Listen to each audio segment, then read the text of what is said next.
annexures of the 16th Finance Commission. Number 3, explanatory memorandum as to the action taken on the recommendations contained in the above report. Item number 2, माननीय वित्त मंत्री Nirmala Sitharaman ji.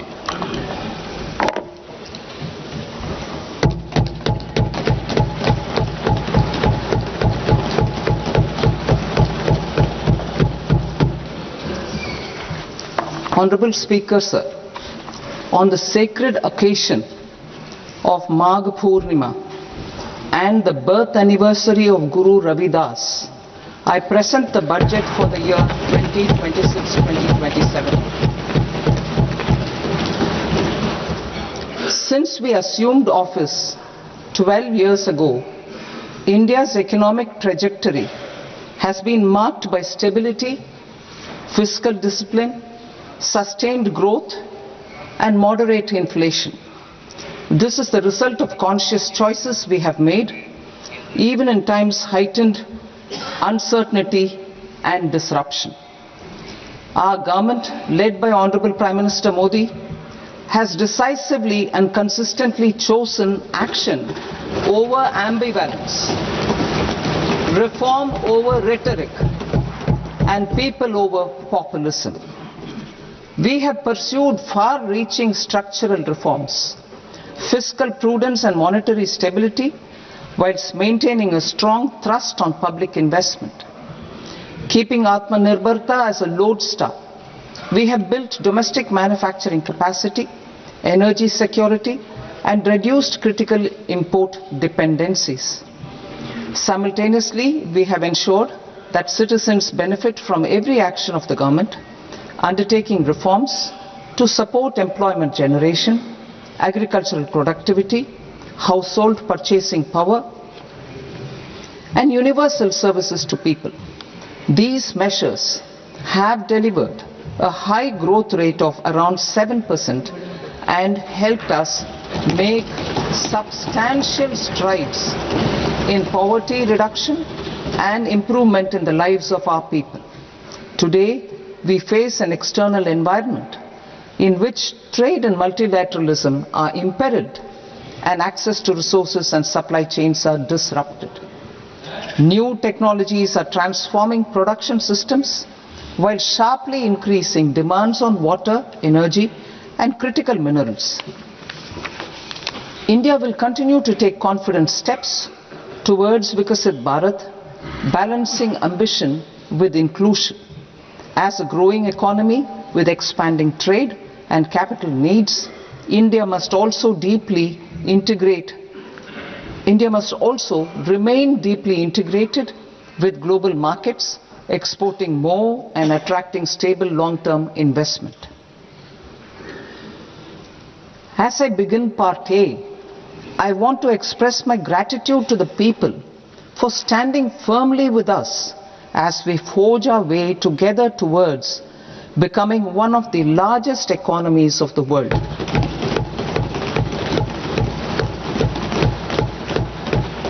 Our aim is to transform aspiration into achievement and potential into performance as we ensure that the dividends of growth reach every farmer,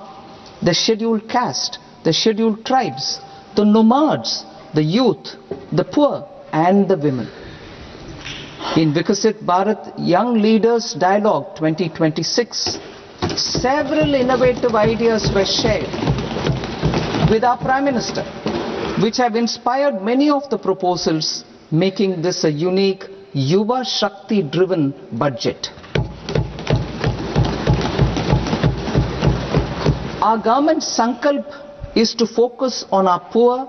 underprivileged, and the disadvantaged. To deliver on this sankalp, and given that this is the first budget prepared in Kartavya Bhavan, we are inspired by 3 Kartavya. Our first Kartavya is to accelerate and sustain economic growth by enhancing productivity and competitiveness and building resilience to volatile global dynamics. Our second kartavya is to fulfill aspirations of our people and build their capacity, making them strong partners in India's path to prosperity. Our third kartavya, aligned with our vision of Sabka Saath, Sabka Vikas, is to ensure that every family, community, region and sector has access to resources, amenities and opportunities for meaningful participation. This threefold approach requires a supportive ecosystem. The first requirement is to sustain the momentum of structural reforms, continuous, adaptive and forward-looking. Second, a robust and resilient financial sector is central to mobilizing savings, allocating capital efficiently and managing risks. Third, cutting-edge technologies, including AI applications, can serve us as force multipliers for better governance. Reform Express. Our government has undertaken comprehensive reforms towards creating employment, boosting productivity and accelerating growth. After the Prime Minister's announcement on Independence Day in 2025, over 350 reforms have been rolled out. This includes GST simplification, notification of labor codes, and rationalization of mandatory quality control orders. High-level committees have been formed, and in parallel, the central government is working with the state governments on deregulation and reducing compliance requirements. The Reform Express is well on its way and will maintain its momentum to help us fulfill our kartavya. I now move to specific proposals. Under our first kartavya, to accelerate and sustain economic growth, I propose interventions in 6 areas. 1. Scaling up manufacturing in 7 strategic and frontier sectors. 2. Rejuvenating legacy industrial sectors. 3. Creating champion MSMEs. 4. Delivering a powerful push for infrastructure. 5. Ensuring long-term security and stability. And 6. Developing city economic regions. Scaling up of manufacturing in 7 strategic and frontier sectors. Biopharma Shakti, meaning biopharma strategy for health advancement through knowledge, technology and innovation. India's disease burden is observed to be shifting towards non-communicable diseases like diabetes, cancer and autoimmune disorders. Biologic medicines are key to longevity and quality of life at affordable costs. To develop India as a global biopharma manufacturing hub,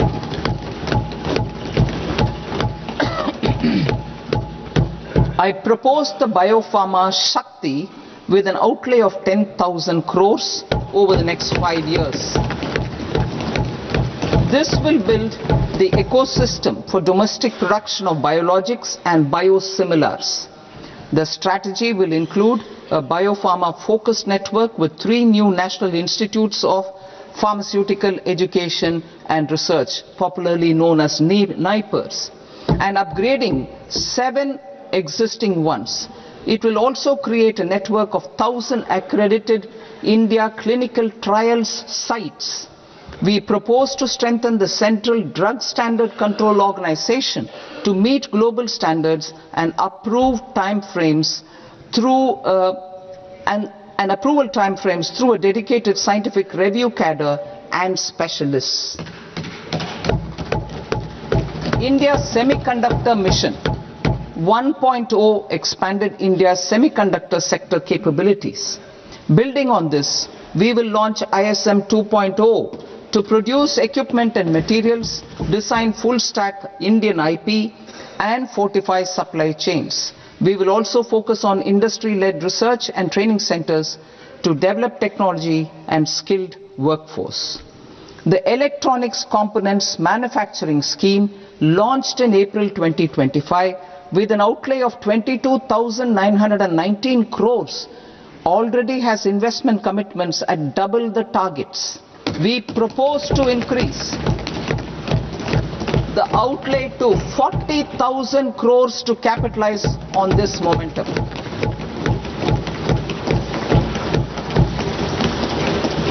A scheme for rare earth permanent magnets was launched in 2025 November.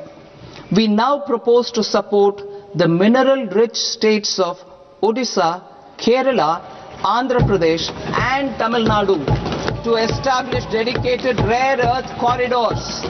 to promote mining, processing, research and manufacturing. To enhance domestic chemical production and reduce import dependency, we will launch a scheme to support states in establishing 3 dedicated chemical parks through challenge route on a cluster-based plug-and-play model. Strong capital goods.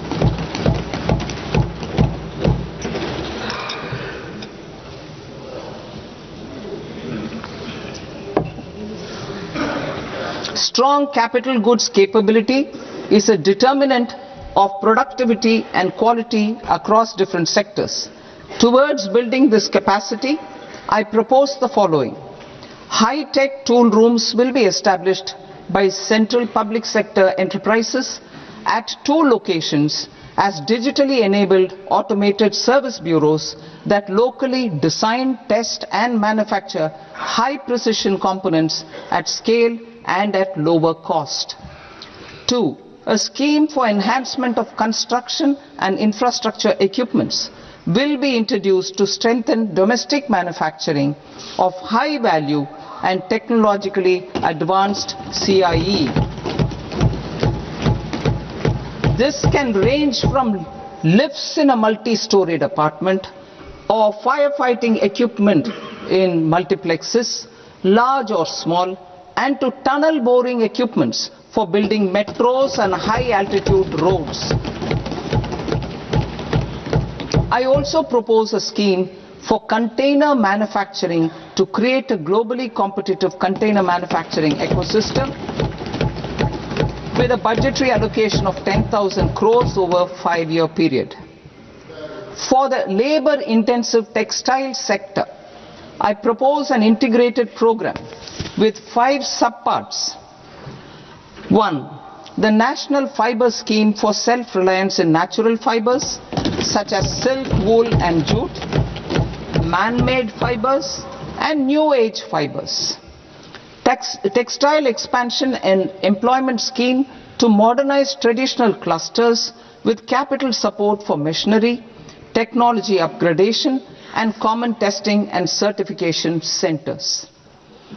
3. The National Handloom and Handicraft Program to integrate and strengthen existing schemes and ensure targeted support for weavers and artisans. Tex Eco Initiative to promote globally competitive and sustainable textiles and apparels. Samarth 2.0 to modernize the upgrade the textile skilling ecosystem through collaboration with industry and academic institutions. Further, I propose to set up mega textile parks in challenge mode. They can also focus on bringing value addition to technical textiles. I propose to launch the Mahatma Gandhi Gram Swaraj initiative to strengthen khadi, handloom and handicrafts. This will help in global market linkage and branding. It will streamline and support training, skilling, quality of process and production. This will benefit our weavers, village industries, one district, one product ODOP initiative, and also our rural youth. India has the potential to emerge as a global hub for high quality, affordable sports goods. I propose a dedicated initiative for sports goods that will promote manufacturing, research and innovation in equipment design as well as material sciences. Rejuvenation of legacy industrial clusters. I propose to introduce a scheme to revive 200 legacy industrial clusters to improve their cost competitiveness and efficiency through infrastructure and technology upgradation. Creating champion SMEs and supporting micro enterprises. Recognizing MSMEs as a vital engine of growth, I propose a three-pronged approach to help them grow as champions. Equity support. I propose to introduce a dedicated 10,000 crores SME growth fund to create future champions, incentivizing enterprises based on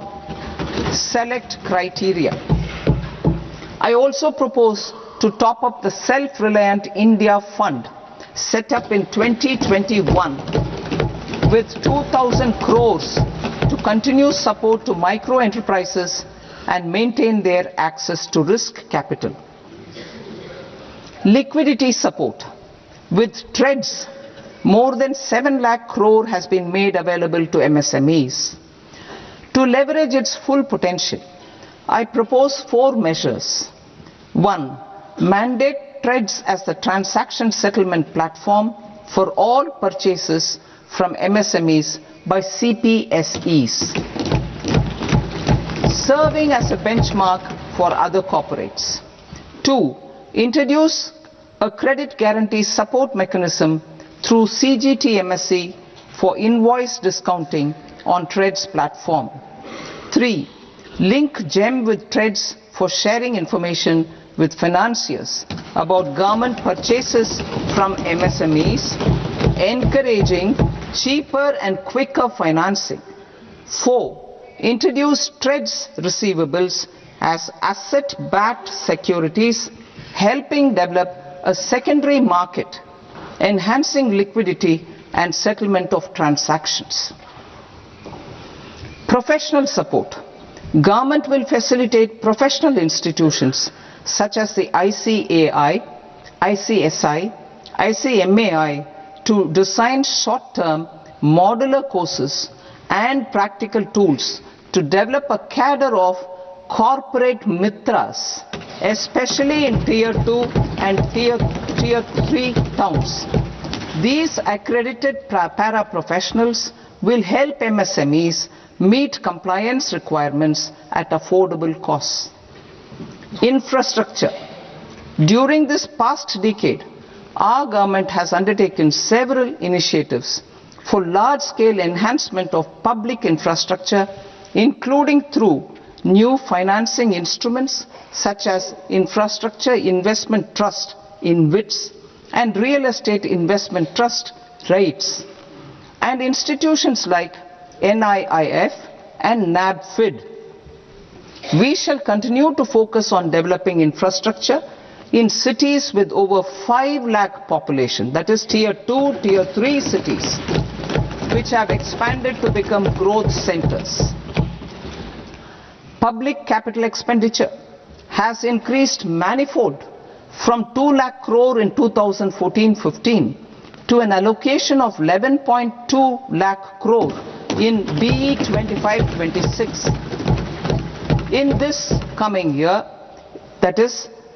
financial year 2026-27, I propose to increase it to 12.2 lakh crores to continue the momentum. To strengthen the confidence of private developers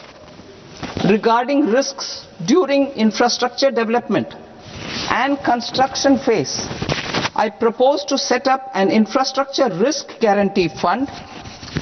to provide prudentially calibrated partial credit guarantee to lenders. Over the years, rights have emerged as a successful instrument for asset monetization. I propose to accelerate recycling of significant real estate assets of the CPSEs through the setting up of dedicated rights. To promote environmentally sustainable movement of cargo, I propose to 1. Establish new dedicated freight corridors connecting Dankuni in the east to Surat in the west. Operationalize 20 new national waterways over the next 5 years. Starting with National Waterways 5 in Orissa to connect mineral-rich areas of Talcher and Angul and industrial centers like Kalinga Nagar to the ports of Paradeep and Dhamra. Training institutes will be set up as regional centers of excellence for development of required manpower for these waterways. This will benefit youth in the entire stretch of the waterways to train and acquire skills. Further, a ship repair ecosystem catering to inland waterways will also be set up at Varanasi and Patna. And C. Launch a coastal cargo promotion scheme for incentivizing a modal shift from rail to road to increase the share of inland waterways and coastal shipping from 6% to 12% by 2047. To enhance last mile and remote connectivity and promote tourism, I propose to give incentives to indigenize manufacturing of seaplanes. A seaplane VGF scheme will be also introduced to provide support for operations. Carbon capture, utilization and storage. Aligning with the roadmap launched in December 2025, the carbon capture, utilization and storage technologies at scale will achieve higher readiness and in end-use application across 5 industrial sectors, including power, steel, cement, refineries and chemicals. An outlay of 20,000 crore is proposed over the next 5 years for this purpose. City economic regions. Cities are India's engines of growth, innovation and opportunities. We shall now focus on Tier 2, Tier 3 cities and even temple towns which need modern infrastructure and basic amenities.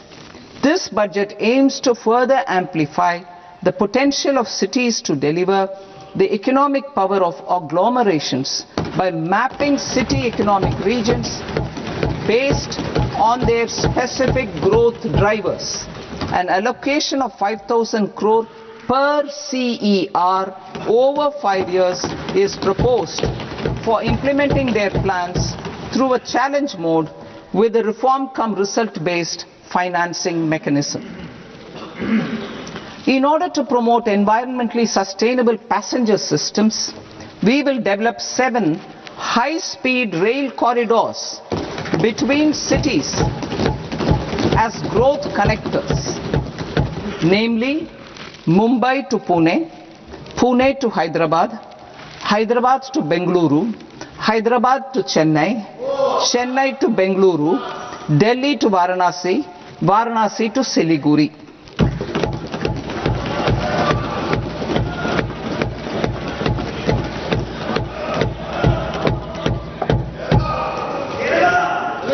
Financial sector.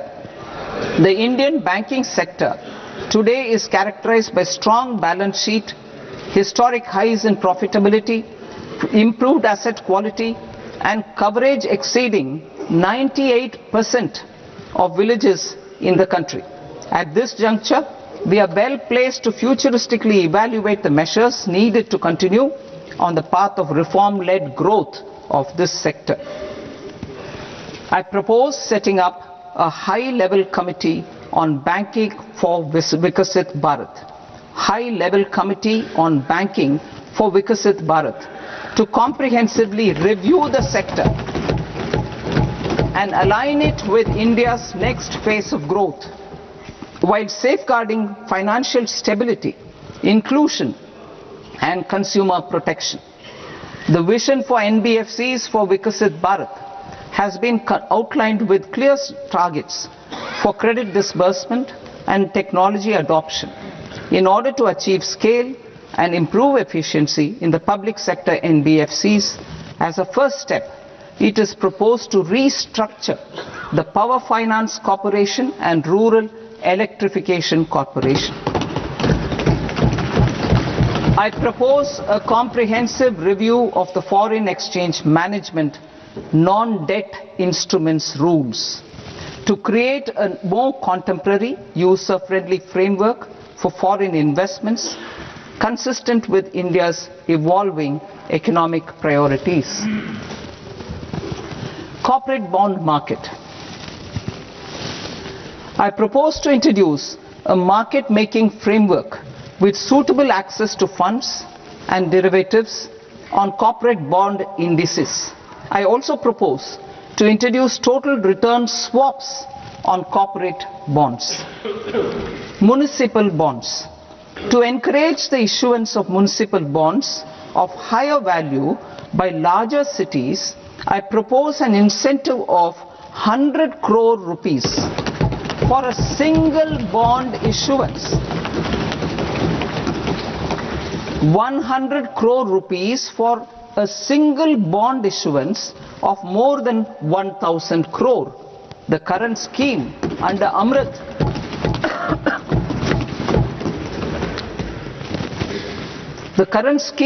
Amrit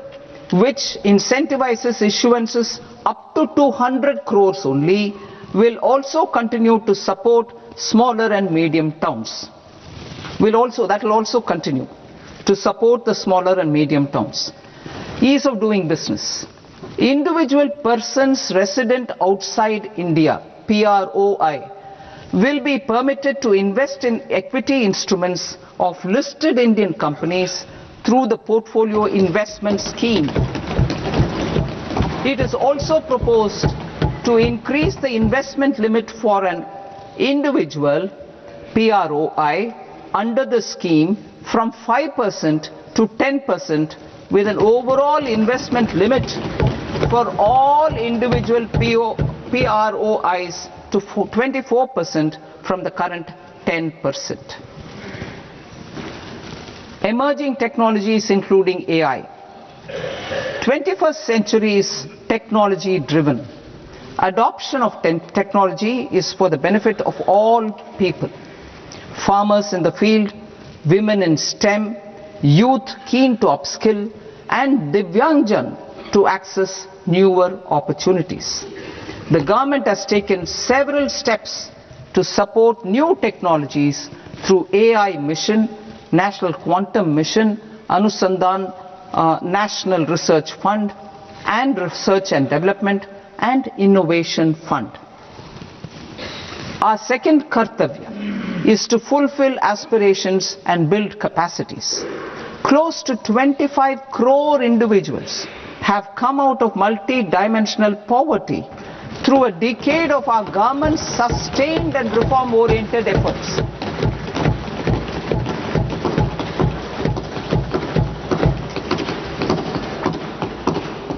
Our government has therefore decided to place a renewed emphasis on the service sector to provide a pathway to fulfilling aspirations of a youthful India with the following measures. I propose to set up a high-powered Education to Employment and Enterprises Standing Committee to recommend measures that focus on services sector as a core driver of Vikasit Bharat. This will make us a global leader in services with a 10% global share by 2047. The committee will prioritize areas to optimize the potential for growth, employment and exports. They will also assess the impact of emerging technologies, including AI, on jobs and skill requirements and propose measures thereof. To create a range of skilled career pathways, a new range of skilled career pathways for our youth, I propose interventions in the following sectors. Health.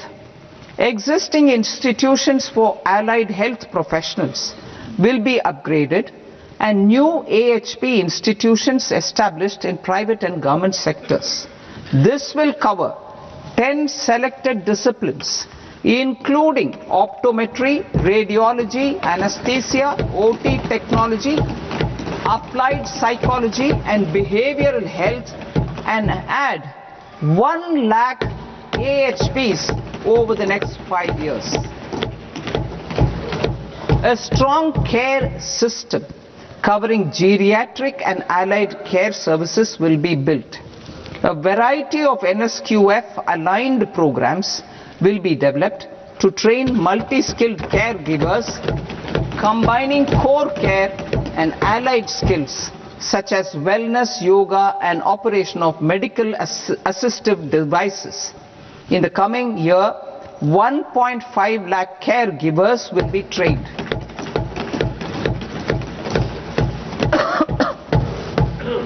Hubs for medical value tourism.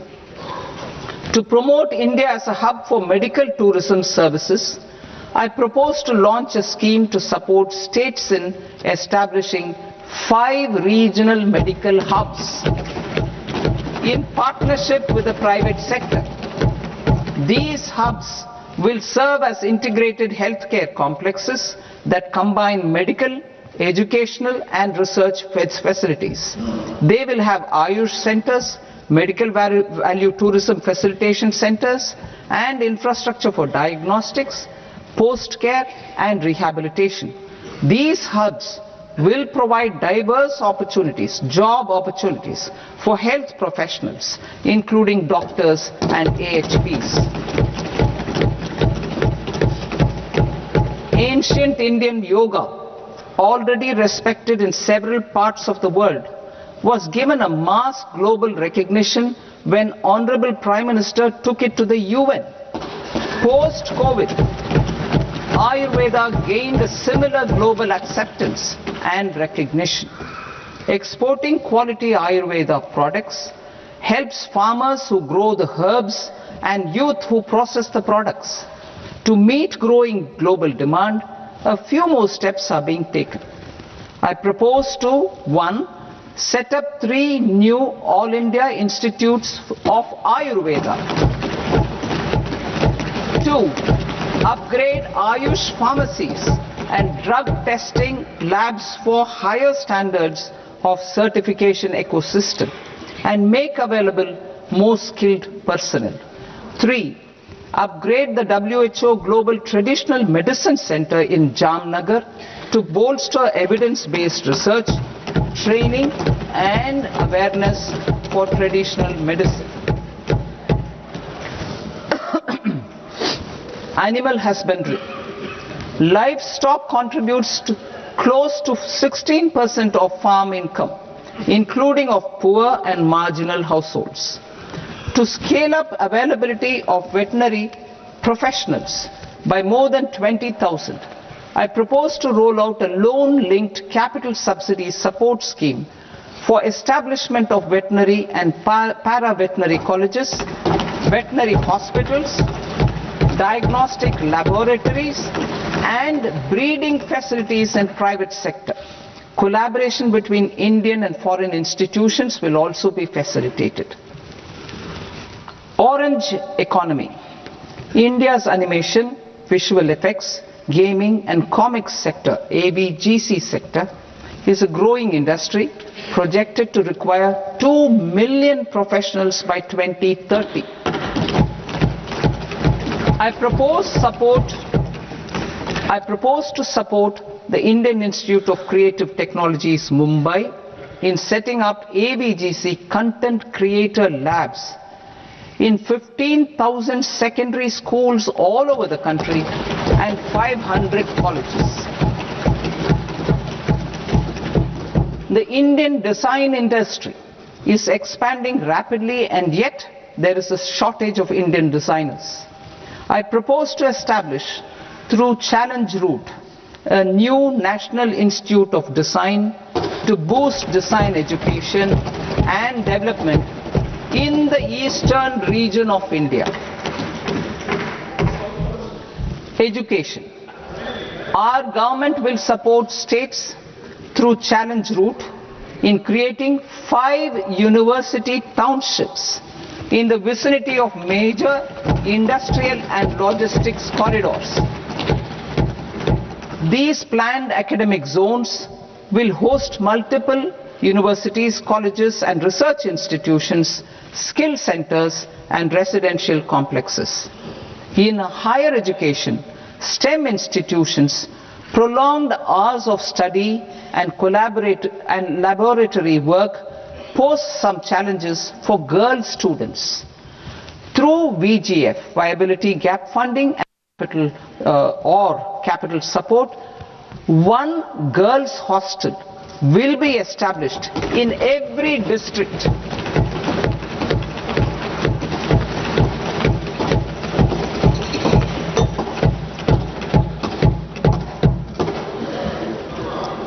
To promote astrophysics and astronomy via immersive experiences. 4 telescope infrastructure facilities will be set up or upgraded.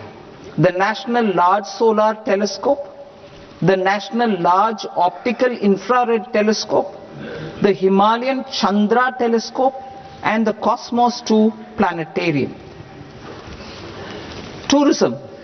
The tourism sector has the potential to play a large role in the employment generation, forex earnings, and expanding the local economy.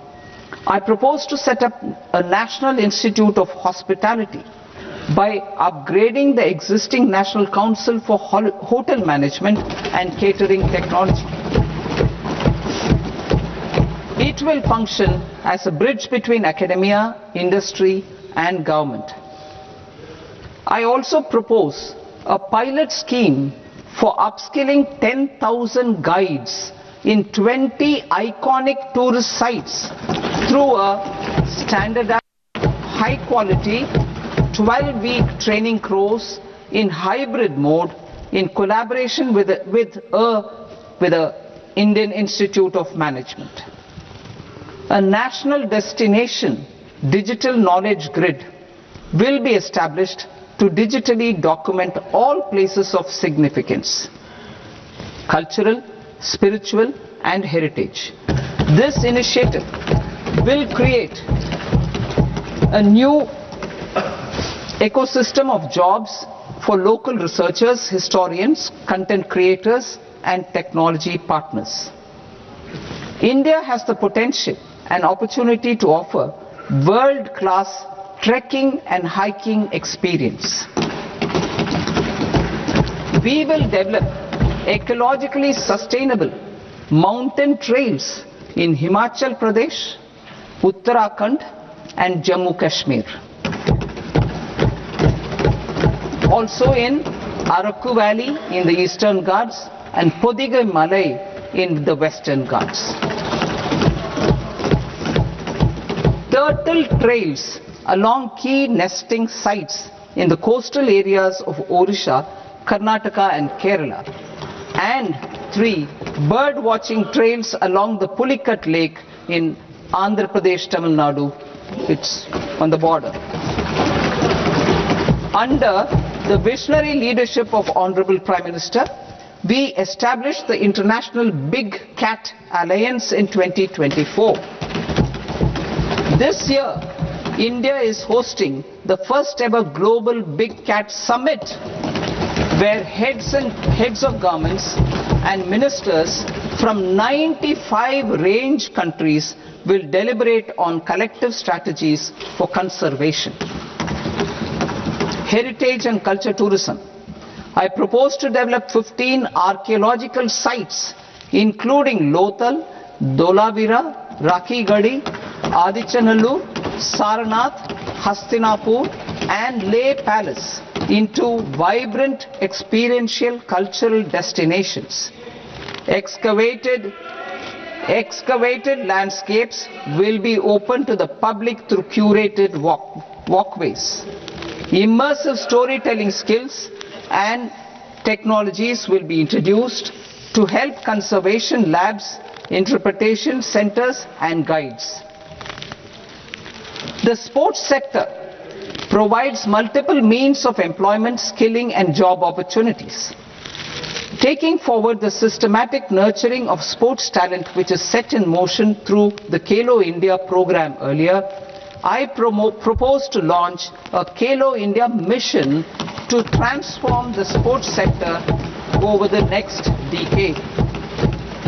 The mission will facilitate an integrated talent development pathway supported by training centers which are foundational, intermediate, and elite levels. B, systematic development of coaches and support staff.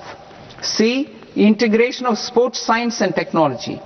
D, competitions and leagues to promote sports culture and provide platforms. And E, development of sports infrastructure for training and competition. Our third Kartavya aligns with our vision of Sabka Saath Sabka Vikas towards Vikasit Bharat. This requires targeted efforts for 1. Increasing farmer incomes through productivity enhancement and entrepreneurship, with special attention to small and marginal farmers. B. Empowering Divyangjan through access to livelihood opportunities, training, and high-quality assistive devices. C. Empowering the vulnerable to access mental health and trauma care. D. Focus on the Purvodaya states and the Northeast region to accelerate development and employment opportunities. Fisheries. We will undertake initiatives for integrated development of 500 reservoirs and Amrit Sarovars. 2. Strengthen the fisheries value chain in coastal areas and enable market linkages involving startups and women-led groups together with fish farmer producer organizations. Animal husbandry. To provide quality employment opportunities in rural and peri-urban areas, we will support the animal husbandry sector in entrepreneurship development through a credit-linked subsidy program, B. Scaling up and modernization of livestock enterprises, C. Enhanced creation of livestock, dairy, and poultry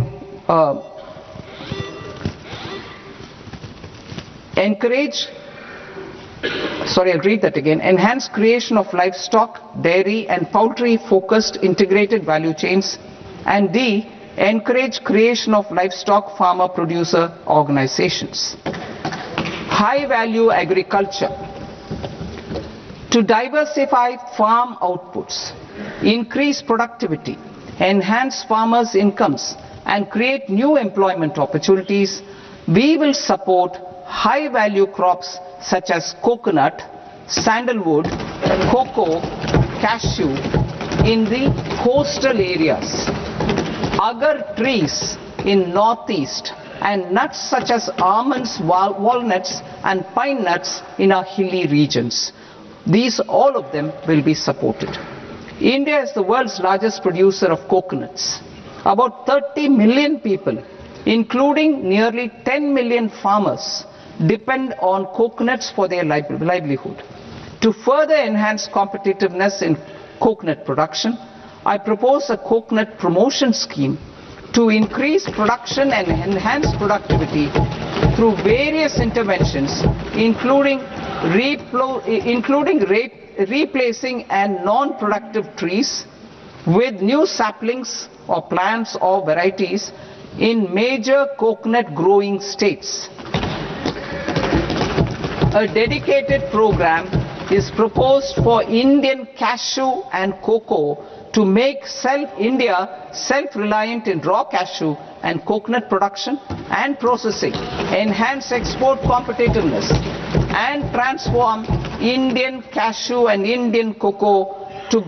into premium global brands by 2030. Sandalwood. Sandalwood is closely linked to India's social and cultural heritage.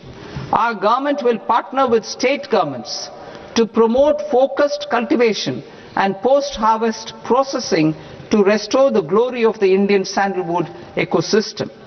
to rejuvenate old, low-yielding orchards and expand high-density cultivation of walnuts, almonds and pine nuts. We will support a dedicated program to enhance farmer incomes and in bringing value addition by engaging youth. Bharat Vistar, that is virtually integrated system to access agricultural resources. I propose to launch Bharat Vistar, a multilingual AI tool that shall integrate the AgriStack portals and the ICAR package on agricultural practices with AI systems. This will enhance farm productivity, enable better decisions for farmers, and reduce risk by providing customized advisory support. She Marts for rural women-led enterprises. Building on the success of Lakpati Didi program, I propose to help women take the next step from credit-linked livelihoods to being owners of enterprises. Self-help entrepreneur, She Marts will be set up as community-owned retail outlets within the cluster-level federations through enhanced and innovative financing instruments. Empowering Divyangjan. Divyangjan Kaushal Yojana. Information technology, AVGC sectors, hospitality and food and beverages sectors often offer task-oriented and process-driven roles which are suitable for Divyangjan. We will ensure dignified livelihood opportunities through industry-relevant and customized training specific to each Divyangjan group. Divyang Sahara Yojana. Timely access to high-quality assistive devices for all eligible Divyangjan is a fundamental need.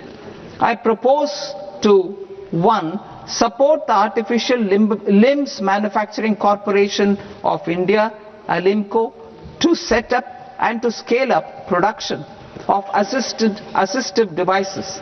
invest in R&D and AI integration, strengthen PM Divyasha Kendras,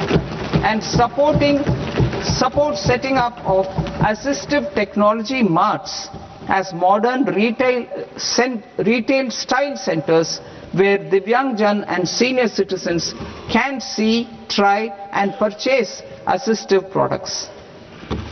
Reaffirming our commitment to mental health and trauma care. There are no national institutes for mental health care in North India. We will therefore set up a NIMHANS 2 and also upgrade national mental health institutes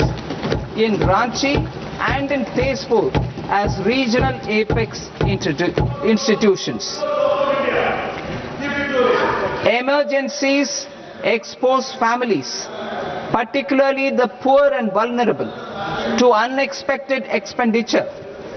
We will strengthen and increase these capacities by 50% in district hospitals by establishing emergency and trauma care centers. On Purvodaya states and northeastern regions. Purvodaya. I propose the development of an integrated East Coast industrial corridor with a well-connected node at Durgapur, creation of 5 tourism destinations in 5 Purvodaya states, and the provision of 4,000 e-buses. Buddhist sites in northeastern region. The northeastern region is a civilizational confluence of Theravada and Mahayana or Vajrayana traditions. I propose to launch a scheme for development of Buddhist circuits in Arunachal Pradesh, Sikkim,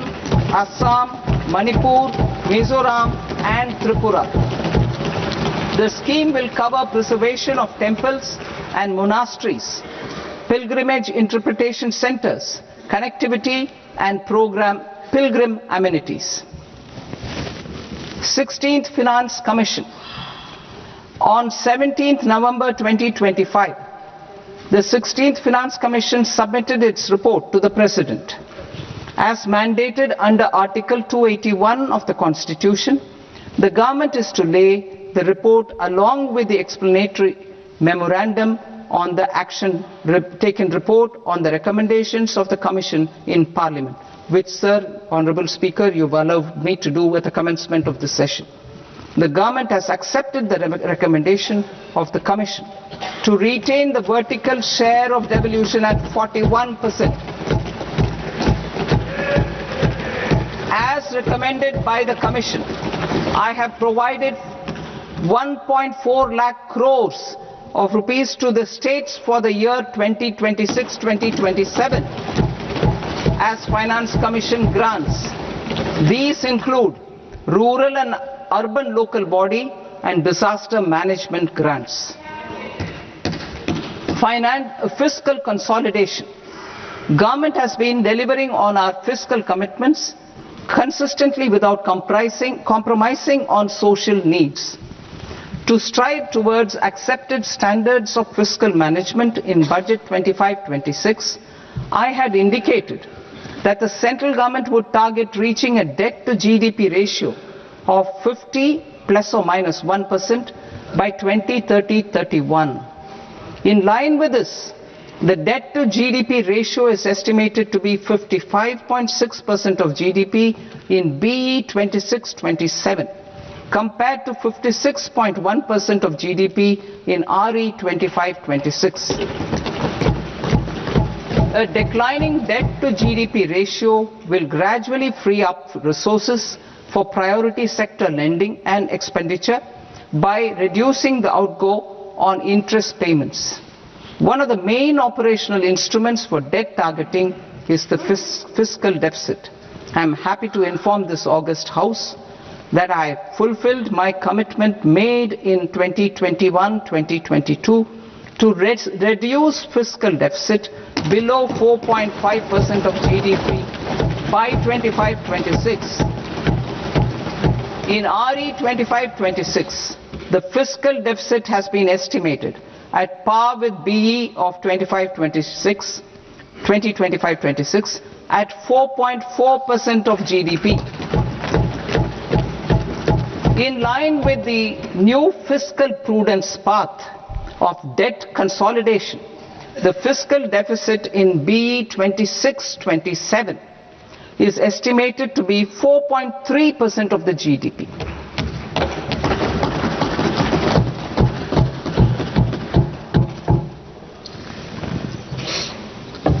The revised estimates of the non-debt receipts are 34 lakh crore rupees, of which the centre's net tax receipts are 26.7 lakh crore. The revised estimate of the total expenditure is 49.6 lakh crore rupees, of which the capital expenditure is about 11 lakh crores. Budget estimates 2026 to 2027. Coming to 26-27, the non-debt receipts and the total expenditure are estimated as 36.5 lakh crore and 53.5 lakh crore respectively. The centre's net tax receipts are estimated at 28.7 lakh crore rupees. To finance the fiscal deficit, the net market borrowings from dated securities are estimated at 11.7 lakh crore rupees. The balance financing is expected to come from small savings and other sources. The gross market borrowings are estimated at 17.2 lakh crore rupees. I'll now move to Part B. Part B, direct taxes.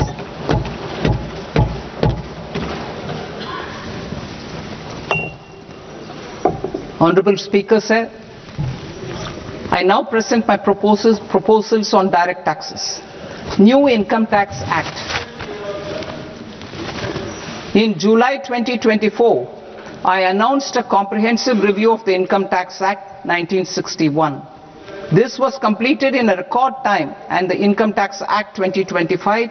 will come into effect from 1st April 2026.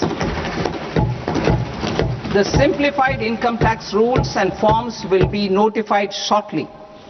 giving adequate time to taxpayers to acquaint themselves with its requirements. The forms have been redesigned such that ordinary citizens can comply without difficulty. Ease of living. I propose that any interest awarded by the Motor Accident Claims Tribunal to a natural person will be exempt from income tax, and any TDS on this account will be done away with. I propose to reduce TCS rate on the sale of overseas tour program package from the current 5% and 20% to 2% without any stipulation of amount. I propose to reduce TCS rate for pursuing education and for medical purposes under the Liberalized Remittance Scheme, popularly known as LRS, from 5% to 2%. Supply of manpower services is proposed to be specifically brought within the ambit of payment to contractors for the purpose of TDS to avoid ambiguity. Thus, TDS on these services will be at the rate of either 1% or 2% only. I propose a scheme for small taxpayers wherein a rule-based automated process will enable obtaining a lower or nil deduction certificate instead of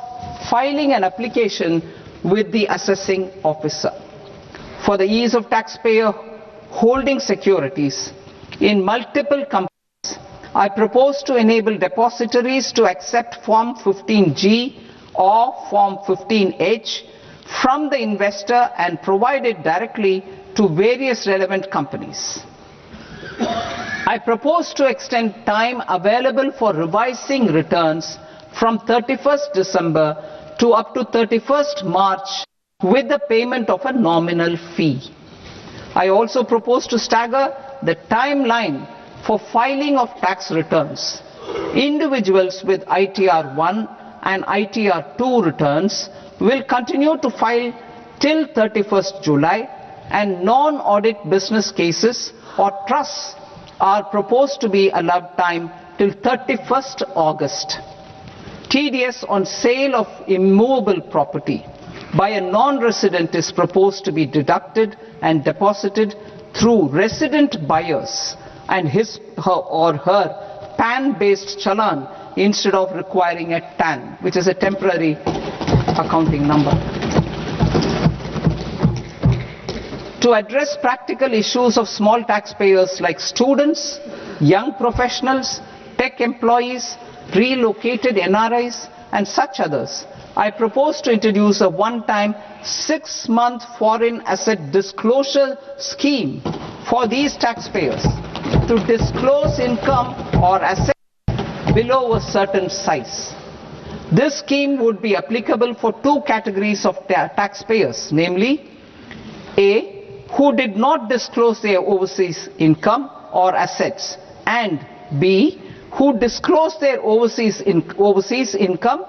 and or paid due tax but could not declare the asset acquired. For category A, the limit of undisclosed income or asset is proposed to be up to 1 crore rupees. They need to pay 30% of fair market value of asset or 30% of undisclosed income as tax and 30% as additional income tax in lieu of penalty, and would thereby get immunity from prosecution. For category B,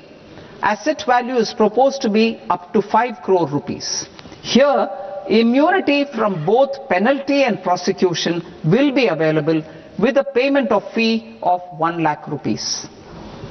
Rationalizing penalty and prosecution. Multiplicity of proceedings are hindrance to the ease of doing business. I propose to integrate assessment and penalty proceedings by way of a common order for both. There will be no interest liability on the taxpayer on the penalty amount for the period of appeal before the first appellate authority, irrespective of the outcome of appeal process. Further, quantum of prepayment is being reduced from 20% to 10% and will continue to be calculated only on core tax demand. As an additional measure for reducing litigation, I propose to allow taxpayers to update their returns even after reassessment proceedings have been initiated, and an additional 10% tax rate over and above the rate applicable for the relevant year. The assessing officer will then use only this updated return in his proceedings. There is already a framework for immunity from penalty and prosecution in the cases of underreporting. I propose to apply this framework for immunity to misreporting too. However, in such a case, the taxpayer will need to pay 100% of the tax amount as an additional income tax over and above the tax and interest due. Penalties for certain technical defaults, such as failure to get accounts audited, non-furnishing of transfer pricing audit report,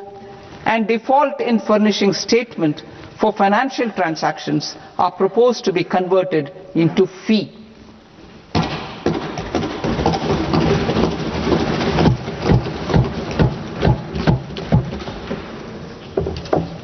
I propose to rationalize prosecution framework under Income Tax Act while maintaining a careful balance for deterrence in some serious offence. Non-production of books of account and documents and requirement of TDS payment where payment is made in kind are being decriminalized. Further, minor offences will attract fine only. The remaining prosecutions will be graded commensurate with the quantum of offence. They will entail only simple imprisonment with maximum imprisonment reduced to 2 years and power to courts to convert even those into fines. There is no penalty. There is no penalty presently for non-disclosure of non-immovable foreign assets with aggregate value less than 20 lakh rupees. I propose to also provide them with immunity from prosecution with retrospective effect from 1/10/2024.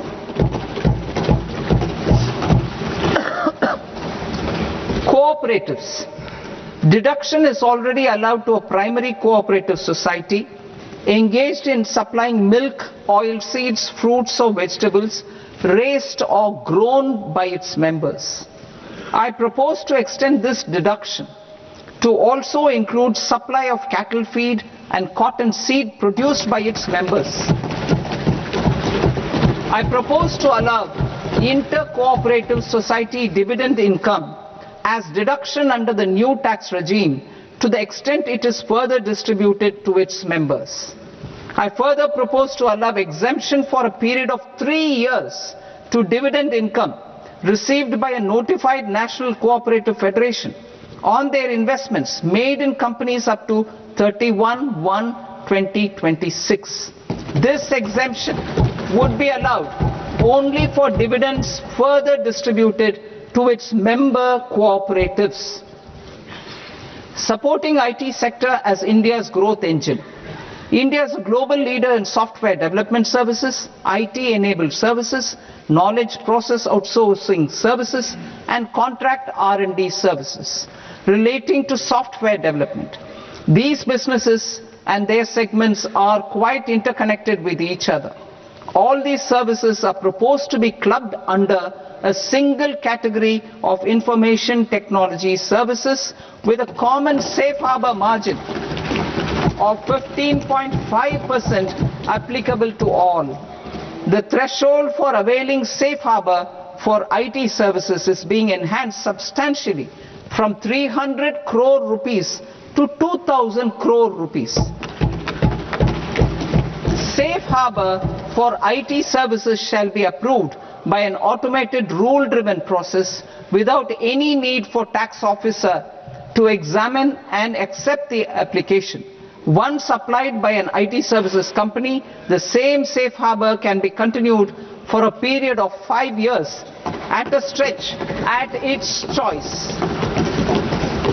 For IT services companies who want to conclude advanced pricing agreement, APA, I propose to fast-track unilateral APA process for IT services and endeavor to conclude it within a period of 2 years. The period of 2 years can be extended by a further period of 6 months on taxpayers' request.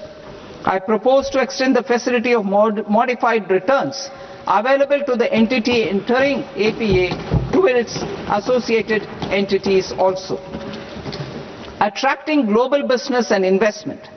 Recognizing the need to enable critical infrastructure and boost investment in data centers,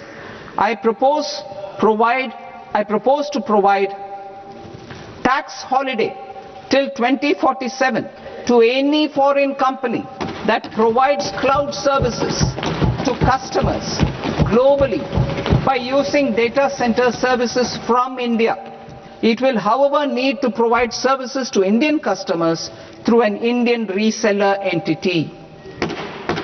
I also propose to provide a safe harbor of 15% on cost in case the company providing data center services from India is a related entity. To harness the efficiency of just-in-time logistics for electronic manufacturing, I propose to provide safe harbor to non-residents for component warehousing in a bonded warehouse at a profit margin of 2% of the invoice value. The resultant tax of about 0.7% will be much slower than in competing jurisdictions.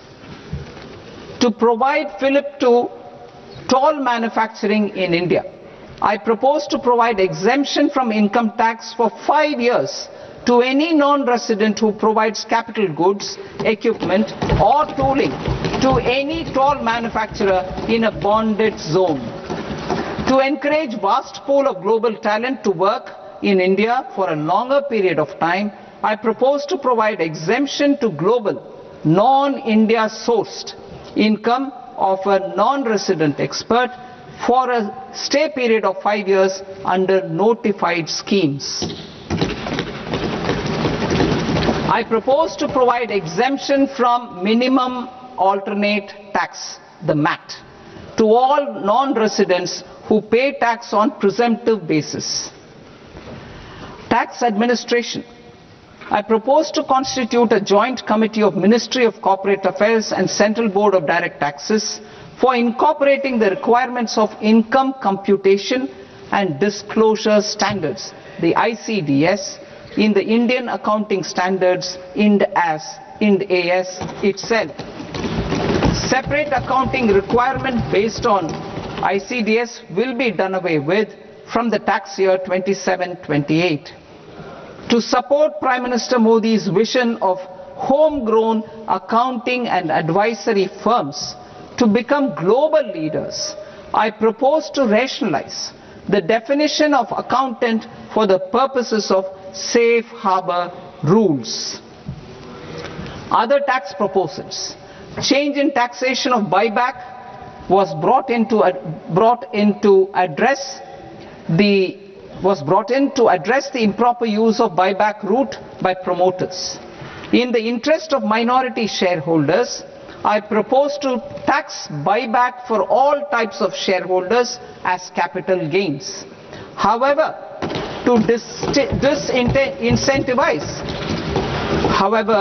to to disincentivize misuse of tax arbitrage, promoters will pay an additional buyback tax. This will make effective tax 22% for corporate promoters. For non-corporate promoters, the effective tax will be 30%. TCS rate for sellers of specific goods, namely alcoholic liquor, scrap and minerals, will be rationalized to 2%, and that on tendu leaves will be reduced from 5% to 2%. I propose to raise the STT on futures to 0.05% from the present 0.02%. STT on options premium and exercise of options are both proposed to be raised to 0.15% from the present rate of 0.1% and 0.125% respectively. We reformed the taxation landscape for corporates in 2019 by providing them a simplified regime with lower tax rate so that they could productively focus on business rather than on claim of deductions and exemptions. To encourage companies to shift to the new regime, set off of brought forward MAT credit, minimum alternate tax credit,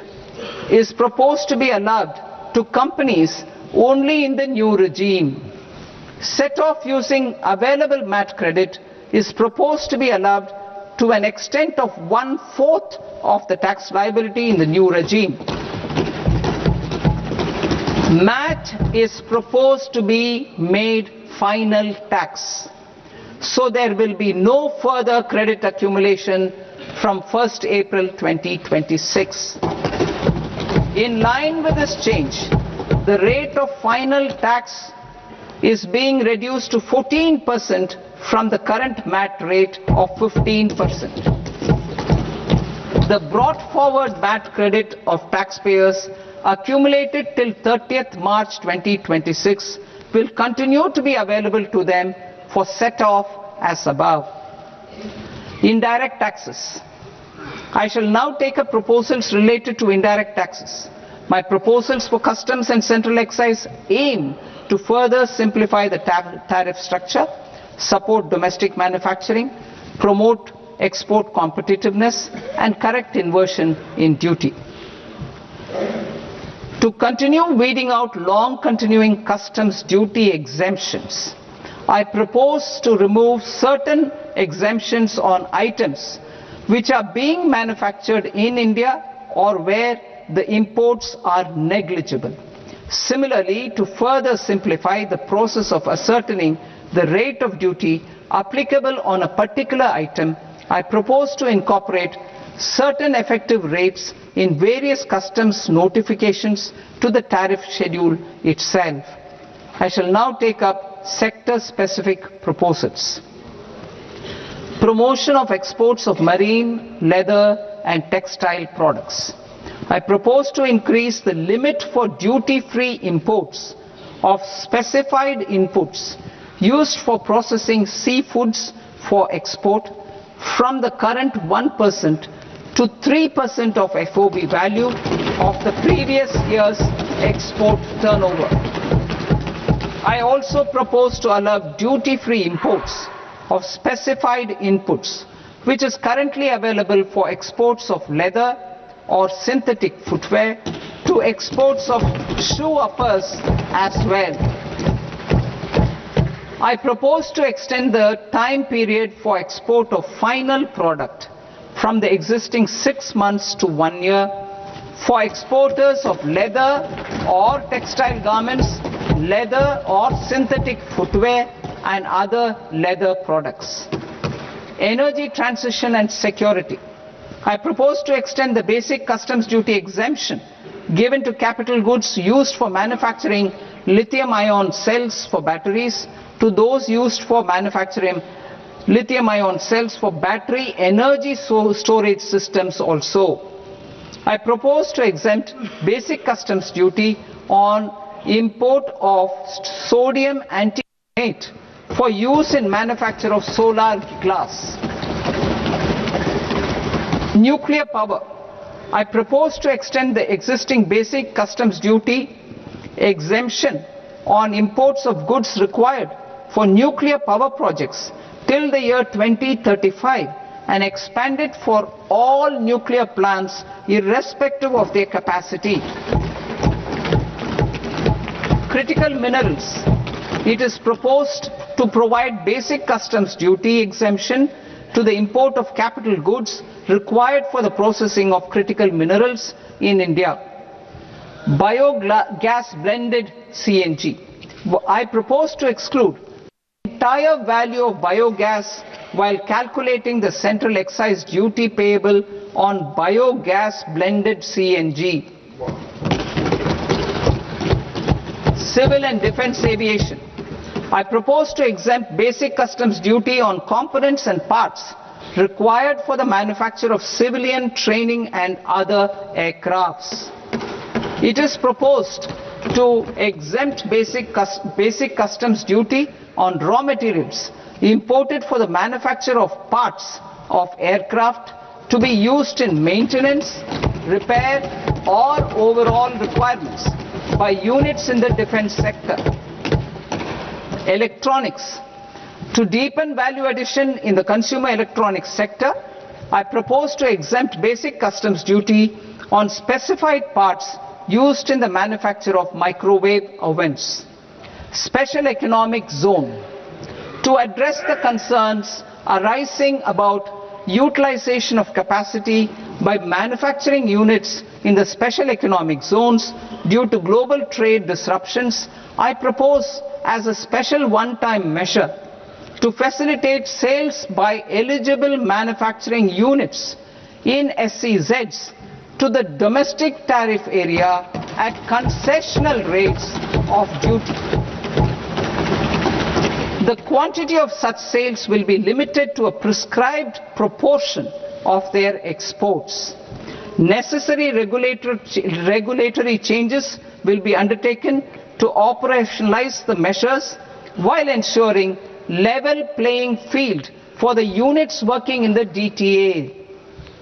Ease of living. To rationalize the customs duty structure for goods imported for personal use, I propose to reduce the tariff rate on all dutiable goods imported for personal use from 20% to 10%.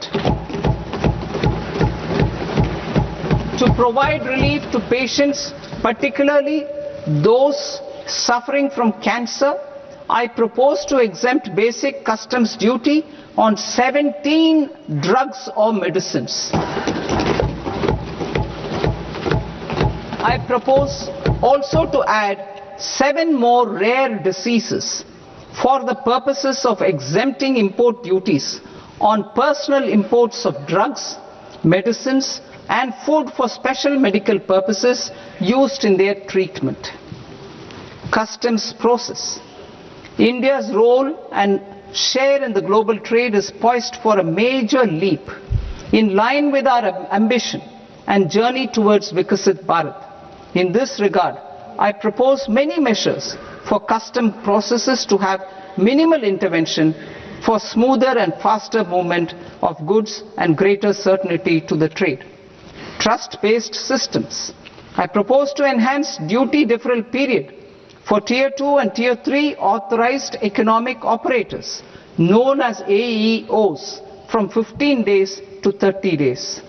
I propose to provide eligible manufacturer importers the same duty deferral facility. This should encourage them to get themselves accredited as a full-fledged Tier 3 AEO in due course. To provide greater certainty and for better business planning, I propose to extend validity period of advance ruling binding on customs from the present 3 years to 5 years. In the spirit of the whole of government approach,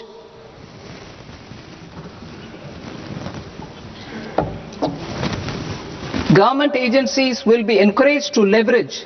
AEO accreditation for preferential treatment in clearing their cargo.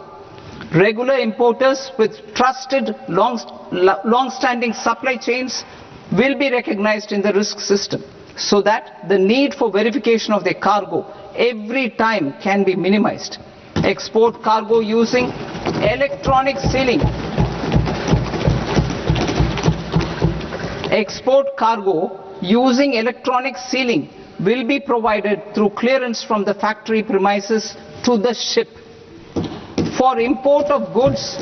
not needing any compliance, filing of bill of entry by a trusted importer and arrival of goods will automatically notify customs for completing their clearance formalities. This will enable goods to be released immediately on arrival. The customs warehouse framework will be transformed into a warehouse operator-centric system with a self-declarations, electronic tracking and risk-based audit. These reforms will move away from the current system of officer-dependent approvals and reduce transaction delays and compliance costs. Ease of doing business.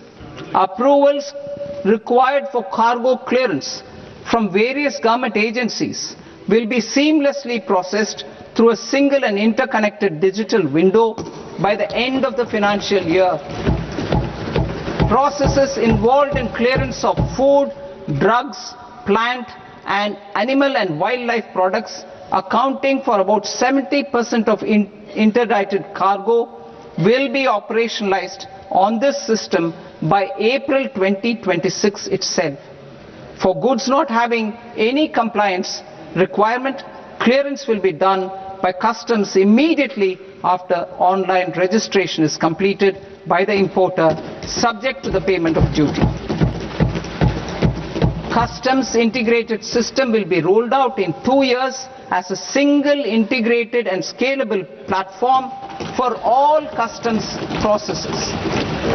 Utilization of non-intrusive scanning with advanced imaging and AI technology for risk assessment will be expanded in a phased manner with the objective to scan every container across all the major ports. New export opportunities to support Indian fishermen to fully harness the economic value of marine resources beyond our territorial waters. The following measures will be taken. A. Fish catch by an Indian fishing vessel in exclusive economic zone or on the high seas will be made free of duty. Landing of such fish on foreign port will be treated as export of goods. Safeguards will be put in place to prevent misuse during fish catch, transit or transshipment. To support aspirations of India's small businesses, artisans and startups to access global markets through e-commerce, I am pleased to announce complete removal of the current value cap of 10 lakh rupees per consignment on courier exports. In addition, handling of rejected and returned consignments will be improved with effective use of technology for identifying such consignments. I propose to revise provisions governing baggage clearance during international travel to address genuine concerns of passengers. The revised rules will enhance duty-free allowances in line with the present-day travel realities and provide clarity in temporary carriage of goods brought in or taken out. There are honest taxpayers who are willing to settle disputes by paying all their dues, but they get deterred due to negative connotation associated with penalty. They will now be able to close cases by paying an additional amount in lieu of penalty. Honorable Speaker, sir, with this I commend the budget to this august House. Jai Hind.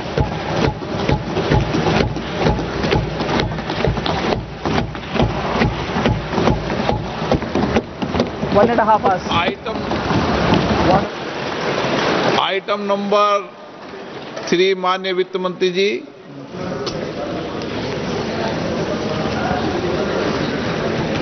Item number 2, sir. 3. 3.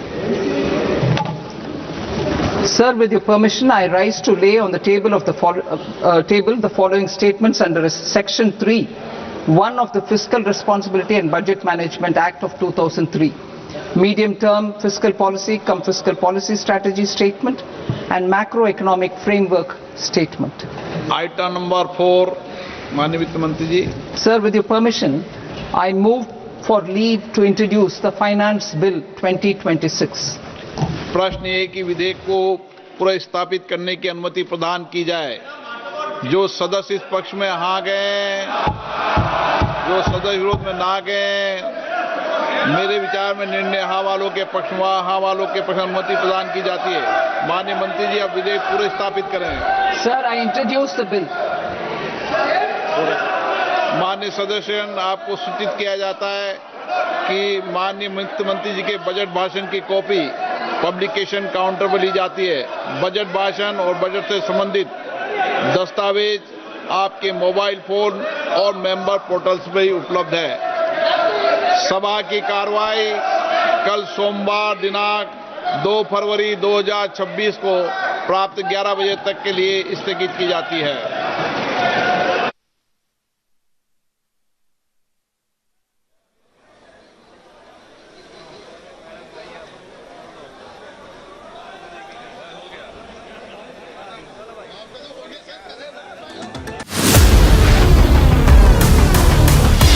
ভয়ঙ্কর যানজট মহানগরীত বন্ধ পথ মহানগরী যানজটত নতুনকৈ সংযোজন হল চানমাৰী উৰণ সেতু চানমাৰী হৈ জুৰোডলে আপোনাৰ যদি যাবলগীয়া কাম আছে তেনেহলে কেইদিনমানৰ কাৰণে সেই পথটো পৰিহাৰ কৰক কিয়নো আপুনি গন্তব্যস্থল পোৱালৈকে ৰাস্তাত কিমান সময় ট্ৰাফিক জামত পৰিব তাৰ কোনো নিশ্চয়তা নাই দ্ৰুতগতিত কাম চলি আছে দীঘলী পুখুৰীৰ পৰা বামুণী মৈদামৰ এফচিআই হনুমান মন্দিৰলৈকে নিৰ্মাণ কৰা উৰণ সেতু সাময়িকভাৱে বন্ধ কৰা হৈছে কেইবাটাও পথ रोड क्लोज কৰি থোৱা হৈছে আপুনি চানমাৰী দিশৰ পৰা যদি জুৰোডৰ দিশে যাব বিচাৰে তেনেহলে এই পথটোৰে চানমাৰী উৰণ ক্ষেত্ৰৰ ওপৰেদি যাব নোৱাৰিব কেইবাদিনো ধৰি এই পথটো বন্ধ কৰা হ'ব আৰু বৃহস্পতিবাৰৰ পৰা এই পথটো বন্ধ আছে কিন্তু আপুনি এটা বিকল্প পথেৰে বামুণী মৈদামৰ দিশৰে যাব পাৰিব সেই পথটো হৈছে এমআৰডি পথ এই পথটোৰে আপুনি গৈ বামুণী মৈদামৰ যেটো গভৰ্ণমেণ্ট পেজ আছে গভৰ্ণমেণ্ট পেজৰ কাষেদি গলে বামুণী মৈদামৰ যেটো মূল পথ আছে সেই পথত উঠি সেই দিশেৰে আপুনি যাব পাৰিব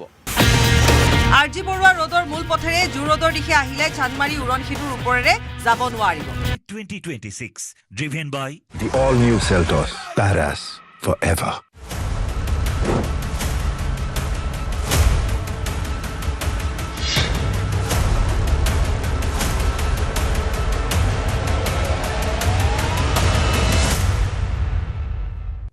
अक्कर बक्कर बम्बे बो आखी नोबे पूरा 100 में लागा धागा चोर निकल के भागा ঘৰত কোনটো টিএমটি লগাইছে माइटन स्टील আপোনাৰ ওপৰত ট্ৰাষ্ট কৰিব পাৰি ओके ষ্ট্ৰং মানে মাইথান ষ্টীল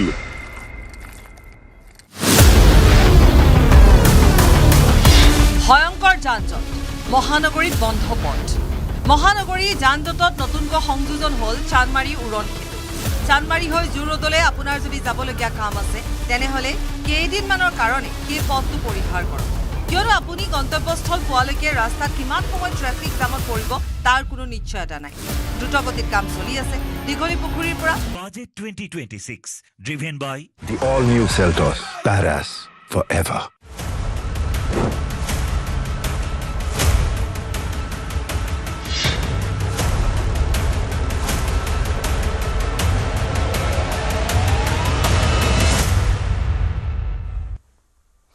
নমস্কাৰ প্ৰিয় দৰ্শক সকলোকে স্বাগত জনাইছো আমাৰ বিশেষ অনুষ্ঠানলৈ মই পাৰ্থ বিত্তমন্ত্ৰী নিৰ্মলা সীতাৰামনে নৱমখন কেন্দ্ৰীয় বাজেট দাখিল কৰিলে আৰু বাজেটত বহু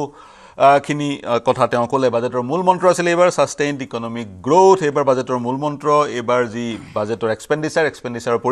পৰিমাণটো হৈছে 53.5 লাখ কেপিটেল এক্সপেন্ডিচাৰ অৰ্থাৎ মূলধনী ব্যয়ৰ পৰিমাণটো হৈছে 2.2 লাখ ইয়াৰ বিপৰীতে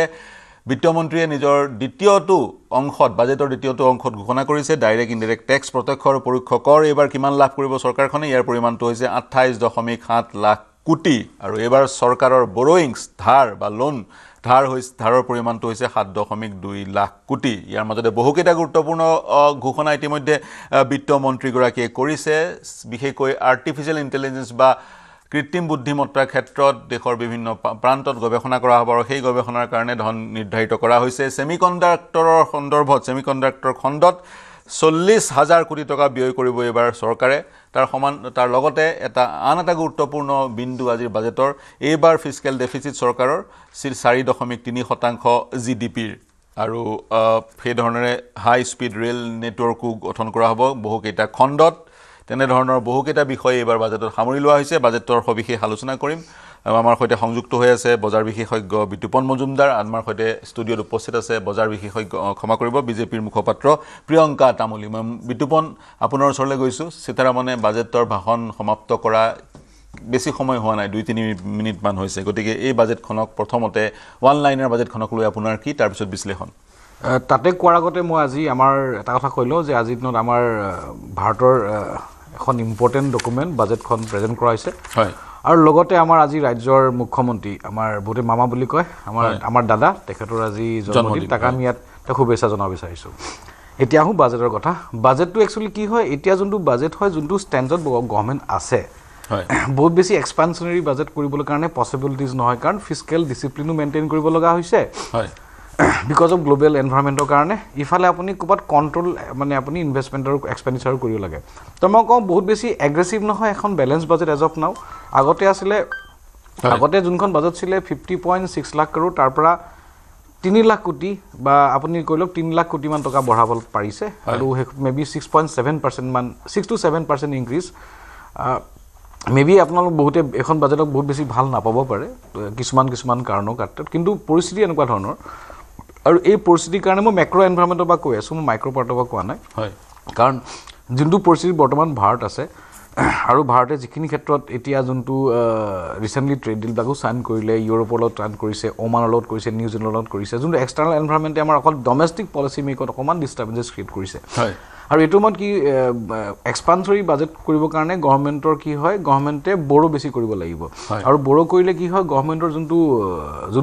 গভৰ্ণমেন্ট সিকিউৰিটি যোনটো হয় যোনটো গভৰ্ণমেন্টৰ পেপাৰ হয় তাৰ ৰেটিং বেয়া হৈ যাব পাৰে আৰু তাৰ কি বুলি কয় ৰেটিং কৰিলে আপোনাৰ হেনেকুৱা ধৰণৰ যদি অৱস্থাত হয় তেতিয়া আমাৰ অলপ ফাইনান্সিছৰ কাৰণে ডিস্টাৰবেন্স হ'ব ইল বাঢ়িলে আমাৰ ওভাৰঅল ফাইনান্সৰ ক্ষেত্ৰত ডিস্টাৰ্ব হ'ব পাৰে তো মই কওঁ এতিয়া বৰ্তমান ব্যালেন্স বাজেট এজ অফ নাও আৰু বহুত বেছি আপনি বেয়া বুলি ক'ব নোৱাৰে বহুত বেছি ভাল বুলিও ক'ব নোৱাৰে but it's a very balance budget যেহেতু এই মুহূৰ্তত চৰকাৰখন নিৰ্বাচনমুখী হৈ থকা নাই যদিও বা বহুত ৰাজ্যত নিৰ্বাচন আছে তেনে ক্ষেত্ৰত বিশেষকৈ ব্যালেন্স বাজেট বুলি আপুনি অভিহিত কৰিছে বহুকেইটা খণ্ডত অগ্ৰাধিকাৰ দিয়া হৈছে বহুকেইটা খণ্ডত যিবোৰ খণ্ডত অগ্ৰাধিকাৰ দিয়া হৈছে বাজেটক লৈ যিবোৰ গুৰুত্বপূৰ্ণ ঘোষণা কৰা হৈছে আমাৰ গ্ৰাফিক্সত সেই ঘোষণাবোৰ ইতিমধ্যে দেখা পাব তেজপুৰত নিমহঞ্চ স্থাপন কৰা হ'ব তেজপুৰৰ যিখন বৰ্তমানৰ মানসিক চিকিৎসালয় সেইখনক নিমহঞ্চলৈ উন্নীতকৰণৰ পৰিকল্পনা আৰু খুৰাৰ বিক্ৰীৰ ক্ষেত্ৰতো বা খুৰাৰ উৎপাদনৰ ক্ষেত্ৰতো বিশেষ ঘোষণা বিত্তমন্ত্ৰীগৰাকীয়ে কৰিছে আৰু যিবোৰ বিশেষকৈ ভাৰতবৰ্ষ যিহেতু আজিৰ তাৰিখত এখন গুৰুত্বপূৰ্ণ দেশ গ্লোবেল ইকনমিত ভাৰতবৰ্ষৰ পৰা যিবোৰ সামগ্ৰী ৰপ্তানি হ'ব সেই ৰপ্তানি হোৱা সামগ্ৰীবোৰৰ ক্ষেত্ৰতো বা আমদানি যিবোৰ সামগ্ৰী ভাৰতলৈ আহিব যিবোৰ সামগ্ৰী এই সামগ্ৰীবোৰৰ ক্ষেত্ৰতো যি কাস্টম ডিউটি সেই কাস্টম ডিউটিকো সহজ কৰাৰ এক পৰিকল্পনা কৰা হৈছে মই পুনৰ বিতুপন আপোনাৰ ওচৰলৈ আহিম বিশেষ বিতংভাৱে বাজেটখনৰ বিষয়ে জানিব বিচাৰিম কিন্তু এই মুহূৰ্তত প্ৰিয়ংকা আপোনাৰ ওচৰলৈ যাব বিচাৰিছো আপুনি কি মন্তব্য কৰিব অসমৰ ৰাইজে আশা কৰি আছিল যেহেতু অসমৰ নিৰ্বাচন বাজেটখনৰ যোগেদি অসমৰ সন্দৰ্ভত কিছু ঘোষণা হ'ব বা অসমত ওয়েলফেয়াৰ স্কিম আহিব স্পেসিফিক্যালি অসমলৈ তেনেকুৱা ঘোষণা বিত্তমন্ত্ৰীগৰাকী অসমক লৈ নকৰিলে কি ক'ব চাওক আজি যোনখন বিত্তমন্ত্ৰীগৰাকীয়ে যোনখন বাজেট প্ৰস্তুত কৰিলে সেই বাজেটখনত বিভিন্ন ক্ষেত্ৰত গোটেই ভাৰতবৰ্ষখনক সামৰিক লৈ বহুখিনি উন্নয়নৰ কথা উল্লেখ কৰা আছে তাত বিভিন্ন ক্ষেত্ৰত বিভিন্ন বাজেট ধৰা হৈছে যেনেকৈ আমাৰ নৰ্থ ইষ্টৰ কাৰণে আমাৰ নৰ্থ ইষ্টৰ টুৰিজম ডেভেলপমেণ্টৰ কাৰণে বুদ্ধিষ্ট সাৰ্কিটসমূহ ডেভেলপ কৰাৰ কাৰণে যাতে আমাৰ টুৰিজমটো ডেভেলপ হয় কানেক্টিভিটি ডেভেলপ হয় 4000 নতুন ই বাছেছ লঞ্চ কৰাৰ কথা কৈছে এই সমূহেৰে আমাৰ নৰ্থ ইষ্টখন বহু ক্ষেত্ৰতে লাভান্বিত হ'ব আৰু লগতে প্ৰতিখন জিলাতে এখন গাৰ্লছ হোষ্টেল এষ্টাব্লিছ কৰাৰ কথা কৈছে লগতে নৰ্থ ইষ্টৰ ক্ষেত্ৰত আমাৰ নাৰ্ছিং কলেজো ডেভেলপ কৰাৰ কথা কৈছে কাৰণ গ্লোবেলি আমাৰ নৰ্থ ইষ্টাৰ্ণ নাৰ্ছেছৰ গ্লোবেলি এটা ৰিকগনিশ্যন আছে বা দৰকাৰ আছে ৰিকুৱাৰমেণ্ট আছে আৰু লগতে আপুনি দেখিছে আমাৰ তেজপুৰৰ আমাৰ যোনখন মেণ্টেল হস্পিটেল আছে সেইখনক উন্নয়ন কৰি national health institute of mental হেল্থলৈ কনভাৰ্ট কৰাৰ কথাও কৈছে বাজেটখনত ডিক্লেয়াৰ কৰিছে আৰু তেনেধৰণে আপোনাৰ আমাৰ পূৰ্বোদয়া স্কিমৰ আণ্ডাৰত পূৰ্বোদয়া প্লেনৰ আণ্ডাৰত আমাৰ নৰ্থ ইষ্টৰ টুৰিজম ডেভেলপমেণ্টৰ ক্ষেত্ৰত বহুখিনি ইম্পৰ্টেঞ্চ দিছে কাৰণ টুৰিজম ডেভেলপ হোৱাৰ লগে লগে ইয়াতে আমাৰ এমপ্লয়মেণ্টটো এমপ্লয়মেণ্ট বাঢ়িব মানুহৰ ইনকাম বাঢ়িব তো তেনেধৰণৰ বিভিন্ন ক্ষেত্ৰত সামৰি লৈ আৰু লগতে ছেমি কণ্ডাক্টৰ ইণ্ডাষ্ট্ৰীৰ বাবেও 40,000 কৰোৰৰ এনাউন্সমেণ্ট কৰিছে তাৰপিছত ফাৰ্মা ইণ্ডাষ্ট্ৰীৰ কাৰণেও 10,000 কৰোৰৰ এনাউন্সমেণ্ট কৰিছে তেনেধৰণৰ বিভিন্ন ক্ষেত্ৰত বিভিন্ন এনাউন্সমেণ্টেৰে বা এলটমেণ্টেৰে এই বাজেটখনে নিশ্চিতভাৱে সমগ্ৰ ভাৰতবৰ্ষৰ লগতে অসমবাসী ৰাজ্যকো লাভান্বিত কৰিব সচৰাচৰ আজিকালি বাজেটবোৰত দেখা পোৱা গৈছে আজি কিছু বছৰৰ পৰা ষ্টেট স্পেচিফিক ৰাজ্য বিশেষে ঘোষণা নাথাকে সামগ্ৰিকভাৱে সমগ্ৰ দেশৰ কাৰণে কিছুমান পৰিকল্পনা লোৱা হয় ব্যয় কিছুমান পৰিকল্পনা লোৱা হয় আৰু সেই ব্যয় পৰিকল্পনাবোৰ সমগ্ৰ দেশৰ প্ৰতিখন ৰাজ্যতে প্ৰযোজ্য হয় এয়া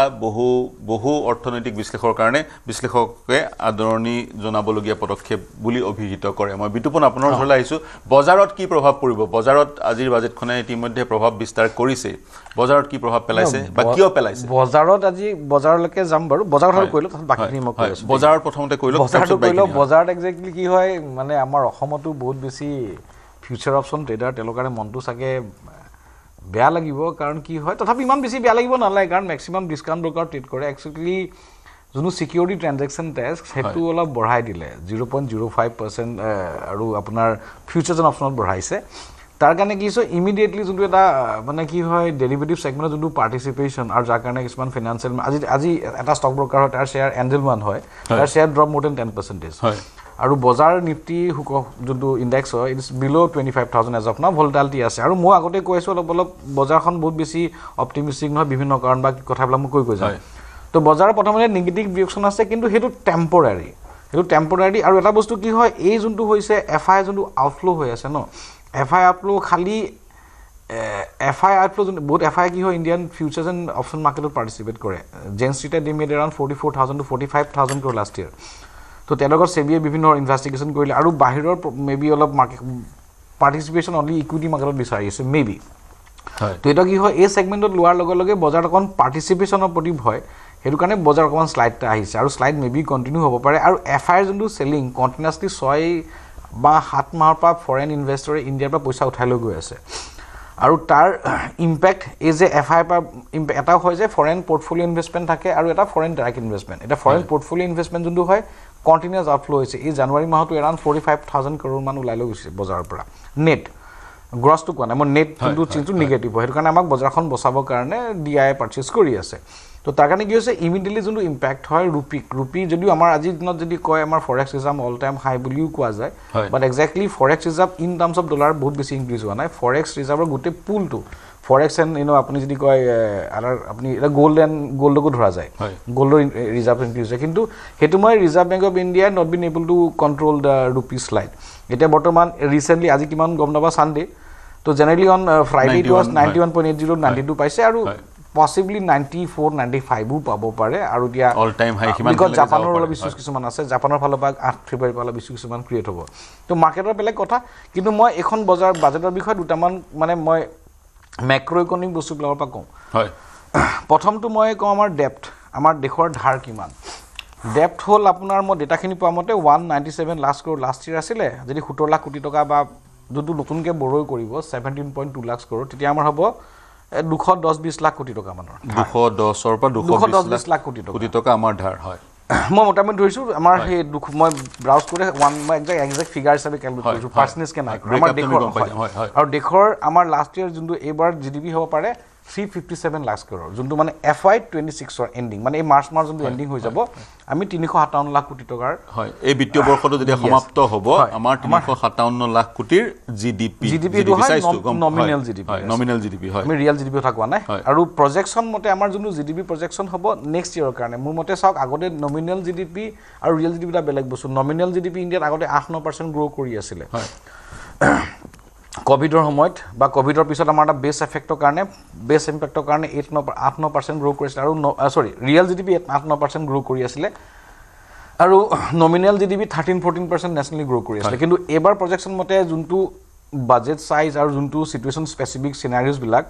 10-12% গ্ৰো কৰি ধৰে আপোনাৰ নেক্সট ইয়াৰ প্ৰজেকচন 390 লাখ কোটি মান টকা হ'বগে 390 লাখ কোটি টকাৰ মোটামুটি আপুনি 400 ওচৰ পাজৰ বুলি ধৰি ল পাৰে 7.2 যোনটো প্ৰজেকচন হয় বা 6.8 দিজ এক্স্যাক্টলি ৰিয়েল জিডিপি 6 বা 7 + 3 মাৰি দিলে আপুনি পাই গ'ল টোটাল নমিনেল জিডিপি তো 10% গ্ৰোথ পাই আমি 390 লাখ কোটি টকাৰ হ'মগে 390 লাখ কোটি টকা ইকোনমি দ্যাটস ফাইন কিন্তু কেছটো কি হৈছে আমাৰ ইয়াৰ ধাৰটো যোনটো হয় ধাৰ এক্স্যাক্টলি বিকামিং এ ইস্যু আগতে ইস্যু নাছিলে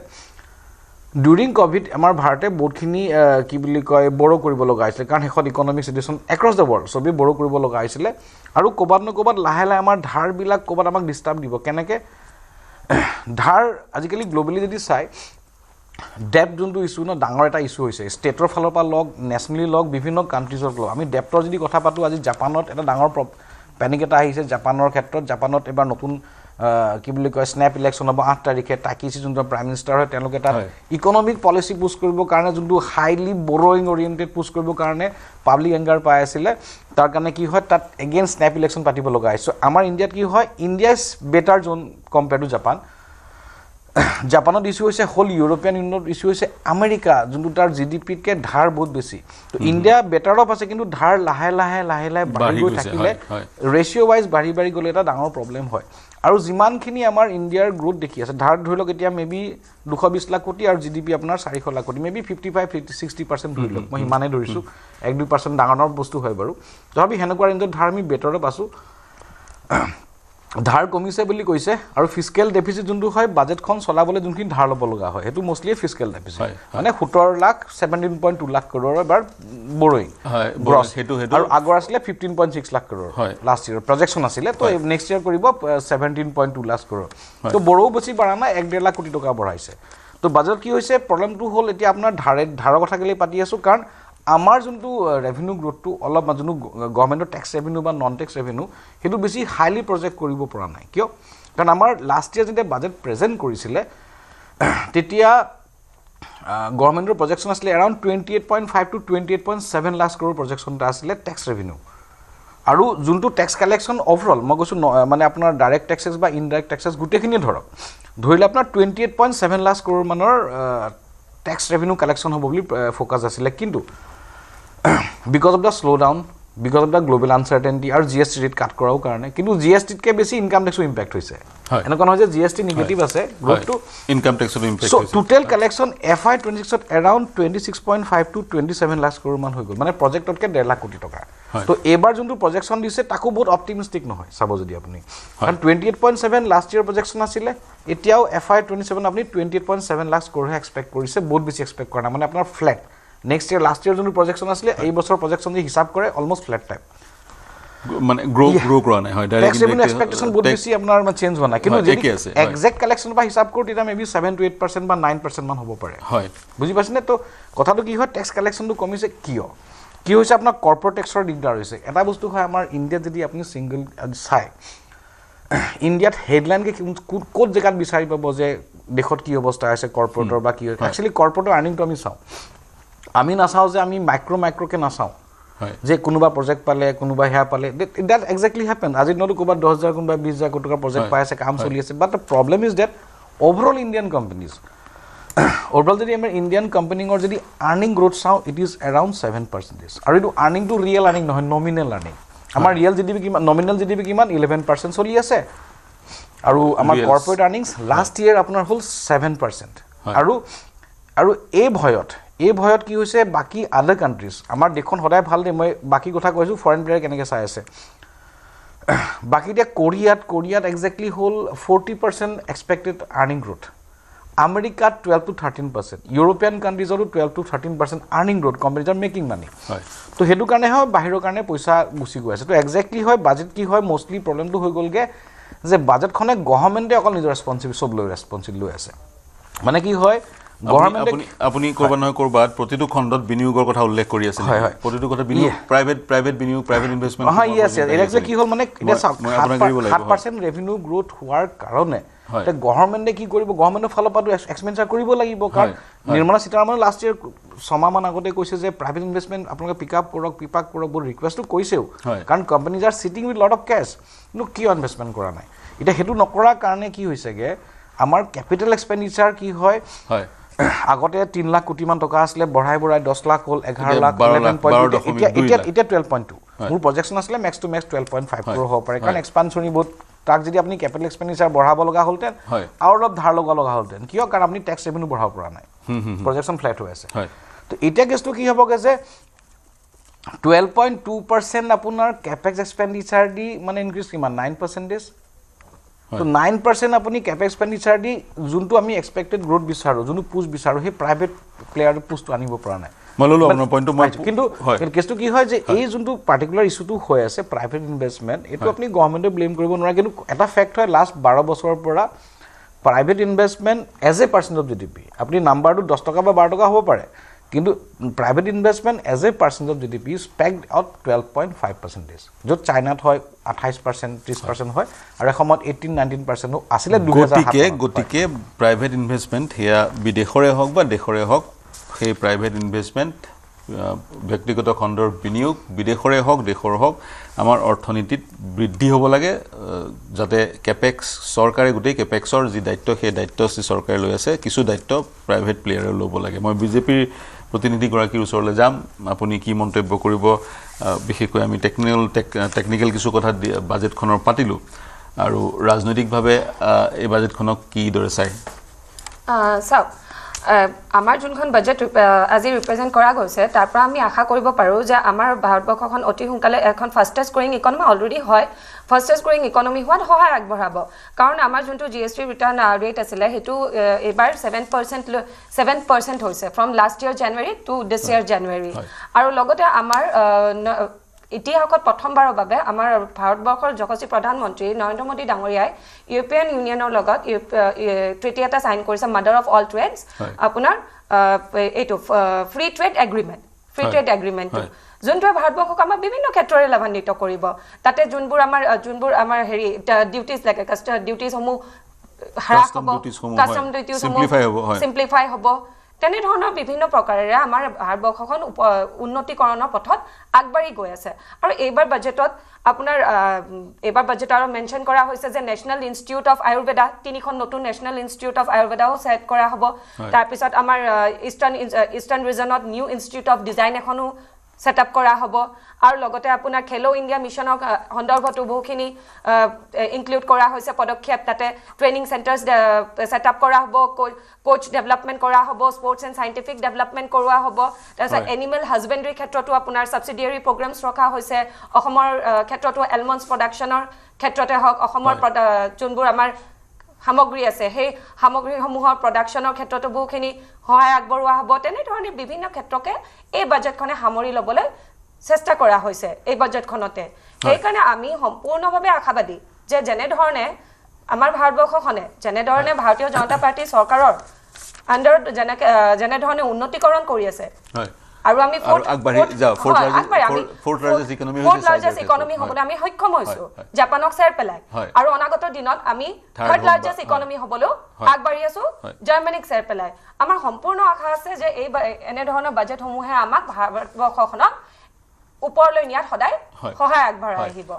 বিশেষকৈ আৰু বহুকেইটা এই বিন্দু এই বাজেটখনক লৈ মই এই মুহূৰ্তত উল্লেখ কৰিব বিচাৰিম। এই বাজেটখনক লৈ কিছু ঘোষণা হৈছিলে, ৰেয়াৰ আৰ্থ মেটেৰিয়েলক লৈ কিছু ঘোষণা হৈছিলে। চাইনাৰ ওপৰত যি ডিপেণ্ডেঞ্চি, সেই ডিপেণ্ডেঞ্চি আঁতৰাবলৈ ৰেয়াৰ আৰ্থ মেটেৰিয়েলৰ কৰিডৰ ঘোষণা কৰিছে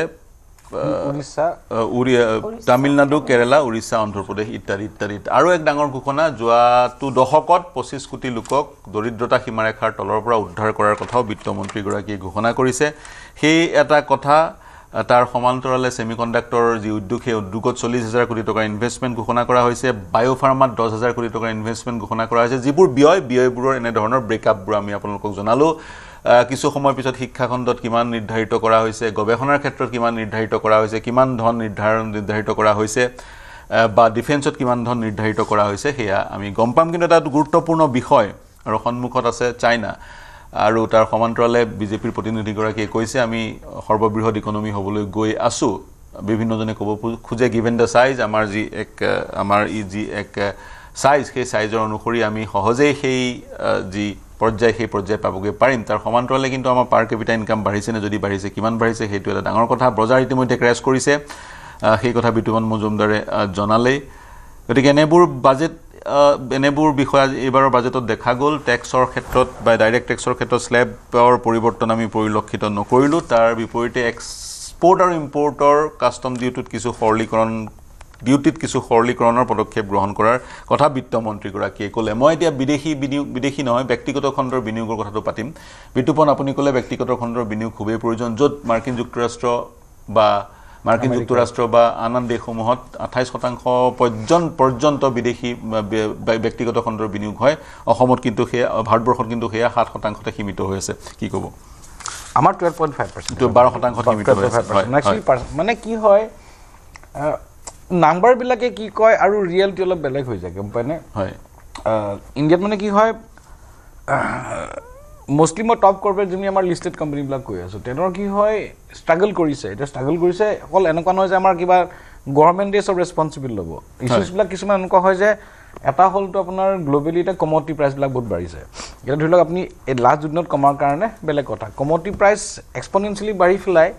আপোনাৰ যোনবিলাক আপোনাৰ মাৰ্জিন হয় যে কোম্পানীৰ বিজনেছৰ মাৰ্জিন ইম্পেক্ট কৰিব ধৰি লওক এতিয়া অট'মোবাইল কোম্পানী হওক আমাৰ মাৰুতি হওক বা মহিন্দ্ৰা হওক তেওঁলোকৰ এনেকুৱা ধৰণৰ যদি ছাডেন মানে কণ্টিনিউৱাছ প্ৰাইচ ইনক্ৰিজ হয় ইণ্টাৰনেশ্যনেল কমোডিটি প্ৰাইজেছ তেতিয়া কি হয় আপোনাৰ টেটৰ কি বুলি কয় মাৰ্জিনবিলাক ইম্পেক্ট হ'ব মাৰ্জিন ছিংগল ডিজিটত আহি যাব পাৰে মানে 100 টকা 7 টকা 8 টকা কমাব পৰা বা 10 টকা কমায় য'ত আগতে 16 টকা 17 টকা কমায় আৰু প্লাছ কি হয় ওভাৰঅল চাব গ'লে আমাৰ কি হয় এটা জিঅ'পলিটিকেল আনচাৰ্টেনিটি আৰু ডোনাল্ড ট্ৰাম্প যেতিয়াৰ পৰা আমেৰিকাৰ যুক্তৰাষ্ট্ৰৰ প্ৰেছিডেণ্ট হ'ল তেতিয়া আমাৰ গোটেই ইণ্ডিয়াৰ ফৰেন পলিচি একদম পূৰা ইফাল কৰি পেলালে কি হয় এসময়ত আমি কি হৈছিলে সাম ইয়াৰ্ছ বেক আমাৰ ইণ্ডিয়াত কি হয় কেমিকেল ছেগমেণ্ট বা ওভাৰঅল যদি চাই এনেকুৱা এটা ষ্ট্ৰেটেজি ওলাইছিলে চাইনা +1 তো ইণ্ডিয়া ৱাজ এ বেনিফিটেড যেতিয়া ক'ভিডৰ পৰা চাইনা +1 বুলি চবেই কথা পাতি আছিলে তোমাৰ ইণ্ডিয়াৰ বহুতখিনি ক্ষেত্ৰত কেমিকেল হওক আৰু মেক ইন ইণ্ডিয়া ক্ষেত্ৰত দেখে ডিকছন টেকনলজি এটা কোম্পানী আজিৰ দিনত তেওঁলোকে আমাৰ টিভি পেনেল বা আপোনাৰ ফোনৰ হওক বা ৱাশ্বিং মেচিন বা ফ্ৰিজ তেতিয়াই বনায় আপুনি চাউমি মোবাইল ইউজ কৰক চেমচাং ইউজ কৰক মোষ্টলি এয়াই কৰে যেনেকৈ আইফোনৰ আপোনাৰ ফক্সকনে বনায় বাহিৰত তো ইণ্ডিয়াৰ মেনুফেকচাৰিং এটা বিল্ড আপ হৈছে নো ডাউট হৈছে কিন্তু কি হয় ক'ৰবাত ডিছঅৰিয়েণ্টেড হৈছে মেনুফেকচাৰিং ফ'কাছ দিছে কিন্তু ক'ৰবাত এতিয়া জিঅ'পলিটিকেল আনচাৰ্টেনিটিৰ কাৰণে এক্সপৰ্ট অৰিয়েণ্টেড এটা ফাৰ্মা কি হয় ফাৰ্মাত ক'ব গ'লে আমাৰ India is called the pharmacy of the world কিন্তু ডিউৰিং ক'ভিড এনেকুৱা হৈ গ'ল যে ইণ্ডিয়াই ৰিয়েলাইজ কৰিলে যে আমাৰ ইণ্ডিয়াৰ মেক্সিমাম ফাৰ্মাৰ যোনটো API হয় এক্টিভ ফাৰ্মা ইনগ্ৰেডিয়েণ্টছ বেচিকেলি কাম ফ্ৰম চাইনা তো এতিয়া যদি চাইনা যদি কেনেবাকৈ বন্ধ কৰি দিয়ে বোলে আমাক বোলে ইনগ্ৰেডিয়েণ্ট নিদিয়ে আমাৰতো মানুহ বেমাৰত মৰি থাকিব বুজি পাইছে সেনেকুৱা কিছুমান ইছ্যু হ'ল তো ইণ্ডিয়ান গভৰ্ণমেণ্টে ষ্টেপছ ল'লে তাৰপিছত ইণ্ডিয়া নিজৰ KSM বা API কাৰণে বহুত পুছ কৰিছে PLI স্কিম দিলে তাৰ কাম হ'ল কিন্তু এতিয়া চাইনাৰ ওপৰত ডিপেন্ডেন্সিটো কমাব বিচাৰিছে কমাই পেলাই আকৌ এক্সপৰ্ট কৰিব লাগে আমি চাইনাৰ পৰা ইম্পৰ্ট কৰি পেলাই ফাৰ্মা প্ৰডাক্ট বনালোঁ ঠিক আছে এতিয়া বেচিব লাগিব ক'ত আমেৰিকা হৈছে ফাৰ্মাক বা কিন্তু মই বাকী ফচাই দিম এভৰি টাইম মানে ভয় এটা খুৱাই থাকে বিজনেছত কি হয় যেতিয়া আনচাৰ্টেইন চিনাৰত আপুনি 2 টকাও পকেটৰ পৰা খৰচা নকৰে তো ডেট বেচিকেলি ইম্পেক্টিং কিন্তু এই ষ্টৰিটো লেটেষ্ট হয় কিন্তু যদি আমি ওভাৰঅল চাওঁ 10-12 বছৰৰ পৰা অকল গভৰ্ণমেণ্টে পাব্লিক ফাণ্ড ইউজ কৰি খৰচা কৰি ৰাস্তা বনাই কেপিটেল এক্সপেণ্ডিচাৰ কৰি চলাই আছে প্ৰাইভেট ইনভেষ্টমেণ্টে পিক আপ কৰিব পৰা নাই গভৰ্ণমেণ্ট এক্সপেণ্ডিচাৰ ধৰি লওক মই এগেইন কৈ আছোঁ 1.5 লাখ কোটি টকা কেপিটেল এক্সপেণ্ডিচাৰ 1.5 লাখ কোটি টকা আছিলে বিফৰ ক'ভিড এতিয়া 10 লাখ কোটি আপোনাৰ 10x ইনক্ৰিজ হৈছে একচুৱেলি ক'ব গ'লে 10-12 লাখ কোটি টকা হৈছে কিন্তু এটা কথা কওক এই যি এখন mother of all deals sign কৰিলে স্বাক্ষৰ কৰিলে ভাৰতবৰ্ষ এই গ্লোবেল আনচাৰ্টেনিটিৰ সময়ৰ অৰ্থনৈতিক এই যি অচলাৱস্থা সমগ্ৰ বিশ্বত পৰিলক্ষিত কৰিছোঁ আমি বা মাৰ্কিন যুক্তৰাষ্ট্ৰৰ সৈতে ভাৰতবৰ্ষৰ যি সম্পৰ্ক বাণিজ্যিক সম্পৰ্কটো তিক্ততা বৃদ্ধি পাইছে এই ডিলটোৱে এই মাদাৰ অফ অল ডিলছে আমাক কেনেকৈ উদ্ধাৰ কৰিব এইটোৱে একচুৱেলি কি হয় দুটা বেদ হ'ব পাৰে হয় প্ৰথম কথা মই যোনটো পাৰ্চনেলি ফিল কৰোঁ ডোনাল্ড ট্ৰাম্প বিষয়ত তেওঁ কি ভাবে কি নাভাবে মই তাক বুজি নাপাওঁ হয় আৰু তেওঁ বৰ ইগো থকা মানুহ তেওঁক নোবেল পিচ প্ৰাইজ লাগে তেওঁৰ কাৰণে যদি তেওঁ নোবেল পিচ নাপালেকে পৃথিৱীক অশান্তি কৰি থাকিব সেইটো এটা কথা এই একচুৱেলি ইণ্ডিয়া আৰু আমেৰিকাৰ মোষ্টলি ট্ৰেড হয় মেবি কিমান $140 বিলিয়ন মানৰ হয় 140-150 আৰু আমাৰ টাৰ্গেট আছিলে $500 বিলিয়ন এটা ইণ্টাৰনেশ্যনেল ট্ৰেড কৰোঁ ইউৰোপৰ লগত হয় 136 to 140 হেনেকুৱা ধৰণৰ ট্ৰেড হয় ওভাৰঅল মানে হিমান বিলিয়নৰ ট্ৰেড হয় ইম্পৰ্ট এক্সপৰ্ট মিলাই ফেলাই আৰু ইফালে ইউকেৰ লগত আমাৰ ভালেখিনি হয় তো এতিয়া ইউৰোজন আগতে ইউকেটো ইউৰোজনত আছিলে এতিয়া ওলাই গ'ল তথাপি আমাৰ সম্বন্ধ ভাল তেতিয়া কি হয় দেখিলে ইউৰোপে দেখিলে আমেৰিকাই কেতিয়াবা ধমক দিয়ে গ্ৰীণলেণ্ডত কয় যে গ্ৰীণলেণ্ডখন আমাক লাগে ইফ ইউ মানে don't listen to us will probably put tariff on you আপোনাক 10% লগাই দিম 100% লগাই দিম হেনেকুৱা এটা প্ৰেছাৰ ইউজ কৰে তো ডোনাল্ড ট্ৰাম্পে নিজৰ পাৰ্সোনালি গ'ৰ কাৰণে আমেৰিকাৰ অৱস্থা বেয়া হৈ গৈছে মই আপোনাক এক্সাক্ট দেখাম যে আমেৰিকাৰ অৱস্থা বেয়া হৈ আছে কিন্তু সেই ক্ষেত্ৰত কি হয় যোনটো ওয়াৰ্ল্ডৰ এটা লবি আছিলে যে আমেৰিকা ক্যান ডু এনিথিং এতিয়া ভেনেজুয়েলাত মন গ'ল এটাক কৰি গুছি আহিলে ইৰাণত মন গ'ল এটা ইৰাণত গৈ ফেলা তেলৰ ৱাৰশিপ মেবি ইৰাণত এতিয়া আপোনাক কোন দিনাখন কি এটাক কৰি গম নাপাব আৰু কালি পৰিবলৈ ইণ্ডিয়া কিবা এটা ষ্টেট কৰি দিলে বোলে ইণ্ডিয়াৰ পৰা 500% টাৰিফ কৈ দিব পাৰে ইণ্ডিয়াৰ 50% পে কৰি আছে বিকজ অফ ডোনাল্ড ট্ৰাম্পে কালি পৰি 500% টাৰিফ বুলি ক'ব পাৰে বাট খালি এটা চেঞ্জ মই কৈ আছো এটা চেঞ্জ হ'ল খালি ডোনাল্ড ট্ৰাম্পে লাহে লাহে ষ্টেপটো বেক কৰিছে কেনে গম পায়নে কৈছে যে ইণ্ডিয়াই ৰাছিয়াৰ পৰা তেল কিনা কমাইছে আৰু এটা ইণ্ডিয়াই ভেনেজুয়েলাৰ পৰা কিনিব লাগে because is back by Trump এটা কথাটো কি হয় ডোনাল্ড ট্ৰাম্পে কবাত বিচাৰিছে ইণ্ডিয়াৰ লগতো লাহে লাহে ঠিক হ'ব কাৰণ ইণ্ডিয়ান যোনখন বজাৰ এখন সৰু বজাৰ নহয় পইচা বজাৰ নহয় মানুহৰ বজাৰ এখন বহুত ডাঙৰ বহুত পপুলেশ্যন আছে কাৰণ চাইনাৰ মাৰ্কেট আপুনি ৰিচ কৰিব নোৱাৰে চাইনাত ইমানখিনি ষ্টেট কণ্ট্ৰল আমাৰ ইণ্ডিয়া এডপ্ট কৰে কিন্তু আমেৰিকাই কি বিচাৰিছিলে এগ্ৰিকালচাৰ মাৰ্কেটখন ওপেন কৰিব বিচাৰিছিলে যোনটো ইণ্ডিয়া কিন্তু একচেপ্ট কৰিব নোৱাৰে আপুনি একচেপ্ট কৰিব নোৱাৰে মোৰ নোৱাৰে কাৰণ আমাৰ মেজৰিটি মানুহখিনি বা গভৰ্ণমেণ্টটো একচেপ্ট কৰা নাই তো সেই বস্তুত আপোনাৰ কি হয় অলপ প্ৰেছাৰ দি আছে ইফালবা খুছে হিফালবা খুছে তো এই ক্ষেত্ৰত ইণ্ডিয়াৰ যোনটো ষ্টেণ্ড হয় এতিয়া মই দেখিছোঁ ইণ্ডিয়াই এক্সটাৰ্নেল পজিশ্যন ভালেখিনি ইম্প্ৰুভমেণ্ট হৈছে যদিও মাজতে অলপ ভয় লাগিছিলে কি হৈছে মই মাজতে টেনশ্যন ইম্পৰ্টেণ্ট বস্তু এতিয়া ব্ৰিক্সৰ যোনটোখন মিটিং হ'ব নেক্সট আপোনাৰ এইবাৰ ইণ্ডিয়াতে হ'ব ব্ৰিক্স আৰু মই ক'ৰবাত মই ফিল কৰিছোঁ ব্ৰিক্স আৰু ইউ ক'ৰবাত পচিবিলিটি আছে যাওক ইউৰোপ য়েছ কিন্তু জেনেৰেলি কি হয় ৰাছিয়াৰ লগত ইউৰোপ সিমান এটা ঠিক নহয় কিন্তু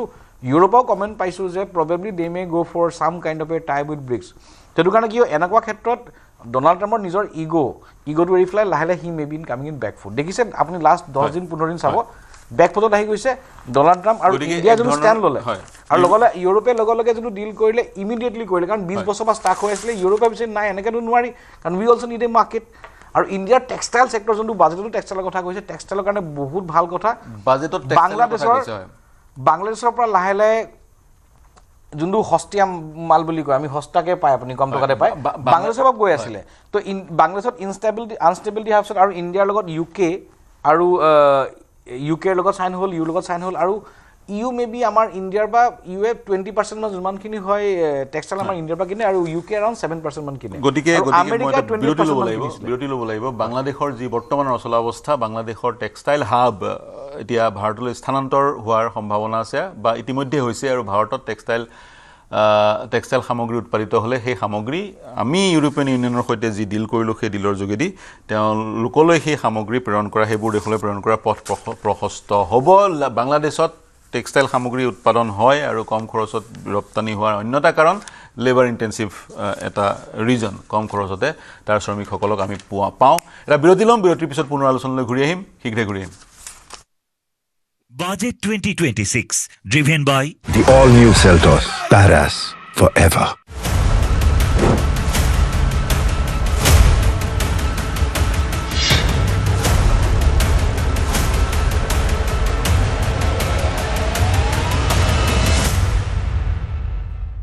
अक्कर बक्कर बम्बे बो आखी नोबे पूरा 100 में लागा धागा चोर निकल के भागा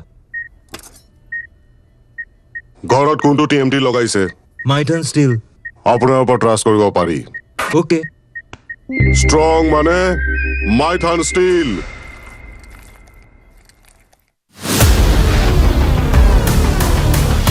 ভয়ংকৰ যান-জঁট মহানগৰীত বন্ধ পথ মহানগৰী যান-জঁটত নতুনকৈ সংযোজন হ'ল চানমাৰী উৰণ সেতু চানমাৰী হৈ জুৰোডলৈ আপোনাৰ যদি যাবলগীয়া কাম আছে তেনেহ'লে কেইদিনমানৰ কাৰণে সেই পথটো পৰিহাৰ কৰক কিয়নো আপুনি গন্তব্যস্থল পোৱালৈকে ৰাস্তাত কিমান সময় ট্ৰেফিক জামত পৰিব তাৰ কোনো নিশ্চয়তা নাই দ্ৰুতগতিত কাম চলি আছে দীঘলী পুখুৰীৰ পৰা বামুণী মৈদামৰ FCI হনুমান মন্দিৰলৈকে নিৰ্মাণ কৰা উৰণ সেতু সাময়িকভাৱে বন্ধ কৰা হৈছে কেইবাটাও পথ ৰোড ক্লোজ কৰি থোৱা হৈছে আপুনি Budget 2026, driven by the all-new Seltos. Paras forever.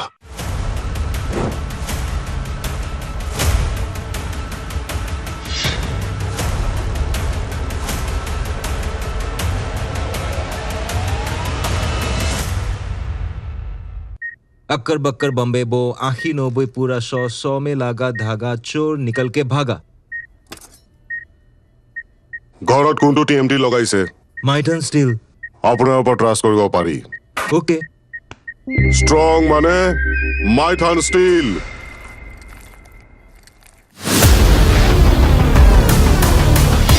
ভয়ংকৰ যান-জঁট মহানগৰীত বন্ধ পথ মহানগৰী যান-জঁটত নতুনকৈ সংযোজন হ'ল চানমাৰী উৰণ সেতু চানমাৰী হৈ জুৰোডলৈ আপোনাৰ যদি যাবলগীয়া কাম আছে তেনেহ'লে কেইদিনমানৰ কাৰণে সেই পথটো পৰিহাৰ কৰক কিয়নো আপুনি গন্তব্যস্থল পোৱালৈকে ৰাস্তাত কিমান সময় ট্ৰেফিক জামত পৰিব তাৰ কোনো নিশ্চয়তা নাই দ্ৰুতগতিত কাম চলি আছে দীঘলী পুখুৰীৰ পৰা বামুণী মৈদামৰ FCI হনুমান মন্দিৰলৈকে নিৰ্মাণ কৰা উৰণ সেতু সাময়িকভাৱে বন্ধ কৰা হৈছে কেইবাটাও পথ ৰোড ক্লোজ কৰি থোৱা হৈছে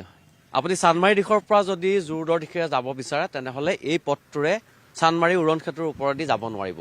কেইবাদিনো ধৰি এই পথটো বন্ধ কৰা হ'ব আৰু বৃহস্পতিবাৰৰ পৰা এই পথটো বন্ধ আছে কিন্তু আপুনি এটা বিকল্প পথেৰে বামুণী মৈদামৰ দিশৰে যাব পাৰিব সেই পথটো হৈছে MRD পথ এই পথটোৰে আপুনি গৈ বামুণী মৈদামৰ যিটো গভৰ্ণমেণ্ট পেজ আছে গভৰ্ণমেণ্ট পেজৰ কাষেদি গ'লে বামুণী মৈদামৰ যিটো মূল পথ আছে সেই পথত উঠি সেই দিশেৰে আপুনি যাব পাৰিব RG বৰুৱা ৰোডৰ মূল পথেৰে জুৰোডৰ দিশে আহিলে চানমাৰী উৰণ সেতুৰ ওপৰেৰে যাব নোৱাৰিব চানমাৰী উৰণ সেতু সম্পূৰ্ণৰূপে বন্ধ কৰি দিয়া হৈছে আৰু আমি অলপ আগলৈ যাম সিফালৰ পৰা অহা জুৰোডৰ দিশৰ পৰা অহা যিসমূহ যান বাহন আছে Chandmari Budget 2026, driven by the all-new Seltos. Paras forever.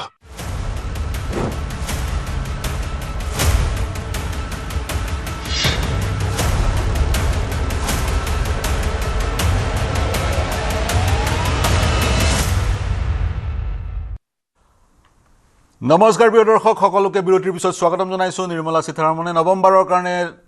কেন্দ্ৰীয় বাজেট দাখিল কৰিলে লোকসভাৰ মজিয়াত সদনৰ মজিয়াত এটা বাজেট দাখিল কৰাৰ পিছতে এটা প্ৰশ্ন আমাৰ ভিউৱাৰ্ছৰ মাজত উদয় হয় সেই প্ৰশ্নটো হৈছে কি কি সামগ্ৰীৰ দাম বাঢ়িলে কি কি সামগ্ৰীৰ দাম কমিলে খুব বিশেষ ঘোষণা সামগ্ৰীৰ দাম বৃদ্ধি হোৱাৰ বা সামগ্ৰীৰ দাম কমাৰ বিত্তমন্ত্ৰীগৰাকীয়ে নকৰিলেও কাষ্টম ডিউটি আৰু টাৰিফত সাল সলনিৰ বহুকেইটা ঘোষণা ইতিমধ্যে কৰা হৈছে সুৰাৰ দাম আৰু লাক্সাৰী ঘড়ীৰ দাম বৃদ্ধি হোৱাৰ ঘোষণা কৰা হৈছে বা আমি ইংগিত পাইছোঁ তেওঁৰ যি বাজেট ভাষণ সেই বাজেট ভাষণৰ যোগেদি এতিয়া দাম কিহৰ কমিলে মই আৰম্ভণিতে কৈছোঁ বহুকেইটা সামগ্ৰীত টাৰিফ যি কৰ আৰোপ কৰা হয় সেই কৰ আৰোপৰ প্ৰক্ৰিয়াত সাল সলনি ঘটোৱা হৈছে কাষ্টম ডিউটিত সাল সলনি ঘটোৱা হৈছে বিশেষকৈ বহুকেইটা সামগ্ৰীত বিদেশৰ পৰা যিবোৰ সামগ্ৰী ভাৰতবৰ্ষলৈ আহে সেইবোৰ সামগ্ৰীত ইম্পৰ্ট ডিউটি শূন্য কৰা হৈছে যাতে ভাৰতবৰ্ষৰ পৰা লেডাৰ সামগ্ৰী এক্সপোৰ্ট কৰিব পৰা যায় এটা কুশন পোৱা যায় লেডাৰ সামগ্ৰী এক্সপোৰ্টৰ ক্ষেত্ৰত সেই উদ্দেশ্য আগত ৰাখি বহুকেইটা বিদেশৰ পৰা ভাৰতবৰ্ষলৈ অহা সামগ্ৰী ইম্পৰ্ট ডিউটি শূন্য কৰা হৈছে ভাৰতবৰ্ষত নিৰ্মাণ হ'বলগীয়া স্মাৰ্টফোন টেবলেট ইত্যাদিৰ মূল্য হ্ৰাস পাব একেই টাৰিফ হ্ৰাস কৰাৰ কাৰণে তাৰ সমান্তৰালে 17টা ড্ৰাগছ বায়োফাৰ্মাৰ ক্ষেত্ৰত আমি ইতিমধ্যে জনাইছোঁৱে চৰকাৰে 10,000 কোটি টকা ব্যয় কৰাৰ ঘোষণা কৰিছে 17 ধৰণৰ ড্ৰাগছৰ ক্ষেত্ৰত ড্ৰাগছ মলিকুলৰ ক্ষেত্ৰত বিশেষ ব্যৱস্থা গ্ৰহণ কৰা হৈছে হ্ৰাস পাব দাম সেই ড্ৰাগছবোৰৰ সেই ঔষধবোৰৰ আৰু সেই ঔষধবোৰত অন্তৰ্ভুক্ত হৈ আছে কৰ্কট ৰোগ আৰু মধুমেহ ডায়েবেটিছ আৰু কেঞ্চাৰৰ যি ঔষধৰ ক্ষেত্ৰতো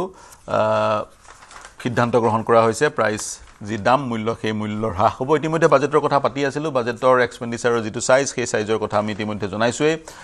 সেই ব্ৰেকআপখিনি দিলোঁৱেই মই পুনৰ বিতুপন আপোনাৰ ওচৰলৈ আহিম আপুনি কিবা এটা ক'ব বিচাৰিছিল বৰ্তমান এতিয়া বাজেটৰ বিষয়ে মই কিছুমান এক্সপেণ্ডিচাৰ আইটেমকেইটা জাষ্ট পালোঁগৈ হয় বাজেটত কি হয় টোটেল বাজেটখন আপোনাৰ দেখিলে 5.34 লাখ crore হয় তাত ক'ত কি চেঞ্জ হৈছে মই এবাৰ কৈ দিব পাৰোঁ যোনটো আহিলে মোৰ হাতত বৰ্তমান পেঞ্চন যোনটো হয় আইটেম হয় পেঞ্চনত আপোনাৰ কি হয় 2025-26 আপোনাৰ যোনটো প্ৰজেকশ্যনতকৈ বেছি খৰচা হ'ল পেঞ্চন 2.76 লাখ কৰোৰ আৰু হৈ গ'ল 2.86 লাখ কৰোৰ আৰু এইবাৰো কি হৈছে পেঞ্চনত খৰচা হ'ব 2.96 লাখ কৰোৰ মানে 3 লাখ কোটি টকাৰ পেঞ্চনত পেমেণ্টত যাব 2.96 লাখ কৰোৰ প্ৰজেকশ্যন ডিফেন্সৰ বাজেটটো যোনটো অনুমান হয় 5.94 লাখ কৰোৰ মানে আগতে এই বছৰ খৰচা হৈছিলে 5.6 লাখ কৰোৰ মানে এই মোটামুটি ডিফেন্সত 10% 5.6 লাখ কৰোৰ পৰা আপোনাৰ 5.9 লাখ কৰোৰ নহয় মূল এক্সপেন্ডিচাৰৰ 10% ডিফেন্সত হয় 10% মানে 6 লাখ কোটি টকা যদি আমি বাজেটে ধৰে 10% কে বেছি হ'ব হয় 10% 11-12% ডিফেন্সত খৰচা কৰিছে আৰু আপোনাৰ ফাৰ্টিলাইজাৰত কি হয় কাট কৰিছে অকমান যোনটো খৰচা হৈ গ'ল মানে একজেক্টলি প্ৰজেকশ্যন আছিলে 1,67 crore মান খৰচা কৰিব 1.86 লাখ crore মান ফাৰ্টিলাইজাৰত খৰচা হৈ গ'লগে এবাৰ হয় যদিও আমাৰ এবাৰ ওয়েদাৰ সিনাৰিও বেয়া নাছিলে আপোনাৰ কি বুলি কয় খেতিও ভাল হৈছে 1.8 লাখ কোটি আমি ফাৰ্টিলাইজাৰত খৰচ কৰিছিলো 1.86 লাখ খৰচা কৰিলো আৰু 1.70 লাখ crore এবাৰ কিনকৈ প্ৰজেকশ্যন কৰা হৈছে অৰ্থাৎ আমি এবাৰ ফাৰ্টিলাইজাৰ কম খৰচ কৰিম মানে যদি হৈ গ'ল 1.86 কিন্তু বাঢ়ি যাব পাৰে সিচুৱেচন আপোনাৰ ডিপেন্ড কৰিব এবাৰ এল নিনো হয় বা লা নিনা আহিব এটা এল নিনো অহাৰ প্ৰজেকশ্যন বহুত আছে এল নিনো হলে কেনেকুৱা ধৰণৰ সিনাৰিও হেতু ডাইনামিক হ'ব হয় হয় কৃষকক সেই ধৰণে উপকৃত কৰা হ'ব 1.7 লাখ কোটি টকাৰ আমি সাৰ ক্ৰয় কৰি আৰু গভৰ্ণমেণ্টে সাৰ ক্ৰয় কৰিব ফুড সাবসিডি হয় নেকি ফুডৰ ওপৰত আপোনাৰ খৰচা আছিল 2.28 লাখ crore হেতু কনস্ট্যান্ট ৰাখিছে 2.27 lakh crore food subsidy type kind of হয় হেতু আপোনাৰ এটা 2.2 লাখ কোটি টকা ব্যয় কৰিব চৰকাৰে খাদ্যৰ কাৰণে আৰু সেই টকা ব্যয় কৰিব লাগিব কাৰণ বিভিন্ন স্কিম আছে বিনামূলীয়া চাউল যোগান ধৰাকে আৰম্ভ কৰি বিভিন্ন স্কিম আছে হয় আৰু এগ্ৰিকালচাৰ এণ্ড এলাইড এক্টিভিটিজ যোনটো ধৰে তেতিয়া মানে এগ্ৰিকালচাৰ হৰ্টিকালচাৰ বা আপোনাৰ এনিমেল হাজবেণ্ডাৰী গোটেই ডিপাৰ্টমেণ্টত যদি আমি ধৰোঁ মই সেইটো নিচিনা দেখাইছোঁ তাত আপোনাৰ 1.51 লাখ খৰচা হৈছিলে লাষ্ট টাইম কমি গৈছিলে 1.58 প্ৰজেকশ্যন আছিলে এবাৰ 1.51 খৰচা কৰিলে মানে হাত গম পাইছে নে 70,000 মানে কমালে কিন্তু প্ৰজেকশ্যন এবাৰ বঢ়াব 1.62 লাখ crore মান গতিকে শিক্ষা খণ্ডত শিক্ষা নহয় এগ্ৰিকালচাৰ কৃষি খণ্ড আৰু সহযোগী খণ্ডবোৰত বঢ়াব 1.62 লাখ ব্যয় যেতিয়া বঢ়াব ভাল কথা কৃষক উপকৃত হ'ব নহয় জানো হয় আৰু ডেভেলপমেণ্ট অফ নৰ্থ ইষ্টৰ কথাটো মই কৈ আছোঁ গোটেই হোল নৰ্থ ইষ্টৰ ৰিজনৰ কাৰণে হয় এটা আপোনাৰ মই আইটেম কওঁ 5,915 কোটি টকা 2025-26 বাজেটত প্ৰজেক্ট কৰিছিলে হয় ডেভেলপমেণ্ট অফ নৰ্থ ইষ্টৰ কাৰণে 5,915 কোটি খৰচা কৰিম বুলি খৰচা হৈ যাব 4,479 অনলি মানে last year development of 5,915 lakh কোটি টকা নহয় 5,915 কোটি 15 টকা হয় এইটো আপোনাৰ লাখত 5,915 হৈ যাব 5,915 মানে 5,915 কোটি টকা ডেভেলপমেণ্ট অফ নৰ্থ ইষ্টৰ কাৰণে প্ৰজেকশ্যন কৰিছিলে আৰু সেই প্ৰজেকশ্যন যোনটো কৰিছিলে তাৰ মতে অকল খৰচা কৰিব পাৰিলে 4,479 crore এই 26ত খতম হওঁতে কিন্তু maybe head of the election এবাৰ প্ৰজেকশ্যন দিছে FY27ত 6,812 লাখ কোটি 6,812 কোটি টকা উত্তৰ পূৰ্বাঞ্চলৰ কাৰণে নিৰ্ধাৰিত ধনৰ এমাউণ্টটো মই ক'ব বিচাৰিছোঁ যোৱাবাৰ খৰচ কৰিবলৈ প্ৰজেক্টেড ফিগাৰটো আছিল খৰচ কৰাৰ পৰিকল্পনা আছিল 5,915 কোটি টকাৰ কিন্তু খৰচ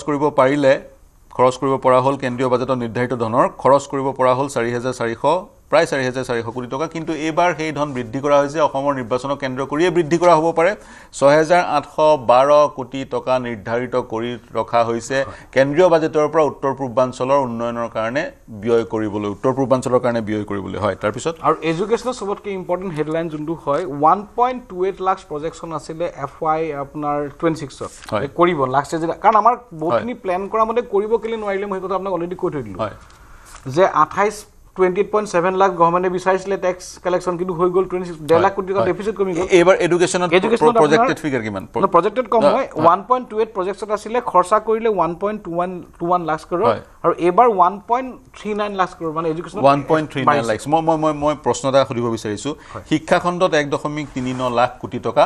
খৰচ কৰে কেন্দ্ৰীয় বাজেটৰ পৰা নিৰ্ধাৰিত কৰি ৰখা হয় ইয়াৰ বিপৰীতে ডিফেন্সত প্ৰতিৰক্ষাৰ বাজেট হ'ল প্ৰায় 6 লাখ কোটি টকা গতিকে 12% মান বাজেটৰ 12% মান প্ৰতিৰক্ষা বাজেট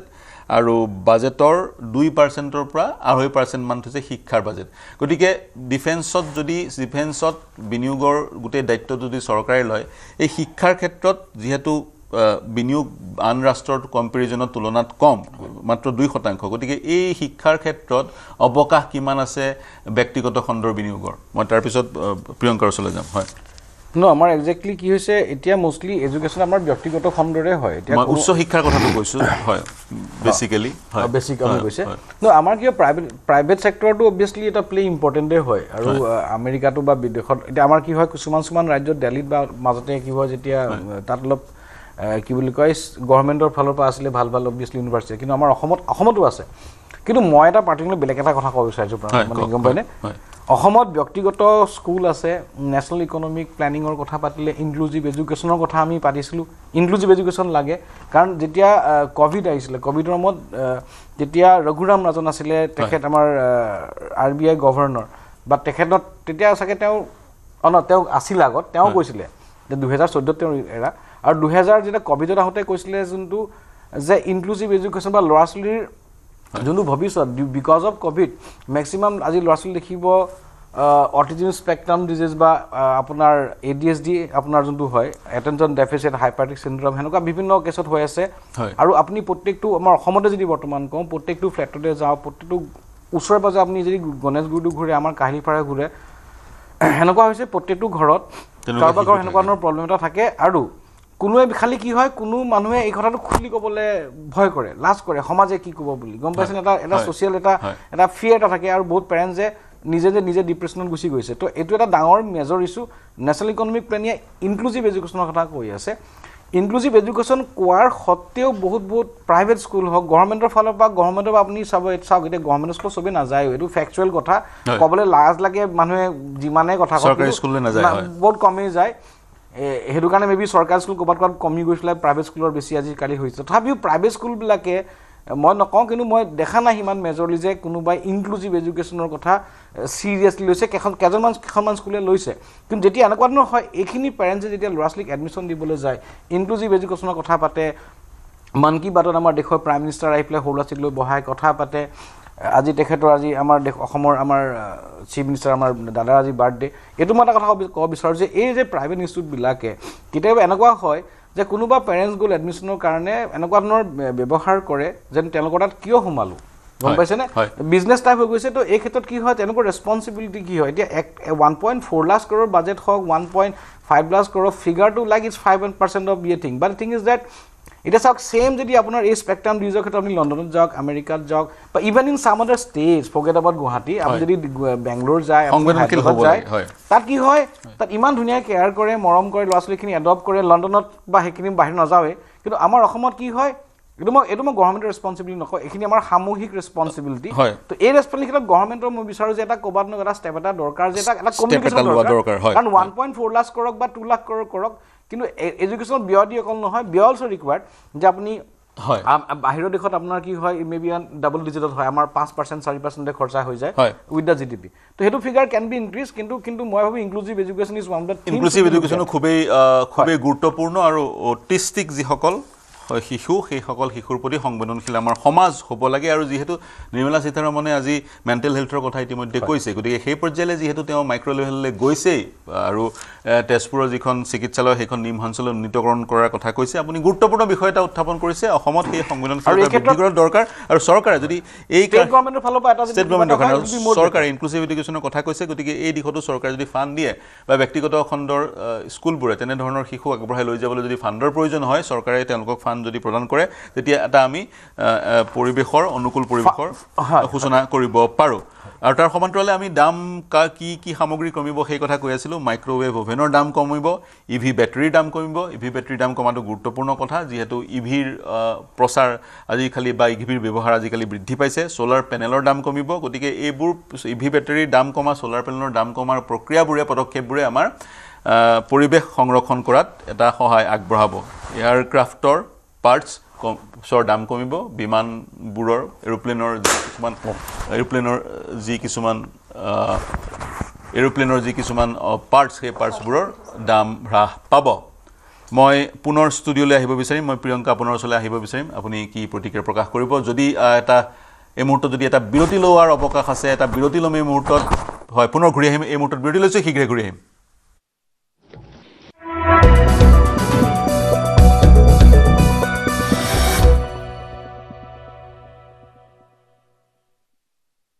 अक्कर बक्कर बम्बे बो आखी 90 पूरा 100 में लागा धागा चोर निकल के भागा ঘৰত কোনটো টিএমটি লগাইছে মাইথান ষ্টিল আপোনাৰ ওপৰত ট্ৰাষ্ট কৰিব পাৰি ওকে ষ্ট্ৰং মানে মাইথান ষ্টিল ভয়ংকৰ যান-জঁট মহানগৰীত বন্ধ পথ মহানগৰী যান-জঁটত নতুনকৈ সংযোজন হ'ল চানমাৰী উৰণ সেতু চানমাৰী হৈ জুৰোডলৈ আপোনাৰ যদি যাবলগীয়া কাম আছে তেনেহ'লে কেইদিনমানৰ কাৰণে সেই পথটো পৰিহাৰ কৰক কিয়নো আপুনি গন্তব্যস্থল পোৱালৈকে ৰাস্তাত কিমান সময় ট্ৰেফিক জামত পৰিব তাৰ কোনো নিশ্চয়তা নাই দ্ৰুতগতিত কাম চলি আছে দীঘলী পুখুৰীৰ পৰা বামুণী মৈদামৰ FCR হনুমান মন্দিৰলৈকে নিৰ্মাণ কৰা উৰণ সেতু সাময়িকভাৱে বন্ধ কৰা হৈছে কেইবাটাও পথ ৰোড ক্ল'জ কৰি থোৱা হৈছে আপুনি চানমাৰী দিশৰ পৰা যদি জোৰদৰ দিশে যাব বিচাৰে তেনেহ'লে এই পথটোৰে চানমাৰী উৰণ সেতুৰ ওপৰেদি যাব নোৱাৰিব কেইবাদিনো ধৰি এই পথটো বন্ধ কৰা হ'ব আৰু বৃহস্পতিবাৰৰ পৰা এই পথটো বন্ধ আছে কিন্তু আপুনি এটা বিকল্প পথেৰে বামুণী মৈদামৰ দিশৰে যাব পাৰিব সেই পথটো হৈছে MRD পথ এই পথটোৰে আপুনি গৈ বামুণী মৈদামৰ যিটো গভৰ্ণমেণ্ট পেজ আছে গভৰ্ণমেণ্ট পেজৰ কাষেদি গ'লে বামুণী মৈদামৰ যিটো মূল পথ আছে সেই পথত উঠি সেই দিশেৰে আপুনি যাব পাৰিব RG বৰুৱা ৰোডৰ মূল পথেৰে জুৰোডৰ দিশে আহিলে চানমাৰী উৰণ সেতুৰ ওপৰেৰে যাব নোৱাৰিব Budget 2026, driven by the all-new Seltos, Paras forever.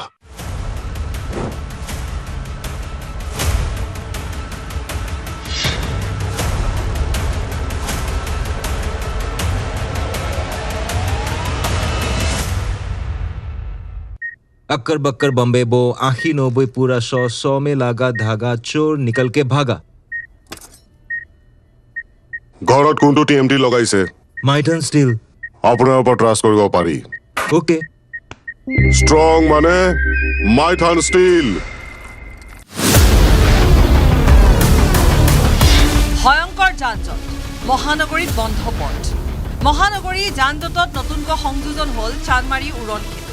Chandmari হৈ জুৰোডলৈ আপোনাৰ যদি যাবলগীয়া কাম আছে তেনেহ'লে কেইদিনমানৰ কাৰণে সেই পথটো পৰিহাৰ কৰক কিয়নো আপুনি গন্তব্যস্থল পোৱালৈকে ৰাস্তাত কিমান সময় ট্ৰেফিক জামত পৰিব তাৰ কোনো নিশ্চয়তা নাই দ্ৰুতগতিত কাম চলি আছে দীঘলী পুখুৰীৰ পৰা বামুণী মৈদামৰ FCR হনুমান মন্দিৰলৈকে নিৰ্মাণ কৰা উৰণ সেতু সাময়িকভাৱে বন্ধ কৰা হৈছে কেইবাটাও পথ ৰোড ক্ল'জ কৰি থোৱা হৈছে আপুনি চানমাৰী দিশৰ পৰা যদি জোৰদৰ দিশে যাব বিচাৰে তেনেহ'লে এই পথটোৰে চানমাৰী উৰণ সেতুৰ ওপৰেদি যাব নোৱাৰিব কেইবাদিনো ধৰি এই পথটো বন্ধ কৰা হ'ব আৰু বৃহস্পতিবাৰৰ পৰা By the all-new Seltos, Paras forever.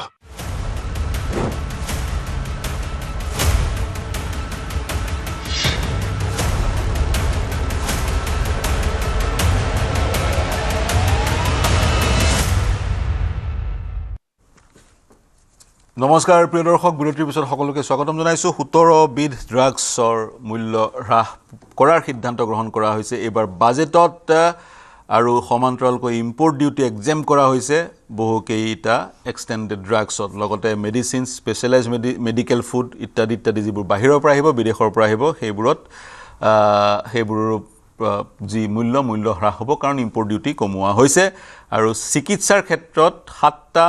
দুৰাৰোগ্য যি ৰোগ সেই ৰোগৰ চিকিৎসাৰ ক্ষেত্ৰত কিছু সকাহ ৰাইজে পাব এইখন এইবাৰ বাজেটখন ৰাহত বাজেট বুলি কেন্দ্ৰীয় চৰকাৰে দাবী কৰিব বিচাৰিছে এই বাজেটখনৰ যোগেদি সমাজৰ প্ৰতিটো শ্ৰেণীৰ প্ৰতিগৰাকী লোকে কৰবাত নহয় কৰবাত সকাহ পাব আৰু এই বাজেটখনৰ মূল উদ্দেশ্য হৈছে সাষ্টেইনেবল ডেভেলপমেণ্ট বহনক্ষম যি উন্নয়ন সেই উন্নয়নৰ কথা এইবাৰ বাজেটখনত কোৱা হৈছে ইতিমধ্যে বিতৃপন মজুমদাৰে বাজেটখনৰ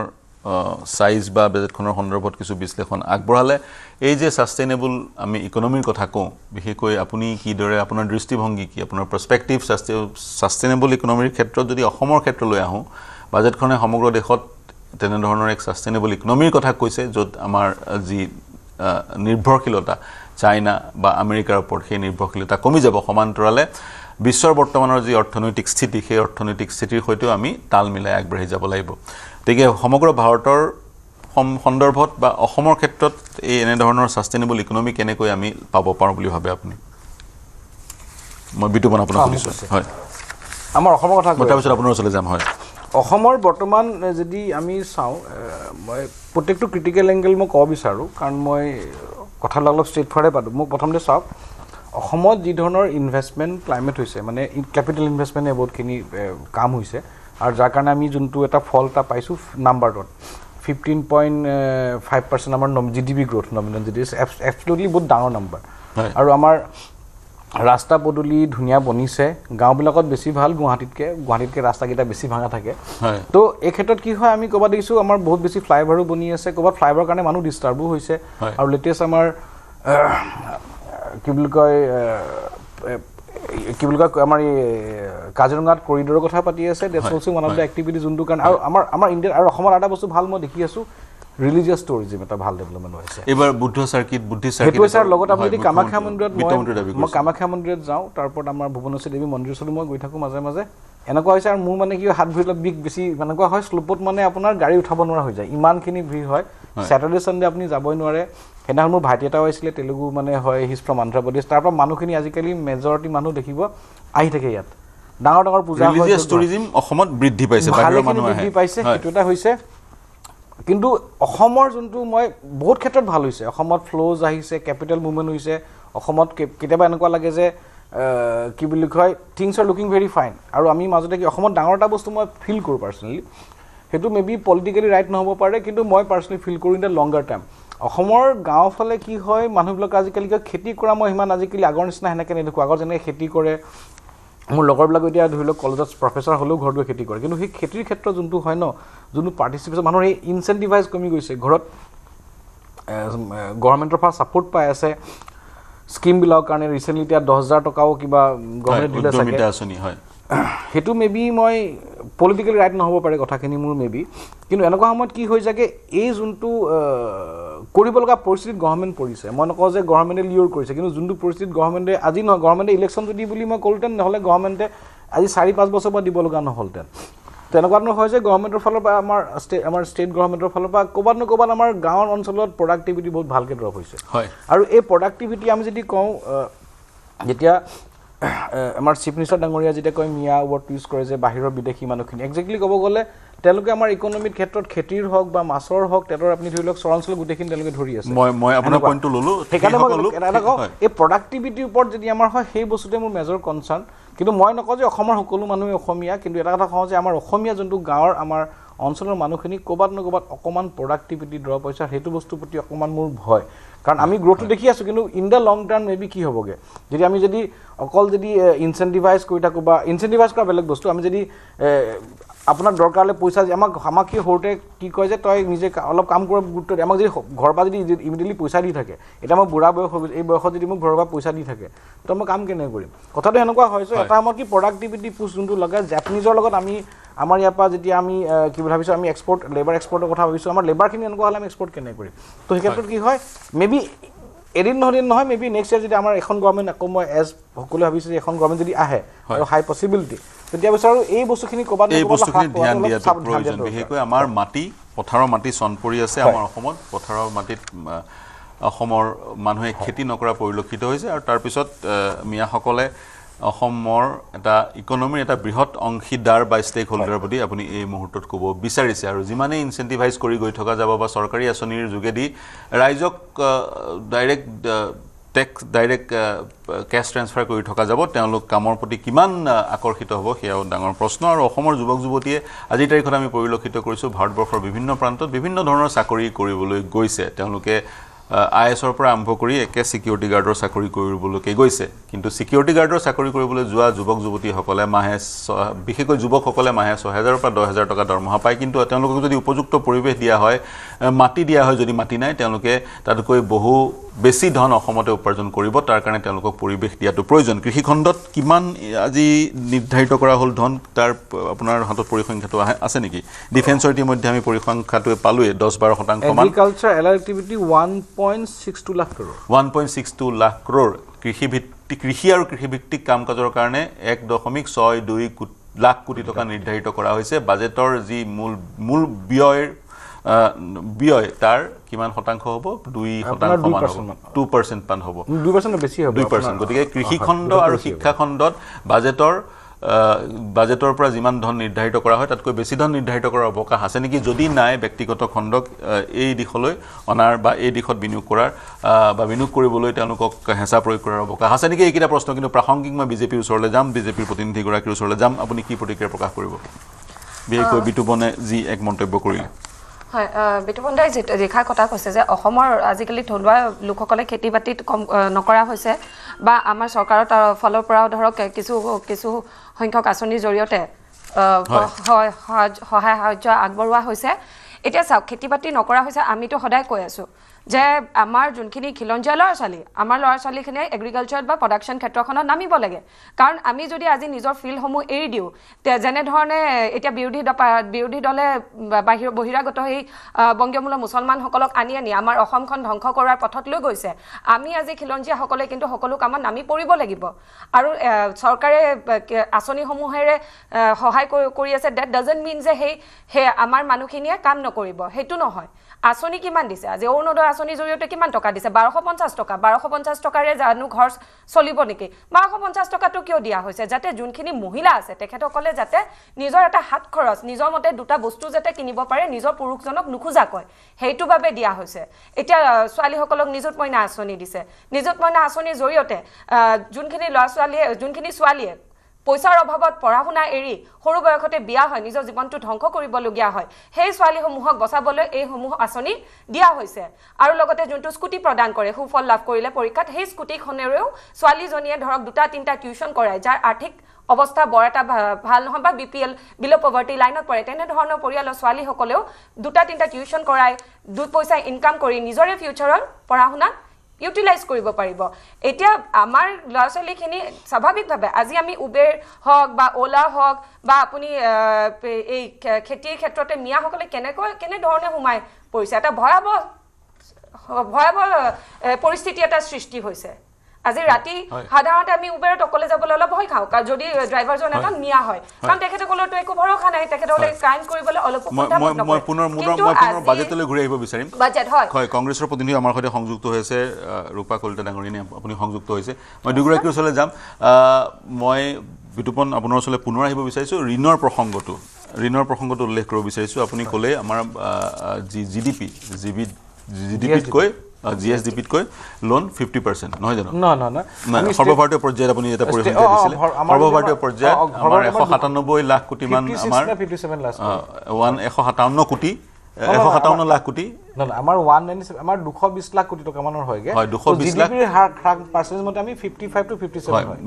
জিডিপি হল গৈ প্ৰায় 400 লাখ কোটি হ'ব প্ৰজেক্টেড জিডিপি আৰু আমাৰ বৰোইংছ আমাৰ ধাৰ হৈছে 220 কোটি গতিকে যিমান 220 লাখ কোটি গতিকে যিমান জিডিপি তাৰ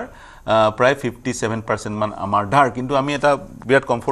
কমফৰ্ট জোনত আছো ইয়াৰ কাৰণটো হৈছে মাৰ্কিন যুক্তৰাষ্ট্ৰ ইত্যাদি দেশত জিডিপিৰ যিটো সাইজ তাতকৈ অধিক তেওঁলোকে বৰো কৰে তেওঁলোকে লোন লয় তেওঁলোকে ঋণ লয় তেনে ক্ষেত্ৰত ঋণৰ যি ঋণ অসমৰ ওপৰত আছে অসম চৰকাৰে যিমান পৰিমাণৰ ঋণ লৈছে বা ভাৰতবৰ্ষই যিমান পৰিমাণৰ ঋণ লয় এই ঋণ লোৱাৰ ব্যৱস্থাটোক আপুনি কিদৰে বিশ্লেষণ কৰে তাৰ পিছত মই কংগ্ৰেছৰ প্ৰতিনিধিগৰাকীৰ ওচৰলৈ যাম নহয় ঋণ লোৱাতে একচুৱেলি এটা কি হয় অলপ মেজাৰমেণ্ট লাগে হয় এতিয়া যেনেকৈ এতিয়া আমি যে ক'লোঁ যে আমাৰ ছাপৰ্ট ছিষ্টেমৰ কাৰণে এতিয়া আমাৰ অসমৰ যিটো ক্ষেত্ৰত চাওক অসমৰ GSDP আৰু যোনটো বৰোয়িংছৰ যোনটো সংখ্যা আছিলে এৰাউণ্ড 21% মান আছিলে আৰাউণ্ড 2-3 years back কেইবছৰমান আগতে এতিয়া 29% মান হ'লে গেপটো কিমান থাকিব লাগে GSDP FRBM একমতে আপোনাৰ ঠিকই আছে FRBMৰ আণ্ডাৰত থাকে ফিস্কেল ৰেছপন্সিবল মেনেজমেণ্টৰ যোনটো বিল হয় তাক ক্ৰছ কৰিব নোৱাৰে তো এই খৰচাটো কি হয় হিটানটো কি হয় বাঢ়ি গৈছে as a percentage of state GDP আমাৰ হ'ব ষ্টেটৰ 7.43 লাখ কৰোৰ মান 7,43,000 কোটি টকা আমাৰ ষ্টেটৰ জিডিপি তো তাৰ 30% মান আমাৰ ইয়ালে হৈ গৈছে টোটেল ডেটটো আৰু এটা বস্তু কি হৈছেগে সেকেন্ড যোনটো হৈছে আমাৰ আউটষ্টেণ্ডিং লায়াবিলিটি আমাৰ অসমৰ টোটেল এৰাউণ্ড 2 লাখ কোটি টকা হৈছে এতিয়া দিবলৈ কাৰণে তো সাবষ্টেন্সিয়েল ইনক্ৰিজ হোৱাৰ কাৰণে ৰিজাৰ্ভ বেংক অফ ইণ্ডিয়া অকল অসম নহয় আৰু বাকী সতৰ্ক কৰি দিছে বিহাৰকো কৈছে আৰু যে এনেকে ধৰণৰ যদি আপুনি ওয়েলফেয়াৰ স্কিমক কিন্তু ডাইৰেক্টলি লিখিছে ৰিজাৰ্ভ বেংক অফ ইণ্ডিয়া এই যোনটো মই ক'লো যোনটো মই কথাটো কৰোঁ মানে ইনডাইৰেক্টলি প্ৰতিখন ষ্টেটক কৈছে আপোনাৰ ওয়েলফেয়াৰ স্কিমৰ নামত পাব্লিকৰ ধন যদি দিয়ে প্ৰডাক্টিভিটি যদি নাহে এক্স্যাক্টলি লংগাৰ টাইমত দেশৰ কাৰণে ক্ষতি হয় এতিয়া ওয়েলফেয়াৰ স্কিমবোৰ আমাৰ জনকল্যাণমুখী আঁচনিবোৰ চলি থাকিব সেইবোৰ বন্ধ কৰিব পৰা নাযায় আজি প্ৰেক্ষাপটত তেনে ক্ষেত্ৰত আমি কি কৰিব লাগিব আমাৰ ইনকাম বঢ়াব লাগিব ইনকাম কেনেকৈ বঢ়াম আমি ইনকাম বঢ়াবৰ কাৰণে চাওক এতিয়া এনি টেক্স কালেকশ্যন ভাল আজিকালি আমাৰ ৰাজকোষত পৰ্যাপ্ত ধন আছে বুলি চবেই বিশেষকৈ শাসক দলে কৈ থাকে চাওক আজিৰ দিনত কি হয় এণ্টাৰপ্ৰিনিয়ৰশ্বিপ কৰিবৰ কাৰণে বৰ ইজি ক'ব গ'লে আজি আপোনাৰ গাঁৱত এখন বহি পেলাই যদি মানুহ ছোৱালী যদি ভালকৈ পঢ়া শুনাও কৰে ল'ৰা ছোৱালীয়ে আজি যদি আপুনি ইউকে চুকে যদি মই চিম্পল এটা কৈছোঁ ইউকে চুকেলৈ ল'ৰা ছোৱালীক পঢ়াব বিচাৰে চামবডি ইজ গুড ইন চায়েন্সৰ বস্তু ডিমাণ্ড বেছি পঢ়াই পেলাইও ভালকৈ ইনকাম কৰিব পাৰে প্লাছ আমাৰ ইয়াত অসমত ক'ব গ'লে কঁঠাল হওক বা আপোনাৰ কি বুলি কয় বহুত সামগ্ৰী এনেকুৱা ধৰণৰ হয় ৱেষ্টেজ হৈ যায়গৈ হয়নে নহয় আমাৰ বহুতখিনি ফ্ৰুটছবিলাক সেইখিনি বৰবাদ হৈ যায়গৈ সেইখিনিৰ কাৰণে ফুড প্ৰচেছিঙৰ ওপৰত অলপ ফ'কাছ হৈ পেলাই যদি কাম কৰিব পাৰে প্লাছ চেল্ফ ছাষ্টেইনেবল যোনটো এটা আজিৰ দিনত কি হয় what exactly personally believe self sustainable যোনটো ভিলেজ ইকনমিত শুড বি দ্য কনচেপ্ট যোনটো গান্ধীয়ান থট অফ প্ৰিন্সিপল হয় যোনটো এক্সটাৰ্নেল চকৰ পৰা বচাব পাৰে আমাৰ অসমতো প্ৰতিষ্ঠান কিয় নাই অসমত আছে মানুহখিনি ক'ৰবাত নক'ৰবাত এলেহুৱা হৈ যোৱা যেন লাগে আপুনি চাওক মাখানা বোৰ্ড বনাই দিলে মাখানা এতিয়া এক্সপৰ্টৰ কাৰণে নীতিন কামতে পোষ্ট কৰিছিলে মাজতে মেবি নীতিন কামতো ইনভেষ্ট কৰিব পাৰে জিৰ'ডাৰ ফাউণ্ডাৰ তো তাত সেনেকুৱা ধৰণৰ কথা পাতি আছে আৰু আমি অসমলৈকে আৰামছে কিবা এটা পাই আছোঁ ৰেডি হৈ আছোঁ চাওক প্ৰডাক্টিভ আপুনি যদি হয় নহয় ইউ কেন ডু এনিথিং অপৰচুনিটিৰ একো মানে অভাৱ নাই খেতিৰ অভাৱ নাই আমাৰ চাউল যোনটো হয়তো কেনেকুৱা ধৰণৰ ডিমাণ্ড ব্লেক ৰাইচটো কেনেকুৱা ধৰণৰ ডিমাণ্ড ইণ্টাৰনেশ্যনেল ডিমাণ্ড আমাৰ বাহাদুৰৰ কেনেকুৱা ধৰণৰ ডিমাণ্ড বাহিৰত আমাৰ জহা চাউল এৰমেটিক ৰাইচ আপুনি চাওক কেনেকুৱা ডিমাণ্ড এতিয়া চাওক ইফালে যদি ইউ গো টু ছিংগাপুৰ আপুনি যদি বাহিৰত আমি চাউলৰ পিঠাৰ আমি চাওঁ তেতিয়া উই গেট বাছমতি ৰাইচ আৰু নহ'লে আপোনাৰ সোণা মচুৰি ৰাইচ মষ্টিকেলি আপোনাৰ ক'ৰ হয় আন্ধ্ৰাৰ ফালৰ পৰা হয় তো সেইখিনি বস্তু আমাৰ অসমৰ সেই ৰাইচৰ ক্ষেত্ৰত এক্সপৰ্ট অৰিয়েণ্টেড হয় নেমু আছে গোটেইখন হয় খালি এফালে কি হয় এই যেতিয়া লেটেষ্ট যোনখন মাৰ্কেট খুলিছে ইউৰোপীয়ান ইউনিয়নৰ কাৰণে সেইখন এক্সপ্ল'ৰটো কেলৈ কৰিব নোৱাৰে কাৰণ খালি এটা বস্তু হয় অসমত এই যিমানখিনি সাৰ চাৰ ইউজ কৰি যে বস্তুখিনি খেতি কৰে এইটোহে বাদ দিব লাগিব আৰু অসমীয়া মানুহখিনি একচুৱেলি ইমান সাৰ চাৰ ইউজ নকৰে তো সেইটো কেন বি ইউনিট আৰু বাকী অসমৰ আৰু এটা বস্তু হয় অসমৰ something need to be address অসমত মানে কি হয় মেজৰিটি অসমীয়া আজিকালি বাহিৰত IT চেক্টৰত কাম কৰে নলেজ ট্ৰেন্সফাৰ এতিয়া আমাৰ এতিয়া মেক্সিমাম যোনটো হাব বিল্ড আপ হৈছে মষ্টলি মেনুফেকচাৰিং হাব যোনটো আমাৰ মষ্টলি এটা লোৱাৰ মিডল ক্লাছ বা পভাৰ্টি এলিভেশ্যনৰ ক্ষেত্ৰত বহুতখিনি কাম কৰিব পাৰে কিন্তু তাতকৈ যোনটো মিডল ক্লাছখিনি যোনখিনি ল'ৰা ছোৱালী পঢ়ি গৈছে তেওঁলোক ঘূৰি অহাৰ এটা পৰিৱেশৰ সূচনা কৰিব লাগে এতিয়া ছেমিকণ্ডাক্টৰ প্ৰকল্প অসমত নিৰ্মাণ হৈ আছে আৰু চৰকাৰে এবাৰ ছেমিকণ্ডাক্টৰ প্ৰকল্পত 40,000 কোটি টকা ইনভেষ্টমেণ্টৰ বিনিয়োগৰ কথা ইতিমধ্যে ঘোষণা কৰিছে বাজেটৰ পৰা নিৰ্ধাৰণ কৰা হৈছে গতিকে সেই ধৰণৰ বিষয়বোৰে অসমৰ পৰা যিবোৰ ব্ৰেইন বাহিৰলৈ ওলাই গৈছে মেধা বাহিৰলৈ ওলাই গৈছে তেওঁলোক ঘূৰি অহাত একে পৰিৱেশৰ সূচনা কৰিব তাৰ সমান্তৰালে বাজেটৰ আলোচনা কৰি আছিলোঁ প্ৰিয় দৰ্শক বাজেটত সচৰাচৰ দুটা বিষয় থাকে বিশেষ মধ্যবিত্ত দৰমহাভোগী লোকসকলৰ কাৰণে কিমান ইনকাম টেক্সৰ স্লেব কমিলে ইনকাম টেক্সৰ স্লেব এবাৰ কমা নাই কিন্তু যিখন নতুন ইনকাম টেক্স আইন 2025 সেই আইনখন 1 এপ্ৰিলৰ পৰা কাৰ্যকৰী হ'ব পুৰণি যিখন আইন ইনকাম টেক্স এক্ট 1961 সেইখন ইতিহাস হ'বলৈ গৈ আছে তাৰ পিছত কষ্ট অফ লিভিঙৰ ক্ষেত্ৰত কিছু বিষয় এড্ৰেছ কৰা হৈছে কিন্তু food price school fee health care health insurance ইত্যাদিত কিছু ঘোষণা বিত্তমন্ত্ৰীজনৰ ফালৰ পৰা আহিছে মই এতিয়া কংগ্ৰেছৰ প্ৰতিনিধিগৰাকীৰ ওচৰলৈ যাম কি মন্তব্য আগবঢ়াব বাজেটখনক লৈ প্ৰাথমিক প্ৰতিক্ৰিয়া কি আপোনাৰ বাজেটৰ পিছত কংগ্ৰেছৰ মই আপোনাকে প্ৰথম পাইছোঁ গতিকে সেইকাৰণে প্ৰাথমিক প্ৰতিক্ৰিয়া হয় ধন্যবাদ পাৰ্থদা বাজেটৰ ওপৰত ক'বলৈ যাওঁতে আমি যিখিনি কথা বতৰা চাই আহিছোঁ আমি দেখিছোঁ যে বৰ্তমান আমাৰ ভাৰতবৰ্ষৰ যি অৰ্থনীতি সেই অৰ্থনীতিত একজন অবিশ্বাসৰ বাতাবৰণ মানে আহিবলৈ লৈছে সেই তেনেকুৱা ধৰণৰ দেখা পোৱা গৈছে কাৰণ বৰ্তমান আমাৰ যিসকল বিদেশী ইনভেষ্টৰ আছিলে তেওঁলোক আমাৰ আগতে যি 20% আছিলে বৰ্তমান 15%লৈ হ্ৰাস হৈছে আৰু আমাৰ ভাৰতীয় যিসকল বিনিয়োগকাৰী আছিলে আমাৰ দেশৰ তেওঁলোকৰো কিন্তু এতিয়া তেওঁলোকে লং টাৰ্মৰ বাবে তেওঁলোকে ইনভেষ্ট কৰিব খোজা নাই আমি এই কথাবোৰ দেখি আহিছোঁ আৰু তাৰ বিপৰীতে আমাৰ নিজৰ দেশত এনেকুৱা এটা সুস্থিৰ বাতাবৰণ অৰ্থনৈতিক বাতাবৰণ নোহোৱাৰ বাবে প্ৰতি মাহত প্ৰায় 5,000 ধনী ব্যক্তি লোকে কিন্তু পাছপোৰ্ট সাৰেণ্ডাৰ কৰিছে আৰু বিদেশলৈ তেওঁলোক গতি কৰিছে আমি যদি চাওঁ আমাৰ ভাৰতীয় অৰ্থনীতি বুলি ক'বলৈ গ'লে টেক্স এক্সপোৰ্ট আৰু ৰুপি এই তিনিটা বস্তুৰ ওপৰত বেছ কৰি আমি গোটেই ধাৰণা এটা আমি আচলতে ল'ব পাৰোঁ কিন্তু আজিৰ তাৰিখত আমি যদি টেক্স লৈ চাওঁ তেতিয়াহ'লে তাৰ অৱস্থাও বেয়া এক্সপোৰ্ট যি আমাৰ ব্যৱস্থা সেই এক্সপোৰ্টতো আমাৰ বহুত আমি নিম্নগামী হৈছোঁ আৰু ৰুপি আপোনালোকে গম পাইছে $1 সমান 92.16 পইচা হৈছে গতিকে এই যোনকেইটা আমাৰ অৰ্থনীতিৰ মূল মানে আমাৰ এই ভেটিকেইটা 92.16 টকা হয় 16 পইচা 16 টকা তো গতিকে আমি যেতিয়া আমাৰ এই গোটেই বেছটোৱে যেতিয়া আমাৰ বেয়া থাকিব তেতিয়াহ'লে আমি ভাৰতীয় অৰ্থনীতি আমি কেনেকৈ ভাল বুলি আমি ক'ব পাৰোঁ বৰ্তমান আমি দেখিছোঁ যে আমাক এটা আভাস দিয়া হৈছে যে আমি আমি মানে পঞ্চম অৰ্থনীতিৰ দেশ হয় শক্তিশালী অৰ্থনৈতিক দেশ হয় আমি মানে চতুৰ্থলৈ গতি কৰিম কিন্তু আসলতে কথাটো তেনেকুৱা নহয় আমি বহু বছৰৰ পৰা একাধাৰে আমি পঞ্চম শক্তিশালী অৰ্থনৈতিক দেশ হিচাপে আমি ভাৰতবৰ্ষ আছো কিন্তু জাপানক আমি অতিক্ৰম কৰি আমি মানে চতুৰ্থলৈ যোৱাৰ কথা যি কৈ আছে সেয়া কথা আসলতে শুদ্ধ নহয় আমাৰ বিদেশী ভাবে যি IMF আছে IMF এ যি আমি যেতিয়া আমি ডলাৰত গুটি আমাৰ অৰ্থনীতি থাকিব আমি পৃথিৱীক আমি যেতিয়া গ্লোবেলি আমাৰ বস্তুটো সোৱা যাব মানে তুলনা কৰা হ'ব তেতিয়া হলে সেইটো কোনে নিৰূপণ কৰিব IMF এ কৰিব আৰু IMF এ কোৰ্টে কৈছে যে আমি এতিয়াও C ক্যাটাগৰীতে আছো আমি উন্নত আসলতে আমি হ'ব পৰা নাই আমি চতুৰ্থলৈ যাবলৈ আমাৰ বহু সময় লাগিব আৰু আমাৰ তুলনাত জাপানে কিন্তু বহুত ভাল ধৰণে তেওঁলোকে আগুৱাই গৈছে যোৱা সময়কেটাত গতিকে আমি সেই কথাবোৰ চাব লাগিব আমাৰ টকাৰ যোনটো টকাৰে আমি যোনটো আমাৰ GDP আমি মানে আমি চাও হেতুত আমাক ঠিকে আগবঢ়োৱা দেখাইছে কিন্তু আমি ডলাৰত যদি আমাৰ চাও তুলনামূলকভাৱে তেতিয়া কিন্তু আমাৰ অৱস্থা একদম ভাল নহয় আমাৰ যোৱা বছৰতকৈ এবাৰ আমি 6.5% আমাৰ একদম কমি গৈছে টকাৰ ভ্যালুটো আমাৰ কমি গৈছে এটো আপোনালোকে দেখিছে কেনেকে ধৰণে এটা বছৰত আমাৰ ভ্যালুটো কমি গৈছে গতিকে এই কথা বতৰাবিলাকে নিৰ্ণয় কৰিছে যে আমাৰ ভাৰতবৰ্ষৰ অৰ্থনৈতিক অৱস্থাটো ইমান ভাল নহয় আমাৰ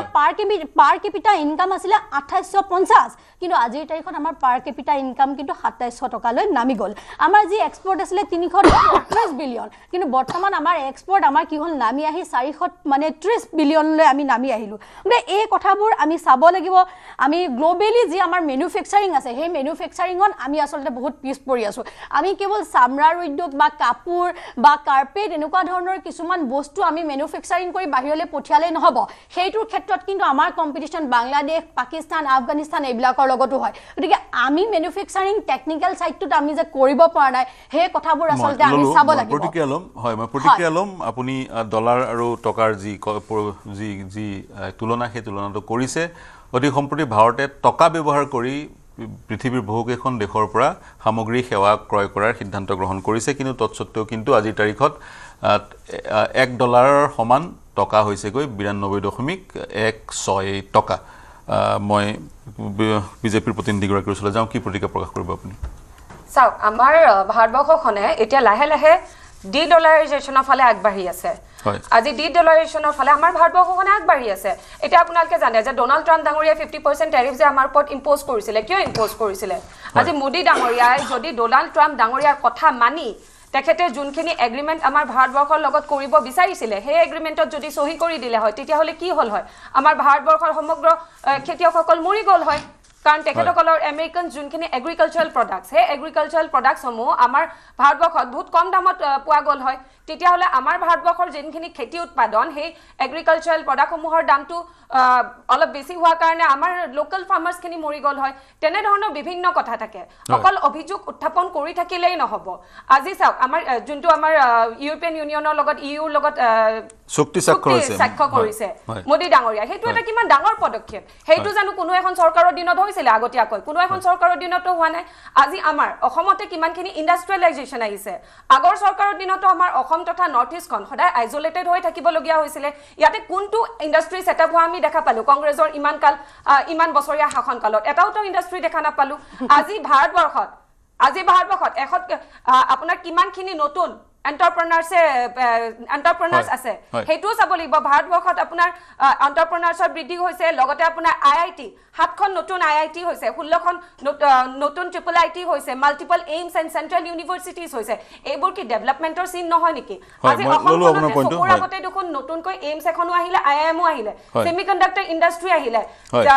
কাজিৰঙা ইলেভেটেড কৰিডৰ আহিলে আমাৰ ভাস্কৰ বৰ্মা হেতুখনো উদ্ঘাটন হ'ব আপুনি ডেভেলপমেন্ট চাৰিওফালে চাওক অকল অভিযোগ উত্থাপন কৰি থাকিলেই নহব আমাৰ মানুহৰ পাৰ কেপিটা ইনকাম বাঢ়িছে আমাৰ নীতি আয়োগৰ মতে আমাৰ অসমখন এতিয়া ফ্ৰন্ট ৰানাৰ কেটেগৰীত কনভাৰ্ট হৈছে এছপিএন্টৰ পৰা ফ্ৰন্ট ৰানাৰ কেটেগৰীত কনভাৰ্ট হ'ল আমাৰ অসমখন আৰু যোনটো লোনৰ কথা কৈ থাকে লোনৰ কথাত আমাৰ GSDPৰ 32% লোন আমাৰ ৰাজ্যখনে ক্ৰয় কৰিব পাৰে ল'ব পাৰে তাৰে কিন্তু অনলি 24.3% লোনহে আমাৰ ৰাজ্যখনে এতিয়ালৈকে লৈছে কিন্তু বিৰোধীয়ে সদায় ৰাইজৰ আগত এটা ভুল কথা প্ৰচাৰ কৰিবলৈ চেষ্টা কৰি থাকে যে আমাৰ অসমৰ ওপৰত ঋণ বহুত আছে যোনটো একেবাৰে ভুল কথা আৰু ঋণ লৈছে ৰেভিনিউ জেনাৰেট কৰাৰ কাৰণে আৰু ঋণৰ সীমাও পাৰ হোৱা নাই সীমা পাৰ হলেও বেলেগ কথা আছিল বহুত দূৰ আছে সীমা পাবগে সেই কাৰণে আমি অসমখনৰ ডেভেলপমেন্ট নিজৰ চকুৰ আগত দেখি আছো আমাৰ ডক্টৰ হিমন্ত বিশ্ব শৰ্মা ডাঙৰীয়াৰ নেতৃত্বত আমাৰ অসমখনে নেশনাল গ্লোবালি স্বীকৃতি পাইছে আপোনাৰ ডাভছত কোনজন অসমৰ মুখ্যমন্ত্ৰীয়েনো এনেকুৱা এটা সুযোগ পাইছিলে যে ৱৰ্ল্ড ইকনমিক ফৰাম ডাভছত গৈ পাৰ্টিসিপেট কৰা মই ললো আপোনাৰ পইণ্ট প্ৰাৰ্থনা মোৰ ক'বলগীয়া আছে মই ৰখাব লাগিব আপুনি ব্যাখ্যা আগবঢ়ালে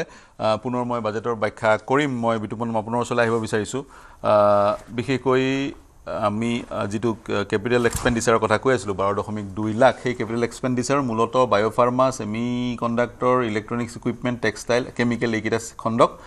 বাছি লোৱা হৈছে গতিকে আপুনি কি ক'ব এইকেইটা খণ্ড সঠিককৈ বাছি লোৱা হৈছে একচুৱেলি আপোনাৰ এই যোনটো ক্যাপিটাল এক্সপেন্ডিচাৰ হয় তাত ৰেলৱে আছে ইনক্লুড ৰেলৱেৰো ইনক্লুড থাকিব তাৰ ৰেলৱেৰ আপোনাৰ আগতে 2 লাখ কোটি মান তাৰ আছিল এটা মেবি তাত অলপ স্লাইড এডিশন হ'ব পাৰে আপোনাৰ আৰু হাই স্পীড কৰিডৰ তেওঁলোকে নিৰ্মাণ কৰে আৰু আপোনাৰ ডিফেন্সৰ যোনটো বাজেটৰ তাৰ এটা পৰিমাণ ক্যাপিটাল এক্সপেন্ডিচাৰ যাব ডিফেন্সৰ ক্ষেত্ৰত যাব তো ক্যাপিটাল এক্সপেন্ডিচাৰ ৰোডতো যাব ডিফেন্সৰ ইকুইপমেন্ট মডাৰ্নাইজেশ্যনৰ ক্ষেত্ৰতো যাব পাৰে তো গোটেইখিনি বাজেট মিলি আপোনাৰ বহুত বেছি বঢ়া নাই 2 লাখ কৰোৰ পৰা আপুনি 1 লাখ কোটি টকা বঢ়াইছে তো সাবস্টেন্সিয়েল ইনক্ৰিজ নহয় সো এটো আপোনাৰ জিডিপিত মেবি যদি আপোনাৰ মাল্টিপ্লায়াৰকে আমি ধৰো 1.8 বা 2 মান ধৰো তো এই ক্যাপিটাল এক্সপেন্ডিচাৰ আপোনাৰ अराउंड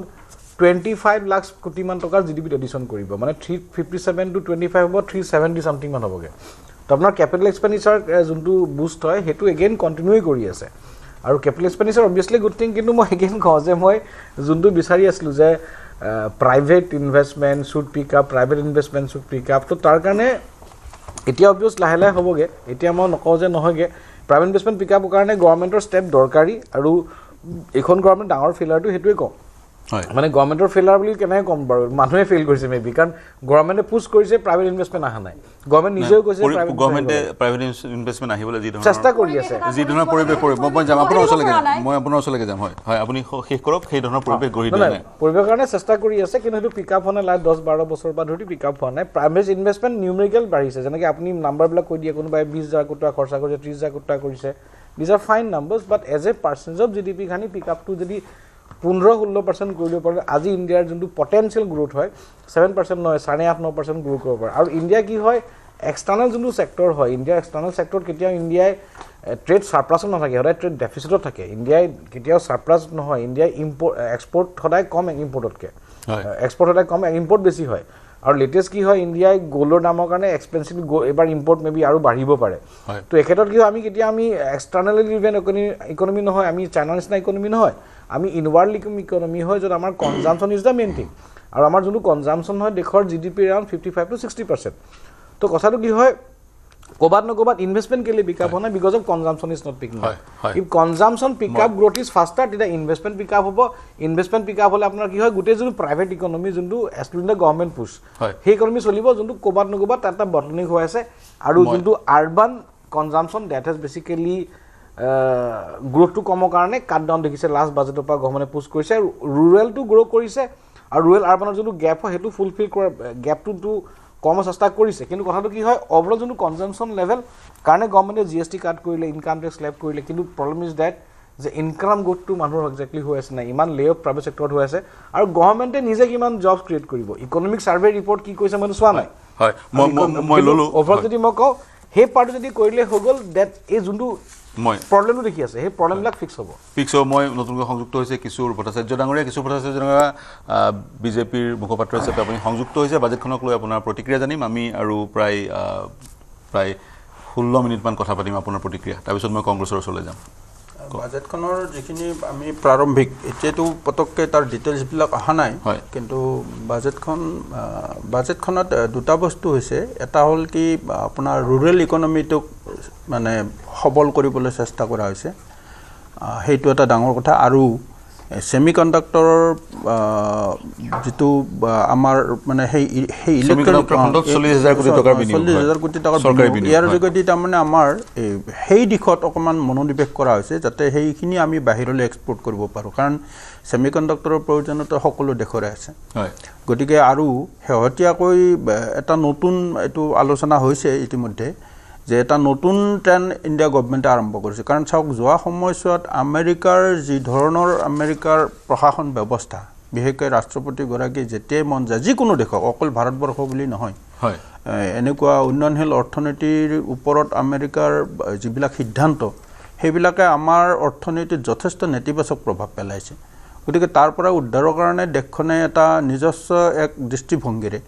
অকল ভাৰতবৰ্ষই নহয় এটা ইউৰোপিয়ান ইউনিয়নৰ লগত যেটো হয় তাতটো এটা আমেৰিকাৰ ওপৰত যে নিৰ্ভৰশীলতা সেয়া হ্ৰাস কৰিব বিচাৰিছে আৰু সেই মানে ডলাৰৰ পৰিৱৰ্তে মানে এতিয়া বাকি ট্ৰেডসমূহে ইউৰোপিয়ান ইউনিয়নেতো ইউৰোৰে নিজৰ ট্ৰানজেকশ্যন কৰি আছে মানে গোটেই অৰ্থনীতিৰ আমাৰ পেৰামিটাৰবিলাক আমাৰ সদায় কনভাৰ্ট হয় ডলাৰৰ অসম কেন্দ্ৰিক বৰ বিশেষ ঘোষণা আমি পৰিলক্ষিত অসম কেন্দ্ৰিক বৰ বিশেষ ঘোষণা নাই সেইটো এটা স্পেচিফিক কিন্তু এই ধৰক যিবিলাক স্কুল কলেজ বা আমাৰ খাদী গ্ৰাম উদ্যোগৰ যেটো কথা কৈছে বা বাছৰ ভেৰিটো বঢ়োৱাৰ কাৰণে যেটো যিবিলাক ঘোষণা হৈছে তাত নিশ্চয় অসম অংশীদাৰ হ'ব কাৰণ দেশ বুলি ঘোষণা কৰিলে তাৰ এটা শ্বেয়াৰ ডেফিনেটলি অসমলৈ আহিব গতিকে সেইকাৰণে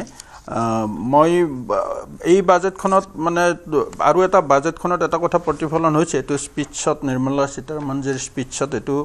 প্ৰকাশ হৈছে ইতিমধ্যে 22 কোটি মানুহ বিপিএলৰ পৰা আপগ্ৰেড হোৱা বুলি তেখেতে 25 কোটি ক'লে নে 22 কোটি ক'লে নেকি আচ্ছা গতিকে আমি এইবিলাক জাষ্ট স্পীচটো শুনা কথাহে অলপ ফিগাৰবিলাক ইফালে ইফাল হ'ব পাৰে গতিকে সেইকাৰণে আৰু বাকী যে 15,000 নতুন হায়াৰ ছেকেণ্ডাৰী স্কুল আৰু 500 কলেজ হ'ব গভৰ্ণমেণ্ট এৰি সেইখিনিত নিশ্চয় নৰ্থ ইষ্টৰ এটা ভাল শ্বেয়াৰ থাকিব যি সমগ্ৰ ভাৰতৰ কাৰণে যি আঁচনি গ্ৰহণ কৰা হৈছে সেই আঁচনিবোৰেদি উত্তৰ পূৰ্বাঞ্চল উপকৃত হ'ব আৰু ইয়াতে কেৱল নৰ্থ তেজপুৰৰ যিখন তেজপুৰৰ ৰাঁচীত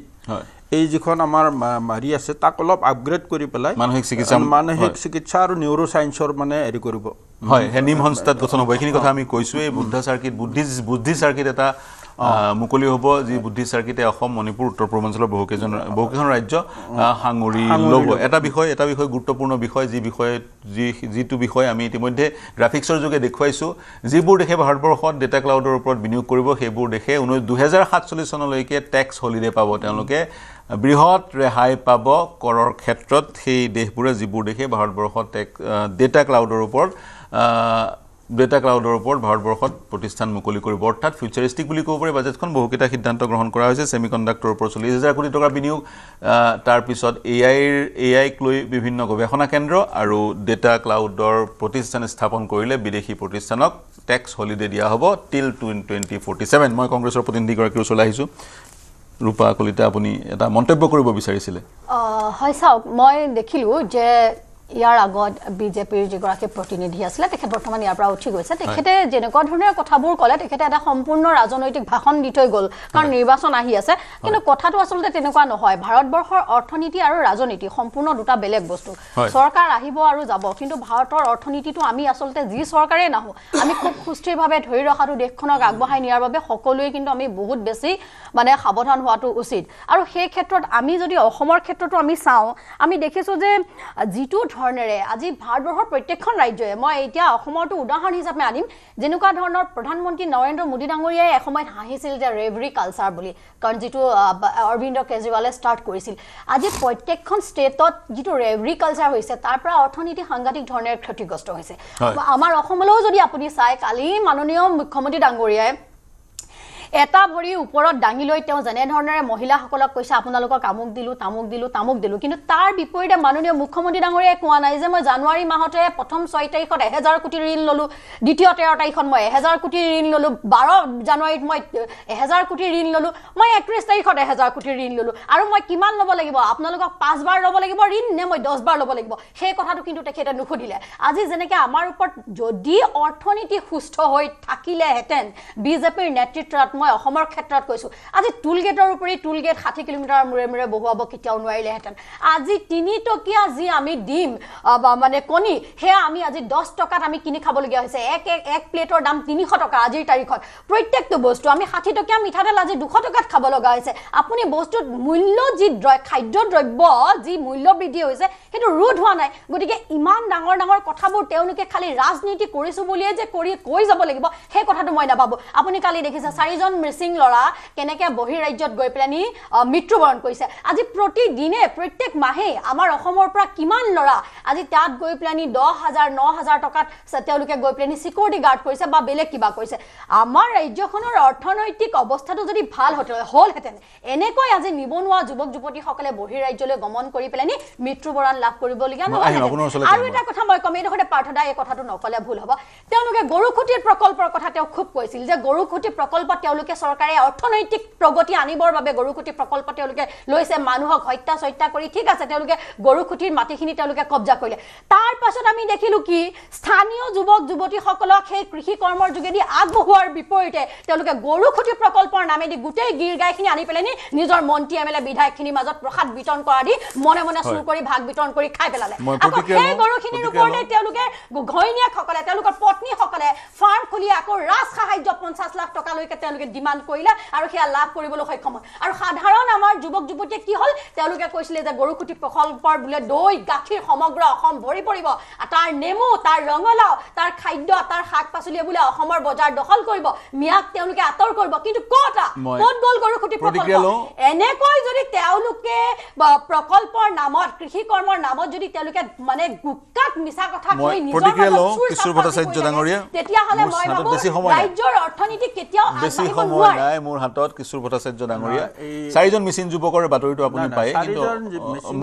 মই স্পেচিফিক চাৰিজন যুৱকৰ কথা কোৱা নাই চাৰিজন মিচিং যুৱক এনেকৈ মৃত্যু হোৱাটো দুৰ্ভাগ্যজনক কিন্তু অসমৰ পৰা সেই কম দৰমহাত চাকৰি কৰিবলৈ বাহিৰৰ ৰাজ্যলৈ যোৱাটো কিন্তু দুৰ্ভাগ্যজনক অসমতে সেই মানৱ সম্পদ ব্যৱহাৰ কৰিব নোৱাৰাটো দুৰ্ভাগ্যজনক মই ইয়াত দুটা কিন্তু এটা সামাজিক কাৰণ আছে মানে মই আপোনাক কৈছোঁ ইয়াৰ আমাৰ মনস্তাত্ত্বিক কাৰণ এটা ইয়াত লুকাই আছে আমাৰ ইয়াত আপুনি এই একেখিনি কাম কৰিবলৈ যদি অসমত আপুনি সেই একেখিনি ল'ৰাক আমি মনস্তত্ব সলাব লাগিব আমাৰ মানসিকতাৰ পৰিৱৰ্তন কৰিব লাগিব আমাৰ কি হয় শিক্ষিত ল'ৰাবিলাকে কিছুমান কাম কৰিবলৈ এতিয়াও লাজ পায় মানে সেই একেটা কাম যদি আপুনি অসমত তেওঁ সেই সুযোগটো পায় কৰিবলৈ অলপ ইতস্তত কৰে কোনোবা চিনাকি মানুহে দেখিব বা এইটো কাম কৰা বুলি জানিলে মোৰ পিছত মোৰ পৰিয়ালৰ সন্মান লাভ হ'ব এইটো এটা মনস্তাত্ত্বিক 2 নম্বৰ এতিয়া কথা হ'ল কি সেইকাৰণে ব্ৰেইন ড্ৰেইনটো এইটো নহয় আমাৰ ব্ৰেইন ড্ৰেইনো হৈছে আৰু আমাৰ কৰ্মসংস্থাপন বিচাৰি বাহিৰলৈ যোৱা আছে এতিয়া ইয়াত ছাপ'জ এতিয়া ছেমি কণ্ডাক্টৰ আহিলে এতিয়া বেংগলোৰত বহুত আমাৰ অসমৰ যুৱক যুৱতী সেইটো ছেক্টৰত কাম কৰি আছে এতিয়া ছেমি কণ্ডাক্টৰ প্ৰকল্প ইয়াত সম্পূৰ্ণ হোৱাৰ লগে লগে উল্টাই মই ভাবোঁ অসমৰ ৰিকুৱাৰমেণ্টটো ফুলফিল পায় উল্টাই দেশৰ বেলেগ ৰাজ্যৰ পৰাও আমাৰ ইয়ালৈ আহিব প্ৰযুক্তি জনা ল'ৰা ছোৱালী ইয়ালৈ আহিব সেইটো এটা আৰু যিটো লোনৰ কথা কৈছে এখেতে মই চমুৱাই কৈছোঁ লোনটো কেতিয়াবা আমাৰ কেপিটেল ইনভেষ্টমেণ্টটো হৈছে আজি আমাৰ নুমলীগড় ৰিফাইনেৰীত আৰু অসম গভৰ্ণমেণ্টৰ শ্বেয়াৰ আছে বায়'ইথানল প্ৰজেক্টত অসম গভৰ্ণমেণ্টৰ শ্বেয়াৰ থাকিব সেইবিলাকৰ পৰাও তাৰ প্ৰফিট হেৰিটো হ'ব চৰকাৰে এটা পলিচি লৈছে যে আমি লোন লোৱাৰ লগে লগে সেই লোনখিনি মাৰিবৰ কাৰণে আমাৰ ৰেভিনিউটো ক'ৰ পৰা জেনেৰেট হ'ব কিন্তু একেদিনাই নহয় এই প্ৰকল্পবোৰ সম্পূৰ্ণ হোৱাৰ পিছত আৰু আপুনি গম পাইছেনে নাজানে আপুনি তথ্যবোৰ চাই আপোনালোকে বেছি ভালকৈ জানিব তথ্যবোৰ চাইছে ধীৰে ধীৰে কিন্তু অসমত টুৰিজিম ছেক্টৰটোৱে চকুত লগা ধৰণে উন্নতি কৰিছে হয় গতিকে টুৰিজিম ছেক্টৰটো এইটো কিন্তু আচলতে এইটো বহুত বছৰ আগতে কেতিয়াবাই কৰিবলগীয়া আছিল যে অসমত এগ্ৰিকালচাৰ আৰু টুৰিজিমক যদি আমি প্ৰায়ৰিটি হিচাপে আজিৰ পৰা 50 বছৰ আগতে আমি প্ৰায়ৰিটি ছেক্টৰ হিচাপে লৈ কাম কৰিলেহেঁতেন যিকোনো গভৰ্ণমেণ্টে নহওক চৰকাৰ যোনে নচলক কিন্তু সেই ছেক্টৰ দুটা যদি আমি আইডেণ্টিফাই কৰি পেলাই তেতিয়াৰ পৰা কাম কৰিলেহেঁতেন তেনেহ'লে হয়তো এতিয়ালৈকে অসমৰ টুৰিজিম ছেক্টৰত বহুতখিনি গ'লে কিন্তু শেহতীয়া কেইটামান বহুত কাম হয় হেতেনত মই এটা কথা ক'ব বিচাৰিছোঁ মই হেতেনৰ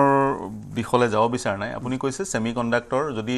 এতিয়া হৈ আছে ছেমি কণ্ডাক্টৰটো জাগিৰোডত যদিহে হৈ যায় কিছুদিনৰ পিছত হৈ যাব অসমৰ যুৱক যুৱতী মেধা সম্পন্ন যুৱক যুৱতী সংস্থাপিত হ'ব তাৰ কাৰণে এটা প্ৰক্ৰিয়া লাগিব বেংগলোৰ TCS আছে সমগ্ৰ বিশ্বৰ ডাঙৰ ডাঙৰ কোম্পানীবোৰৰ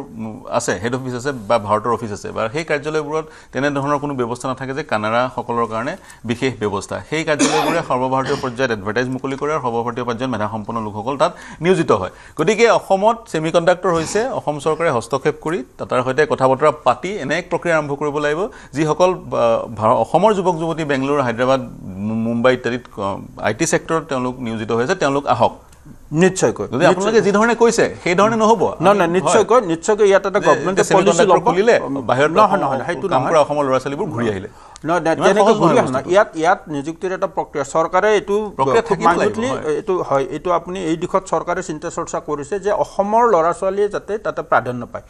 ডেফিনেটলি সেইবিলাক কোম্পানীহে গতিকে তেওঁলোকে নিশ্চয় সেই ধৰণৰ স্কিল মানুহ হ'ব লাগিব কিন্তু যিখিনি স্কিল মানুহ আছে সেইখিনি যাতে লোকেল লেভেলত জাগিৰোত 30% অসমীয়াৰ কাৰণে সেই ধৰণৰ পলিচি এটা সেই দিশত চৰকাৰে চিন্তা চৰ্চা কৰিছে গতিকে মই আপোনাক ক'লো থুলমূলকৈ আজিৰ বাজেটৰ মানে এই যিটো প্ৰতিফলন আমি হয়তো ডিটেইলছটো পিছত পাম ডিপাৰ্টমেণ্ট ৱাইজ আমি কিমান কোন ছেক্টৰত কিমান হেৰি কৰিলে এতিয়া আমি স্পীচত যিটো গম পাইছোঁ এইটোৱে কৈছে যে আমাৰ ইনফ্ৰাষ্ট্ৰাকচাৰত গুৰুত্ব দিয়া হৈছে আমাৰ টেকন'লজি ডেভেলপমেণ্টত গুৰুত্ব দিয়া হৈছে বিশেষকৈ আপোনাৰ এইটো ছেক্টৰত ইলেক্ট্ৰনিক ছেক্টৰত গুৰুত্ব দিয়া হৈছে আৰু ৰুৰেল ইকনমিটো ষ্ট্ৰেংথেন কৰাৰ সবল কৰাৰ চেষ্টা কৰা হৈছে ফিউচাৰিষ্টিক বাজেট বুলি এই মুহূৰ্তত কোৱা হৈছে কেপিটেল এক্সপেণ্ডিচাৰত কিন্তু বৰ বিশেষ বৃদ্ধি আমি পৰিলক্ষিত কৰা নাই এইবাৰ মূলধনী ব্যয়ৰ ক্ষেত্ৰত 12.2 লাখ টকাহে মূলধনী ব্যয় এইবাৰ ধাৰ্য কৰা হৈছে আৰু এক্সপেণ্ডিচাৰ ব্যয়ৰ যিটো পৰিমাণ সেইটো হৈছে 53.5 লাখ টকা এই মুহূৰ্তত আমি ফাৰ্ষ্ট নিউজলৈ যাব বিচাৰিছোঁ পৰৱৰ্তী সময়ত পুনৰ আমি কথা পাতি থাকিম এতিয়ালৈ এৰিছোঁ 2026 driven by the all new Seltos Taras forever.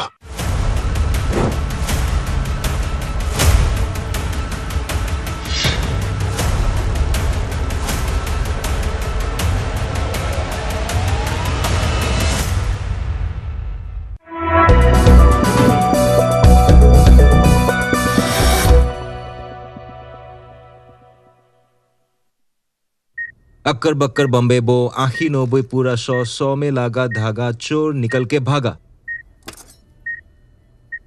ঘৰত কোনটো টিএমটি লগাইছে মাইটন ষ্টিল আপোনাৰ ওপৰত ট্ৰাষ্ট কৰিব পাৰি ওকে ষ্ট্ৰং মানে মাইথন ষ্টিল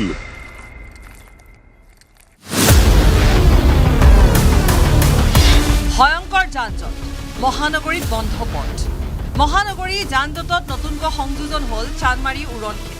চানমাৰী হৈ জুৰোডলে আপোনাৰ যদি যাবলগীয়া কাম আছে তেনেহ'লে কেইদিনমানৰ কাৰণে সেই পথটো পৰিহাৰ কৰক কিয়নো আপুনি গন্তব্যস্থল পোৱালৈকে ৰাস্তাত কিমান সময় ট্ৰেফিক জামত পৰিব তাৰ কোনো নিশ্চয়তা নাই দ্ৰুতগতিত কাম চলি আছে দীঘলী পুখুৰীৰ পৰা Budget 2026 driven by the all new Seltos Taras forever.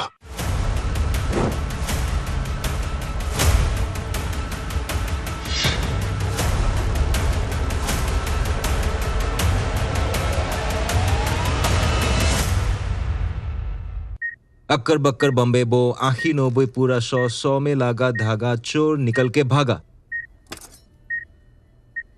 ঘৰত কোনটো টিএমটি লগাইছে মাইটন ষ্টিল আপোনাৰ ওপৰত ট্ৰাষ্ট কৰিব পাৰি ওকে ষ্ট্ৰং মানে মাইথন ষ্টিল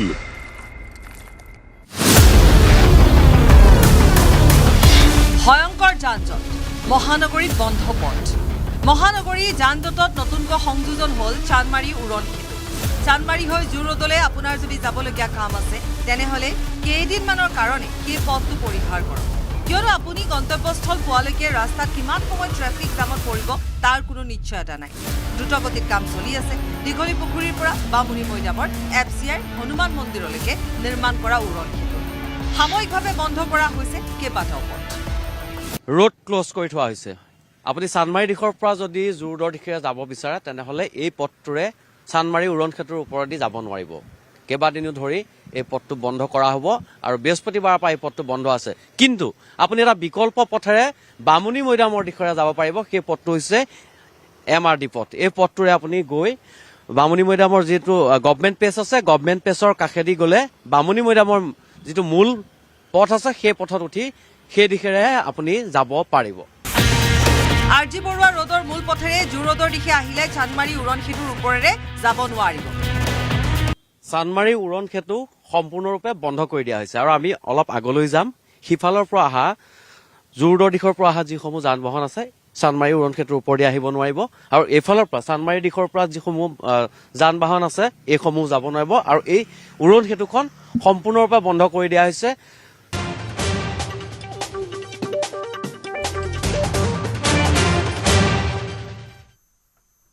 দুটা সংবাদলৈ স্বাগতম জনাইছো ষ্টুডিঅ'ত মই সৌৰভ গাৰ আজি কেন্দ্ৰীয় বিত্তমন্ত্ৰী নিৰ্মলা সীতাৰমণে দাখিল কৰিলে 2026-27 বৰ্ষৰ বাজেট একেৰাহে নৱেম্বৰলৈ মহিলা বিত্তমন্ত্ৰী হিচাপে নিৰ্মলা সীতাৰমণে দাখিল কৰিলে বাজেট প্ৰথমবাৰৰ বাবে দেওবাৰে দাখিল হ'ল কেন্দ্ৰীয় বাজেট একেৰাহে নৱেম্বৰলৈ বাজেট দাখিল কৰি অভিলেখ গঢ়িলে কেন্দ্ৰীয় বিত্তমন্ত্ৰী নিৰ্মলা সীতাৰমণে বহুকেইটা সংস্কাৰ প্ৰসংগত বাজেটত উল্লেখ কৰা হ'ল মাঘী পূৰ্ণিমাৰ পবিত্ৰ ক্ষণত বাজেট দাখিল কৰিছে বুলি সদনত উল্লেখ কৰে বিত্তমন্ত্ৰী বাজেট দাখিলৰ পূৰ্বে ৰাষ্ট্ৰপতিক সাক্ষাৎ কৰিলে বিত্তমন্ত্ৰী নিৰ্মলা সীতাৰমণে ৰাষ্ট্ৰপতিক বাজেট প্ৰতিবেদন অৰ্পণ কৰে কেন্দ্ৰীয় বিত্তমন্ত্ৰীগৰাকীয়ে মিঠা দৈ খুৱাই বাজেট দাখিলৰ শুভেচ্ছা জ্ঞাপন ৰাষ্ট্ৰপতি দ্ৰৌপদী মুৰ্মু এবাৰ বাজেটত দাৰিদ্ৰ নিৰ্মূলক প্ৰাথমিকতা হিচাপে গুৰুত্ব দিয়া হৈছে বুলি মন্তব্য কেন্দ্ৰীয় মন্ত্ৰী নিৰ্মলা সীতাৰমণৰ 2026-27 বাজেট অৰ্থনৈতিকভাৱে প্ৰতিটো পৰিয়ালক স্বাৱলম্বী কৰাৰ লক্ষ্য লোৱা হৈছে বুলি মন্তব্য বিকশিত ভাৰত সংস্কাৰমুখী ভাৰতৰ লক্ষ্য হৈছে বাজেটত বহনক্ষম উন্নয়নৰ লক্ষ্যৰে এইবাৰ বাজেটত দাখিল কৰা হৈছে বুলি ক'লে সীতাৰমণে 350ৰো অধিক সংস্কাৰ সাধনৰ কথা উল্লেখ কৰা হৈছে বাজেট বিগত 12 বছৰত ভাৰতৰ দ্ৰুত অৰ্থনীতিৰ বিকাশ হৈছে লগতে জিএছটি সহজ কৰি তোলা হৈছে নিবনুৱা সংস্থাপনৰ বাবেও গুৰুত্ব আৰোপ কৰা হৈছে এই বাজেটখনত আন্তঃৰাষ্ট্ৰীয় প্ৰেক্ষাপটত বিনিয়োগ বৃদ্ধিৰ লগতে অৰ্থনৈতিক বিকাশৰ বাবে 6টা খণ্ডত গুৰুত্ব আৰোপ কৰা হৈছে এইবাৰৰ বাজেটত এবাৰ বাজেটত 7টাকৈ সীমান্ত এলেকাত আন্তঃগাঁথনি উন্নয়নত গুৰুত্ব আৰোপ কৰা হৈছে সেমিকণ্ডাক্টৰ প্ৰকল্পৰে বৃহৎ উদ্যোগীকৰণৰ কথা উল্লেখ কৰা হৈছে বায়োফাৰ্ম খণ্ডত 10,000 কোটি টকাৰ বিনিয়োগ কৰাৰ কথা উল্লেখ কৰা হৈছে বাজেটত সেমিকণ্ডাক্টৰ মিছন 2.0 প্ৰস্তাৱ উল্লেখ কৰা হৈছে বাজেটত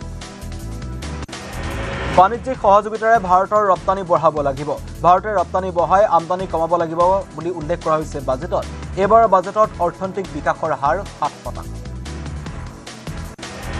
এয়াৰ ক্ষেত্ৰত বিশেষ গুৰুত্ব আৰোপ কৰা হৈছে 2026-27 বাজেটত অন্ধ্ৰপ্ৰদেশ তামিলনাডু কেৰালাত হ'ব দুৰ্লভ খনিজ কৰিডৰ দুৰ্লভ খনিজ পদাৰ্থৰ উৎপাদন বৃদ্ধিৰ বাবে এই প্ৰস্তাৱ গ্ৰহণ কৰা হৈছে বাজেটত ৰাসায়নিক পাৰ্ক নিৰ্মাণৰ প্ৰস্তাৱ গ্ৰহণ কৰা মহাত্মা গান্ধী গ্ৰাম স্বৰাজ আঁচনিৰ কথা উল্লেখ কৰা হৈছে বয়ন শিল্পৰ উন্নয়নৰ বাবে মেগা টেক্সটাইল পাৰ্কৰ প্ৰস্তাৱ গ্ৰহণ ৰাষ্ট্ৰীয় ফাইবাৰ আঁচনিৰ বাজেটত কথা ঘোষণা কৰা হৈছে লগতে আত্মনিৰ্ভৰ ভাৰতৰ লক্ষ্যৰে ৰাষ্ট্ৰীয় ফাইবাৰ আঁচনি গ্ৰহণ কৰা হৈছে এই বাজেট 2026-27 বাজেটত MSME ক্ৰেডিট গ্যাৰান্টি লগতে বাজেটত 7 লাখ কোটি টকা MSME বাবে ধাৰ্য কৰা হৈছে এই বাজেটৰ জৰিয়তে 200 উদ্যোগী গোটৰ উন্নয়নৰ লক্ষ্য লোৱা হৈছে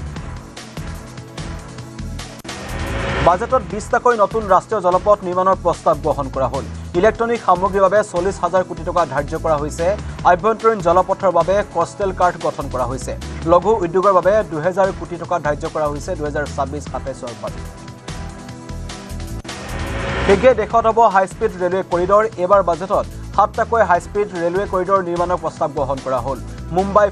পুনে হায়দৰাবাদত হ'ব এই কৰিডৰ দিল্লী বাৰাণসী শিলিগুৰিত হাই স্পীড ৰেলৱে কৰিডৰ হ'ব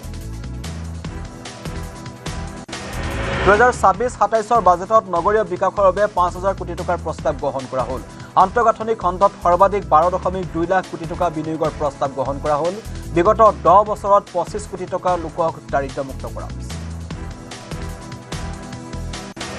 নতুন প্ৰযুক্তিক চৰকাৰে সকলো প্ৰকাৰে সহযোগিতা কৰিব 5টা আঞ্চলিক মেডিকেল হাব নিৰ্মাণৰ প্ৰস্তাৱ গ্ৰহণ কৰা হ'ল স্বাস্থ্য পৰ্যটনৰ বৃদ্ধিৰ বাবে বাজেটত বিশেষ প্ৰস্তাৱ জৈৱিক ক্ষেত্ৰৰ বাবে 10,000 কোটি টকাৰ প্ৰস্তাৱ গ্ৰহণ কৰা হ'ল বাজেটত শিক্ষাৰ দ্বাৰা কৰ্মসংস্থাপনৰ বাবে গঠন কৰা হ'ল কমিটি দাম কমিব মধুমেহ আৰু কৰ্কট ৰোগৰ ঔষধৰ 3খন নতুন আয়ুৰ্বেদিক প্ৰতিষ্ঠানৰ নিৰ্মাণৰ প্ৰস্তাৱ গ্ৰহণ কৰা হ'ল আয়ুৰ্বেদিক ঔষধৰ ৰপ্তানি বৃদ্ধিৰ প্ৰস্তাৱ জামনগৰত WHOৰ কেন্দ্ৰ নিৰ্মাণৰ প্ৰস্তাৱৰ লগতে পূব ভাৰতত নেশ্যনেল ইনষ্টিটিউট অৱ হস্পিটেলিটি স্থাপনৰ প্ৰস্তাৱ গ্ৰহণ কৰা হৈছে বাজেটত পশু চিকিৎসাত ব্যক্তিগতকৰণ বৃদ্ধিৰ লক্ষ্য দেশত নতুনকৈ স্থাপন হ'ব পশু চিকিৎসালয় মেডিকেল কলেজ অৰেঞ্জ ইকনমিৰ বাবে 2030লৈ প্ৰয়োজন হ'ব 20 লাখ কৰ্মী লগতে 5খন নতুন বিশ্ববিদ্যালয় কাউন্সিল গঠনৰ প্ৰস্তাৱ গ্ৰহণ কৰা 20 প্ৰসিদ্ধ পৰ্যটনস্থলীৰ বাবে 10,000 গাইডৰ প্ৰয়োজন আছে সেইবাবে পৰ্যটক গাইডৰ প্ৰশিক্ষণৰ বাবে স্থাপন হ'ব বিশেষ প্ৰতিষ্ঠান ডিজিটেল নলেজ গ্ৰিড স্থাপনৰ প্ৰস্তাৱ বাজেটত গ্ৰহণ কৰা দেশৰ ক্ৰীড়াৰ আন্তঃগাঁথনিৰ উন্নয়নৰ প্ৰস্তাৱ দেশৰ প্ৰতিখন জিলাতে নিৰ্মাণ হ'ব গাৰ্লছ হোষ্টেল দেশৰ কৃষকৰ আয় বৃদ্ধিৰ বাবে বাজেটত গুৰুত্ব আৰোপ কৰা হৈছে সীমান্তৱৰ্তী আৰু ক্ষুদ্ৰ কৃষকৰ আয় বৃদ্ধিত গুৰুত্ব আৰোপ কৰা হৈছে বাজেটত দেশত প্ৰথমবাৰে হ'ব বিগ কেট সামিট চলিত বৰ্ষতে অনুষ্ঠিত হ'ব বিগ কেট সামিট সদনত এই কথা ঘোষণা কৰিলে কেন্দ্ৰীয় বিত্তমন্ত্ৰী নিৰ্মলা সীতাৰমণে। এইবাৰ বাজেটত মীন আৰু পশুপালন খণ্ডৰ ওপৰত গুৰুত্ব আৰোপ কৰা হৈছে। কাজু, নাৰিকল, চন্দনৰ উৎপাদন বৃদ্ধিৰ বাবে বিশেষ আঁচনি গ্ৰহণ কৰা হৈছে। উত্তৰ পূবৰ উন্নয়ন আৰু নিয়োগ বৃদ্ধিত বাজেটত বিশেষ গুৰুত্ব প্ৰদান কৰা হৈছে। লাখপতি বাইদেউৰ বাবে বিশেষ আঁচনি গ্ৰহণ, বহুভাষিক এআই ব্যৱস্থা, ভাৰত ভিস্তা প্ৰৱৰ্তনৰ প্ৰস্তাৱ, 10 বছৰৰ বাবে ঘোষণা খেলো ইণ্ডিয়া মিছন। কৃত্ৰিম অংগৰ প্ৰস্তুতকাৰীলৈ ৰেহাই ঘোষণা, মহিলাৰ উন্নয়নৰ বাবে SHC মটৰ্ছৰ ঘোষণা, লগতে দেশৰ 15খন পন্ততাত্ত্বিক স্থানৰ উন্নীতকৰণৰ প্ৰস্তাৱ গ্ৰহণ কৰা হ'ল। বাজেটত দিব্যাংগৰ বাবে ঔদ্যোগিক কাৰিকৰী প্ৰশিক্ষণৰ ঘোষণা কৰিছে কেন্দ্ৰীয় বিত্তমন্ত্ৰী নিৰ্মলা সীতাৰমণে। উত্তৰ পূবৰ বৌদ্ধ তীৰ্থস্থানৰ উন্নয়নত গুৰুত্ব আৰোপ কৰা হৈছে। উত্তৰ পূবৰ ৰাজ্যৰ বাবে 4000 ই-বাছৰ প্ৰস্তাৱ গ্ৰহণ কৰা হৈছে। 5 ঔদ্যোগিক ক্ষেত্ৰৰ বাবে 20,000 টকা ধাৰ্য কৰা হৈছে। ৰাঁচী আৰু তেজপুৰৰ মানসিক চিকিৎসালয়ৰ উন্নয়নৰ প্ৰস্তাৱ। তেজপুৰত স্থাপন হ'ব নিহামছ আৰু তেজপুৰ মানসিক চিকিৎসালয় নিহামছলৈ উন্নীত কৰাৰ প্ৰস্তাৱ গ্ৰহণ কৰা হৈছে। 2025-26 বিত্তীয় ঘাটিৰ লক্ষ্য GDP 4.3%। 2021 ঘোষণা কৰা বিত্তীয় ঘাটিৰ লক্ষ্য পূৰণ। বিত্ত আয়োগৰ অনুদানৰ পৰিমাণ 1.4 লাখ কোটি টকা। মৎস্য পালনৰ বাবে 500টা জলাশয় প্ৰস্তাৱ গ্ৰহণ কৰা হৈছে এইবাৰৰ বাজেট। 1 এপ্ৰিলৰ পৰা প্ৰযোজ্য হ'ব নতুন আয়কৰ আইন। আয়কৰ আবেদন সহজ কৰা হৈছে। দুৰ্ঘটনাত বীমাৰ ধন আয়কৰৰ পৰা ৰেহাই দিয়া হৈছে। ভ্ৰমণপ্ৰেমীসকলৰ বাবে সুখবৰ, বিদেশৰ যাত্ৰাৰ TDS 2% হ্ৰাস কৰা হৈছে এইবাৰৰ বাজেটত। দুটা ভাগত বিভক্ত কৰা হ'ব আয়কৰ পৰিশোধ কৰা সকলক। 5ৰ পৰা 2% হ্ৰাস হ'ব স্বাস্থ্য শিক্ষাৰ TCS। কৰ ফাঁকি দিলে 100% জৰিমনা ভৰিব লাগিব বুলি বাজেটত উল্লেখ কৰা হৈছে। ৰাষ্ট্ৰীয় সমবায় খণ্ডত পঞ্জীকৃত কোম্পানীক 2026 31 জানুৱাৰীলৈকে ৰেহাই দিয়া হৈছে। ভাৰতত ডাটা চেণ্টাৰ নিৰ্মাণ কৰিলে কৰ ৰেহাই প্ৰস্তাৱ গ্ৰহণ কৰা হৈছে। কিন্তু কৰ ফাঁকি দিলে শাস্তিৰ পৰিৱৰ্তে জৰিমনা বিহা হ'ব বুলি বাজেটত সিদ্ধান্ত গ্ৰহণ কৰা হ'ল। সংশোধিত ITR 31 জুলাইৰ ভিতৰত পৰিশোধ কৰিব লাগিব কৰ। বেটেৰীত ব্যৱহৃত লিথিয়াম চেলৰ সীমা শুল্ক ৰেহাই দিয়া হৈছে। পাৰমাণৱিক প্ৰকল্পৰ সাধনৰ বাবে সীমা শুল্ক হ্ৰাস কৰা হৈছে। দাম কমিব জোতা, বেটেৰী আৰু চামৰাৰ সামগ্ৰী, লগতে কমিব সৌৰশক্তি উৎপাদনৰ সঁজুলিসমূহ। সুৰাপায়ীসকলৰ বাবে দুখবৰ, বৃদ্ধি পাব সুৰাৰ দাম। দাম কমিব কৰ্কট ৰোগৰ 17 বিধ ঔষধৰ, হ্ৰাস পাব 7টা জটিল ৰোগৰ ঔষধৰ দাম, লগতে হ্ৰাস পাব মাইক্ৰৱেভ অভেনৰ মূল্য। দাম কমিব ইলেক্ট্ৰনিক বাহনৰ, দাম কমিব বায়োগেছ চিলিণ্ডাৰৰ। যাত্ৰীসকললৈ সুখবৰ কঢ়িয়াই এইবাৰ বাজেটত হ্ৰাস পাব বিমানৰ টিকেটৰ দাম। प्रोफेशनल के माध्यम से ऑरेंज इकोनॉमी यानी ऑडियो विजुअल गेमिंग को बढ़ावा देकर, पर्यटन को प्रोत्साहन देकर और खेलो इंडिया मिशन के माध्यम से युवाओं के लिए नए अवसरों के द्वार खुलेंगे। भारत को दुनिया का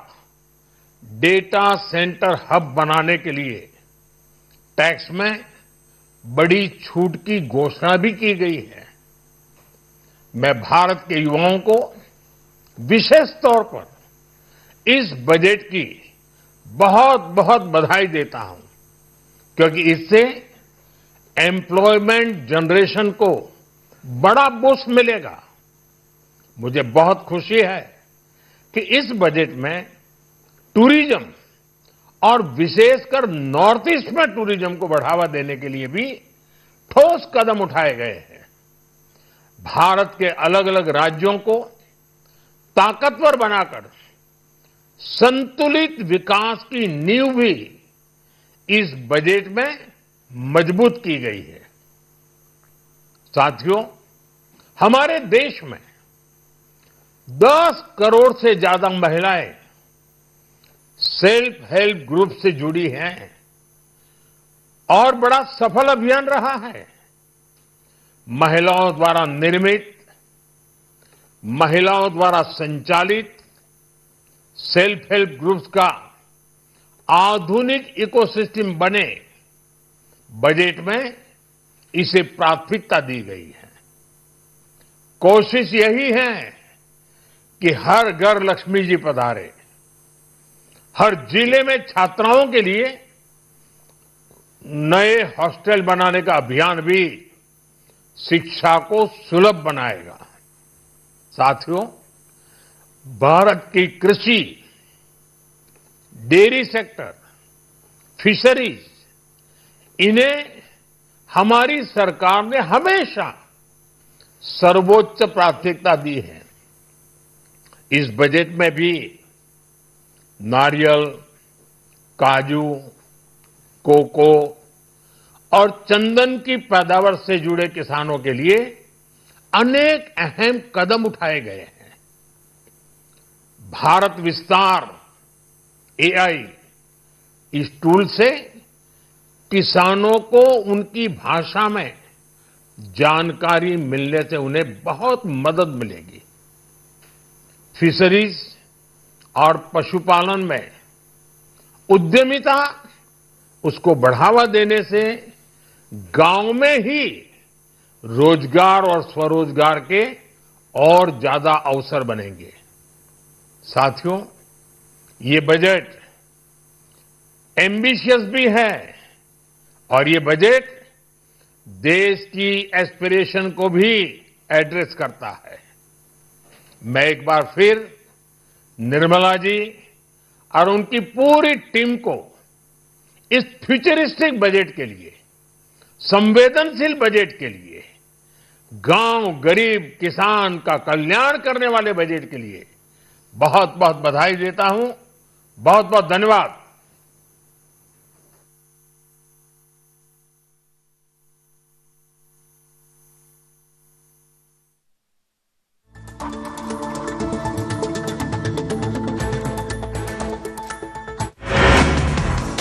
কেন্দ্ৰীয় বাজেট দাখিলৰ দিনাই শ্বেয়াৰ বজাৰৰ পতন হুৰাহুৰে হ্ৰাস পাইছে সূচাকাংক। 2000 পইণ্টলৈ নামিল সেন্সেক্স, 348 পইণ্টলৈ নামিল নিফটি। অসম মেঘালয়ৰ বিবদমান সীমাত সময়ে সময়ে হৈ আহিছে সংঘাত। বিবদমান ভূমিত এবাৰ মেঘালয় চৰকাৰে স্থাপন কৰিলে বিদ্যুতৰ খুঁটা। অসম চৰকাৰে বিদ্যুতৰ খুঁটা স্থাপন কৰাৰ সময়ত হৈছিল হতাহতিৰ ঘটনা। অসম মেঘালয় সীমান্তৰ মাইগুলিত নিয়োগ কৰা হৈছে আৰক্ষী। সম্প্ৰতি 24 এপিবিএন গোটৰ আৰক্ষীয়ে দি আছে পহৰা। পূৰ্বে 14 এপিবিএন আৰু 4 এপিবিএনৰ গোটৰ আৰক্ষীয়ে দিছিল তাত পহৰা। আজি মঙলদৈত ৰজা কৃষ্ণনাৰায়ণ দেৱৰ বিশাল প্ৰতিমূৰ্তি উন্মোচন কৰিব মুখ্যমন্ত্ৰী ডক্টৰ হিমন্ত বিশ্ব শৰ্মাই। তাৰ পাছতে এখন বিশাল জনসভাত অংশগ্ৰহণ কৰিব মুখ্যমন্ত্ৰীগৰাকীয়ে। লগতে মঙলদৈত ৰাজ্য চৰকাৰে কেন্দ্ৰীয়ভাৱে উদযাপন কৰিব চিলাৰায় দিৱস। নৱনিৰ্মিত চিলাৰায় ভৱনো শুভ উদ্বোধন কৰিব মুখ্যমন্ত্ৰীগৰাকীয়ে। আজি মুখ্যমন্ত্ৰী ডক্টৰ হিমন্ত বিশ্ব শৰ্মাৰ উপজা দিন। নিশা 12 বজাৰ লগে লগে মুখ্যমন্ত্ৰীৰ আৱাসৰ ঘৰৰ সন্মুখত কেক কাটি জন্মদিন পালন কৰে অনুৰাগীয়ে। লগতে ফুলৰ থোপা আৰু বিভিন্ন উপহাৰ জ্ঞাপন মুখ্যমন্ত্ৰীৰ উপজা দিনৰ বিশেষ দিনটোৱে 2026 নিৰ্বাচনৰ বাবে শংখনাদ দিবলৈ মুখ্যমন্ত্ৰী হিমন্ত বিশ্ব শৰ্মাক উপহাৰ হিচাপে অনুৰাগীয়ে দিলে এটা শংখ। কোনোৱে আকৌ উপহাৰস্বৰূপে মুখ্যমন্ত্ৰীক দিলে 13,000 টকীয়া কলম। মুখ্যমন্ত্ৰী ডক্টৰ হিমন্ত বিশ্ব শৰ্মাক জন্মদিনৰ শুভেচ্ছা জনালে প্ৰধানমন্ত্ৰী নৰেন্দ্ৰ মোদীয়ে। কেন্দ্ৰীয় গৃহমন্ত্ৰী অমিত শাহে মুখ্যমন্ত্ৰীক জনালে জন্মদিনৰ শুভেচ্ছা। বিজেপিৰ ৰাষ্ট্ৰীয় সভাপতি নীতিন নবীনেও জনাইছে শুভেচ্ছা। 2026 নিৰ্বাচনত বিজেপি জয় হ'ব লাগিব বুলি মুখ্যমন্ত্ৰীয়ে জন্মদিনৰ দিনাই ল'লে এই পণ। বিহুৰ আগতে ৰাজ্যত হ'ব নিৰ্বাচন। নিৰ্বাচনৰ বাহিৰে আন একো কথা চিন্তা নকৰে বুলি মুখ্যমন্ত্ৰীয়ে সাংবাদিকৰ আগত ব্যক্ত কৰিলে। বিগত নিৰ্বাচনতকৈ এইবাৰ ভালকৈ বিজেপি জিকিব বুলি আত্মবিশ্বাসী মুখ্যমন্ত্ৰী। আজি জন্মদিন উপলক্ষে পুৱাই মা কামাখ্যাক দৰ্শন কৰিলে মুখ্যমন্ত্ৰী ডক্টৰ হিমন্ত বিশ্ব শৰ্মাই। 57 বছৰীয়া হ'ল মুখ্যমন্ত্ৰী ডক্টৰ হিমন্ত বিশ্ব শৰ্মা। মা কামাখ্যাৰ আশীষ ল'লে মুখ্যমন্ত্ৰীগৰাকী। আজি মুখ্যমন্ত্ৰীৰ উপজা দিন উপলক্ষে ৰাজ্যৰ বিভিন্ন স্থানত চলিছে বিভিন্ন কাৰ্যসূচী। হিন্দী স্পিকিং ডেভেলপমেণ্ট কাউন্সিলৰ অধ্যক্ষ যুগল কিশোৰ পাণ্ডে মুখ্যমন্ত্ৰীৰ কুশল কামনা কৰি বালাজী মন্দিৰত প্ৰাৰ্থনা কৰাৰ লগতে হনুমান মন্দিৰত প্ৰাৰ্থনা জনায়। মহানগৰীৰ খাউকুছিস্থিত স্মাইলিং প্ৰজেক্টৰ বৃদ্ধাশ্ৰমত মুখ্যমন্ত্ৰী ডক্টৰ হিমন্ত বিশ্ব শৰ্মাৰ উপজা দিন উদযাপন। 23 নং ৱাৰ্ডৰ পাৰিষদ মঞ্জিতা দৈমাৰীৰ নেতৃত্বত পালন কৰা হ'ল উপজা দিন। বৃদ্ধাবাসত থকা আৱাসীসকলক ৱাৰ্ডৰ পাৰিষদ মঞ্জিতা দৈমাৰীয়ে খাদ্য বিতৰণ কৰাৰ লগতে গামোচাৰে সম্বৰ্ধনা। মুখ্যমন্ত্ৰী ডক্টৰ হিমন্ত বিশ্ব শৰ্মাক উপজা দিনৰ শুভেচ্ছা জনালে মা কামাখ্যা দৰ্শন কৰা ভক্তসকলে। অসমৰ লগতে বহিৰাজ্যৰ ভক্তসকলেও মুখ্যমন্ত্ৰী ডক্টৰ হিমন্ত বিশ্ব শৰ্মাক দিলে জন্মদিনৰ শুভকামনা। লগতে মুখ্যমন্ত্ৰীক জুবিন গাৰ্গক ন্যায় প্ৰদান কৰিব লাগে বুলি জনালে আহ্বান। দিন সমষ্টিৰ বাটপাৰীত মাজনিশা মুখ্যমন্ত্ৰী হিমন্ত বিশ্ব শৰ্মাৰ উপজা দিন উদযাপন কৰিলে সংখ্যালঘু লোকসকলে। মুখ্যমন্ত্ৰীৰ জন্মদিনটোত কেক কাটি আল্লাহৰ ওচৰত দোৱা কৰিলে মুছলমান লোকসকলে। ৰাজ্যত উন্নয়নৰ ধাৰা অব্যাহত ৰখাৰ আগন্তুক দিনৰ যাতে কুশলে পাৰ হয় তাৰ বাবে মুখ্যমন্ত্ৰীক আশীৰ্বাদ দিয়ে সকলে। শিৱসাগৰ ডক্টৰ হিমন্ত বিশ্ব শৰ্মাৰ 57 সংখ্যক জন্মদিন উদযাপন কৰা হ'ল শিৱসাগৰ ঐতিহাসিক শিৱদৌলত চাকি বন্তি জ্বলাই শৰাই আগবঢ়াই অসমৰ জনপ্ৰিয় মুখ্যমন্ত্ৰীগৰাকীৰ সুস্বাস্থ্য কামনা কৰিলে অনুৰাগীসকলে শিৱসাগৰতো অনুৰাগীসকলে বিভিন্ন কাৰ্যসূচীৰে ডক্টৰ হিমন্ত বিশ্ব শৰ্মাৰ 57 সংখ্যক জন্মদিন উদযাপন কৰিলে শিৱসাগৰত সমাজকৰ্মী বিজেপি কৰ্মকৰ্তা লাচিত গগৈ আৰু সতীৰ্থসকলে উদযাপন কৰিছে মুখ্যমন্ত্ৰীৰ জন্মদিন লাচিত গগৈৰ উদ্যোগত মুখ্যমন্ত্ৰীৰ জন্মদিনত 100 গৰাকী ভকত বৈষ্ণৱক বিশেষভাৱে সম্বৰ্ধনা জনোৱা মাজুলী ডক্টৰ হিমন্ত বিশ্ব শৰ্মাৰ ফেন ক্লাবৰ উদ্যোগত জন্মদিন উদযাপন কৰা হ'ল মুখ্যমন্ত্ৰীৰ জন্মদিন উপলক্ষে সংহত জিলা আয়ুক্তৰ কাৰ্যালয়ত মাজুলী জিলা আয়ুক্তই গছপুলি ৰোপণৰ দিনজোৰা কাৰ্যসূচী শুভাৰম্ভ মুখ্যমন্ত্ৰীগৰাকীৰ উপজা উপলক্ষে পানীখাইটিত জয়ন্ত হাজৰিকা উৰণ ক্ষেত্ৰত চলিল স্বচ্ছ অভিযান বাসীৰাম আত্মসহায়ক গোটৰ উদ্যোগত স্থানীয় ৰাইজৰ সহযোগত মুখ্যমন্ত্ৰীগৰাকীৰ উপজা লগত সংগতি ৰাখি স্বচ্ছ অভিযান চলোৱা সামগ্ৰী শিঙিয়া ফুকন খাটগাঁৱৰ ৰাইজে মুখ্যমন্ত্ৰীৰ উপজা দিনটোত দিলে আশীৰ্বাদ লগতে অসম চৰকাৰৰ ধৰ্মজ্যোতি আঁচনিৰ জৰিয়তে মুখ্যমন্ত্ৰীগৰাকীয়ে আশু আৰোগ্য তথা দীৰ্ঘায়ু কামনা কৰি বৰপেটা সত্ৰ হৈ মধুপুৰ ধামলৈ যাত্ৰা আৰম্ভ কৰে তেজপুৰৰ ঐতিহাসিক গৰখীয়া থানত আয়োজিত গৰখীয়া সভাৰ কাৰ্যসূচীত মুখ্যমন্ত্ৰীক আশীৰ্বাদ দিলে ভকত বৈষ্ণৱসকলে তেজপুৰ বৰপৰীক্ষাৰ গৰখীয়া থানত প্ৰতি বছৰে মাঘী পূৰ্ণিমাৰ দিনটোত ভিৰ কৰে স্থানীয় সহস্ৰাধিক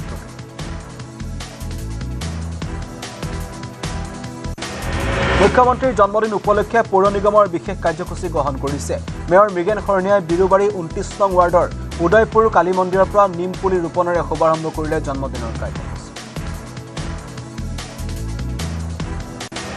সেউজ গুৱাহাটী প্ৰকল্পৰ অধীনত মুখ্যমন্ত্ৰীৰ জন্মদিনৰ দিনটোত গুৱাহাটী মহানগৰীৰ বিভিন্ন স্থানত 1000 জোপা নিম পুলি ৰোপণ কৰা হয় লগতে জুৰুডত মহিলাৰ আত্মসহায়ক গোটৰ বাবে কৰা হ'ল উদ্যমিতা হাতৰ শুভাৰম্ভ দেওবাৰে মুখ্যমন্ত্ৰীৰ জন্মদিনৰ দিনটোত গান্ধী বস্তিস্থ মুখ্যমন্ত্ৰীৰ বাসগৃহৰ পথৰ আধাৰশিলা স্থাপন কৰা হ'ল 30 জানুৱাৰীৰ পৰা 3 দিনীয়াকৈ মহানগৰীৰ বিভিন্ন স্থানত জিএমচি অনুষ্ঠিত কৰিছে বিভিন্ন সেৱামূলক অনুষ্ঠান লগতে বি বৰুৱা কেঞ্চাৰ হাস্পতালত ৰোগীসকলক বিতৰণ কৰা হ'ল ফল আজি বিৰোধীৰ মিত্ৰতাক লৈ ৰাইজৰ দলৰ গুৰুত্বপূৰ্ণ জৰুৰী কাৰ্যনিৰ্বাহক বৈঠক ৰাইজৰ দলৰ মুখ্য কাৰ্যালয়ত অনুষ্ঠিত হ'ব এই বৈঠকখন সভাপতি অখিল গগৈৰ উপস্থিতিত অনুষ্ঠিত হ'ব বৈঠক 31 জানুৱাৰীৰ মিত্ৰতাৰ চৰম ডেডলাইন দিছিল অখিল গগৈ কিন্তু অখিল গগৈৰ ডেডলাইনলৈ সহায় নিদিলে গৌৰৱ গগৈ কাজিৰঙা জাতীয় অৰ্কিড উদ্যানত অনুষ্ঠিত অখিল গগৈ আৰু গৌৰৱ গগৈৰ ৰুদ্ধদ্বাৰ বৈঠকৰ সমাপ্ত হৈছে মিত্ৰতা সন্দৰ্ভত চূড়ান্ত হোৱাৰ দিশে দুয়োটা দল বৈঠকৰ অন্তত দুয়োটা দল একত্ৰিতভাৱে 2026ৰ নিৰ্বাচনত অৱতীৰ্ণ হোৱাৰ ইংগিত আসন বুজাবুজিক লৈ শীঘ্ৰে হ'ব চূড়ান্ত সিদ্ধান্ত NDA ত্যাগ কৰাৰ ইংগিত UPPLৰ NDAৰ সংগ ত্যাগ কৰি অকলে নিৰ্বাচনত প্ৰতিদ্বন্দ্বিতা কৰিব পাৰে UPPL দলটোৱে মুছলপুৰত অনুষ্ঠিত UPPL দলৰ চতুৰ্থ ত্ৰিবাৰ্ষিক বাদিবেশনত অকলে নিৰ্বাচন খেলাৰ সিদ্ধান্ত লৈছে ৰাজনৈতিক দল ডিমৰা সমষ্টিত সমাগত নিৰ্বাচনক লৈ বিজেপিৰ প্ৰাৰ্থিত্ব প্ৰত্যাশী যাদৱ বৈশ্যই ৰাইজৰ মাজত চলাইছে ব্যাপক নিৰ্বাচনী প্ৰচাৰ দীৰ্ঘদিনৰ পৰা ডিমৰীয়া বিজেপিৰ কেইবাটাও গুৰুত্বপূৰ্ণ পদবীত কাৰ্যনিৰ্বাহ কৰা যাদৱ বৈশ্যই স্থানীয় বিজেপি কৰ্মীৰ পৰা ব্যাপক সমৰ্থন লাভ কৰিছে বৰচলা সমষ্টিত বিজেপিৰ মাজত আৰম্ভ হৈছে আভ্যন্তৰীণ কন্দল কেইবাটাও ভাগত বিভক্ত হৈছে দলটোৰ নেতা কৰ্মীসকল 2026ৰ নিৰ্বাচনত টিকট কেন্দ্ৰিক সংঘাতে জুৰুলা কৰিছে বৰচলা বিজেপি যাৰ ফলশ্ৰুতিত নিজৰ দলৰ দলীয় কৰ্মীসকলৰ মাজত হতাহতিৰ দৰে পৰিস্থিতিৰ সৃষ্টি হয় বীৰ লাচিত খানা অসমৰ ৰঙিয়া জিলা সমিতিৰ নতুন কাৰ্যনিৰ্বাহক সমিতি গঠন কৰা হ'ল ৰঙিয়াৰ দলৈ মুৰাৰত অনুষ্ঠিত এক সভাত বীৰ লাচিত খানাৰ অসমৰ ৰঙিয়া জিলা সমিতিৰ নতুন 12জন সদস্যক লৈ কাৰ্যনিৰ্বাহক সমিতি গঠন কৰা হ'ল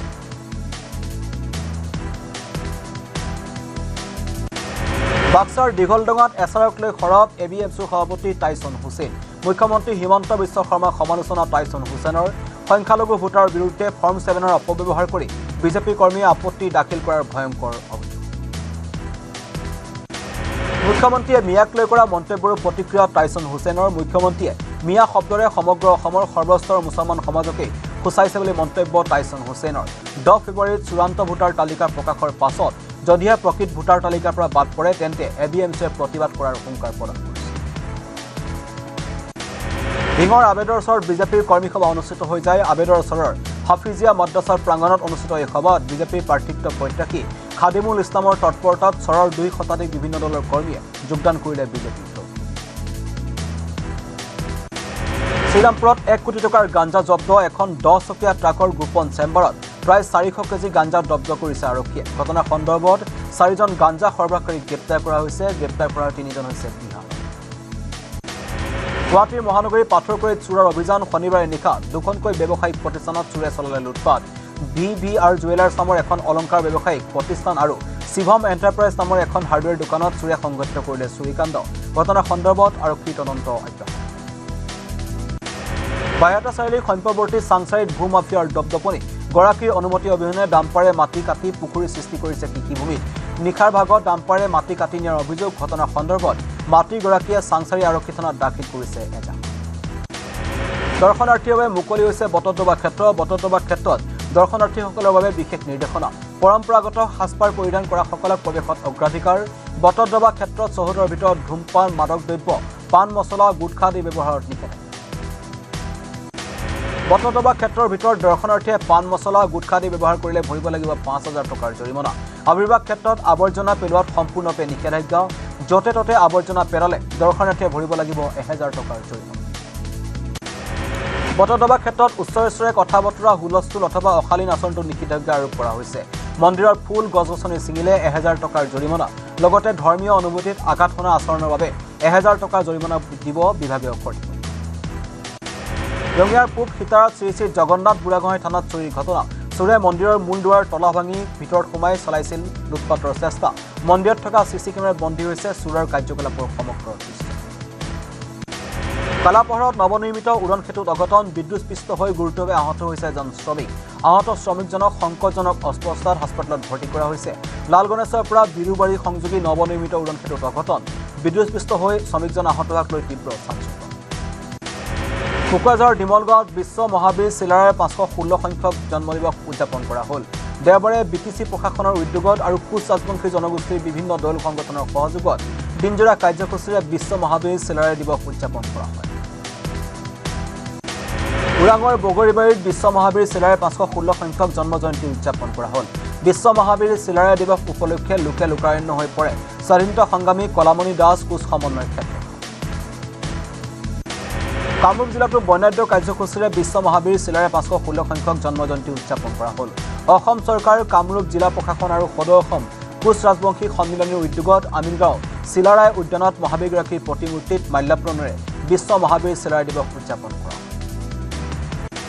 শ্ৰীমন্ত শংকৰদেৱ সংঘৰ 95 সংখ্যক বাৰ্ষিক অধিৱেশনস্থলীত পদবজাই উপস্থিত হ'ল দুজন সেৱক লখিমপুৰৰ পৰা প্ৰশান্ত পাঠক আৰু ৰঙিয়াৰ জিতেন হালৈ নামৰ দুজন সেৱক 21 জানুৱাৰীত যাত্ৰা আৰম্ভ কৰি শনিবাৰে জামুগুৰি জ্যোতি বিষ্ণু সমন্বয় ক্ষেত্ৰত উপস্থিত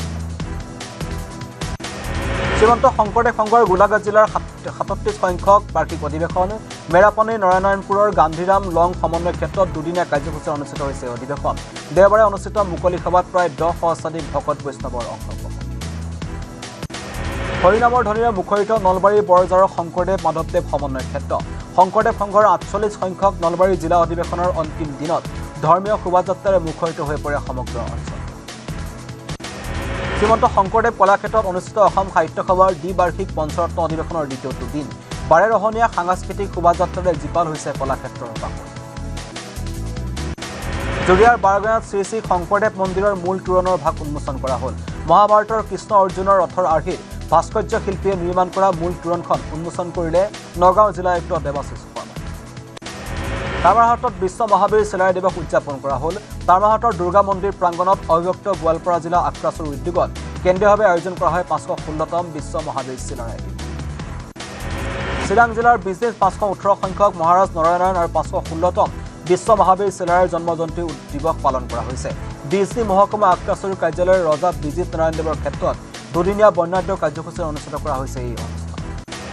কলিয়াবৰত অস্তিত্বৰ সংকটত ঐতিহাসিক চামধৰা গড় আহোম ৰজা প্ৰতাপ সিংহৰ দিনতেই নিৰ্মাণ কৰা এই ঐতিহাসিক চামধৰা গড়টো বেদখলমুক্ত কৰি সংৰক্ষণৰ লগতে পৰ্যটনস্থলী হিচাপে গঢ় দিবলৈ চৰকাৰৰ দাবী AJYC ৰঙাপাৰা সমষ্টিৰ অন্তৰ্গত সোণাবিল চাহ বাগিচাত অনুষ্ঠিত হৈছে হিন্দু সন্মিলন ৰাষ্ট্ৰীয় স্বয়ংসেৱক সংঘ চমুকৈ RSSৰ শতবৰ্ষ উদযাপনৰ লগত সংগতি ৰাখি সোণাবিল চাহ বাগিচাত এই সন্মিলনৰ আয়োজন কৰা হৈছে তীৰ্থনগৰী হাজোৰ ঐতিহাসিক পুৱামক্কা দৰগাহ শ্বৰীফত উখল মাখল পৰিৱেশ জানুৱাৰী মাহৰ পৰা ঐতিহাসিক পুৱামক্কা দৰগাহত আৰম্ভ হোৱা উৰুচ মেলাৰ দেওবাৰে পুনৰ উৰুচ হৈছে একতাৰ সম্প্ৰীতিৰ উৎসৱ উৰুচত বিগত এমাহ জুৰি বিৰোধী বাট নোপোৱা অৱস্থা কলিয়াবৰৰ গাখীৰী খাইটিত অনুষ্ঠিত 48 ঘণ্টীয়া অখণ্ড হৰিনাম কীৰ্তনৰ যজ্ঞ মহাবাহু ব্ৰহ্মপুত্ৰৰ বুকুৰ পৰা জলযাত্ৰা কৰি ঘাটত পানী আনি গাখীৰ খেতি কালী মন্দিৰত আয়োজন কৰা হৈছে এই যজ্ঞ ভাগত বায়াটা চাৰিআলিত মাঘী পূৰ্ণিমা মহোৎসৱ অনুষ্ঠিত হৈছে কমলপুৰ ৰাজচক্ৰৰ অন্তৰ্গত দুগুণপাৰ গাঁৱত থকা শ্ৰী শ্ৰী ভাঙাৰা গোসাঁই থানত অনুষ্ঠিত হৈছে 130 সংখ্যক মাঘী পূৰ্ণিমা মহোৎসৱ এই মহোৎসৱত ৰাজ্যৰ বিভিন্ন প্ৰান্তৰ ভক্তৰ আগমন মাঘী পূৰ্ণিমাৰ দিনটোত ৰাজ্যৰ বিভিন্ন প্ৰান্তৰ লগতে বাক্সা জিলাৰ বিভিন্ন অঞ্চলতো ভক্তসকলে ভাগৱত শোভাযাত্ৰা বাহিৰ কৰে সমাজৰ পৰা অপায় অমংগল দূৰ কৰি শান্তি সম্প্ৰীতিৰ কামনাৰে বাক্সা জিলাৰ বিসি ব্লক মাদলিবাৰী আৰু পাখামাৰটো ৰাইজে বাহিৰ কৰিলে ভাগৱত শোভাযাত্ৰা উত্তৰ গুৱাহাটীৰ মধুপুৰত মাঘী পূৰ্ণিমা তিথিৰ লগত সংগতি ৰাখি তিনিদিনীয়াকৈ উদযাপন কৰা হৈছে কলৰ উৎসৱ মধুপুৰ ধূপৰ তলৰ শতিকাজোৰা জনবিশ্বাসৰ আলমত প্ৰভু গোপালৰ চলিছে আৰাধনা থোকাথোকে পকা কুলৰ থোক বান্ধি প্ৰভু শ্ৰীকৃষ্ণৰ আশীষ বিচাৰিছে হাজাৰ হাজাৰ ভক্তপাল আজি মাঘী পূৰ্ণিমাৰ দিনটোত প্ৰতিটো মঠ মন্দিৰত দেখিবলৈ পোৱা গৈছে ভক্তৰ ভিৰ জনবিন্যাস অনুসৰি মাঘী পূৰ্ণিমাৰ দিনটোত গংগা জলেৰে গা ধুলে বিশেষ ফল পোৱা যায় পুৱাৰ পৰা বশিষ্ঠ মন্দিৰৰ সন্ধ্যা ললিতা কান্তৰ সংস্থলীত পূজা অৰ্চনা কৰি নেদেখাজনক সেৱা জনাইছে ভক্তসকল শ্ৰী শ্ৰী বংশীপাল মহাপ্ৰভু নামঘৰৰ প্ৰতিষ্ঠা দিৱস পালন কৰা হ'ল নামঘৰৰ প্ৰতিষ্ঠা দিৱসৰ লগত সংগতি ৰাখি প্ৰাণৰ শিল্পী জুবিন গাৰ্গক স্মৰণ কৰা হৈছে অনুষ্ঠানত ভক্তসকলে নামঘৰৰ সামাজিক নৈতিক আৰু সাংস্কৃতিক ভূমিকা সন্দৰ্ভত আলোকপাত কৰে কন্যা সন্তান জন্ম হোৱাৰ বাবে পিতৃয়ে আনন্দত উৎফুল্লিত হৈ বেণ্ড পাৰ্টি বজাই ফটকা ফুটাই আনন্দ উল্লাস কৰিছে ধৰ্মনগৰৰ কৈলাখাৰৰ বিদ্যানগৰ ৱাৰ্ডত জয় কিষাণ শৰ্মা নামৰ লোকজনে কন্যা সন্তান জন্ম হোৱাৰ পাছতে আনন্দ উল্লাস কৰাৰ লগতে হাস্পতালৰ পৰা ঘৰলৈ নৱজাতকটিক ৰাজকীয়ভাৱে আদৰণি জনাইছে গুৱাহাটীৰ মঠঘৰীয়াত উদ্ধাৰ হৈছে মৃত হৰিণা দেওবাৰে পুৱা মঠঘৰীয়া বিদ্যালয় পথত মৃত হৰিণাটো উদ্ধাৰ কৰা হ'ল স্থানীয় লোকে মৃত হৰিণাটো প্ৰত্যক্ষ কৰি বন বিভাগক খবৰ দিয়ে পাছত বন বিভাগৰ লোক উপস্থিত হৈ মৃত হৰিণাটো উদ্ধাৰ কৰে নিশা কুকুৰৰ আক্ৰমণত হৰিণাটোৰ মৃত্যু হোৱাৰ সন্দেহ স্থানীয় জাগিৰোডৰ বৰজাৰীত সদৌ অসম দেৱ দামোদৰ সংঘৰ বাৰ্ষিক অধিৱেশনৰ আয়োজন কৰা হৈছে আজিৰে পৰা দুদিনীয়া কাৰ্যসূচীৰে অধিৱেশনৰ শুভাৰম্ভ কৰে গুৰু দামোদৰ দেৱ আৰু ডক্টৰ ভূপেন হাজৰিকা আৰু জুবিন গাৰ্গৰ লগতে অঞ্চলটোৰ প্ৰয়াত বিশিষ্ট ব্যক্তিসকলক শ্ৰদ্ধাঞ্জলি জনোৱা হয় বুদ্ধিজীৱী ডক্টৰ হীৰেণ গোহাঁইৰ তীব্ৰ সমালোচনা সদৌ অসম দেৱ দামোদৰ সংঘৰ গুৱাহাটীস্থিত দেৱ দামোদৰ আন্তৰ্জাতিক প্ৰেক্ষাগৃহ মুকলিৰ পাছতে ইয়াৰ বিৰোধিতা কৰিছিল হীৰেণ গোহাঁই ডক্টৰ হীৰেণ গোহাঁইৰ এনে কটু মন্তব্যৰ বিৰুদ্ধে এতিয়া জাঙুৰ খাই উঠিছে সদৌ অসম দেৱ দামোদৰ সংঘৰ মুখপাত্ৰ কনকেশ্বৰ গোস্বামী সোণাপুৰ মিলনপুৰৰ মিলনজ্যোতি দাস নামৰ কিশোৰীগৰাকী অস্থি ৰোগত আক্ৰান্ত হৈছে বিগত 5 বছৰ ধৰি সজ্জাগত কিশোৰীগৰাকীক চিকিৎসাৰ বাবে বহন কৰিব নোৱাৰি শোকত ভাগি পৰিছে পৰিয়ালটো মিলনজ্যোতিৰ চিকিৎসাৰ বাবে হাবাথুৰি খাব লগা হৈছে দুৰ্ভগীয়া পৰিয়াল শিলচৰ জিলা ক্ৰীড়া সমিতিৰ অধীনত অসম ক্ৰিকেট এছ'চিয়েশ্যনৰ পৃষ্ঠপোষকতাত অনুষ্ঠিত হ'ল অসম প্ৰিমিয়াৰ ক্লাব চেম্পিয়নশ্বিপ দুদিনীয়াকৈ অনুষ্ঠিত ফাইনেল খেলখনত টাউন ক্লাব দলটোক পৰাজিত কৰিলে ইণ্ডিয়া ক্লাবে এই জয়ৰ জৰিয়তে ইণ্ডিয়া ক্লাবে এতিয়া দক্ষিণ অসম জোনেল ৰাউণ্ডত প্ৰৱেশ কৰে AFC ফুটবলৰ প্ৰশিক্ষক হিচাপে যোগ্যতা লাভ কৰিছে প্ৰশিক্ষক প্ৰবাল প্ৰতিম ডেকাই মুম্বাইত এছিয়ান ফুটবল কনফাৰেন্স A লাইসেন্সৰ যোগ্যতা অৰ্জন কৰিছে প্ৰবাল উত্তৰ পূৰ্বাঞ্চলত প্ৰথমবাৰ অনুষ্ঠিত 38 সংখ্যক BCI ভাৰতীয় সৰ্বভাৰতীয় আন্তঃবিশ্ববিদ্যালয় মুঠ কোৰ্ট প্ৰতিযোগিতাৰ সামৰণি পৰিছে ৰয়েল গ্লোবেল বিশ্ববিদ্যালয়ত তিনিদিনীয়াকৈ অনুষ্ঠিত প্ৰতিযোগিতাত দেশৰ বিভিন্ন প্ৰান্তৰ 65খন বিদ্যালয়ৰ প্ৰতিনিধিয়ে অংশগ্ৰহণ কৰে বঙাইগাঁও বিশ্ববিদ্যালয়ত সপ্তাহ উপলক্ষে দেওবাৰে 12 শোভাযাত্ৰা উলিওৱা হয় বিভিন্ন জাতি জনগোষ্ঠীৰ সাজপাৰ আৰু কলা সংস্কৃতি প্ৰতিফলিত কৰি ছাত্ৰ ছাত্ৰীসকলে বাহিৰ কৰা শোভাযাত্ৰাই সকলোকে আকৰ্ষিত কৰিছে বলিউডৰ ছবি পৰিচালক ৰোহিত ছেত্ৰীৰ জুহুস্থিত বাসগৃহৰ বাহিৰত গুলীচালনাৰ ঘটনা 5 জাই গুলী ফুটাই দুৰ্বৃত্তৰ পলায়ন এই ঘটনাৰ পাছতে বলিউডৰ ছবি পৰিচালকগৰাকীৰ ঘৰত অধিক কটকটীয়া কৰি তোলা হৈছে নিৰাপত্তা ব্যৱস্থা ৰোহিত ছেত্ৰীৰ বাসগৃহৰ বাহিৰত সংঘটিত গুলীচালনাৰ ঘটনাত সৌভাগ্যক্ৰমে হতাহত হোৱা নাই কোনো লোক ঘটনা সন্দৰ্ভত মুম্বাই আৰক্ষীৰ তদন্ত অব্যাহত এই পৰ্যন্ত পোহৰলৈ অহা নাই গুলীচালনাৰ ঘটনাত জড়িত আছিল লণ্ডনত গহনা দোকানত দিনৰ পোহৰতে চলিল লুটপাট শনিবাৰে পুৱা পশ্চিম লণ্ডনৰ ৰিচমণ্ডত এখন গহনাৰ বিপণীৰ শ্বৰুমৰ গ্লাছ ভাঙি চোৰে লুটি নিলে লক্ষাধিক টকাৰ সোণৰ আ-অলংকাৰ ঘটনা সন্দৰ্ভত ব্ৰিটেইন আৰক্ষীৰ তদন্ত অব্যাহত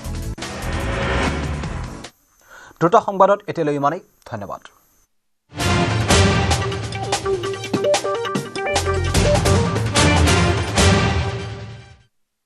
अक्कर बक्कर बम्बे बो आखी 90 पूरा 100 में लागा धागा चोर निकल के भागा ঘৰত কোনটো টিএমটি লগাইছে মাইটন ষ্টিল আপোনাৰ ওপৰত ট্ৰাষ্ট কৰিব পাৰি ওকে ষ্ট্ৰং মানে মাইথন ষ্টিল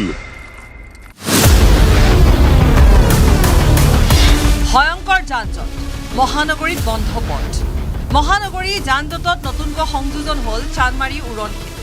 চানমাৰী হৈ জুৰোডলৈ আপোনাৰ যদি যাবলগীয়া কাম আছে তেনেহ'লে কেইদিনমানৰ কাৰণে সেই পথটো পৰিহাৰ কৰক কিয়নো আপুনি গন্তব্যস্থল পোৱালৈকে ৰাস্তাত কিমান সময় ট্ৰেফিক জামত পৰিব তাৰ কোনো নিশ্চয়তা নাই দ্ৰুতগতিত কাম চলি আছে দীঘলী পুখুৰীৰ পৰা বামুণী মৈদামৰ FCI হনুমান মন্দিৰলৈকে নিৰ্মাণ কৰা উৰণ সেতু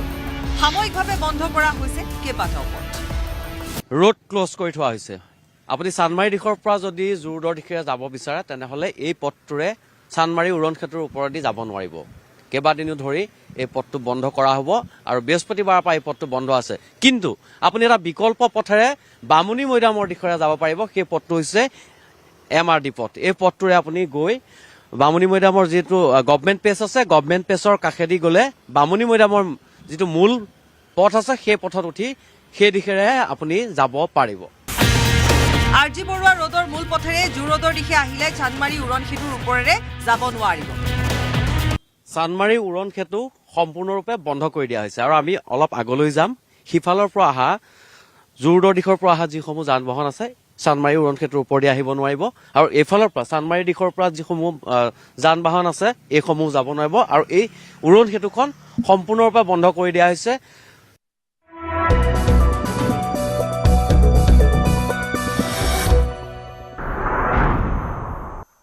হ্ৰাস পাব কৰ্কট ৰোগ মধুমেহকে ধৰি 7টা জটিল ৰোগৰ ঔষধৰ দাম কমিব জোতা বেটাৰী চামৰা সামগ্ৰীৰ লগতে সৌৰশক্তি উৎপাদনৰ সঁজুলি বৃদ্ধি পাব সুৰাৰ দাম তেজপুৰত স্থাপন হ'ব ৰাষ্ট্ৰীয় মানসিক স্বাস্থ্য আৰু স্নায়ু বিজ্ঞান প্ৰতিষ্ঠান তেজপুৰ মানসিক চিকিৎসালয়ক ৰাষ্ট্ৰীয় মানসিক স্বাস্থ্য আৰু স্নায়ু বিজ্ঞান প্ৰতিষ্ঠানলৈ উন্নীতকৰণৰ প্ৰস্তাৱ উত্তৰ পূবৰ ৰাজ্যৰ বাবে 4,000 ই-পাছ কেন্দ্ৰীয় বাজেট দাখিলৰ দিনাই হুৰাহুৰে কমিল শ্বেয়াৰ বজাৰ 2,000ৰো অধিক পইণ্টলৈ অৱনীত হ'ল সেন্সেক্স 335 পইণ্টলৈ নামিল নিফটিৰ সূচাংক 5 বছৰ পূৰ্বে বিত্তীয় ঘাটিৰ ক্ষেত্ৰত নিজে লোৱা লক্ষ্যত উপনীত দেশ 2025-26 বৰ্ষত দেশৰ বিত্তীয় ঘাটি GDPৰ 4.5% কমলৈ আনি লক্ষ্যত উপনীত হয় বিত্তীয় মন্ত্ৰী নিৰ্মলা সীতাৰমন 2026-27 বিত্তীয় বৰ্ষৰ বাবে বিত্তীয় ঘাটিৰ লক্ষ্য GDPৰ 4.3% হ'ব বুলি বাজেট ভাষণত উল্লেখ কৰে কেন্দ্ৰীয় বিত্তমন্ত্ৰীগৰাকীয়ে মিত্ৰতা সন্দৰ্ভত কাজিৰঙা আৰক্ষী উদ্যানত গৌৰৱ গগৈৰ সৈতে অখিল গগৈৰ বৈঠক সম্পন্ন প্ৰায় 2 ঘণ্টা ধৰি বৈঠকত মিলিত হয় দুই বিৰোধী নেতা বৈঠক সামৰি গুৱাহাটী অভিমুখে ৰাওনা হৈছে অখিল গগৈ ৰাইজৰ দলৰ কাৰ্যালয়ৰ বিয়লি কাৰ্যনিৰ্বাহকত অংশ ল'ব অখিল গগৈ জন্মদিনৰ নিৰ্বাচনত বিজেপিক জয়ী কৰোৱাৰ পন মুখ্যমন্ত্ৰী হিমন্ত বিশ্ব শৰ্মাৰ পুৱাই নীলাচলত উপস্থিত হয় মুখ্যমন্ত্ৰীয়ে ল'লে মা কামাখ্যা ৰাশিক বিভিন্ন প্ৰান্তৰ সমৰ্থক তথা শুভাকাংক্ষীয়ে মুখ্যমন্ত্ৰীক যাচিলে শুভেচ্ছা আৰু জন্মদিনৰ উপহাৰ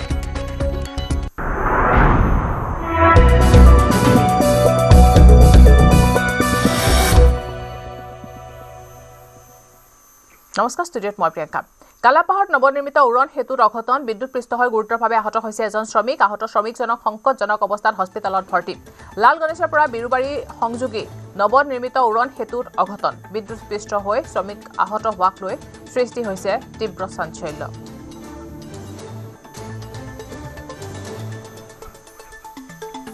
বিদ্যুৎ পৃষ্ঠ হৈ আহত হৈছে এজন শ্ৰমিক তাৰ পিছতে সৃষ্টি হৈছে তীব্ৰ চাঞ্চল্য এজন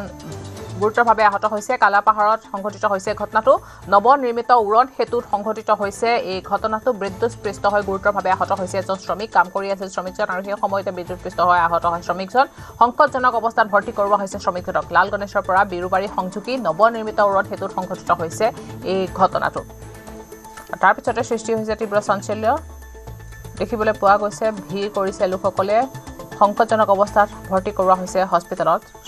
শ্ৰমিকজনক यहाँ पे यहाँ पे क्या हुआ है और अब ऊपर से करंट लगा है हाँ करंट लगा है तो उधर लगा है कि यहाँ उतारा गया है खाली हाँ फिर बस उतार कर ले गया एम्बुलेंस वाला हाँ बस कैसे है वो लोग हाँ कैसे है वो लोग अब है अभी सुखबुआ रहा था सुखबुआ रहा था हाँ बस ले गया एम्बुलेंस पर कैसा हालत है हालत बहुत खराब है शॉर्ट खाइছে তাৰপিছত এই গাড়ীখন দি নামাইছে তাৰপিছত লৈ আহিছে এতিয়া লৈ গৈছে মেডিকেলত 108 আহিছিল সবে লৈ গৈছে মানে অলপ উশাহটো অলপ কম আছিল তাৰপিছত লৈ গৈছে আৰু এই মুহূৰ্তত ঘটনাস্থলীত উপস্থিত আছে আমাৰ সাংবাদিক উৎপল হালৈ। উৎপল, আপোনাৰ ওচৰলৈ আহিছোঁ। এজন শ্ৰমিক গুৰুতৰভাৱে আহত হৈছে, সংকটজনক অৱস্থাত চিকিৎসালয়ত ভৰ্তি কৰোৱা হৈছে। বৰ্তমান কি অৱস্থা, তেওঁ কেনেকুৱা তেওঁৰ স্বাস্থ্য?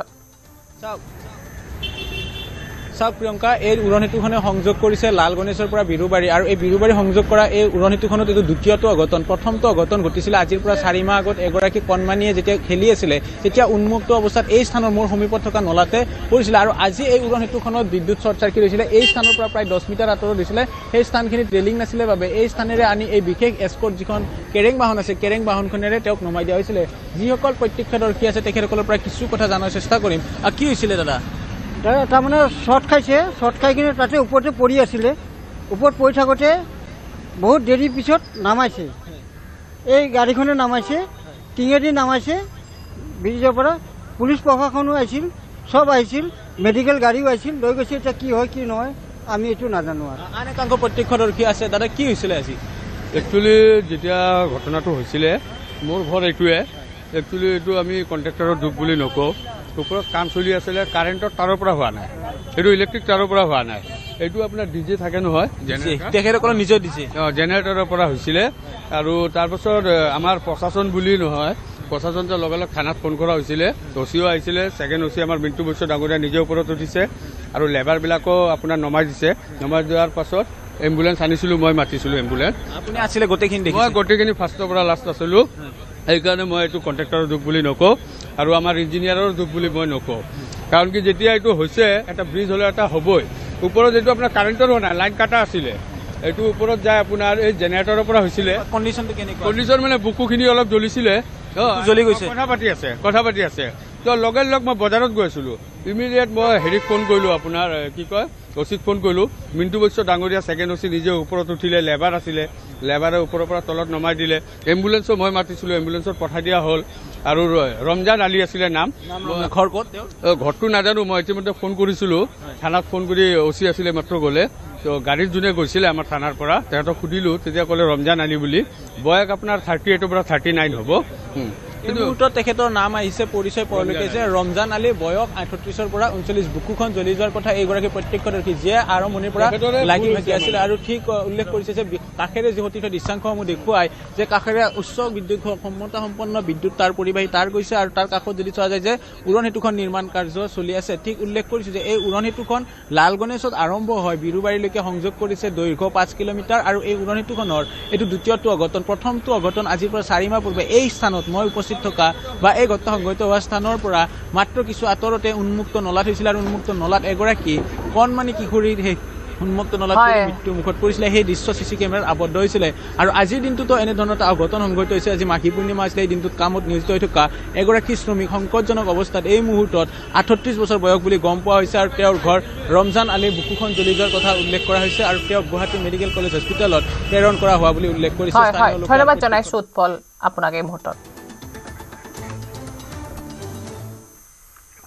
জটিলতাৰ সামকটাই ক্ৰমাৎ মৃত্যুতাৰ দিশে ৰাইজৰ দল আৰু কংগ্ৰেছ। কাজিৰঙা অৰ্কিড উদ্যানত অখিল গগৈ আৰু গৌৰৱ গগৈৰ ৰুদ্ধতাৰ বৈঠক সম্পন্ন। মিত্ৰতা চূড়ান্ত হ'বৰ দিশে দুয়োটা দল একত্ৰিত হৈ দুয়োটা দলে নিৰ্বাচনত অৱতীৰ্ণ হ'ব। আসন বুজাবুজিক লৈ শীঘ্ৰে চূড়ান্ত হ'ব দুয়োটা দলৰ সিদ্ধান্ত। প্ৰায় 2 ঘণ্টা ধৰি বৈঠকত মিলিত হয় দুই বিৰোধী নেতা।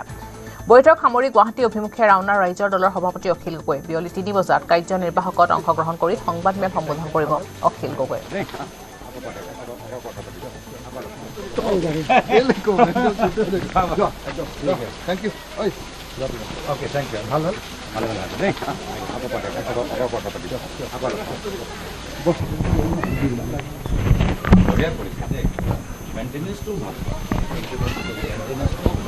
খুব প্ৰফেচনেল, আৰু এনেকুৱা এটা কোনোবা বেলেগ 2-3টা অন্ত্ৰপ্ৰণৰ যদি কৰি দিয়ে কাজিৰঙা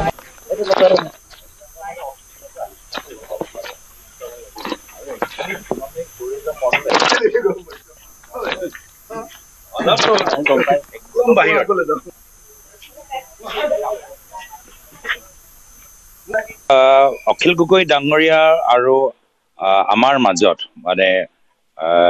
ব্যক্তিগতভাৱে আমি এটা বহল আজি এটা চৰ্চা আজি এটা ভাগ ললো, আৰু যি বহল চৰ্চাত বহুতখিনি কথা আমি পাতিলো। তেওঁলোকৰ ব্যক্তিগত জীৱনৰ পৰা তেওঁলোকৰ এই অনুষ্ঠানত এই অৰ্কিড পাৰ্ক য'ত আমি আছো কি দৃষ্টিৰে তেওঁলোকে গোটেই কল্পনাটো কৰিছে, ইয়াৰ ইতিহাস কৰপৰা কেতিয়া আৰম্ভ হ'ল আৰু পৰৱৰ্তী দিনত তেওঁলোকে ইয়াৰ লৈ আৰু কি সপোন দেখিছে বাকী আমাৰ এই স্থানীয় গোলাঘাট জিলাৰ অঞ্চলত আৰু কি হোৱাটো ভাল অসমৰ লৈ এতিয়া তেওঁলোকো কিছু নতুন চিন্তাৰে অসমৰ ভৱিষ্যতলৈ ভাবি আছে আমাৰো কিছু চিন্তা আছে অসমৰ লৈ আমি কেনেদৰে আগবাঢ়ি যাব পাৰোঁ বৰ্তমানৰ ৰাজনৈতিক পৰিস্থিতি আৰু সকলোৱে জানে যে আজি আনুষ্ঠানিকভাৱে এটা প্ৰক্ৰিয়া যোগেদি আমাৰ দুটা দলৰ মাজত কথাবোৰ চলি আছে এই প্ৰক্ৰিয়াৰ ওপৰত আমাৰ নিজৰ ব্যক্তিগত চিন্তা কি আমি এইখিনিও আমি কথা পাতিলোঁ তেওঁ নিজৰ কথাবোৰ ক'লে মই নিজৰ কথাবোৰ ক'লোঁ এটা মই ভাবোঁ আজি আমাৰ চৰ্চাটো মোৰ ফালৰ পৰা মই পজিটিভ এটা কথা হিচাপে ক'ব পাৰোঁ এটা খুব পজিটিভ আলোচনাৰ আৰম্ভণি হ'ল গৌৰৱে যিটো ক'লে আপোনালোকক সেইখিনিয়ে কথা আজি খুব পজিটিভ আলোচনা এটা আৰম্ভ হৈছে আলোচনা অব্যাহত আছে আপুনি আপোনাৰ আহ্বানক সঁহাৰি দিলে সঁহাৰি দিছে আমাৰ খুব ভাল খুব পজিটিভ আমি 9:30 বজাৰ পৰা এতিয়া কেইটা বাজিলে 11 বাজিছে 11 বজালৈকে 9:30 বজাৰ পৰা 11:30লৈকে পুৰা 2 ঘণ্টা সময় আমি বহিছোঁ 2 ঘণ্টা সময় বহি অসমৰ সকলো পৰিস্থিতি ৰাজনৈতিক পৰিস্থিতিৰ চৰ্চা কৰিছোঁ আৰু আসন সম্পৰ্কে ডিটেইলছত আলোচনা হৈছে ঠিকে আছে আৰম্ভণি হিচাপে ভাল এতিয়াও হেৰিখিনি শেষ হোৱা নাই জটিলতাটো কমপ্লিট শেষ হোৱা নাই কিন্তু প্ৰক্ৰিয়াটো আৰম্ভ হৈছে আৰু positive Budget 2026 driven by the all new Seltos Paras forever.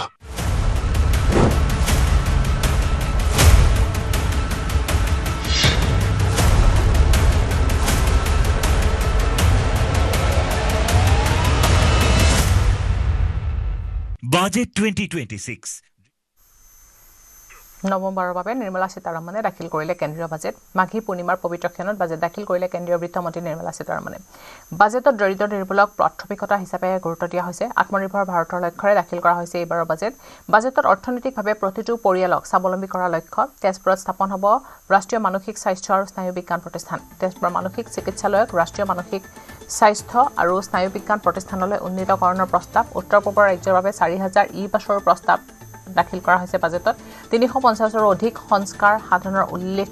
বাজেটত উল্লেখ কৰিছে বিকাশ জনতাৰ আশা আৰু সবকা সাথ সবকা বিকাশৰ লক্ষ্যৰে বাজেটখন তৈয়াৰ কৰা হৈছে নিবনুৱা সংস্থাপন আন্তঃৰাষ্ট্ৰীয় প্ৰেক্ষাপটত বিনিয়োগ বৃদ্ধিৰ লোৱা হৈছে প্ৰস্তাৱ অৰ্থনৈতিক বিকাশৰ বাবে 6টা খণ্ডত লোৱা হৈছে গুৰুত্বপূৰ্ণ প্ৰস্তাৱ বাণিজ্যিক সহযোগিতাৰে ভাৰতৰ ৰপ্তানি বঢ়োৱাৰ লক্ষ্য ছেমিকণ্ডাক্টৰ প্ৰকল্পৰ বৃহৎ উদ্যোগীকৰণৰ উল্লেখ বায়োফাৰ্মা খণ্ডত 10,000 কোটি টকা বিনিয়োগ এআইৰ ক্ষেত্ৰতো বিশেষ গুৰুত্ব আৰোপ কৰা হৈছে বাজেটত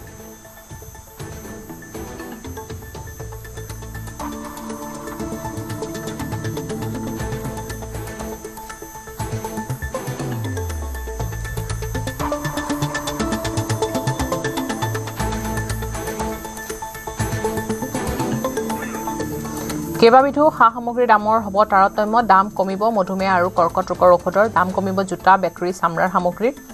দাম কমিব সৌৰশক্তি উৎপাদন সঁজুলিৰ দাম কমিব কৰ্কট ৰোগৰ 17বিধ ঔষধৰ হ্ৰাস পাব 7টা জটিল ৰোগৰ ঔষধৰ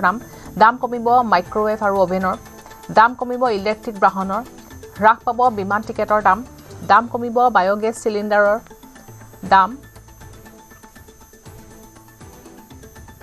দাম বৃদ্ধি পাব সুৰাৰ বেটাৰীত ব্যৱহাৰ হোৱা লিথিয়াম চেলৰ সীমা শুল্ক ৰেহাই কৰা হৈছে পাৰমাণৱিক প্ৰকল্পৰ সাধনৰ বাবে সীমা শুল্ক হ্ৰাস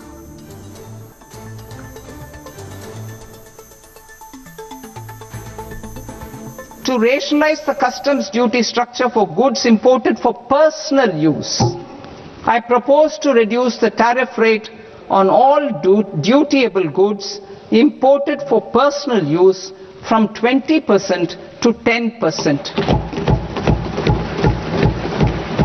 To provide relief to patients, particularly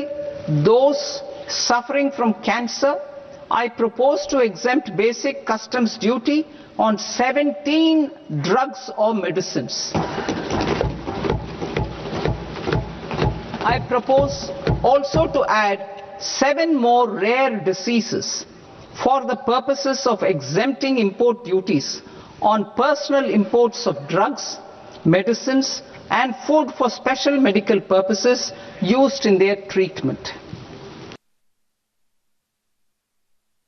Promotion of exports of marine, leather and textile products. I propose to increase the limit for duty-free imports of specified inputs used for processing seafoods for export from the current 1% to 3% of FOB value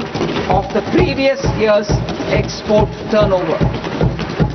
I also propose to allow duty-free imports of specified inputs, which is currently available for exports of leather or synthetic footwear, to exports of shoe uppers as well. I propose to extend the time period for export of final product from the existing 6 months to 1 year for exporters of leather or textile garments, leather or synthetic footwear and other leather products. Energy transition and security. I propose to extend the basic customs duty exemption given to capital goods used for manufacturing lithium-ion cells for batteries to those used for manufacturing lithium-ion cells for battery energy storage systems also. I propose to exempt basic customs duty on import of sodium antimonate for use in manufacture of solar glass. Nuclear power. I propose to extend the existing basic customs duty exemption on imports of goods required for nuclear power projects till the year 2035 and expand it for all nuclear plants irrespective of their capacity. Critical minerals. It is proposed to provide basic customs duty exemption to the import of capital goods required for the processing of critical minerals in India. Biogas blended CNG. I propose to exclude the entire value of biogas while calculating the central excise duty payable on biogas blended CNG. Civil and defense aviation. I propose to exempt basic customs duty on components and parts required for the manufacture of civilian training and other aircrafts. It is proposed to exempt basic customs duty on raw materials imported for the manufacture of parts of aircraft to be used in maintenance, repair or overall requirements by units in the defense sector. Electronics. To deepen value addition in the consumer electronics sector, I propose to exempt basic customs duty on specified parts used in the manufacture of microwave ovens. Special economic zone. To address the concerns arising about utilization of capacity by manufacturing units in the special economic zones due to global trade disruptions, I propose as a special one-time measure to facilitate sales by eligible manufacturing units in SEZs to the domestic tariff area at concessional rates of duty. The quantity of such sales will be limited to a prescribed proportion of their exports. Necessary regulatory changes will be undertaken to operationalize the measures while ensuring level playing field for the units working in the DTA. TCS rate for sellers of specific goods, namely alcoholic liquor, scrap and minerals, will be rationalized to 2%, and that on tendu leaves will be reduced from 5% to 2%. I propose to raise the STT on futures to 0.05% from the present 0.02%. STT on options premium and exercise of options are both proposed to be raised to 0.15% from the present rate of 0.1% and 0.125 respectively.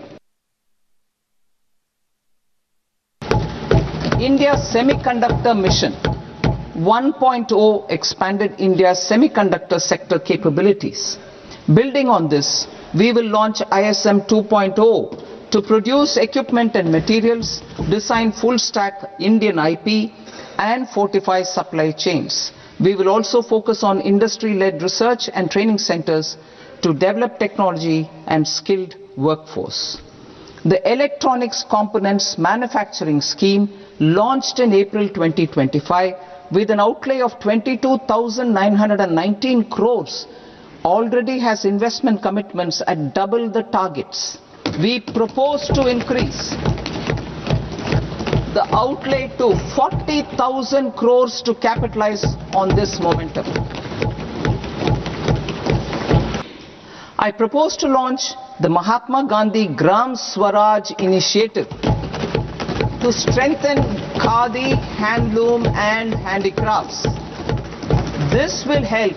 in global market linkage and branding. It will streamline and support training, skilling, quality of process and production. This will benefit our weavers, village industries, one district, one product ODOP initiative, and also our rural youth. This is the first budget prepared in Kartavya Bhavan. We are inspired by 3 Kartavya. Our first Kartavya is to accelerate and sustain economic growth by enhancing productivity and competitiveness and building resilience to volatile global dynamics. Our second Kartavya is to fulfill aspirations of our people and build their capacity, making them strong partners in India's path to prosperity. Our third Kartavya, aligned with our vision of Sabka Saath, Sabka Vikas, is to ensure that every family, community, region and sector has access to resources, amenities and opportunities for meaningful participation. This threefold approach requires a supportive ecosystem. The first requirement is to sustain the momentum of structural reforms, continuous, adaptive and forward-looking. Second, a robust and resilient financial sector is central to mobilizing savings, allocating capital efficiently and managing risks. Third, cutting-edge technologies, including AI applications, can serve us as force multipliers for better governance. Promotion of exports of marine, leather and textile products. I propose to increase the limit for duty-free imports of specified inputs used for processing seafoods for export from the current 1% to 3% of FOB value of the previous year's export turnover. I also propose to allow duty-free imports of specified inputs, which is currently available for exports of leather or synthetic footwear, to exports of shoe uppers as well. I propose to extend the time period for export of final product from the existing 6 months to 1 year for exporters of leather or textile garments, leather or synthetic footwear and other leather products. Energy transition and security. I propose to extend the basic customs duty exemption given to capital goods used for manufacturing lithium-ion cells for batteries to those used for manufacturing lithium-ion cells for battery energy storage systems also. I propose to exempt basic customs duty on import of sodium antimonate for use in manufacture of solar glass.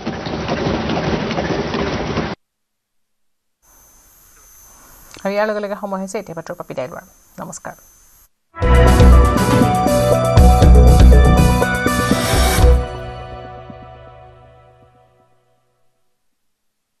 Occur Bakkar Bombay बो 80-90 पूरा 100 में लगा धागा चोर निकल के भागा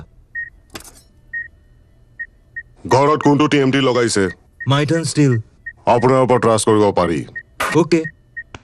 strong মানে Maithon steel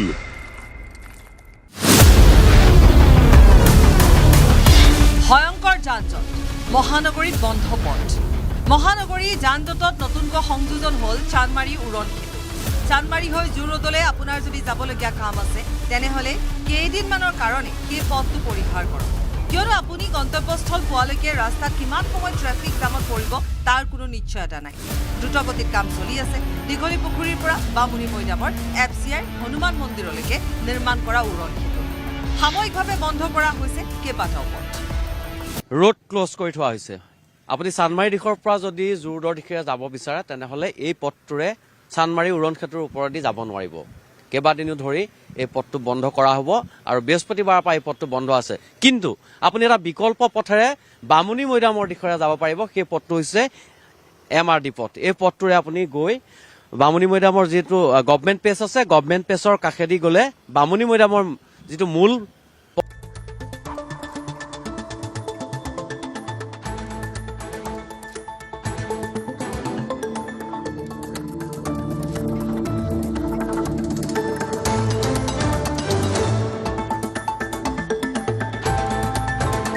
occur Bakkar Bombay बो 80-90 पूरा 100 में लगा धागा चोर निकल के भागा ঘৰত কোনটো টিএমটি লগাইছে মাইটন ষ্টিল আপোনাৰ ওপৰত ট্ৰাষ্ট কৰিব পাৰি ওকে ষ্ট্ৰং মানে মাইথান ষ্টীল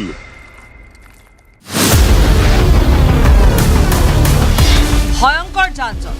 মহানগৰীত বন্ধ পথ মহানগৰী যান-জঁটত নতুনকৈ সংযোজন হ'ল চানমাৰী উৰণ সেতু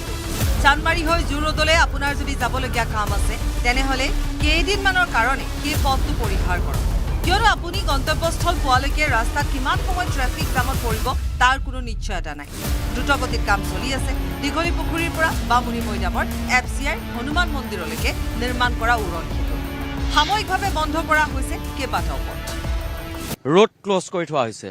আপুনি চানমাৰী দিশৰ পৰা যদি জোৰদৰ দিশে যাব বিচাৰে তেনেহ'লে এই পথটোৰে চানমাৰী উৰণ সেতুৰ ওপৰেদি যাব নোৱাৰিব কেইবাদিনো ধৰি এই পথটো বন্ধ কৰা হ'ব আৰু বৃহস্পতিবাৰৰ পৰা এই পথটো বন্ধ আছে কিন্তু আপুনি এটা বিকল্প পথেৰে বামুণী মৈদামৰ দিশৰে যাব পাৰিব সেই পথটো হৈছে MRD পথ এই পথটোৰে আপুনি গৈ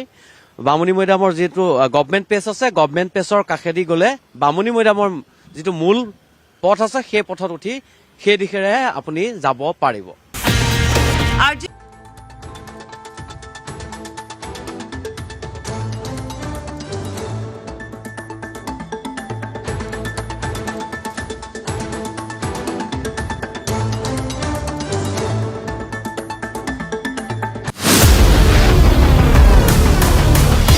ভয়ংকৰ যান-জঁট মহানগৰীত বন্ধ পথ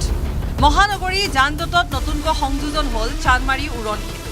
চানমাৰী হৈ জুৰোডলৈ আপোনাৰ যদি যাবলগীয়া কাম আছে তেনেহ'লে কেইদিনমানৰ কাৰণে সেই পথটো পৰিহাৰ কৰক কিয়নো আপুনি গন্তব্যস্থল পোৱালৈকে ৰাস্তাত কিমান সময় ট্ৰেফিক জামত পৰিব তাৰ কোনো নিশ্চয়তা নাই দ্ৰুতগতিত কাম চলি আছে দীঘলী পুখুৰীৰ পৰা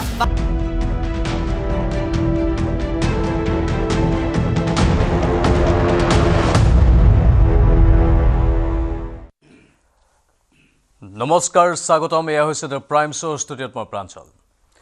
আজি মেডাম মেফি আৰু মেডাম মেফিৰ দিনটোতেই বৰ অসমৰ কথা উচ্চাৰিত হৈছে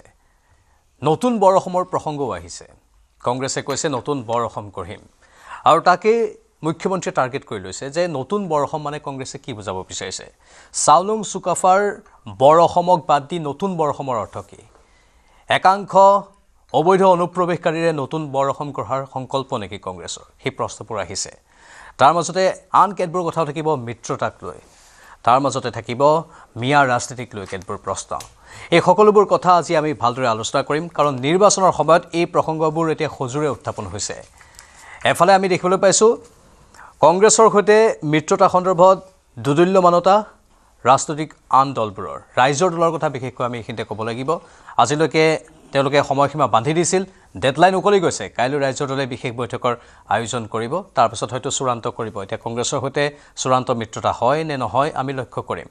অসম জাতীয় পৰিষদৰ স্থিতিও এই ক্ষেত্ৰত কিছু পৰিমাণে দুতুল্যমান আছে আৰু অসম জাতীয় পৰিষদেও যেন অলপ থৰক-বৰক এটা স্থিতি প্ৰকাশ কৰিছে অৱশ্যে অসম জাতীয় পৰিষদে কৈছে যে বিৰোধীক শক্তিশালী কৰাৰ স্বাৰ্থত আমি যি দিয়ে সেইটোকেই মানি ল'ম বিজেপিৰ কথা আমি ক'লোৱেই বিজেপিয়ে কৈছে যে মিত্ৰতাপূৰ্ণ কৰবাত যদি প্ৰতিদ্বন্দ্বিতা হয় সেই প্ৰতিদ্বন্দ্বিতা হ'ব পাৰে কিন্তু আমি আমাৰ নিজস্ব যিবোৰ আসন আছে সেইবোৰত আমাৰ বাবে যিসকল প্ৰাৰ্থী আছে সেই প্ৰাৰ্থীসকলক সাজু কৰিছোঁ আমাৰ ইয়াত আবেদনৰ কোনো প্ৰক্ৰিয়া নাই আমাৰ নিজাববীয়াকৈ আমি প্ৰাৰ্থীসকলক নিৰ্ধাৰণ কৰিম আৰু তেওঁলোকে বহু ভাল কাম কৰি আছে বহু প্ৰাক্তন বিধায়কৰ কথাও আজি মুখ্যমন্ত্ৰী ডাঙৰীয়া সতৰি কৰিছে সেই প্ৰাক্তন বিধায়কসকলৰ নাম পোনচাতেই মুখ্যমন্ত্ৰীয়ে উচ্চাৰিতও কৰিছে আমি সকলোখিনি কথা পাতিম আজি মিত্ৰতা লগতে মিয়া ৰাজনীতি আন কেতবোৰ প্ৰসংগ যিবোৰক লৈ এতিয়া ৰাজ্যৰ ৰাজনীতি এক প্ৰকাৰ গৰম হৈ পৰিছে আমাৰ ষ্টুডিঅ'ত কেইবাগৰাকী অতিথি আছে আমি চিনাকি কৰাই দিব বিচাৰিছোঁ অতিথিসকলৰ সৈতে আমাৰ সৈতে আছে কংগ্ৰেছ দলৰ তৰফৰ পৰা উপেন ৰাজনাথ ডাঙৰীয়া স্বাগতম জনাইছোঁ বিজেপি দলৰ তৰফৰ পৰা কমল মেধি ডাঙৰীয়া আমাৰ সৈতে আছে স্বাগতম জনাইছোঁ আৰু ৰাইজৰ দলৰ তৰফৰ পৰা সাদ্দাম হুছেইন ডাঙৰীয়া আমাৰ সৈতে আছে স্বাগতম জনাইছোঁ আমি আৰু এজন অতিথি আমাৰ মাজত আহিব কিছু সময়ৰ পাছত তেওঁৰ সৈতে আলোচনা কৰিম প্ৰথমে মই আৰম্ভ কৰিছোঁ উপেন ৰাজনাথ ডাঙৰীয়াৰ পৰাই যে স্পষ্টতা কিন্তু আজি আমি নাপালোঁ মুখ্যমন্ত্ৰীয়ে যে ক'লে নতুন বৰ অসম মানে কি একাংশ অনুপ্ৰৱেশকাৰীৰে গঠিত নতুন বৰ অসম গঢ়াৰ সংকল্প আপোনালোকে ল'বলৈ আগবাঢ়িছে নেকি গৌৰৱ গগৈৰ প্ৰশ্নটো সোধা হৈছিল গৌৰৱ গগৈয়ে কিন্তু ক'ৰবাত গোটেইখিনি কথা স্পষ্ট ৰূপত সংবাদ মাধ্যমক বুজাই ক'ব নোৱাৰিলে কিয় এনেকুৱা হৈছে আৰু আপোনালোকে এই নতুন বৰ অসমৰ আচল কথাটো যদি স্পষ্ট ৰূপত আমাৰ ৰাইজৰ সন্মুখত উপস্থাপন কৰি দিয়ে নিউজ লাইভক মই ধন্যবাদ জ্ঞাপন কৰিছোঁ আজি অনুষ্ঠান নিউজ 18ক ধন্যবাদ জ্ঞাপন কৰিছোঁ আজি অনুষ্ঠানলৈ আমন্ত্ৰণ কৰাৰ কাৰণে আৰু মেডাম মেফিৰ কাৰণে সমূহ অসমবাসীৰ ৰাইজক মই শুভেচ্ছা জ্ঞাপন কৰিছোঁ যি আপুনি বৰ অসমৰ কথা কৈছে হয় আমাৰ মাননীয় সভাপতি গৌৰৱ গগৈ ডাঙৰীয়াই বৰ অসমৰ কথা কৈ আছে এই বৰ অসমখন আমাৰ যি 78,438 স্কুৱেৰ কিলোমিটাৰ যিখন অসম এই অসমখনক আমি কেনেকৈ সমৃদ্ধিশালী কৰি আমাৰ গোটেই অসমীয়া জাতিক আমি বিশ্বৰ বুকুত কেনেকৈ আমি জিলিকাই তুলিব পাৰোঁ সেই বৰ অসমৰ কথা কৈছে আজি বৰ অসম কওঁতে আমি অসমৰ যি মই মাটিকালি কথা ক'লোঁ যে 78,438 স্কুৱেৰ কিলোমিটাৰ তাৰ সেই অসমখনক যদি আমি ভাবি থাকোঁ সৰু অসম নহয় অসমখন নেদাৰলেণ্ডৰ সমান বেলজিয়ামৰ সমান কাটাৰতকৈ 10 মানে আপোনাৰ 7 গুণ ডাঙৰ কাটাৰ যিখন বিশ্বৰ সকলোতকৈ আপুনি যদি পাৰ কেপিটা ইনকাম চাই কাটাৰ ছিংগাপুৰৰ মাটিকালি হৈছে মাত্ৰ 700 স্কুৱেৰ কিলোমিটাৰ আমাৰ মাজুলী সমান আগতে মাজুলীখন ইমানেই আছিল গতিকে সেই ছিংগাপুৰে যেতিয়া বিশ্ব কপাব পাৰে তেওঁলোকৰ পাৰ কেপিটা ইনকাম যদি আপোনাৰ 80 লাখ হয় পাৰ কেপিটা ইনকাম আমাৰ অসমৰ পাৰ কেপিটা ইনকাম কিমান গতিকে এই বৰ অসমখনৰ ভিতৰত আমাৰ ইকনমিক ডেভেলপমেণ্ট এই বৰ অসমখনৰ ভিতৰত আমাৰ যিসকল শিক্ষিত যুৱক যুৱতী আছে তেওঁলোকক আমি সংস্থাপনৰ কাৰণে কেনেকৈ অসমখন আমি মেনুফেকচাৰিং হাব বনাব পাৰোঁ কেনেকৈ আমি অসমৰ নদী আমাৰ যি আমাৰ সম্পদ আছে সেইবিলাক সৎ ব্যৱহাৰ কৰি কেনেকৈ আমি এমপ্লয়মেণ্ট জেনেৰেশ্যন কৰিব পাৰোঁ আমাৰ বান গৰাখহনীয়া সমস্যা সমাধান কৰি বিশ্বৰ বুকুত আমি কেনেকৈ এখন নতুন অসম আমি বিশ্ববাসীক আমি সন্মুখত দাঙি তুলিব পাৰোঁ সেইখন বৰ অসমৰ কথা কৈছে আৰু এইখন বৰ অসমৰ কথা কৈছে যিখন চাউলুং চুকাফাদেৱে যিখন বৰ অসমৰ কথা বনাই থৈ গৈছিল যে শান্তি সম্প্ৰীতিৰ সমৃদ্ধিৰ এখন বৰ অসম 7 ৰাজক একৰাজ কৰিছিলে চাউলুং চুকাফাদেৱে আজি আপোনাৰ মেডাম মেফিত সেই মেছেজটোৱে আমাৰ গৌৰৱ গগৈ ডাঙৰীয়াই দিছে গতিকে আমাৰ ইয়াত বিভিন্ন জাতি ধৰ্ম ভাষা নিৰ্বিশেষে সমগ্ৰ এটা বৰ অসমীয়া জাতিক কেনেকৈ আমি এখন নতুন প্লেটফৰ্ম দি কংগ্ৰেছ চৰকাৰ 2026ত অহাৰ পাছত কেনেকৈ নতুন প্লেটফৰ্ম দি নতুন যুৱক যুৱতীক আমি কেনেকৈ এটা পোহৰ দেখাব পাৰোঁ সেই বৰ অসমৰ কথা কৈছে গতিকে এই বৰ অসমত হয় আমাৰ বিদেশী সমস্যা আছে বিদেশী সমস্যা সমাধানৰ কাৰণে আজি আপোনাৰ কোনোবাই মিয়া ৰাজনীতিক কিবা কয় এইবিলাক বেলেগ কথা কিন্তু মেইন আমি সাইন্টিফিক কথা যাব লাগিব এইবিলাক ইমোশনাল কথা আৰু নচলে আজি যুৱ সমাজ শিক্ষিত হৈছে অসমৰ যুৱকে বিশ্ব দৰবাৰত জিলিকি আছে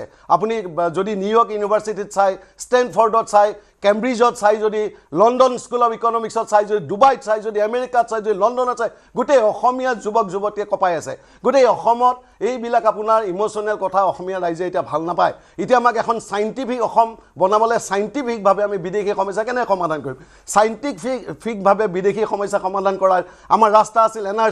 এনআৰচি আজি কি হ'ল এনআৰচিখন আসাম গভৰ্ণমেণ্ট ফেইলৰ বুলি কৈছে এনআৰচিক সুপ্ৰিম কোৰ্টে আপোনাৰ তেওঁলোকক ৰিভেৰিফিকেশ্যনৰ কাৰণে যি তেওঁলোকে আপোনাৰ বান্ধি দিছিল সময়সীমা আজি তেওঁলোকে একো এফিডেভিট দিব পৰা নাই চেণ্টাৰ আৰু ষ্টেট গভৰ্ণমেণ্টে এনআৰচিখন কৰিলেনে 6 নং দফাৰ প্ৰতিবেদন তেওঁলোকে দিল্লী গৈ নাপালে 6 নং দফাৰ প্ৰতিবেদনৰ কাম আখৰে আখৰে পালন কৰিম বুলি কৈছে তাত কি লিখা আছিল যে অসমক ইনাৰ লাইন পাৰমিট দিব লাগে বুলি বিপ্লৱ শৰ্মা ছাৰৰ প্ৰতিবেদন দিয়া আছিল ইনাৰ লাইন পাৰমিট দিলে নে আমাৰ গোটেই বাউণ্ডেৰীটো আপোনাৰ সিল কৰা কথা আছিল 100% এতিয়া আপোনাৰ প্ৰায় আপোনাৰ 25% এতিয়াও সিল হোৱা নাই বাংলাদেশ বৰ্ডাৰ সেইখন অসমৰ কথা গৌৰৱ গগৈ ডাঙৰীয়া কৈছে যে আমাৰ 2026ত গভৰ্ণমেণ্ট আহিলে আমি এয়া কাম কৰিম অসমীয়া জাতীয় জীৱনৰ যিবোৰ জাতীয় সমস্যা সেইবোৰ সমাধানৰ কাৰণে আমি সাইন্টিফিক আমাৰ মেনিফেষ্টো এতিয়া গোটেই আমাৰ কংগ্ৰেছৰ যি আমাৰ গাঁৱে গৈ আমাৰ মেনিফেষ্টোৰ কাৰণে আমাৰ মানুহক লগ কৰি আছে গোটেই সেই মেনিফেষ্টো আমি বনাইছো গাঁৱৰ ৰাইজক অসমৰ ৰাইজক আমি খুদি পেলাই যে মেনিফেষ্টো এখন কেনেকুৱা হ'ব লাগিব কি সমস্যা আপোনালোকৰ যে সমস্যাবোৰ তাত আমাৰ উত্থাপন কৰা হ'ব সেইবোৰ সমাধানৰ কাৰণে আমি কাম কৰিম গতিকে 2026ত গৌৰৱ গগৈ ডাঙৰীয়াৰ নেতৃত্বত কংগ্ৰেছ চৰকাৰ এলায়েন্স আমাৰ ৰাইজৰ দল বা এজেপিৰ লগত নেতৃত্বত আমাৰ কংগ্ৰেছ চৰকাৰ হোৱাটো খাটাং আমি 70তকৈ বেছি সিট পাই পেলাই কংগ্ৰেছৰ চৰকাৰ বনাবলৈ 2026ত গৈ আছে ঠিক আছে বিজ্ঞানসন্মত মেনিফেষ্টোৰ কথা কৈছে আপোনালোকে সেইটো অলপ ভালদৰে বুজাই ক'ব লাগিব পৰৱৰ্তী হয় মই আহিম আপোনাৰ কাষলৈ কিন্তু লগতে কমল কুমাৰ মেধি ডাঙৰীয়া বিজেপিয়ে কি কৰি আছে তেনেহ'লে বিজেপিয়েতো চাকৰিৰ কথা এওঁলোকে কৈছে যে এওঁলোকে সংস্থাপন দিয়াৰ ক্ষেত্ৰত আগবাঢ়িব বিজেপিটো 1 লাখ কিমান হাজাৰ সংস্থাপন চাকৰি দিলেই আৰু লগতে তেওঁলোকে কৈছে জাতি জনগোষ্ঠীৰ মাজত মিলা প্ৰীতি হেনো বিজেপিয়ে কৰা নাই তেওঁলোকেহে কৰিব কেৱল মিয়া কথাটো কৈ থকাৰ কাৰণে তেওঁলোকে সেইটো ভাবিছে নে কি অলপ যদি এওঁৰ কথাখিনিৰ প্ৰত্যুত্তৰ আপোনাৰ পৰা আমি শুনিলোঁ আজিৰ দিনটোত এটা গুৰুত্বপূৰ্ণ দিনত আপুনি বৰ অসমৰ এই বিষয়টো উত্থাপন কৰিছে আজি মেডাম মেফি আহোমসকলৰ কাৰণে এটা বহুত এটা দৰকাৰী এটা পবিত্ৰ দিন গতিকে এই দিনটোতে আপোনালোকে বৰ অসমৰ কথা কৈছে আৰু বৰ অসমৰ কথাটোৰ লগত আহোম সাম্ৰাজ্যৰ এটা সম্পৰ্ক আছে এই কাৰণে যে চাউলুং চুকাফা যি আহোম সাম্ৰাজ্য প্ৰতিষ্ঠা কৰিছিলে সেই চাউলুং চুকাফাই তেখেতে বৰ অসম প্ৰতিষ্ঠা কৰি থৈ গৈছিলে আমি আজি যিটো বৰ অসমৰ কথা কওঁ যিটো বৰ অসমৰ ধাৰণা তাহানিতে চাউলুং চুকাফাই এই বৰ অসমৰ ধাৰণাটো দিছিল আৰু তেখেতে অসমৰ সেই সময়ৰ বিভিন্ন জাতি জনগোষ্ঠীক একত্ৰিত কৰি সমন্বিত এখন অসম গঢ়ি থৈ গৈছিলে আৰু তাৰ পিছত আমি দেখা পাইছোঁ যে মহাপুৰুষ শ্ৰীমন্ত শংকৰদেৱে তেখেতে অসমীয়া জাতিটোক এটা প্ৰাণ দি গ'ল বৃহত্তৰ অসমীয়া জাতীয় জীৱনৰ এটা ডিজাইন তেখেতে নক্সা এটা কৰি থৈ গ'ল যি নক্সাৰ আধাৰত আজি বৃহত্তৰ অসমীয়া জাতীয় জীৱন এটা শক্তিশালী ৰূপত অসমীয়া জাতি হিচাপে আজি আমি নিজকে ক'ব পৰা হ'লোঁ গতিকে আজিৰ দিনটো এটা অত্যন্ত গুৰুত্বপূৰ্ণ দিন আৰু গুৰুত্বপূৰ্ণ দিনত আপুনি এটা প্ৰাসংগিক বিষয় ইয়াত উত্থাপন কৰিছে এতিয়া বৰ অসমৰ কথাটো কোৱাৰ লগে লগে আজি গৌৰৱ গগৈ ডাঙৰীয়াই বৰ অসম মানে কি মই ভাবোঁ যে ইয়াত কংগ্ৰেছৰ মুখপাত্ৰগৰাকীয়ে যিটো ব্যাখ্যা দিছে এই ব্যাখ্যাটো হয়তো গৌৰৱ গগৈৰ ব্যাখ্যা নহয় এইটো তেখেতৰ নিজৰ ব্যাখ্যা কাৰণ গৌৰৱ গগৈৰ যিটো ব্যাখ্যা সেই ব্যাখ্যাত আমি দেখিছোঁ যে বৰ অসমত কি থাকিব বৰ অসমত মিয়া মিউজিয়াম থাকিব তেখেতে কৈছে বৰ অসমত কি থাকিব বৰ অসমত তেওঁ এনেকুৱা আমাৰ উপেন ৰাজনাথে কোৱাৰ দৰে তেনেকুৱা কোনো ধৰণৰ ব্যাখ্যা দিয়া নাই বৰ অসম মানে কি এই কথাটোকে আজিলৈকে গৌৰৱ গগৈৰ মুখৰ পৰা ভাল ধৰণে অসমৰ মানুহে আজিলৈকে স্পষ্ট হোৱা নাই আৰু বৰ অসম নতুনকৈ গঢ়িবলগীয়া কি আছে নতুনকৈতো গঢ়িবলগীয়া একো নাই মই ক'লোৱে যে চাউলুং চুকাফাৰ দিনৰ পৰা মহাপুৰুষ শ্ৰীমন্ত শংকৰদেৱৰ দিনৰ পৰা এখন বৰ অসম আমি পাইছোঁ যি অসম বৰ অসমৰ ভেটি মহাপুৰুষ দুজনাই শক্তিশালী কৰি থৈ গৈছিলে তাৰ পৰৱৰ্তী সময়ত বিভিন্ন মনীষীয়ে সাহিত্যৰ ক্ষেত্ৰত বহুতে সংস্কৃতিৰ ক্ষেত্ৰত বহুতে আমাৰ প্ৰাতঃস্মৰণীয় আমাৰ অসমীয়া বৰেণ্য অসমীয়াসকলে অসমীয়া জাতিক শক্তিশালী কৰি থৈ গৈছে এতিয়া কি বৰ অসম কেনেকুৱা বৰ অসম গৌৰৱ গগৈৰ মুখৰ এই কথাটো আজিলৈকে স্পষ্ট নহয় কিন্তু আমি যিটো বুজি পাওঁ গৌৰৱ গগৈৰ যদি এই কথাটো বুজিবৰ কাৰণে আমি গৌৰৱ গগৈৰ এক্টিভিটিখিনি চাব লাগিব গৌৰৱ গগৈ কি কৰি আছে গৌৰৱ গগৈ কাৰ হৈ কাম কৰি আছে গৌৰৱ গগৈ প্ৰত্যেক দিনে কোনখিনি মানুহক লৈ তেখেতে আগবাঢ়ি গৈ আছে তাৰ অৰ্থটো এইটোৱেই যে তেখেতে যিসকল মানুহক লৈ আছে মোৰ বিলত অবৈধ প্ৰব্ৰজনকাৰী বুলি আমি যাক কওঁ যিসকল তাৰে কিছু বৈধ মিয়া কিছু অবৈধ মিয়া এইসকলক লৈ এখন নতুন ধৰণৰ অসম গঢ়িব গৈছে যিখন অসমক লৈ অসমৰ খিলঞ্জীয়া জাতি জনগোষ্ঠীসমূহ আজি প্ৰায় এটা শতিকা ধৰি আতংকত থাকে বিভিন্ন আন্দোলন হ'ল অসম আন্দোলনৰ দৰে 6 বছৰীয়া আন্দোলন অস্তিত্ব ৰক্ষাৰ আন্দোলন হ'ল বিভিন্ন সহস্ৰ নিৰস্ত্ৰ বহুত আন্দোলন সংগ্ৰাম হৈছে কেৱল অসমৰ খিলঞ্জীয়া জাতি জনগোষ্ঠীসমূহৰ নিজৰ অস্তিত্ব সুৰক্ষিত কৰাৰ কাৰণে নিজৰ জাতীয় জনগোষ্ঠীয় নৃগোষ্ঠীয় পৰিচয়টো সুৰক্ষিত কৰি ৰখাৰ কাৰণে দীৰ্ঘদিন ধৰি বিভিন্ন পৰ্যায়ৰ আন্দোলন হৈছে গতিকে এতিয়া গৌৰৱ গগৈ অসমৰ ৰাইজে এইটো অনুমতি নিদিয়ে যে মিয়া মুছলমান মানুহ লগত লৈ অসমখনক একেবাৰে সম্পূৰ্ণৰূপে খিলঞ্জীয়া জাতি জনগোষ্ঠী জনগোষ্ঠীসমূহক অৱনমিত কৰাৰ যি ৰাজনীতি আৰম্ভ হৈছে কংগ্ৰেছৰ পৰা যিটো ৰাজনীতি আৰম্ভ হৈছে আৰু এই কথাটোৰ ব্যাখ্যা বেলেগ একো নালাগে এটা কথা গৌৰৱ গগৈয়ে খুব কৈ আছে কালি পৰহি এখন মিটিঙত মই শুনিবলৈ পালো যে সন্মানৰ ৰাজনীতি আমি কৰিব লাগে আমাক সন্মান লাগে কি বুজাই আছে সন্মান কাক সন্মান মিয়াক সন্মান কৰাৰ কথা কৈ আছে নেকি বাৰু নে কি না মই উপেন্দ্ৰ স্মৃতিকো শুনিম কথাটো মই কমল কুমাৰ মেধি ডাঙৰীয়া মানে আমি সন্মান পোৱা নাই অসমত কোনে সন্মান পোৱা নাই এতিয়া বিজেপিয়ে শাসনত থকা দল তেওঁলোকে ভালদৰে ক'ব পাৰিব আচলতে বিজেপিয়ে কাৰোবাক সন্মান কৰা নাই নে দিয়া নাই মই গৌৰৱ গগৈৰ আজি এটা কৰবাত বক্তব্য দেখিলোঁ আপোনালোকৰ মিডিয়াত কৈছে যে বিজেপি চৰকাৰে চৰকাৰী চাকৰি দিব পৰা নাই কংগ্ৰেছ চৰকাৰ আহিলে আমি চৰকাৰী চাকৰি দিম যে এইজন হৈছে প্ৰদেশ কংগ্ৰেছৰ সভাপতি তেখেতে আচলতে অসমৰ বাতৰি কাকত তেখেতে সংবাদ মাধ্যমৰ লগতো ইমান সম্পৰ্ক নাৰাখে খবৰো নাৰাখে নেকি চৰকাৰী চাকৰি প্ৰায় 2 লাখ খবৰ হৈ গৈছে আৰু আটাইতকৈ ডাঙৰ কথা আজি আমি যে বিজেপিৰ প্ৰতি আকৃষ্ট হৈ বিজেপিত আজি কাৰ্যকৰ্তা হিচাপে কাম কৰি যে আমি গৌৰৱান্বিত হৈছোঁ কি কাৰণে হৈছোঁ আজি অসমৰ যিকোনো এখন গাঁৱত যাওক আপুনি দেখিব যে যিকোনো এখন চহৰত যাওক আপুনি দেখিব যে এনেকুৱা এটা বাতাবৰণ হৈ গ'ল যে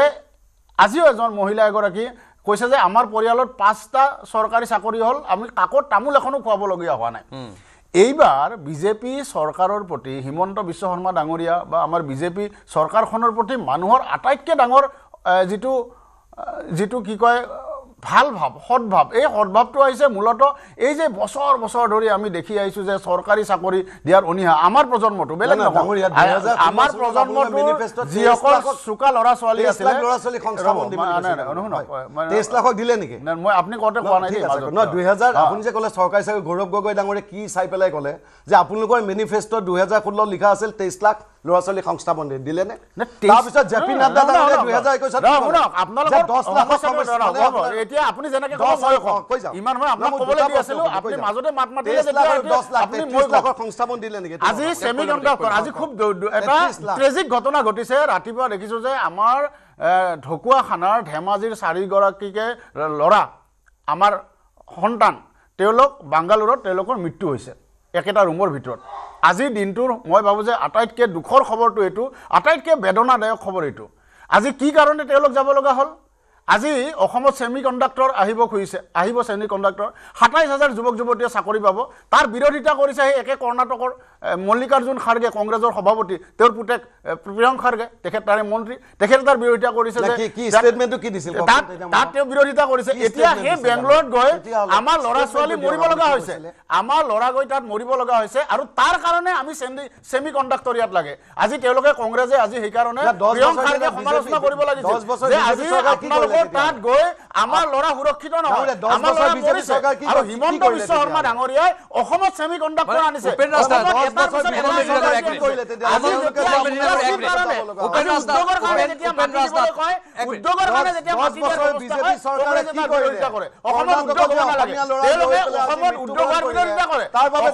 উদ্যোগৰ বিৰোধিতা কৰে যাৰ কাৰণে আজি 4জনকে আমাৰ ভাই আমাৰ 4জনকে আজি বেংগলোৰত যি বেংগলোৰত বৰ্তমানৰ মুখ্যমন্ত্ৰী গৌৰৱ গগৈ ডাঙৰীয়া বিৰোধিতা কৰিছে এই ৰাজনীতি গৌৰৱ গগৈ ডাঙৰীয়া নেকি কংগ্ৰেছৰ এই ৰাজনীতি বিৰোধিতা কৰিব লাগিব কংগ্ৰেছৰ এই ৰাজনীতিৰ কাৰণে আজি অসমৰ 4জনকে আমাৰ সন্তান আমাৰ ভাই আজি তাত মৰিবলগীয়া হ'ল ইমান বেদনাদায়ক এটা খবৰ এই বেদনাদায়ক খবৰৰ পৃষ্ঠভূমি কোনে কৰি তৈয়াৰ কৰিলে কংগ্ৰেছে তৈয়াৰ কৰিছে এতিয়া আৰু কেইদিনমান এনেকৈ আমাৰ ল'ৰা বাহিৰত মৰিব নালাগে আজি যিমানে প্ৰিয়ংক খাৰ্গে কংগ্ৰেছৰ যিমানে বিৰোধিতা নকৰক অসমত সেমিকণ্ডাক্টৰ হ'ব সেমিকণ্ডাক্টৰৰ পিছত এটাৰ পিছত এটা ইণ্ডাষ্ট্ৰী হ'ব 23 লাখ নহয়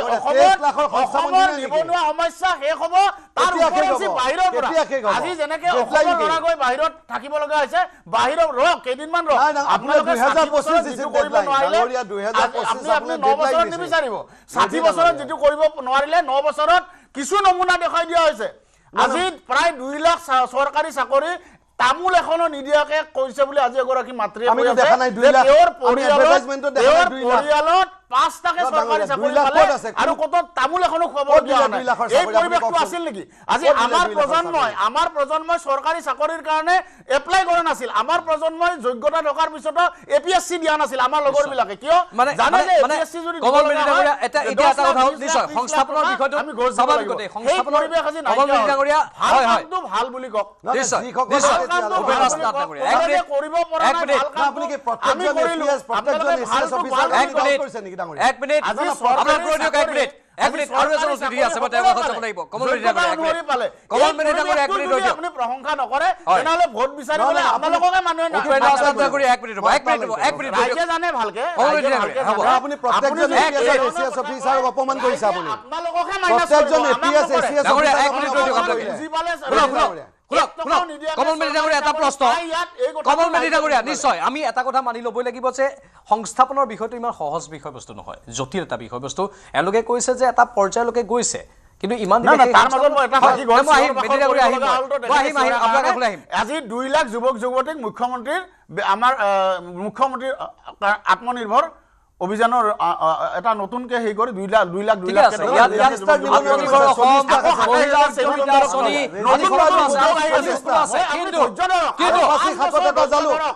এপাসি হাকত এটা জালো বিশ্ব শৰ্মা ডাঙৰীয়াৰ নেতৃত্বত যিটো আপুনি কৈ আছে এপাসি হাকত এটা জালো 5 বছৰ পিছত আপোনালোকৰ এইটো ইস্যু নাথাকে কাৰণ 40 লাখ নিবনুৱাৰ বোজা দি থৈ গ'ল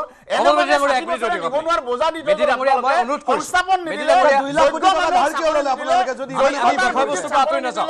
2 লাখ কোটি টকা ধাৰ কিয় ল'লে 2 লাখ হৈ যাব 2 লাখ কোটি টকা ধাৰ লৈ আপোনাক কি অসম বনাব এতিয়া অসমখন কি অসম বনাব গৈ আছে সেমিকণ্ডাক্টৰ হলে আকৌ 2 লাখ কোটি টকা ধাৰ লৈ এখন ঘৰুৱা অসম বনাবলে আপোনালোকে আগে পিছে এখন ঋণগ্ৰস্ত অসম বনালে উদ্যোগ আহি আছে ঋণগ্ৰস্ত অসম বনালে কি অসম বনালে আপোনালোকে ঠিক আছে এক মিনিট ৰ'ব ডাঙৰীয়া এক মিনিট ৰ'ব অনুৰোধ কৰিছো কমল মেডিটাগৰিয়া এক মিনিট কমল মেডিটাগৰিয়া এটা জাগে না উদ্যোগ হ'বলৈ দিছে কমল মেডিটাগৰিয়া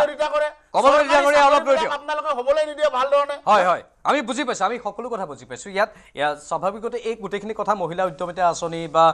নিযুক্তিকৰণৰ যিবোৰ প্ৰক্ৰিয়া লৈছে সেই সকলোবোৰ বিজেপিয়ে কৰা দেখিছে ৰাইজে আৰু গাঁৱে ভূঞে মুখ্যমন্ত্ৰীৰ জনপ্ৰিয়তাও সেইকাৰণে বৃদ্ধিও পাইছে মন কৰিব হিন্দুৰ মাজত 68% অধিক লোকে মুখ্যমন্ত্ৰী হিচাপে পুনৰ হিমন্ত বিশ্ব শৰ্মাক বিচাৰে আৰু মুছলমানৰ মাজত 79% গৌৰৱ গগৈক মুখ্যমন্ত্ৰী হিচাপে বিচাৰে সেইবোৰ কথাটো থাকিব সেইবাবে ৰিপৰ্ট এইটো ডাঙৰীয়া এইটো এটা আছে নহয় এটা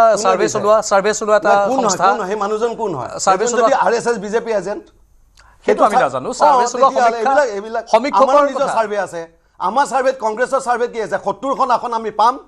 কংগ্ৰেছ চৰকাৰ হ'ব এইটো আপুনি গ্যাৰান্টি আজি লিখি ৰাখক কোনোৱে আমাৰ এই মানে অশ্বমেধ যি আমাৰ আপোনালোকৰ মিত্ৰতাই চূড়ান্ত হোৱা নাই 70খন আসন পাম বুলি কৈছে আপোনালোকে সময় দিব পৰা নাই বিজেপি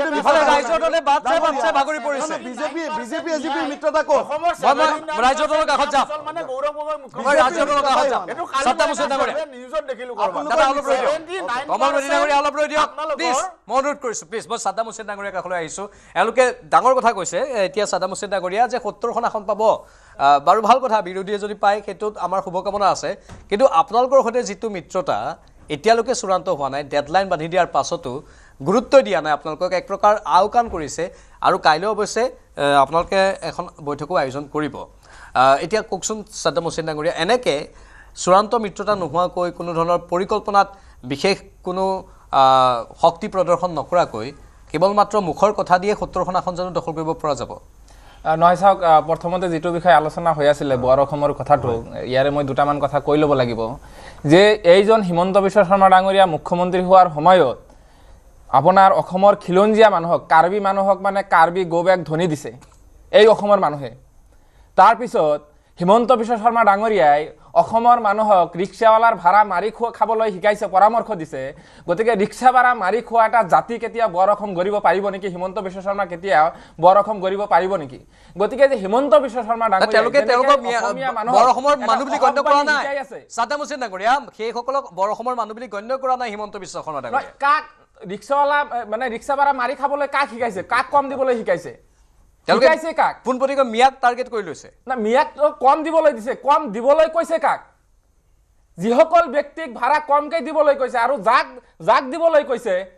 সেইসকলতো খিলঞ্জীয়া মানুহক কৈছে তথাকথিত হিন্দু মানুহক কৈছে হিমন্ত বিশ্ব শৰ্মা ডাঙৰীয়াই গতিকে কোনো অসমীয়া মানুহে অসমৰ খিলঞ্জীয়া মানুহে আপুনি যদি মিয়াৰ ৰিক্সা দি যায় আপুনি 1 টকা কমকৈ দিব নেকি কওক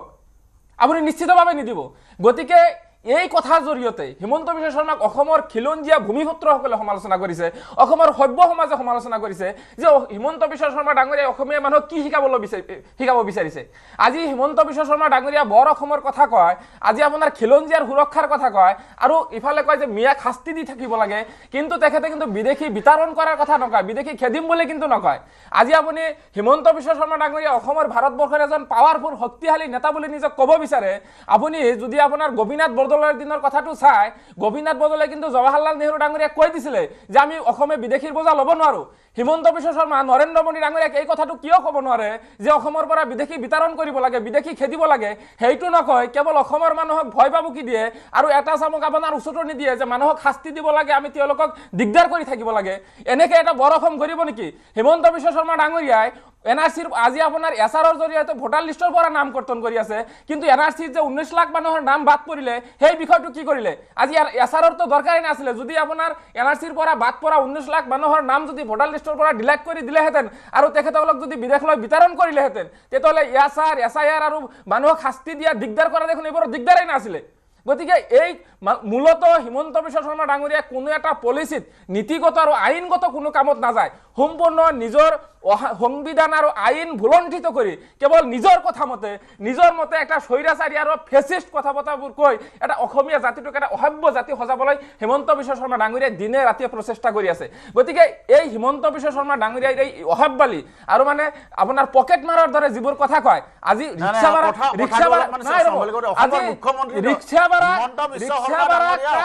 ৰিক্সাবালালৈ কোনে কাজিয়া কৰে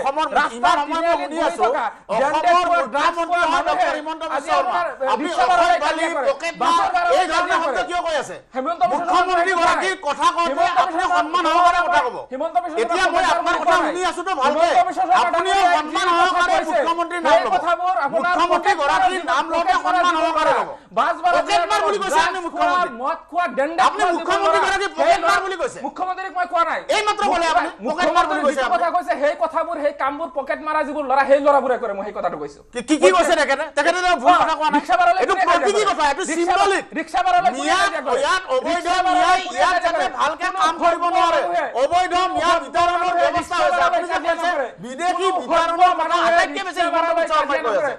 কালিও অমিত শ্বাহ ডাঙৰীয়াই কৈ আছে বিদেশী বিতৰণৰ কিছুমান আইনী জটিলতাৰ কাৰণে কিছুমান কথা কৈ আছে কিন্তু এতিয়া আইনী জটিলতাবিলাক আঁতৰিব এনআৰসিৰ জটিলতা কোনো সাদ্দাম হুছেইন ডাঙৰীয়া ৰৈ দিয়ক এনআৰসি আজি আমি বিদেশী কেইজন খেদিলে কমল বেদী ডাঙৰীয়া 10 বছৰ বিদেশী কেইজন খেদিলে বিদেশী কেইজন খেদিলে আপুনি এনেকৈ চিঞৰ-বাখৰ কৰিলে কোনে শুনা নাপাব ডাঙৰীয়া সাদ্দাম হুছেইন কিন্তু এজন মুখ্যমন্ত্ৰী গৰাকী কামৰে এজনে কথা নকব আপুনি ইয়াত বৈধ নাগৰিক হয় নে আপুনি অসমৰ বৈধ নাগৰিক হয় নে নহয় আপুনি হয় নে নহয় তেনেহ'লে আপুনি কাৰ পক্ষত কথা কৈ আছে নেকি তেনেহ'লে কাৰ পক্ষত আপুনি অবৈধ নাগৰিকৰ পক্ষত কথা কিয় কৈ আছে আপুনি যদি বৈধ নাগৰিক আপুনি অবৈধ নাগৰিকৰ পক্ষত কিয় কথা কৈ আছে আপুনি অবৈধ নাগৰিক ডাঙৰীয়া আপুনি যদি বৈধ হয় আপুনি যদি বৈধ হয় আপুনি কিয় অপৰাধ কৰি আছে তাৰ মানে আপোনালোকৰ লগত মিয়া মুছলমান অবৈধ নাগৰিক আপোনালোকৰ লগত আছে আপোনালোকৰ অবৈধ মিয়া আছে অবৈধ আছে আপুনি যদি বৈধ আপোনাৰ কিয় আপোনাৰ টেনচন কিয় আপোনাৰ কিয় টেনচন আপোনাৰ টেনচন কিয় আছে আপুনি কিয় চিৰপ্ৰসাৰ কৰিছে আপোনাৰ লগত অবৈধ মুছলমান আছে মিয়া মুছলমান অবৈধ মিয়া আপোনাৰ লগত আছে যদি আৰু নহ'লে আপোনাৰ বৈধতাৰ ওপৰত প্ৰশ্ন লাগিব যদি আপোনাৰ বৈধতাৰ ওপৰত প্ৰশ্ন নুঠে তেনেহ'লে আপোনাৰ বৈধতাৰ ওপৰত যদি প্ৰশ্ন উঠে তেনেহ'লে আপুনি কি কাৰণে অবৈধ মিয়াৰ পক্ষ লৈছে আপুনি কি কাৰণে ওকালতি কৰিছে অবৈধ নাগৰিকৰ পক্ষত কিয় ওকালতি কৰিছে নিশ্চয় অলপ ৰৈ দিয়ক আপোনালোকে মই অনুৰোধ কৰিছোঁ অলপ ৰৈ দিয়ক সাদ্দাম হুছেইন ডাঙৰীয়া এক মিনিট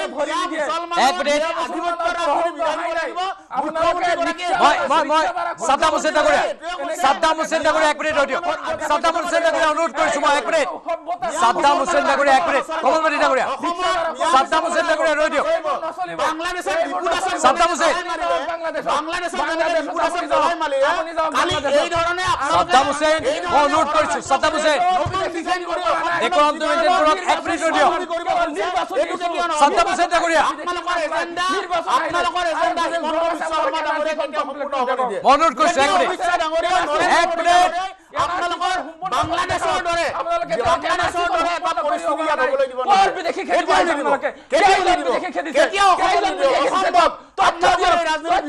এক মিনিট ডাঙৰীয়া প্লিজ মই অনুৰোধ কৰিছো এক মিনিট ৰ'ব সাদ্দাম হুছেইন ডাঙৰীয়া এক মিনিট ৰ'ব সাদ্দাম হুছেইন ডাঙৰীয়া এক মিনিট ৰৈ দিয়ক আপুনি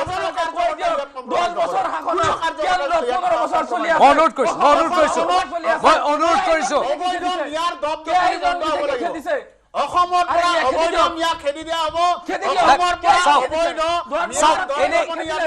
চাওক এনে অযথা আস্ফালন সাদ্দাম হুছেইন ডাঙৰীয়া সাদ্দাম হুছেইন ডাঙৰীয়া এক মিনিট মই আহি আছো মোক এক মিনিট দিয়ক ডিপুদাসক যেনেকে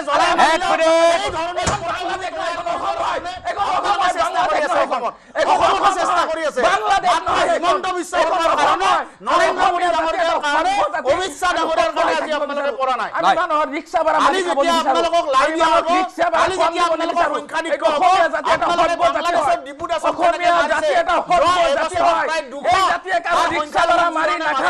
এই জাতীয় কাৰোবাৰ লগত কাজিয়া নকৰে এই জাতীয় কাৰোবাক দিগদাৰ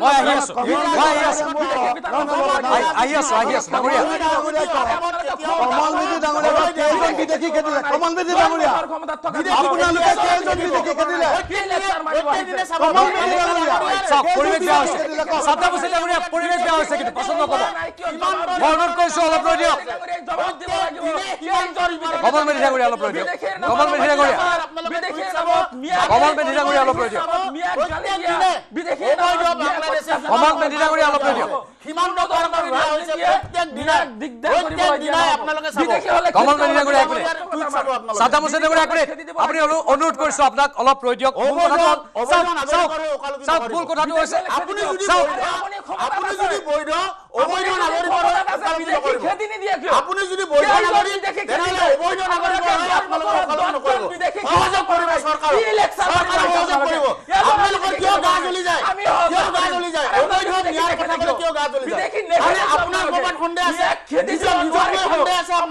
আপোনাৰ নিজক সন্দেহ আছে ক'ৰবাত আপোনাৰ নিজক সন্দেহ আছে সেইকাৰণে অসমৰ আপোনালোকৰ এজেণ্ডা এই মুছলিম লীগৰ এজেণ্ডা আপোনালোকে ইয়াত মুছলিম লীগৰ এজেণ্ডা গৌৰৱ গগৈৰ নেতৃত্বত আপোনালোকে ইয়াত কৰিব বিচাৰিছে এইটো নহ'ব বিজেপি দলে এই ৰাজনীতি নহ'ব মিয়া দপদপনি অসমত অলপ পানী খাই লওক লগত চৰকাৰ কোনে বনাইছে অলপ পানী খাই লওক বিজেপিয়ে মেহবুবা মুফতিৰ লগত গভৰ্ণমেণ্ট বনাইছিল নাই কমল বেজী ডাঙৰীয়া মেহবুবা মুফতিৰ লগত কোনে গভৰ্ণমেণ্ট বনাইছিল বিজেপিয়ে বনাইছিল নাই মেহবুবা মুফতিৰ লগত বিজেপিয়ে চৰকাৰ বনাইছিল নাই আপোনালোক গৌৰৱ গগৈ ডাঙৰীয়াকে জানি আনিছে আপুনি গৌৰৱ গগৈ ডাঙৰীয়া এইটো পৰিৱেশ নহয় এনেকুৱা পৰিৱেশ কোনো কামনা নকৰে কমল বেজী ডাঙৰীয়া সাদ্দাম হুছেইন ডাঙৰীয়া সাদ্দাম হুছেইন এই পৰিৱেশটো কোনো কামনা নকৰে আপুনি কেতিয়া আহিছে অসমলৈ আপোনাৰ পৰিয়াল কেতিয়া অসমত আহিছে মই এইখন অসমত মোৰ আপোনাতকে কমল মেধি পৰিয়ালতকে আগতে আহিছে আপুনি ডাঙৰ কমেডি আপুনি সাদ্দাম হুছেইন এজন মিয়াৰ মুছলমানৰ যুৱকে আহি পঢ়িছে কমল মেধি পৰিয়ালতকে তেওঁৰ পৰিয়াল অসমত আগতে আহিছে এইটোৱে মিয়াৰ আধিপত্যবাদ এই আধিপত্যবাদৰ ৰাজনীতি বন্ধ কৰিবৰ কাৰণে হিমন্ত বিশ্ব শৰ্মাই কাম কৰি আছে এই আধিপত্যবাদ বন্ধ কৰিবৰ কাৰণে ঠিক আছে কোন খিলঞ্জীয়া হয় কোন খিলঞ্জীয়া নহয় সেই প্ৰসংগ থাকিব এক মিনিট সাদ্দাম হুছেইন এক মিনিট এই ৰাজনীতি উঠাই দিব লাগিব আজি এনে পৰিৱেশ নিবিচাৰে আমাৰ ৰাইজে ৰ'ব আজি প্ৰশ্ন কৰিব পৰা হ'ল এখন ন্যায় ডাঙৰীয়া অলপ ৰৈ দিয়ক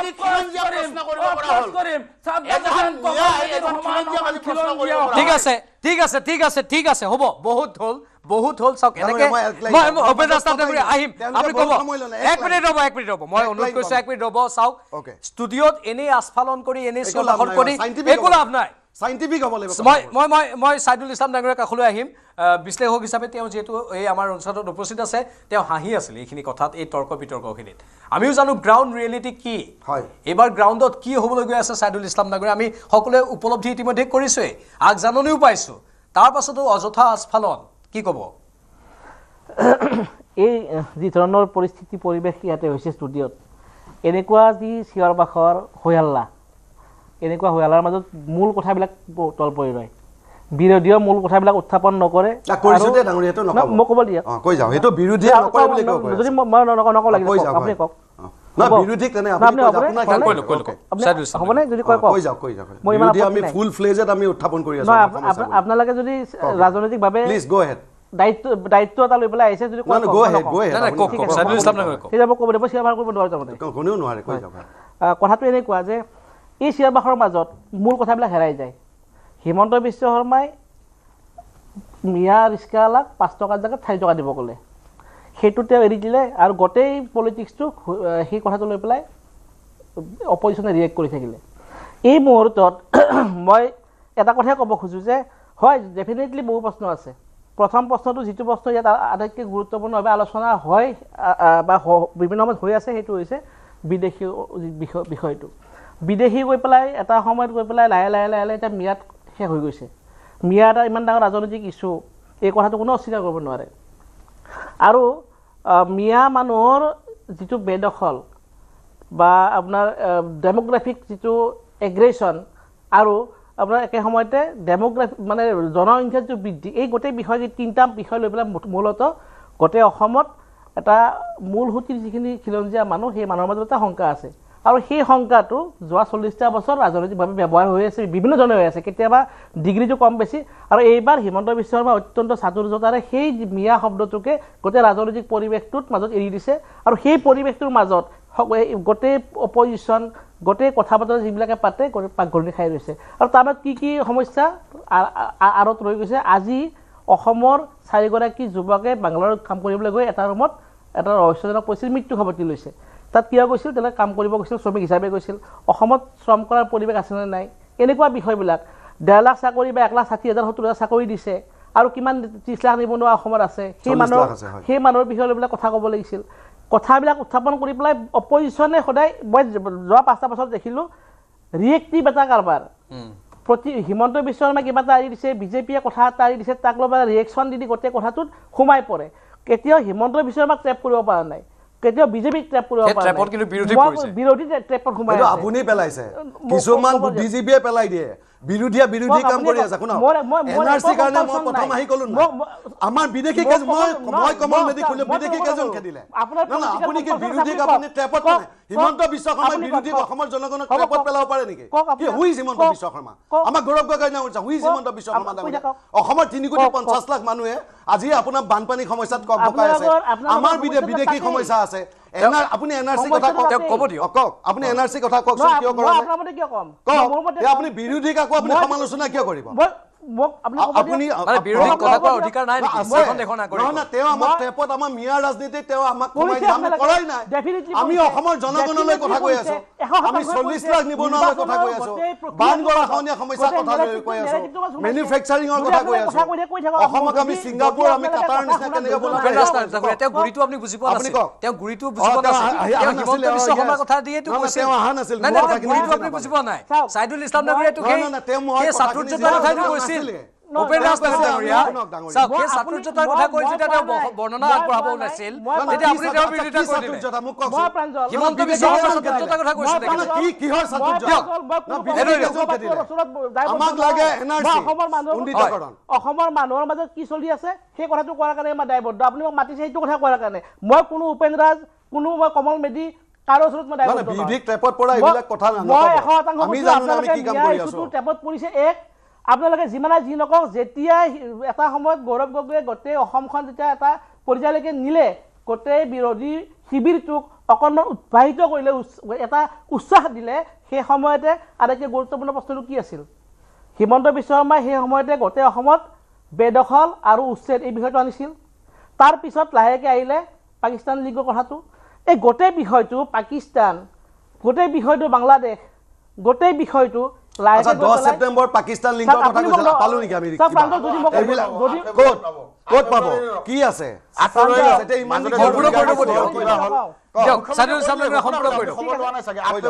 আমি জানো 8 ফেব্ৰুৱাৰী কিন্তু 10 তাৰিখটো ক'ত গ'ল 10 ছেপ্টেম্বৰ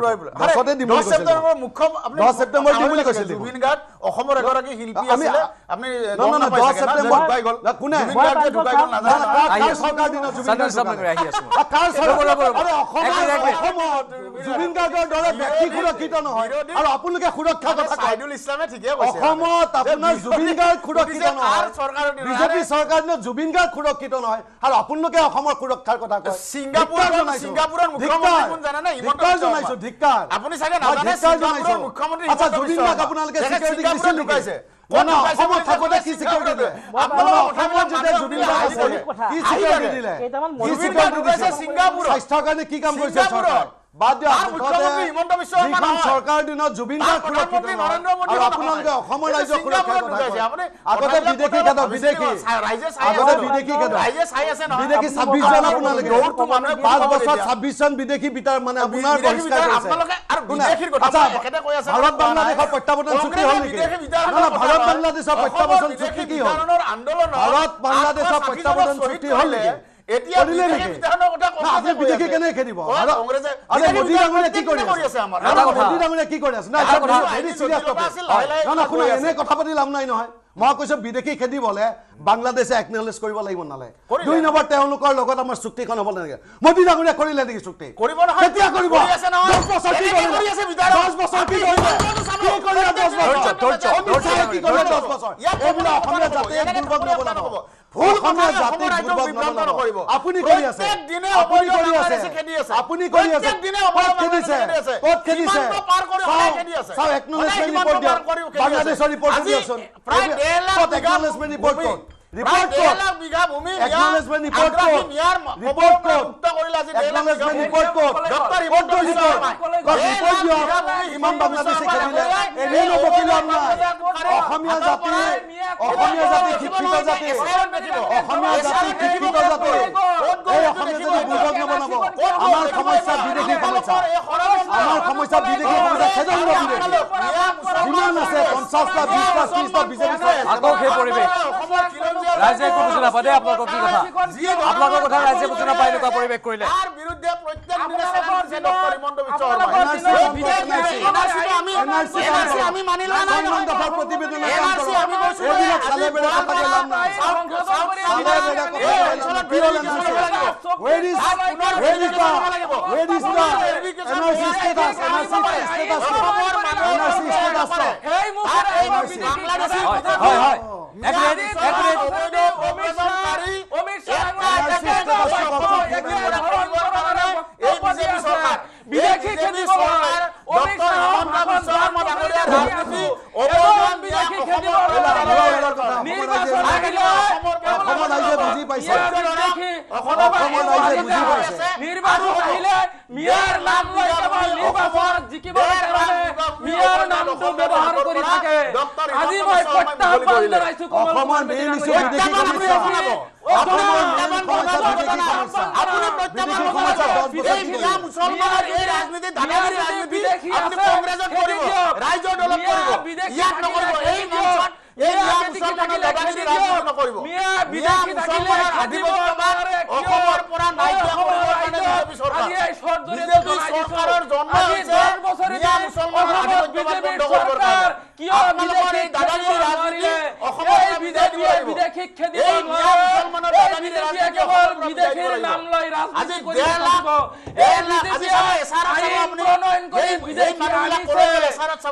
এই বিজেপি আইন প্ৰণয়ন কৰি বাংলাদেশৰ পৰা মানুহ আনি আছে নেখেদে ঠিক আছে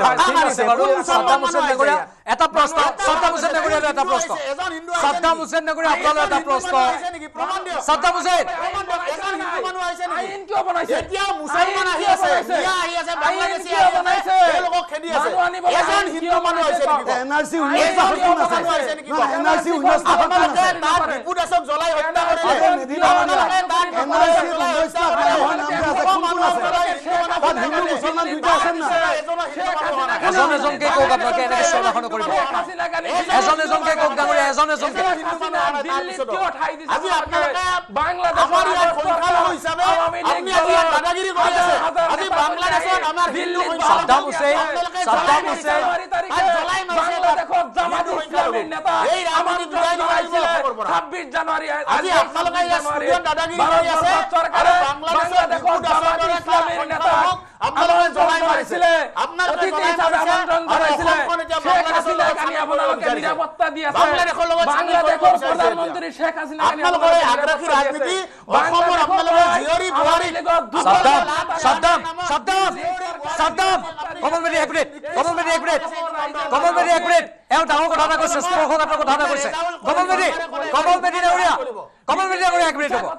স্পৰ্শকাতৰ কথা কৈছে সাদ্দাম আপুনি অতি স্পৰ্শকাতৰ কথা এটা কৈছে শেখ হাছিনাক ভাৰতত ৰখাৰ বিষয়টো শুনক এটা কথা শেখ হাছিনা চৰকাৰৰ সৈতে ভাৰতৰ এটা সম্পৰ্ক ভাল আছিল বৰ্তমানৰ যিখন এই চৰকাৰ তাত চলি আছে অন্তৰ্বৰ্তীকালীন চৰকাৰ মৌলবাদীসকলক তেওঁলোকে পৃষ্ঠপোষকতা কৰে আপুনিও জানে শেখ হাছিনাৰ সৈতে ভাৰতৰ সম্পৰ্ক ভাল থকাৰ সময়ছোৱাত উত্তৰ পূৰ্বাঞ্চল শান্তিপূৰ্ণ হৈ আছিল কোনো মৌলবাদী শক্তিৰ উত্থান নাছিল এটা শেখ হাছিনাক নিৰাপত্তা দিয়াৰ বাবে আপোনালোকে মানে এই বিষয়টোক ইমান বেয়াকে লৈছে মানে আপোনালোকক সেই মৌলবাদী চৰকাৰখনকে সমৰ্থন কৰে ঠিক সাদ্দাম হুছেইন ডাঙৰীয়া ই স্পৰ্শকাতৰ আপুনি স্পৰ্শকাতৰ কথা কৈছে এইটো সাদ্দাম হুছেইন ডাঙৰীয়া আপুনি স্পৰ্শকাতৰ কথা কৈছে ভাৰতে কিয় বন্ধ কৰিব নোৱাৰে আমি যদি আপোনাৰ ইউনুস প্ৰধানমন্ত্ৰী আপোনাৰ কথাখিনি স্পৰ্শকাতৰ দমন কৰি আছে সাদ্দাম হুছেইন স্পৰ্শকাতৰ কথা কৈছে আজি সাদ্দাম হুছেইনৰ মানসিকতা আৰু ডিপু দাসক জ্বলাই মাৰা বাংলাদেশী মৌলবাদীৰ একেই মানসিকতা এই আগ্ৰাসনবাদী অগ্ৰজনকাৰী আগ্ৰাসনবাদী আগ্ৰাসনকাৰী নেতাসকল মৌলবাদী ৰাজনীতি 26 মই কাম সাদ্দাম হুছেইনে অতি স্পৰ্শকাতৰ কথা কৈছে ষ্টুডিঅ' মজিয়া সাদ্দাম হুছেইন আপুনি স্পৰ্শকাতৰ কথা কৈছে কিন্তু মানি লওক আপুনি সাদ্দাম হুছেইন ডাঙৰীয়া আপুনি স্পৰ্শকাতৰ কথা কৈছে ভয়ংকৰ কথা কৈছে আপুনি নহলে অসমত ডিপু আমাকো জ্বলাই মাৰিব কৰিব নোৱাৰে ইয়াৰ মানসিকতা সাদ্দাম হুছেইন এই মানসিকতাৰ বাবে সুযোগ পাইছে বিজেপিয়ে সাদ্দাম হুছেইন আপোনালোকৰ এই মানসিকতাৰ বাবে বিজেপিয়ে সুযোগ পাইছে মইটোৱে ক'লো আপোনালোকৰ এই মানসিকতা সাদ্দাম হুছেইন আপোনালোকৰ এই মানসিকতাই সুযোগ দিছে ডিপু দাসৰ বাংলাদেশত যেনেকৈ জ্বলাই মাৰিলে কংগ্ৰেছে জ্বলাই মাৰিব আপোনালোকে চৰকাৰে কি কৰে মেডিকেল কালি জ্বলাই মাৰিব আপোনালোকৰ এই ডিজাইনৰ কাৰণে বিজেপি চৰকাৰৰ বকিয়ালি নেতা বিজেপি চৰকাৰ এটাও লাগে হিমন্ত বিশ্ব শৰ্মা মই বাণিজ্যিক বিৰতি ল'ম কিন্তু ভয়ংকৰ কথা কৈছে এই সাদ্দাম হুছেইনে ষ্টুডিঅ' মজিয়াত মই বাণিজ্যিক বিৰতি ল'ম বিৰতি লৈছোঁ অতি সোনকালে উভতি আহিম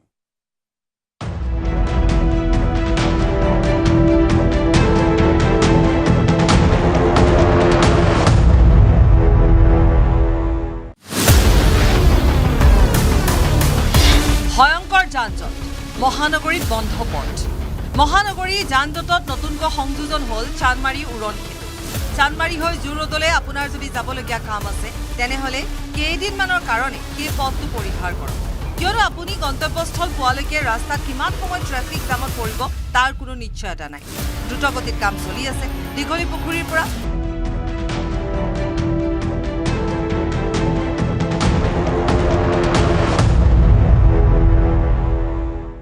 বিৰতিৰ পূৰ্বে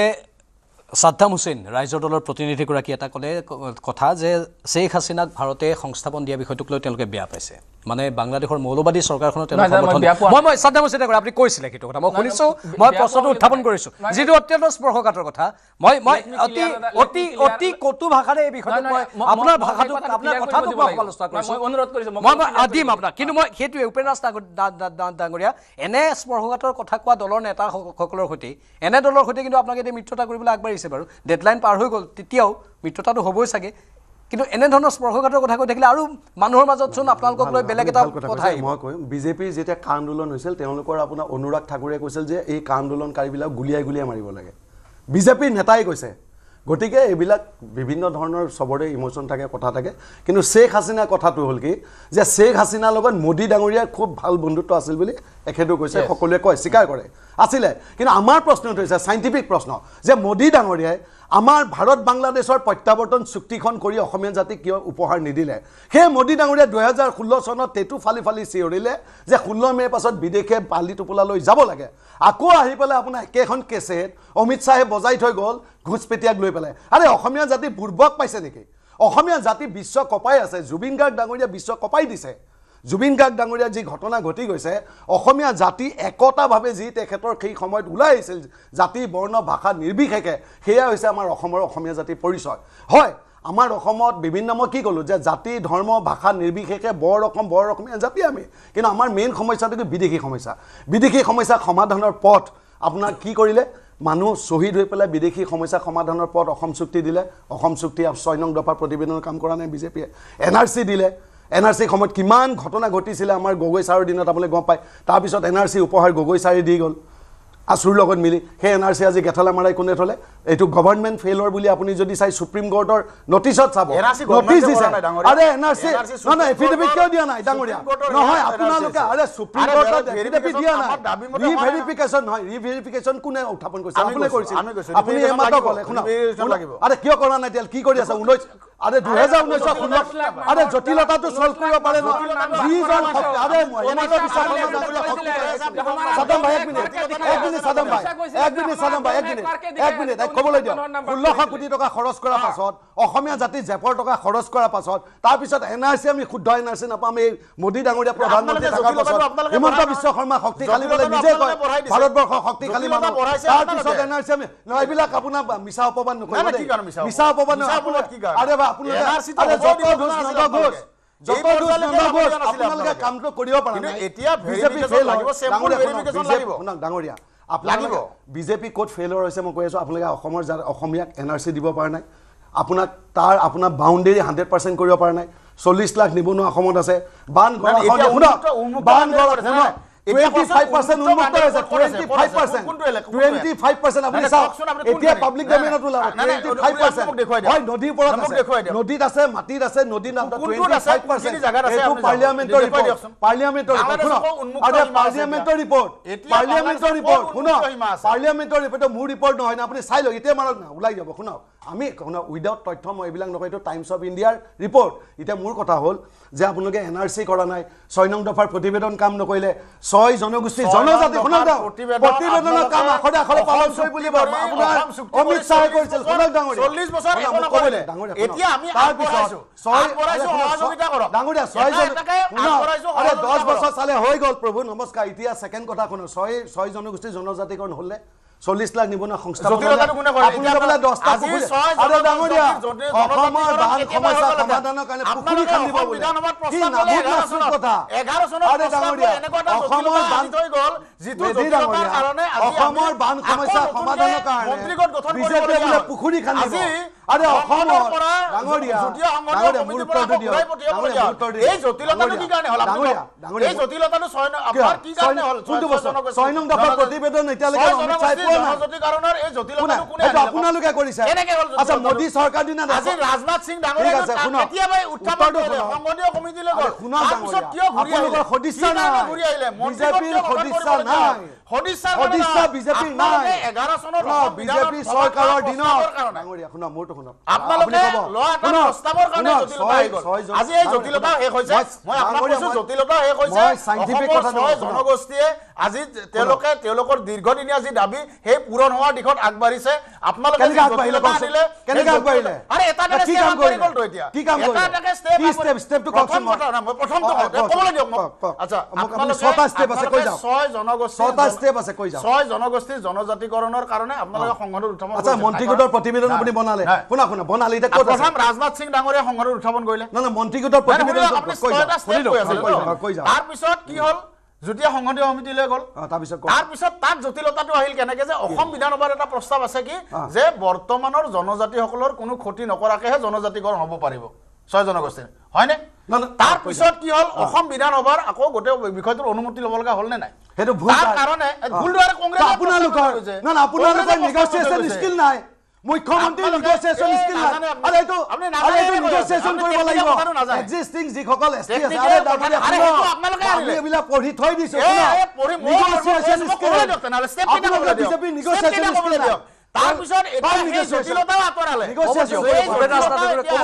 অসমৰ বৰ্তমানৰ জনজাতিসকলে এতিয়া মোটামুটি এটা পৰ্যায়লৈকে আহি গ'ল আপোনালোকে দেখিছে নহয় এতিয়াতো হাগ্ৰামা মহিলাৰী ডাঙৰ দৰে তেখেতে এটা জনজাতীয় মূল নেতা তেখেতে আৰম্ভ কৰি মিচিংসকলে তেওঁলোকে এতিয়া মন্ত্ৰীগতৰ প্ৰতিবেদনখন এতিয়া পজিটিভলি গ'ল এতিয়া এই অধিৱেশন চলি আছে নহয় আপোনালোকে দেখিব এই চনৰ ভিতৰত এতিয়া যি ধৰণৰ প্ৰক্ৰিয়া আৰম্ভ কৰিছে খুব মই ক'ব নোৱাৰো এই মুহূৰ্তত কিন্তু খুব কম দিনৰ ভিতৰত যিটো কাম আপোনালোকে ইমান দিনে নকৰিলে মই আপোনাক কওঁ যদি সেই সময়ত সংবিধান সভাত যেতিয়া বিতৰ্ক হৈছিলে অন্তত তেতিয়া আহোমৰ প্ৰশ্নটো অহা নাছিলে চুতীয়া মৰাণ মটংসকলক আপোনালোকে তেতিয়াই ষষ্ঠ অনুসূচীৰ জনজাতিৰ অনুসূচীত আপোনালোকে তালিকাভুক্ত কৰিবলৈ আপোনালোকে নকৰিলে প্ৰথমৰ পৰা আপোনালোকে ভুলটো কৰিছে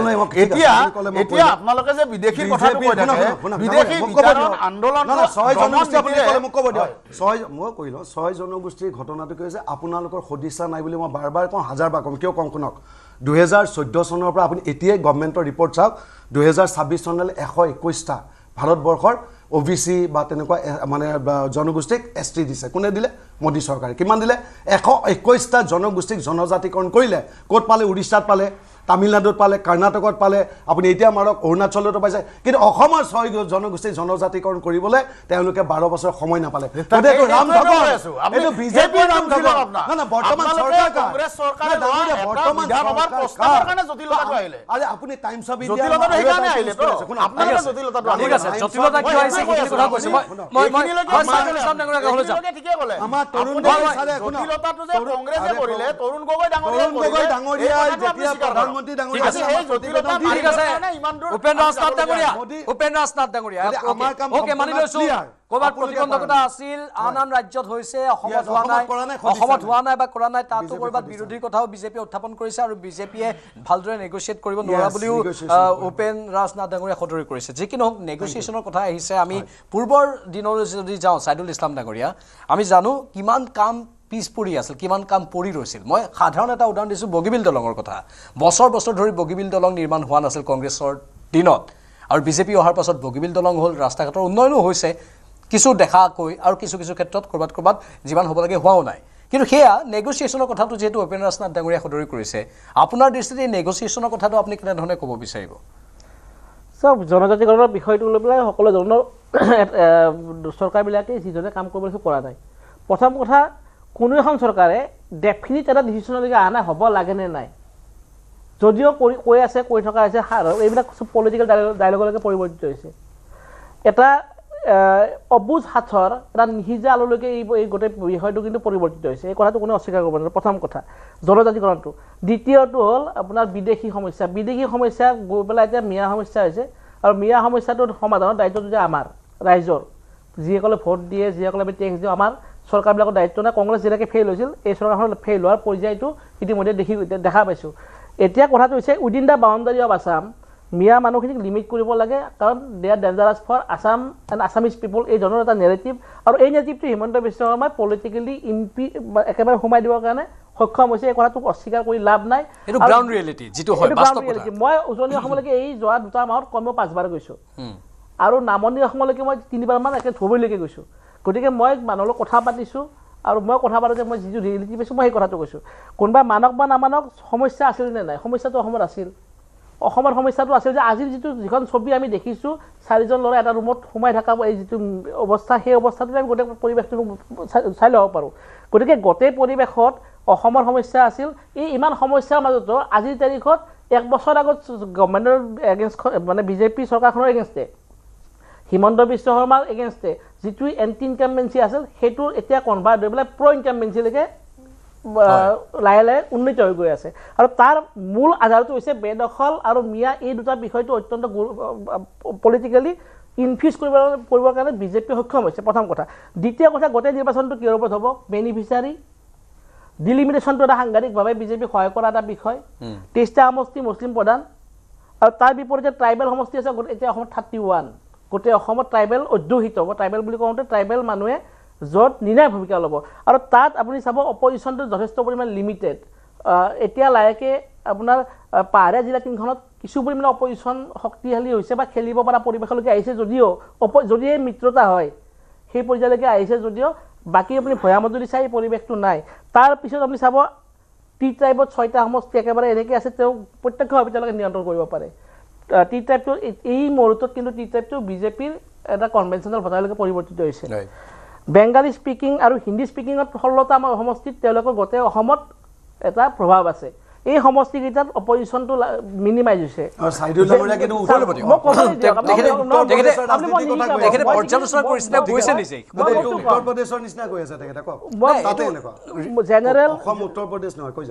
জেনেৰেল যিখিনি আছে তাত কিন্তু কংগ্ৰেছৰ এই মুহূৰ্ততো শক্তি আছে তেওঁলোকে খেলিব পাৰিব কিন্তু এই গোটেই বিষয়টো হৈছে এই গোটেই বিষয়টোত আৰেকটি গুৰুত্বপূৰ্ণ বিষয় কথা এটা আছে মিত্ৰতাৰ ক্ষেত্ৰত বিজেপিয়ে এজিপিক যিধৰণে বিহেভ কৰিছে সেই বিহেভিয়াৰটো কংগ্ৰেছৰ যদি কৰে নহ'ব কংগ্ৰেছৰ এৰা ধৰা লাগিব আৰু এৰা ধৰাৰ বিষয়টো কিন্তু এই মুহূৰ্তত আমি দেখা নাই যথেষ্ট পৰিমাণে ইটোৱে সিটোক যিধৰণে কথা বতৰা কৈ আছে এইটো ইলেকশ্যনৰ অপজিশ্যন যিটো অপজিশ্যনে 10 বছৰ বিৰোধীত বহি আছে তেওঁলোকৰ লিমিটেশ্যনটো ইমান বেছি কমি গৈছে এটা পৰ্যায়লৈকে আহি গৈছে সেই পৰ্যায়ৰ পিছত অপজিশ্যনৰ মাজত দলবিলাকৰ মাজত যিধৰণৰ কথা বতৰা সেই মিত্ৰ শক্তিৰ মাজত হোৱা কথা বতৰা যেন হয় যেন লগা নাই কাৰণে বিজেপিটো ইমান শক্তিশালী এটা পাৰ্টি সেই পাৰ্টিলৈ যুঁজিব কাৰণে যিটো ধৰণৰ এটা মেচিনাৰী লাগিব সেই মেচিনাৰী নিৰ্মাণ কৰিব লাগিব 2 নম্বৰ ঠিক আছে এক লাইন মই মাজত এটা লাইন কওঁ শুনক আপুনি কৈছে যে বিৰোধীৰ একতা নাই আপুনি এটা কথা জানে নে যে বিজেপি আৰু এজিপিৰ মিত্ৰতা ইতিয়ালৈকে হোৱা নাই না না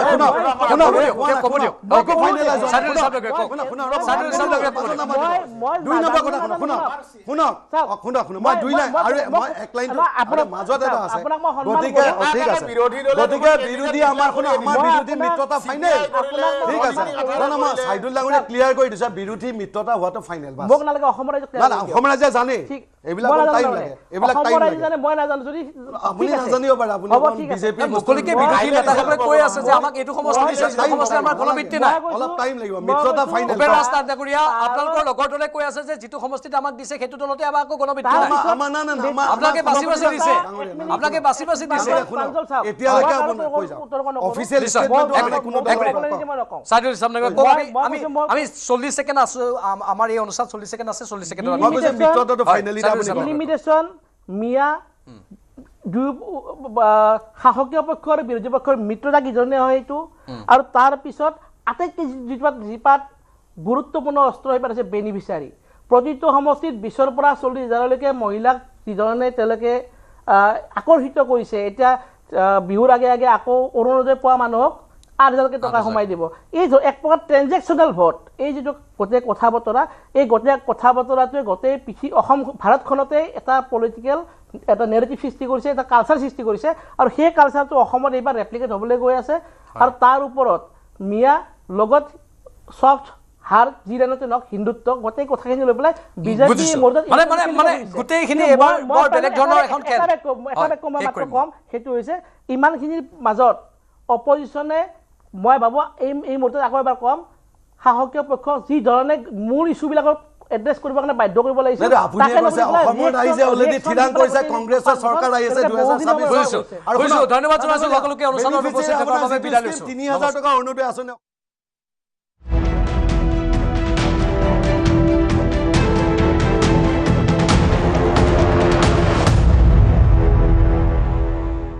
এইটো মাইথান ষ্টিল নহয় ওচৰ চুবুৰীয়াসকলে লগাইছে ষ্ট্ৰং মানে মাইথান ষ্টিল ভয়ংকৰ যান-জঁট মহানগৰীত বন্ধ পথ মহানগৰী যান-জঁটত নতুনকৈ সংযোজন হ'ল চানমাৰী উৰণ সেতু চানমাৰী হৈ জুৰোডলৈ আপোনাৰ যদি যাবলগীয়া কাম আছে তেনেহ'লে কেইদিনমানৰ কাৰণে সেই পথটো পৰিহাৰ কৰক কিয়নো আপুনি গন্তব্যস্থল পোৱালৈকে ৰাস্তাত কিমান সময় ট্ৰেফিক জামত পৰিব তাৰ কোনো নিশ্চয়তা নাই দ্ৰুতগতিত কাম চলি আছে দীঘলী পুখুৰীৰ পৰা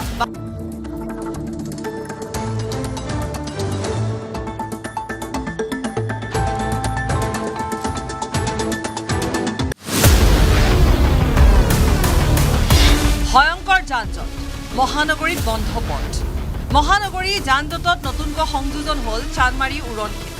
চানমাৰী হৈ জুৰোডলৈ আপোনাৰ যদি যাবলগীয়া কাম আছে তেনেহ'লে কেইদিনমানৰ কাৰণে সেই পথটো পৰিহাৰ কৰক কিয়নো আপুনি গন্তব্যস্থল পোৱালৈকে ৰাস্তাত কিমান সময় ট্ৰেফিক জামত পৰিব তাৰ কোনো নিশ্চয়তা নাই। দ্ৰুতগতিত কাম চলি আছে দীঘলী পুখুৰীৰ পৰা বামুণী মৈদামৰ FCR হনুমান মন্দিৰলৈকে নিৰ্মাণ কৰা উৰণ সেতু সাময়িকভাৱে বন্ধ কৰা হৈছে কেইবাটাও পথ। ৰোড ক্লজ কৰি থোৱা হৈছে।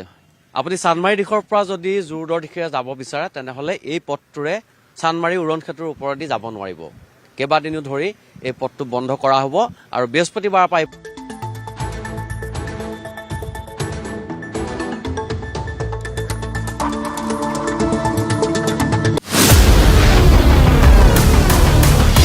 ভয়ংকৰ যান-জঁট মহানগৰীত বন্ধ পথ। মহানগৰী যান-জঁটত নতুনকৈ সংযোজন হ'ল চানমাৰী উৰণ সেতু। চানমাৰী হৈ জোৰদলৈ আপোনাৰ যদি যাবলগীয়া কাম আছে তেনেহ'লে কেইদিনমানৰ কাৰণে সেই পথটো পৰিহাৰ কৰক। কিয়নো আপুনি গন্তব্যস্থল পোৱালৈকে ৰাস্তাত কিমান সময় ট্ৰেফিক জামত পৰিব তাৰ কোনো নিশ্চয়তা নাই। দ্ৰুতগতিত কাম চলি আছে দীঘলী পুখুৰীৰ পৰা বামুণী মৈদামৰ FCR হনুমান মন্দিৰলৈকে নিৰ্মাণ কৰা উৰণ সেতু সাময়িকভাৱে বন্ধ কৰা হৈছে কেইবাটাও পথ। ৰোড ক্লজ কৰি থোৱা হৈছে। আপুনি চানমাৰী দিশৰ পৰা যদি জোৰদৰ দিশে যাব বিচাৰে তেনেহ'লে এই পথটোৰে চানমাৰী উৰণ সেতুৰ ওপৰেদি যাব নোৱাৰিব। কেইবাদিনো ধৰি এই পথটো বন্ধ কৰা হ'ব আৰু বৃহস্পতিবাৰৰ পৰা এই পথটো বন্ধ আছে। কিন্তু আপুনি এটা বিকল্প পথেৰে বামুণী মৈদামৰ দিশেৰে যাব পাৰিব। সেই পথটো হৈছে MRD পথ। এই পথটোৰে আপুনি গৈ বামুণী মৈদামৰ যিটো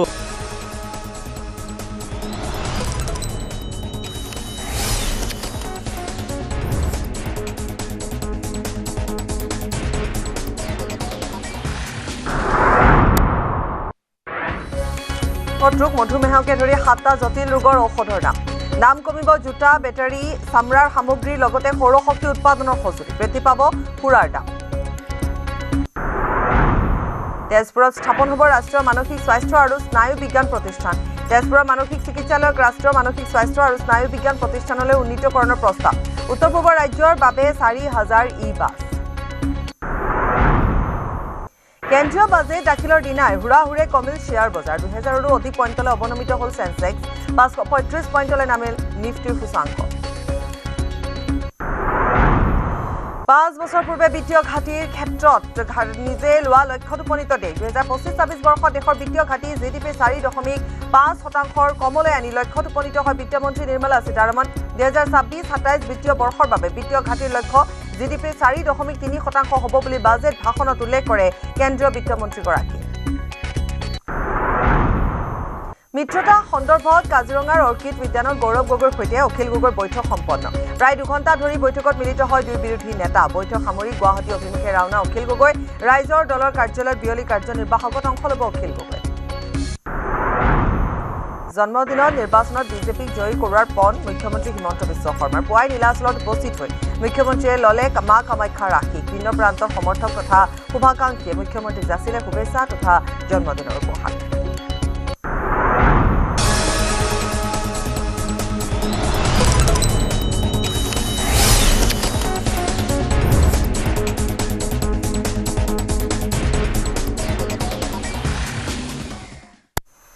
নমস্কাৰ বিয়লি খবৰৰ সৈতে ষ্টুডিঅ'ত মই পাপৰি। কালাপাহাৰত নৱনিৰ্মিত উৰণ সেতুত অঘটন। বিদ্যুৎস্পৃষ্ট হৈ গুৰুতৰভাৱে আহত হৈছে এজন শ্ৰমিক। আহত শ্ৰমিকজনক সংকটজনক অৱস্থাত হাস্পতালত ভৰ্তি। লালগণেশৰ পৰা বিৰুবাৰী সংযোগী নৱনিৰ্মিত উৰণ সেতুত অঘটন। বিদ্যুৎস্পৃষ্ট হৈ শ্ৰমিক আহত হোৱাক লৈ তীব্ৰ চাঞ্চল্য। এক্সক্লুজিভ খবৰ পুনৰবাৰ এইখিনিতে উল্লেখ কৰিছোঁ। কালাপাহাৰত নৱনিৰ্মিত উৰণ সেতুত অঘটন সংঘটিত হৈছে। বিদ্যুৎস্পৃষ্ট হৈ এজন শ্ৰমিক গুৰুতৰভাৱে আহত হৈছে। আহত শ্ৰমিকজনক সংকটজনক অৱস্থাত হাস্পতালত ভৰ্তি কৰোৱা হৈছে। লালগণেশৰ পৰা বিৰুবাৰী সংযোগী নৱনিৰ্মিত উৰণ সেতুতে অঘটন সংঘটিত হৈছে। বিদ্যুৎস্পৃষ্ট হৈ শ্ৰমিক আহত হোৱাক লৈ তীব্ৰ চাঞ্চল্যৰ সৃষ্টি হৈছে। আৰু এই মুহূৰ্তত তাত যথেষ্ট সংখ্যক লোকৰ সমাগমো ঘটিছে আৰু প্ৰত্যেকে এই যি চাঞ্চল্যকৰ ঘটনা সেই চাঞ্চল্যকৰ ঘটনাক লৈ উদ্বিগ্ন হৈ পৰা দেখিবলৈ পোৱা গৈছে। শ্ৰমিকজন যথেষ্ট আহত হৈছে, যথেষ্ট গুৰুতৰভাৱে তেওঁ আঘাত পাইছে। তেওঁক ততাতৈয়াকৈ সংকটজনক অৱস্থাত চিকিৎসালয়ত ভৰ্তি কৰোৱা হৈছে। বিদ্যুৎস্পৃষ্ট হৈ এগৰাকী শ্ৰমিক আহত হৈছে। ভিজুৱেলছ আহিছে আমাৰ হাতলৈ, সেই ভিজুৱেলছ আমি দেখুৱাইছোঁ, এক্সক্লুজিভ ভিজুৱেলছ। কালাপাহাৰত এই ঘটনা সংঘটিত হৈছে। নিৰ্মীয়মান উৰণ সেতুত এই ঘটনা সংঘটিত হৈছে।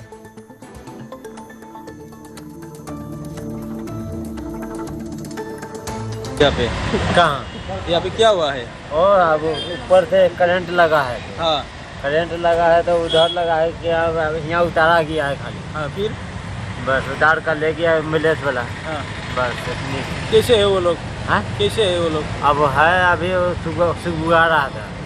सुबह आ रहा था। बस ले गया एम्बुलेंस पर। कैसा हालत है? हालत बहुत खराब है। बहुत खराब है। শৰ্ট খাইছে তাৰপিছত এই গাড়ীখন দি নামাইছে তাৰপিছত লৈ আহিছে এতিয়া লৈ গৈছে মেডিকেলত 108 আহিছিল চবে লৈ গৈছে মানে অলপ উশাহটো অলপ কম আছিল তাৰপিছত লৈ গৈছে জটিলতাৰ হাম কটাই ক্ৰমাৎ মিত্ৰতাৰ দিশে ৰাইজৰ দল আৰু কংগ্ৰেছ কাজিৰঙাৰ অৰ্কিড উদ্যানত অখিল গগৈ আৰু গৌৰৱ গগৈৰ ৰুদ্ধদ্বাৰ বৈঠক সম্পন্ন মিত্ৰতা চূড়ান্ত হোৱাৰ দিশে দুয়োটা দল একত্ৰিত হৈ দুয়োটা দলে নিৰ্বাচনত অৱতীৰ্ণ হ'ব আসন বুজাবুজিক লৈ শীঘ্ৰে চূড়ান্ত হ'ব দুয়োটা দলৰ সিদ্ধান্ত প্ৰায় 2 ঘণ্টা ধৰি বৈঠকত মিলিত হয় দুই বিৰোধী নেতা বৈঠক সামৰি গুৱাহাটী অভিমুখে ৰাওনা ৰাইজৰ দলৰ সভাপতি অখিল গগৈ বিয়লি 3 বজাত কাৰ্যনিৰ্বাহকত অংশগ্ৰহণ কৰি সংবাদমেল সম্বোধন কৰে অখিল গগৈ অখিল গগৈ ডাঙৰীয়া আৰু আমাৰ মাজত মানে ব্যক্তিগতভাৱে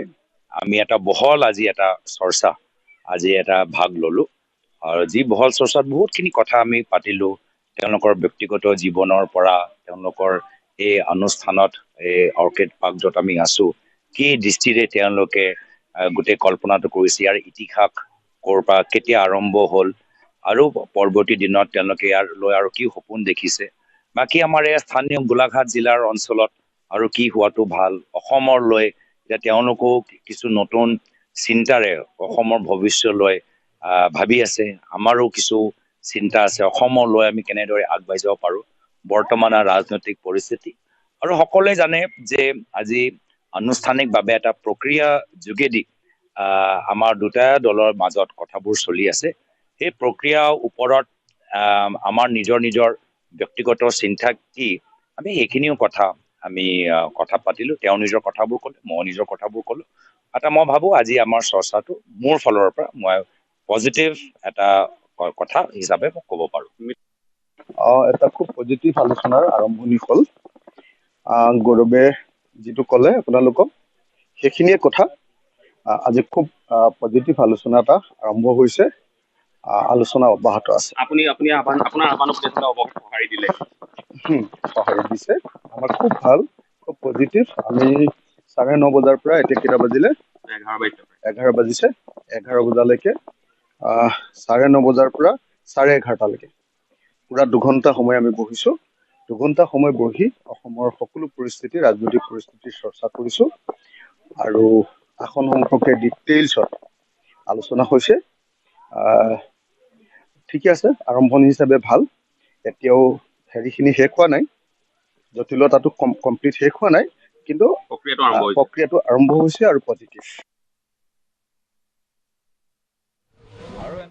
ব্ৰহ্মপুত্ৰৰ মাজত জঘন্য ঘটনা চলন্ত জাহাজত মহিলাৰে অপকৰ্মৰ চেষ্টা মিয়া যুৱকৰ উমানন্দ মন্দিৰৰ পৰা শুক্ৰেশ্বৰলৈ উভতি অহাৰ পথতে এই ঘটনা এমভি জলপীৰত উঠি উমানন্দলৈ গৈছিল মহিলাগৰাকীৰ পৰিয়াল জলপৰীৰ ৰহমুল্লা শ্বেখ নামৰ কৰ্মচাৰীয়ে নিকৃষ্ট কাণ্ড কলকাতাৰ মিয়া যুৱকজনে ৰাকেশ নাম লৈ ছদ্ম ৰূপত জাহাজত কাম কৰি আছিল প্ৰস্ৰাৱগাৰলৈ যোৱা মহিলাগৰাকীক নিৰ্যাতন চলাই যৌন নিৰ্যাতন চলাবলৈ চেষ্টা চলায় জলপৰীৰ যাত্ৰী অভিযুক্তক ধৰি লপা থপা দিয়ে ভুক্তভোগীৰ এজাহাৰৰ ভিত্তিত পাণবজাৰ আৰক্ষীয়ে ইতিমধ্যে ৰহমুল্লাক গ্ৰেপ্তাৰ কৰিছে উজ্জ্বল উৰফে হাসিনুৰ শেখ ৰামু উৰফে সেমিম শেখ নামৰ দুজনো সন্দেহজনক ছদ্ম নাম লৈ কলকাতাৰ যুৱক কেইজনে জাহাজত কাম কৰি আছিল জলপৰী জাহাজৰ লেচি বীৰেন দত্তই নিয়োগ কৰিছিল 3 যুৱকক যাত্ৰীবাহী জাহাজত মহিলাৰে অপকৰ্মক লৈ এতিয়াও চাঞ্চল্য অব্যাহত আছে পুনৰ এবাৰ এইখিনি উল্লেখ কৰিম চলন্ত জাহাজত মহিলাৰে অপকৰ্মৰ চেষ্টা মিয়া যুৱকৰ উমানন্দ মন্দিৰৰ পৰা শুক্ৰেশ্বৰলৈ উভতনি পথত এই ঘটনা সংঘটিত হৈছে এমভি জলপৰীতে ঘটনা সংঘটিত হৈছে জলপৰী ৰহমুল্লা শেখ নামৰ কৰ্মচাৰীয়ে নিকৃষ্ট কাণ্ড ইতিমধ্যে এজাহাৰ দাখিল কৰিছে আৰক্ষীয়ে গ্ৰেপ্তাৰো কৰিছে ৰহমুল্লাৰ লগতে বাকী দুজনেও ৰামু ৰাকেশ উজ্জ্বল এনেধৰণে নাম লৈ তাত কাম কৰি আছিল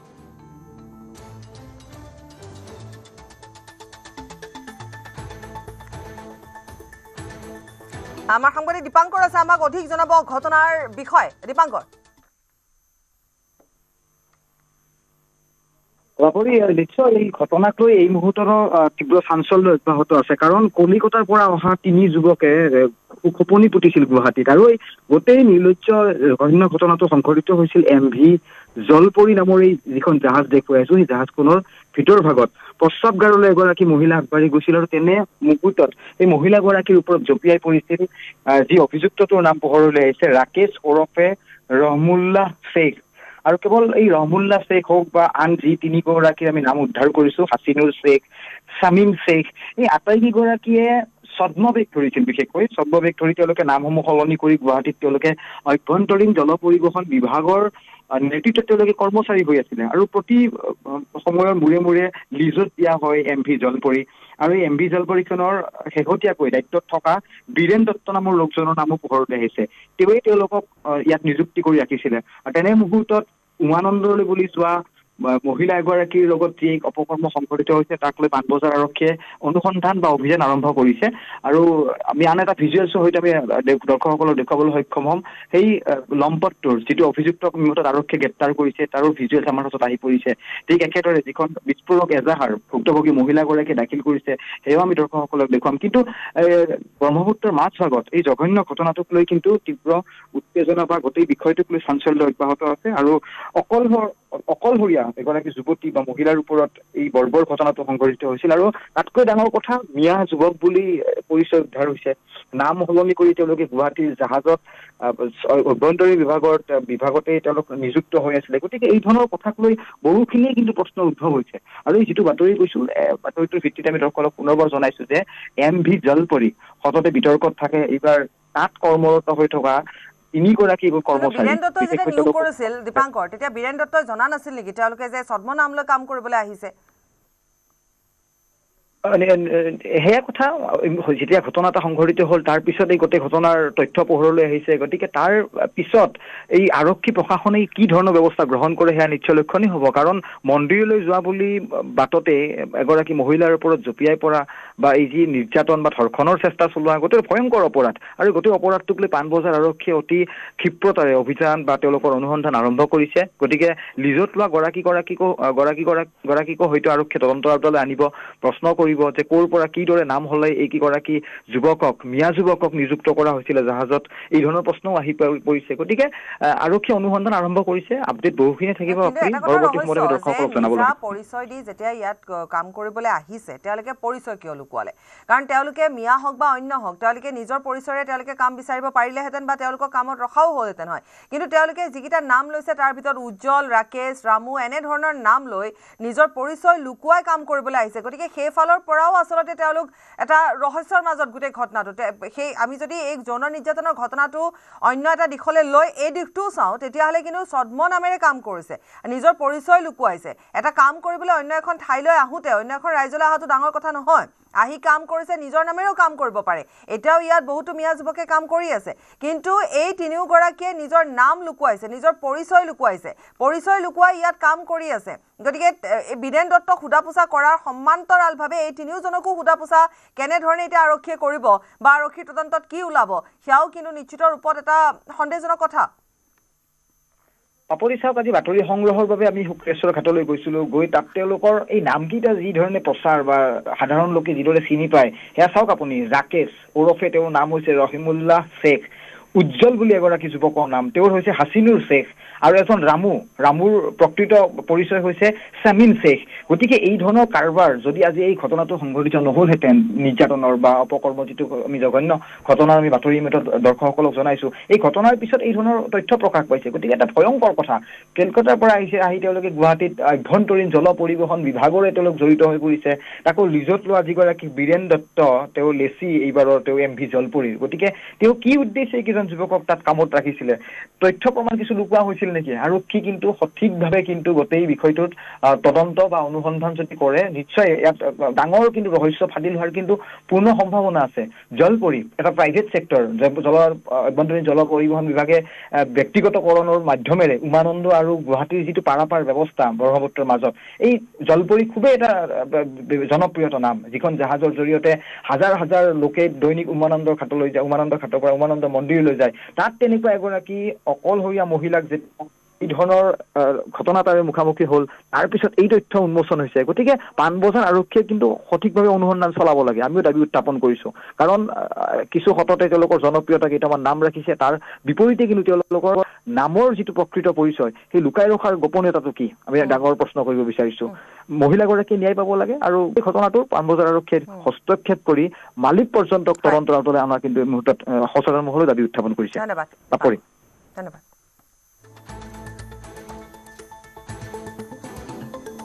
Budget 2026, driven by the all-new Seltos, badass forever.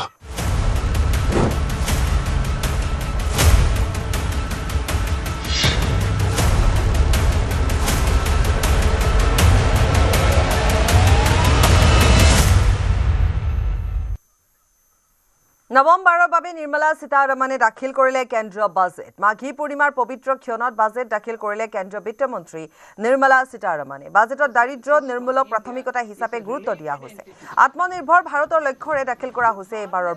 বাজেটত অৰ্থনৈতিকভাৱে প্ৰতিটো পৰিয়ালক স্বাৱলম্বী কৰাৰ লক্ষ্য তেজপুৰত স্থাপন হ'ব ৰাষ্ট্ৰীয় মানসিক স্বাস্থ্য আৰু স্নায়ু বিজ্ঞান প্ৰতিষ্ঠান তেজপুৰৰ মানসিক চিকিৎসালয়ত ৰাষ্ট্ৰীয় মানসিক স্বাস্থ্য আৰু স্নায়ু বিজ্ঞান প্ৰতিষ্ঠানলৈ উন্নীতকৰণৰ প্ৰস্তাৱ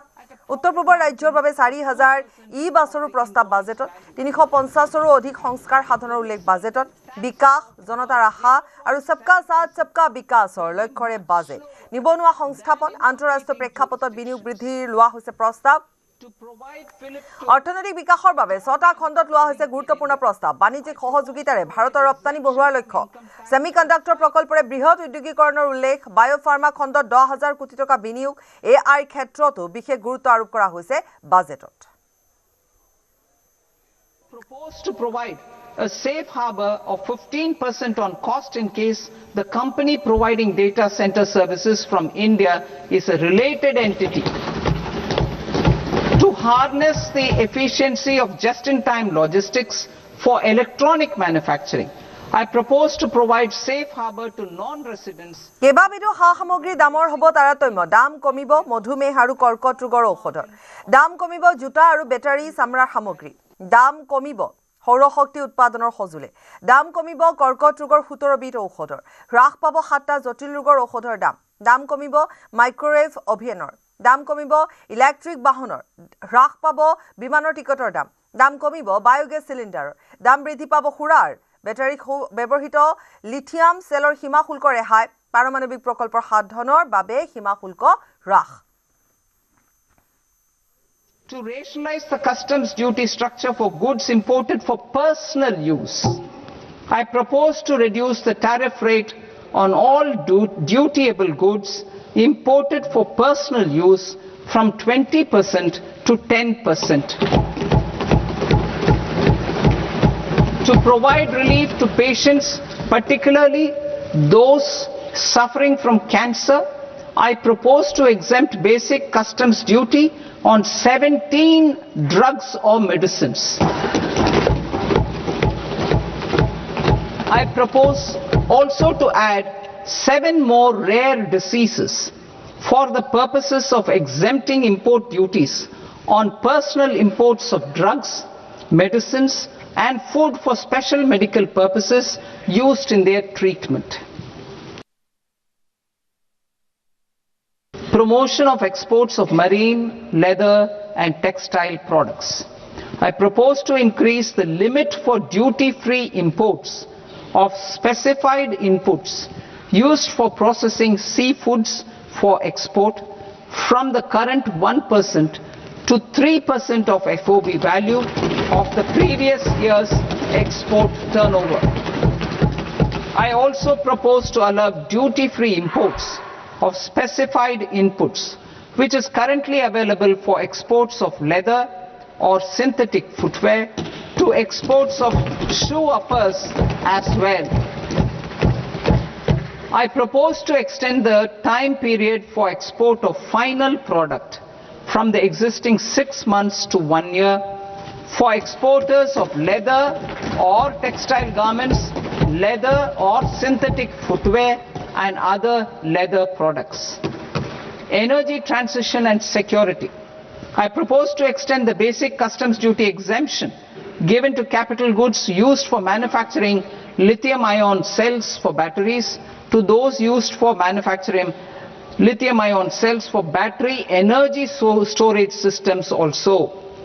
I propose to exempt basic customs duty on import of sodium antimonate for use in manufacture of solar glass. Nuclear power. I propose to extend the existing basic customs duty exemption on imports of goods required for nuclear power projects till the year 2035 and expand it for all nuclear plants irrespective of their capacity. Critical minerals. It is proposed to provide basic customs duty exemption to the import of capital goods required for the processing of critical minerals in India. Biogas blended CNG. I propose to exclude the entire value of biogas while calculating the central excise duty payable on biogas blended CNG. Civil and defense aviation. I propose to exempt basic customs duty on components and parts required for the manufacture of civilian training and other aircrafts. It is proposed to exempt basic customs duty on raw materials imported for the manufacture of parts of aircraft to be used in maintenance, repair or overall requirements by units in the defense sector.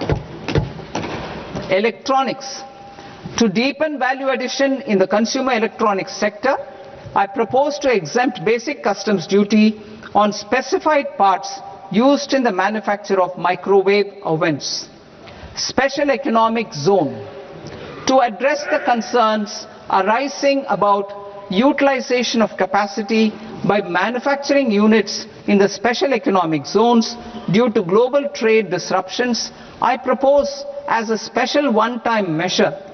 to facilitate sales by eligible manufacturing units in SEZs to the domestic tariff area at concessional rates of duty. The quantity of such sales will be limited to a prescribed proportion of their exports.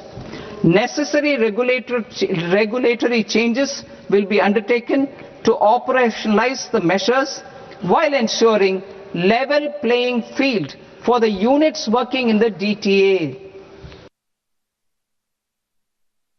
TCS rate for sellers of specific goods, namely alcoholic liquor, scrap and minerals, will be rationalized to 2%, and that on tendu leaves will be reduced from 5% to 2%. I propose to raise the STT on futures to 0.05% from the present 0.02%. STT on options premium and exercise of options are both proposed to be raised to 0.15% from the present rate of 0.1% and 0.125% respectively. India's Semiconductor Mission 1.0 expanded India's semiconductor sector capabilities. Building on this, we will launch ISM 2.0 to produce equipment and materials, design full-stack Indian IP, and fortify supply chains. We will also focus on industry-led research and training centers to develop technology and skilled workforce. The Electronics Components Manufacturing Scheme, launched in April 2025 with an outlay of 22,919 crores, already has investment commitments at double the targets. We propose to increase the outlay to 40,000 crores to capitalize on this momentum. I propose to launch the Mahatma Gandhi Gram Swaraj initiative to strengthen khadi, handloom and handicrafts. This will help in global market linkage and branding, It will streamline and support training, skilling, quality of process and production. This will benefit our weavers, village industries, one district, one product ODOP initiative, and also our rural youth. This is the first budget prepared in Kartavya Bhavan. We are inspired by 3 Kartavya. Our first Kartavya is to accelerate and sustain economic growth by enhancing productivity and competitiveness and building resilience to volatile global dynamics. Our second Kartavya is to fulfill aspirations of our people and build their capacity, making them strong partners in India's path to prosperity. Our third Kartavya, aligned with our vision of Sabka Saath, Sabka Vikas, is to ensure that every family, community, region, and sector has access to resources, amenities, and opportunities for meaningful participation. This threefold approach requires a supportive ecosystem. The first requirement is to sustain the momentum of structural reforms, continuous, adaptive, and forward-looking. Second, a robust and resilient financial sector is central to mobilizing savings, allocating capital efficiently, and managing risks. Third, cutting-edge technologies, including AI applications, can serve us as force multipliers for better governance. Promotion of exports of marine, leather, and textile products. I propose to increase the limit for duty-free imports of specified inputs used for processing seafoods for export from the current 1% to 3% of FOB value of the previous year's export turnover. I also propose to allow duty-free imports of specified inputs, which is currently available for exports of leather or synthetic footwear, to exports of shoe uppers as well. I propose to extend the time period for export of final product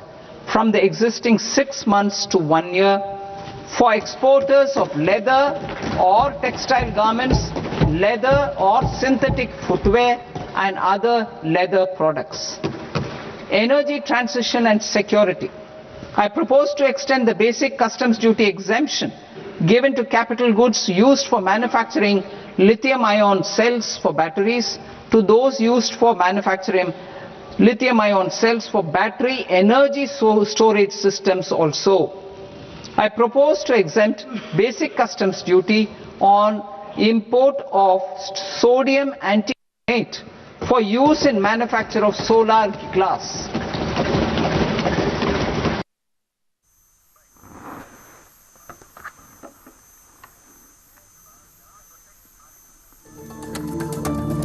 breaking news, ৰাইজৰ দলে বিচাৰিছে 15খন আসন, তাৰ তলত আপোচ নকৰে। 20টা সমষ্টিৰ তালিকা দাখিল কৰিছে কংগ্ৰেছৰ ওচৰত। অখিল গগৈৰ ডেডলাইন উকলাৰ পিছতে কাজিৰঙাত উপস্থিত গৌৰৱ গগৈ। গুৱাহাটীৰ পৰা কাজিৰঙালৈ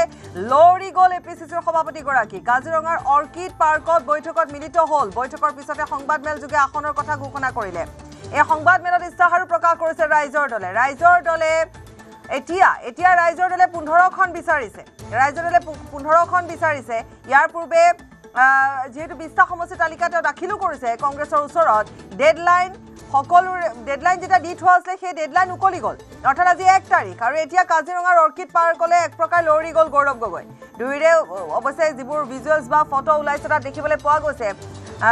দুয়োজনৰ সৈতে ভালকৈ কথা পাতিছে অখিল গগৈ। তেওঁক উপহাৰো প্ৰদান কৰা দেখিবলৈ পোৱা গৈছে। বাৰু যিয়েই নহওক কিয়,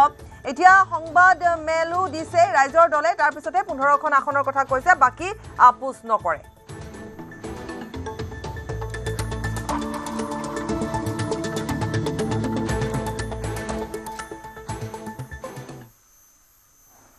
ইয়াৰ সৈতে বাতৰি বিদায় লৈছো। নমস্কাৰ।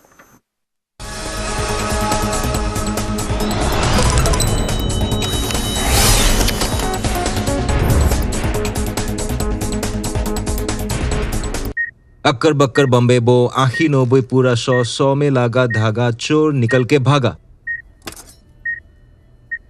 ঘৰত কোনটো টিএমটি লগাইছে মাইথান ষ্টিল আপোনাৰ ওপৰত ট্ৰাষ্ট কৰিব পাৰি ওকে ষ্ট্ৰং মানে মাইথান ষ্টিল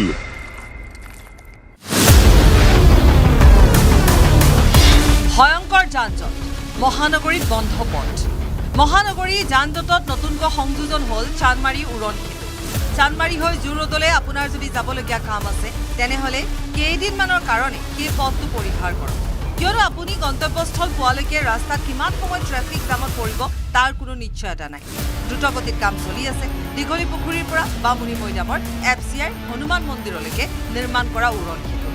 সাময়িকভাৱে বন্ধ কৰা হৈছে কেইবাটাও পথ ৰোড ক্লোজ কৰি থোৱা হৈছে আপুনি চানমাৰী দিশৰ পৰা যদি জোৰদৰ দিশে যাব বিচাৰে তেনেহ'লে এই পথটোৰে চানমাৰী উৰণ সেতুৰ ওপৰেদি যাব নোৱাৰিব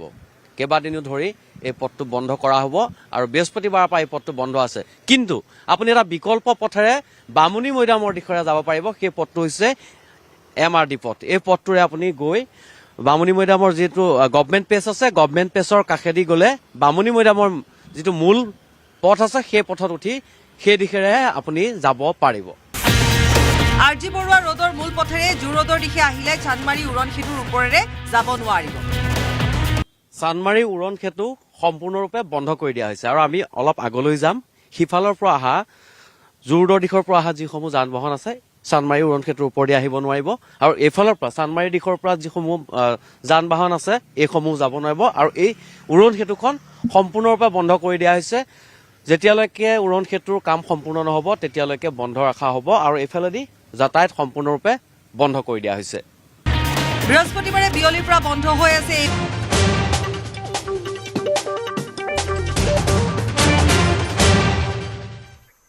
নমস্কাৰ দুটা সংবাদৰ সৈতে ষ্টুডিঅ'ত মই প্ৰিয়ংকা আজি কেন্দ্ৰীয় বিত্তমন্ত্ৰী নিৰ্মলা সীতাৰমণে দাখিল কৰিলে 2026-27 বৰ্ষৰ বাজেট একেৰাহে নৱম বাৰলৈ মহিলা বিত্তমন্ত্ৰী হিচাপে নিৰ্মলা সীতাৰমণে দাখিল কৰিলে বাজেট দ্বিতীয়বাৰৰ বাবে দেওবাৰে দাখিল হ'ল কেন্দ্ৰীয় বাজেট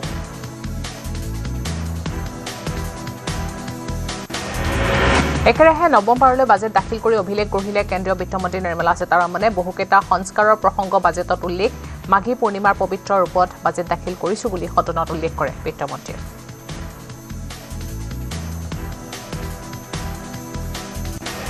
বাজেট দাখিল পূৰ্বে ৰাষ্ট্ৰপতিক সাক্ষাৎ কৰে বিত্তমন্ত্ৰী নিৰ্মলা সীতাৰমণে ৰাষ্ট্ৰপতিক বাজেট প্ৰতিবেদন অৰ্পণ কৰে কেন্দ্ৰীয় বিত্তমন্ত্ৰীগৰাকীয়ে মিঠা দৈ খুৱাই বাজেট দাখিলৰ শুভেচ্ছা জ্ঞাপন ৰাষ্ট্ৰপতি দ্ৰৌপদী মুৰ্মু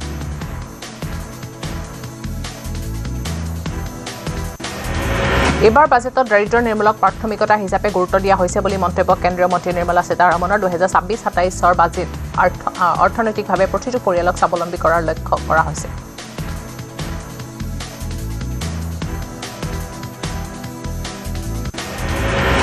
বিকশিত ভাৰত সংস্কাৰমুখী ভাৰতৰ লক্ষ্য লোৱা হৈছে এইবাৰৰ বাজেটত বৃহৎ উন্নয়নৰ লক্ষ্যৰে এইবাৰৰ বাজেট দাখিল কৰা হৈছে বুলি উল্লেখ কৰে সীতাৰমণে 350ৰো অধিক সংস্কাৰ সাধনৰ উল্লেখ কৰা হৈছে বাজেটত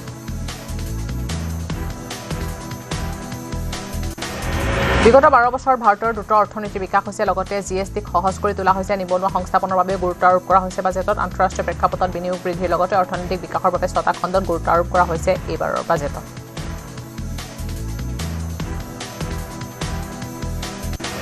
এইবাৰৰ বাজেটত 7টাকৈ সীমান্ত এলেকাত আন্তঃগাঁথনি উন্নয়নত গুৰুত্ব আৰোপ সেমিকণ্ডাক্টৰ প্ৰকল্পৰ বৃহৎ উদ্যোগীকৰণৰ উল্লেখ বায়োফাৰ্মা খণ্ডত 10,000 কোটি টকা বিনিয়োগ কৰাৰ কথা বাজেটত উল্লেখ সেমিকণ্ডাক্টৰ মিছন 2ৰ প্ৰস্তাৱ উল্লেখ কৰা হৈছে বাজেটত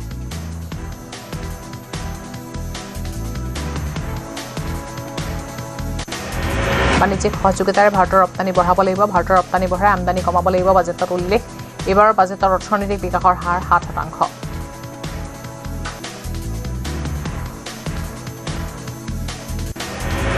এয়াৰ ক্ষেত্ৰত বিশেষ গুৰুত্ব আৰোপ কৰা হৈছে 2026-27 বাজেটত অন্ধ্ৰপ্ৰদেশ তামিলনাডু কেৰালাত হ'ব দুৰ্লভ খনিজ কৰিডৰ দুৰ্লভ খনিজ পদাৰ্থ উৎপাদন বৃদ্ধিৰ বাবে এই প্ৰস্তাৱ গ্ৰহণ কৰা হৈছে বাজেটত ৰাসায়নিক পাৰ্ক নিৰ্মাণৰো প্ৰস্তাৱ গ্ৰহণ মহাত্মা গান্ধী গ্ৰাম স্বৰাজ আঁচনিৰ উল্লেখ বয়ন শিল্পৰ উন্নয়নৰ বাবে মেগা টেক্সটাইল পাৰ্কৰ প্ৰস্তাৱ গ্ৰহণ ৰাষ্ট্ৰীয় ফাইবাৰ আঁচনিত বাজেটত ঘোষণা কৰা হৈছে লগতে আত্মনিৰ্ভৰ ভাৰতৰ লক্ষ্যৰে ৰাষ্ট্ৰীয় ফাইবাৰ আঁচনি গ্ৰহণ কৰা হৈছে বাজেটত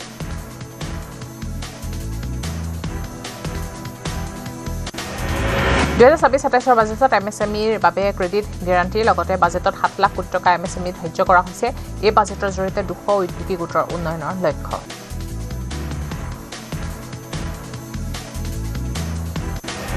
বাজেটত 20টাকৈ নতুন ৰাষ্ট্ৰীয় জলপথ নিৰ্মাণৰ প্ৰস্তাৱ গ্ৰহণ ইলেক্ট্ৰিক সামগ্ৰীৰ বাবে 40,000 কোটি টকা ধাৰ্য আভ্যন্তৰীণ জলপথৰ বাবে কোষ্টেল কাৰ্গো গঠন কৰা হৈছে লঘু উদ্যোগৰ বাবে 2000 কোটি টকা ধাৰ্য কৰা হৈছে এইবাৰৰ বাজেটত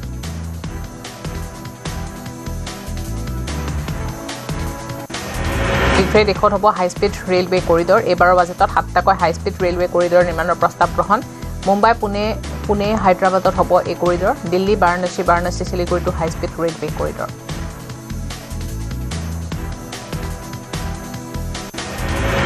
26-27 বাজেটত নগৰীয়া বিকাশৰ বাবে 5,000 কোটি টকাৰ প্ৰস্তাৱ গ্ৰহণ আন্তঃগাঁথনি খণ্ডত সৰ্বাধিক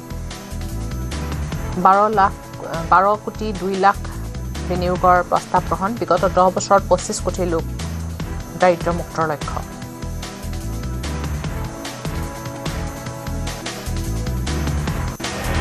নতুন প্ৰযুক্তি চৰকাৰে সকলো প্ৰকাৰে সহযোগিতা কৰিব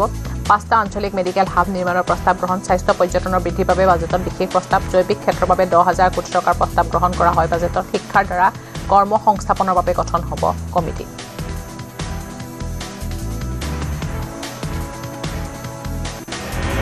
দাম কমিব ডায়েবেটিছ আৰু কেন্সাৰ ৰোগৰ ঔষধৰ 3খন নতুন আয়ুৰ্বেদিক প্ৰতিষ্ঠান নিৰ্মাণৰ প্ৰস্তাৱ গ্ৰহণ আয়ুৰ্বেদিক ঔষধৰ ৰপ্তানি বৃদ্ধিৰ প্ৰস্তাৱ জামনগৰত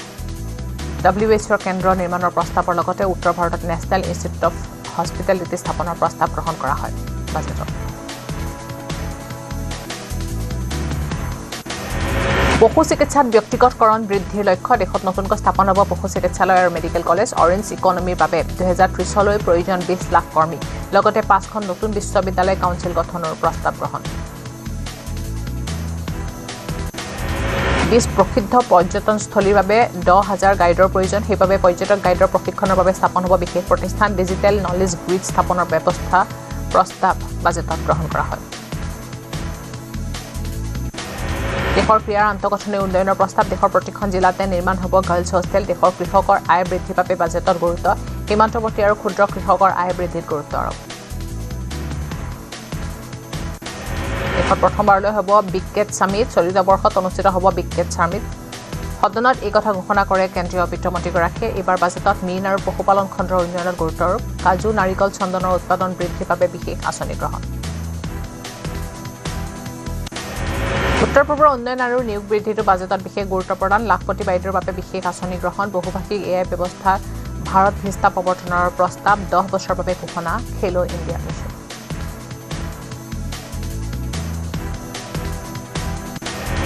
কৃত্ৰিম অংগৰ প্ৰস্তুতকাৰীলৈ ৰেহাই ঘোষণা মহিলা উন্নয়নৰ বাবে চি মাৰ্চৰ ঘোষণা লগতে দেশৰ 15খন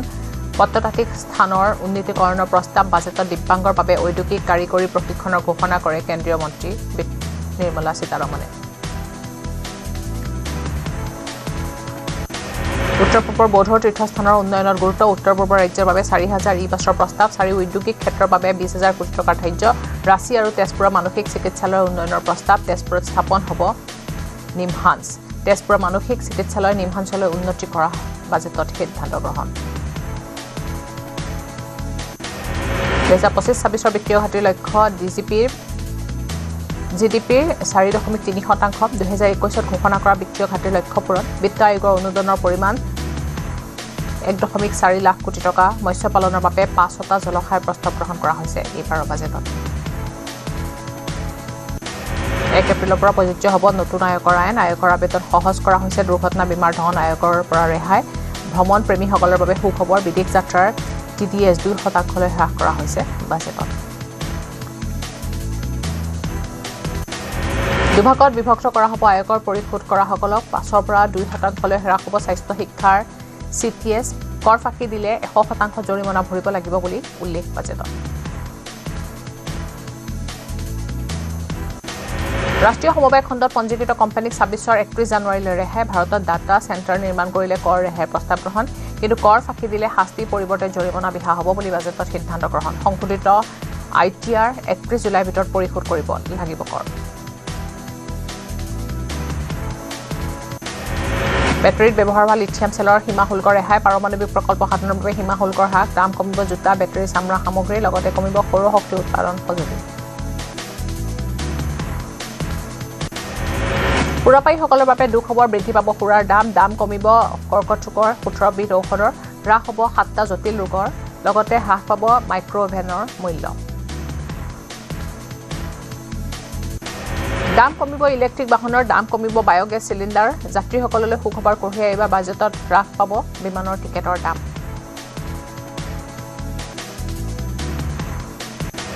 কেন্দ্ৰীয় বাজেট দাখিলৰ দিনাই শ্বেয়াৰ বজাৰ পতন হুৰাহুৰে হ্ৰাস পাইছে সূচাংক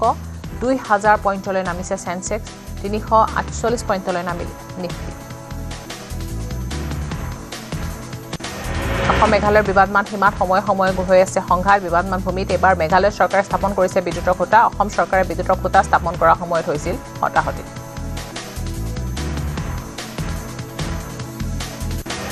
অসম মেঘালয় সীমান্তৰ মাইগুলিত নিয়োগ কৰা হৈছে আৰক্ষী সম্প্ৰতি 24 এপিবিএন গেটৰ আৰক্ষীয়ে দি আছে পহৰা পূৰ্বে 40 এপিবিএন আৰু 4 এপিবিএনৰ গোটৰ আৰক্ষীয়ে দিছিল পহৰা আজি মঙ্গলদৈত ৰজা কৃষ্ণ নাৰায়ণ দেৱৰ বিশাল প্ৰতিমূৰ্তি উন্মোচন কৰিব মুখ্যমন্ত্ৰী ডক্টৰ হিমন্ত বিশ্ব শৰ্মাই তাৰ পিছতে এখন বিশাল জনসভাত অংশগ্ৰহণ মুখ্যমন্ত্ৰী মঙ্গলদৈত ৰাজ্য চৰকাৰে কেন্দ্ৰীয়ভাৱে উদযাপন কৰিব চিলাৰায় দিৱস নৱনিৰ্মিত চিলাৰায় ভৱনো উদ্বোধন কৰিব মুখ্যমন্ত্ৰী আজি মুখ্যমন্ত্ৰী হিমন্ত বিশ্ব শৰ্মাৰ উপজা দিন নিশা 12 বজাৰ লগে লগে মুখ্যমন্ত্ৰী আৱাসৰ সন্মুখত কেক কাটি জন্মদিন পালন কৰে অনুৰাগীয়ে লগতে ফুলৰ থোপা আৰু বিভিন্ন উপহাৰো জ্ঞাপন কৰে মুখ্যমন্ত্ৰী মুখ্যমন্ত্ৰী উপজা দিনৰ বিশেষ দিনটোত 2024 নিৰ্বাচনৰ বাবে সংখনা দিবলৈ মুখ্যমন্ত্ৰী ডক্টৰ হিমন্ত বিশ্ব শৰ্মাক উপহাৰ হিচাপে অনুৰাগীয়ে দিলে সংঘ কোনোবাই আকৌ উপহাৰ স্বৰূপে মুখ্যমন্ত্ৰীক দিলে 13,000 টকীয়া কলম মুখ্যমন্ত্ৰী ডক্টৰ হিমন্ত বিশ্ব শৰ্মাক জন্মদিনৰ শুভেচ্ছা জনালে প্ৰধানমন্ত্ৰী নৰেন্দ্ৰ মোদীয়ে কেন্দ্ৰীয় গৃহমন্ত্ৰী অমিত শ্বাহে মুখ্যমন্ত্ৰীক জনালে জন্মদিনৰ শুভেচ্ছা বিজেপিৰ ৰাষ্ট্ৰীয় সভাপতি নীতিন নবীনেও জনালে শুভেচ্ছা 26 নিৰ্বাচনত বিজেপি জয় হ'ব লাগিব মুখ্যমন্ত্ৰীয়ে জন্মদিনৰ দিনাই ললে এই পণ বিহুৰ আগতে ৰাজ্যত হ'ব নিৰ্বাচনৰ বাহিৰে আন একো কথা চিন্তা নকৰে বুলি মুখ্যমন্ত্ৰীয়ে সাংবাদিকৰ আগত ব্যক্ত কৰে বিগত নিৰ্বাচনতকৈ এবাৰ ভালকৈ বিজেপি জিকিব আত্মবিশ্বাসী বুলি মন্তব্য কৰিলে মুখ্যমন্ত্ৰীয়ে আজি জন্মদিন উপলক্ষে পুৱাই মা কামাখ্যাক দৰ্শন কৰে মুখ্যমন্ত্ৰী ডক্টৰ হিমন্ত বিশ্ব শৰ্মাই 57 বছৰীয়া হ'ল মুখ্যমন্ত্ৰী হিমন্ত বিশ্ব শৰ্মা মা কামাখ্যাৰ আশীষ ল'লে মুখ্যমন্ত্ৰীগৰাকীয়ে মুখ্যমন্ত্ৰী ডক্টৰ হিমন্ত বিশ্ব শৰ্মাৰ উপজা দিন উপলক্ষে ৰাজ্যৰ বিভিন্ন স্থানত চলিছে বিভিন্ন কাৰ্যসূচী হিন্দী স্পিকিং ডেভেলপমেণ্ট কাউন্সিলৰ অধ্যক্ষ যুগল কিশোৰ পাণ্ডে মুখ্যমন্ত্ৰীৰ কুশল কামনা কৰি বালাজী মন্দিৰত প্ৰাৰ্থনা কৰাৰ লগতে হনুমান মন্দিৰতো প্ৰাৰ্থনা জনায় মহানগৰী হাউকচিত স্মাইলি প্ৰজেক্টৰ বৃদ্ধাবৰ্ষত মুখ্যমন্ত্ৰী ডক্টৰ হিমন্ত বিশ্ব শৰ্মাৰ উপজা দিন উদযাপন 23 নং ৱাৰ্ডৰ পাৰিষদ মঞ্জিতা দৈমাৰীৰ নেতৃত্বত পালন কৰা হয় উপজা দিন বৃদ্ধাৰ পাশত থকা আৱাসীসকলক ৱাৰ্ডৰ পাৰিষদ মঞ্জিতা দৈমাৰীয়ে খাদ্য বিতৰণ কৰাৰ লগতে গামোচাৰে জনায় সম্বৰ্ধনা মুখ্যমন্ত্ৰী ডক্টৰ হিমন্ত বিশ্ব শৰ্মাক উপজা দিনৰ শুভেচ্ছা জনালে মা কামাখ্যা দৰ্শন কৰা ভক্তসকলে অসমৰ লগতে বহিৰাজ্যৰ ভক্তসকলে মুখ্যমন্ত্ৰী ডক্টৰ হিমন্ত বিশ্ব শৰ্মাক দিলে জন্মদিনৰ শুভকামনা লগতে মুখ্যমন্ত্ৰীক জুবিন গাৰ্গৰ ন্যায় প্ৰদান কৰিব লাগে বুলিও জনায় আহ্বান ধিং সমষ্টিৰ বাটমাৰীত মাছ নিশা মুখ্যমন্ত্ৰী ডক্টৰ হিমন্ত বিশ্ব শৰ্মাৰ উপজা দিন উদযাপন কৰিলে সংখ্যালঘু লোকে মুখ্যমন্ত্ৰীৰ জন্মদিনত কেক কাটি আল্লাহৰ ওচৰত দোৱা কৰে মুছলমান লোকে ৰাজ্য উন্নয়নৰ ধাৰা অব্যাহত ৰখা আৰু আগন্তুক দিনবোৰ যাতে কুশলে পাৰ হয় তাৰ বাবে মুখ্যমন্ত্ৰীক আশীৰ্বাদ দিলে সকলোৱে শিৱসাগৰ ডক্টৰ হিমন্ত বিশ্ব শৰ্মাৰ 57 সংখ্যক জন্মদিন উদযাপন শিৱসাগৰ ঐতিহাসিক শিৱদৌলত চাকি জ্বলাই শৰাই আগবঢ়াই অসমৰ জনপ্ৰিয় মুখ্যমন্ত্ৰীগৰাকীৰ সুস্বাস্থ্যৰ কামনা কৰে শিৱসাগৰতো অনুৰাগীসকলে পালন কৰিলে মুখ্যমন্ত্ৰীৰ জন্মদিন শিৱসাগৰত সমাজকৰ্মী বিজেপি কৰ্মকৰ্তা লাচিত গগৈ আৰু সতীৰ্থসকলে উদযাপন কৰিছে মুখ্যমন্ত্ৰীৰ জন্মদিন লাচিত গগৈৰ উদ্যোগত মুখ্যমন্ত্ৰীৰ জন্মদিনত 100 গৰাকী ভকত বৈষ্ণৱক বিশেষভাৱে সম্বৰ্ধনা জনোৱা হয় মাজুলীতো ডক্টৰ হিমন্ত বিশ্ব শৰ্মা ফেন ক্লাবৰ উদ্যোগত জন্মদিন উদযাপন মুখ্যমন্ত্ৰীৰ জন্মদিন উপলক্ষে সংহত জিলা আয়ুক্তৰ কাৰ্যালয়ত মাজুলী জিলা আয়ুক্তই গছপুলি ৰোপণেৰে দিনজোৰা কাৰ্যসূচী আৰম্ভ কৰে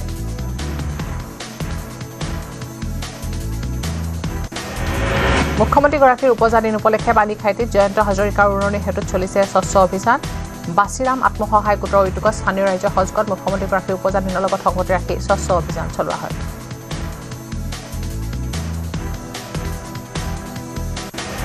সামগুৰি শিঙিয়া ফুকন খাট গাঁৱৰ ৰাইজে মুখ্যমন্ত্ৰী উপজাদিনত দিলে আশীৰ্বাদ লগতে অসম চৰকাৰৰ ধৰ্মজ্যোতি আঁচনিৰ জৰিয়তে মুখ্যমন্ত্ৰীগৰাকীৰ আশু আৰোগ্য তথা দীৰ্ঘায়ু কামনা কৰি বৰপেটা সত্ৰ হৈ মধুপুৰ ধামলৈ যাত্ৰা আৰম্ভ কৰে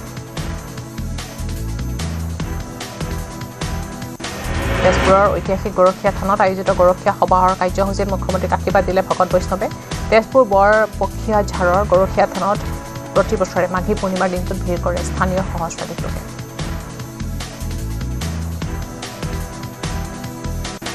মুখ্যমন্ত্ৰী জন্মদিন উপলক্ষে পৌৰ নিগমৰ বিশেষ কাৰ্যসূচী গ্ৰহণ মেয়ৰ মিগেন শৰণীয়ে বিৰুবাৰীৰ 29 নং ৱাৰ্ডৰ উদয়পুৰ কালী মন্দিৰৰ পৰা নিম পুলি ৰোপণেৰে শুভাৰম্ভণি কৰে জন্মদিনটোৰ কাৰ্যসূচী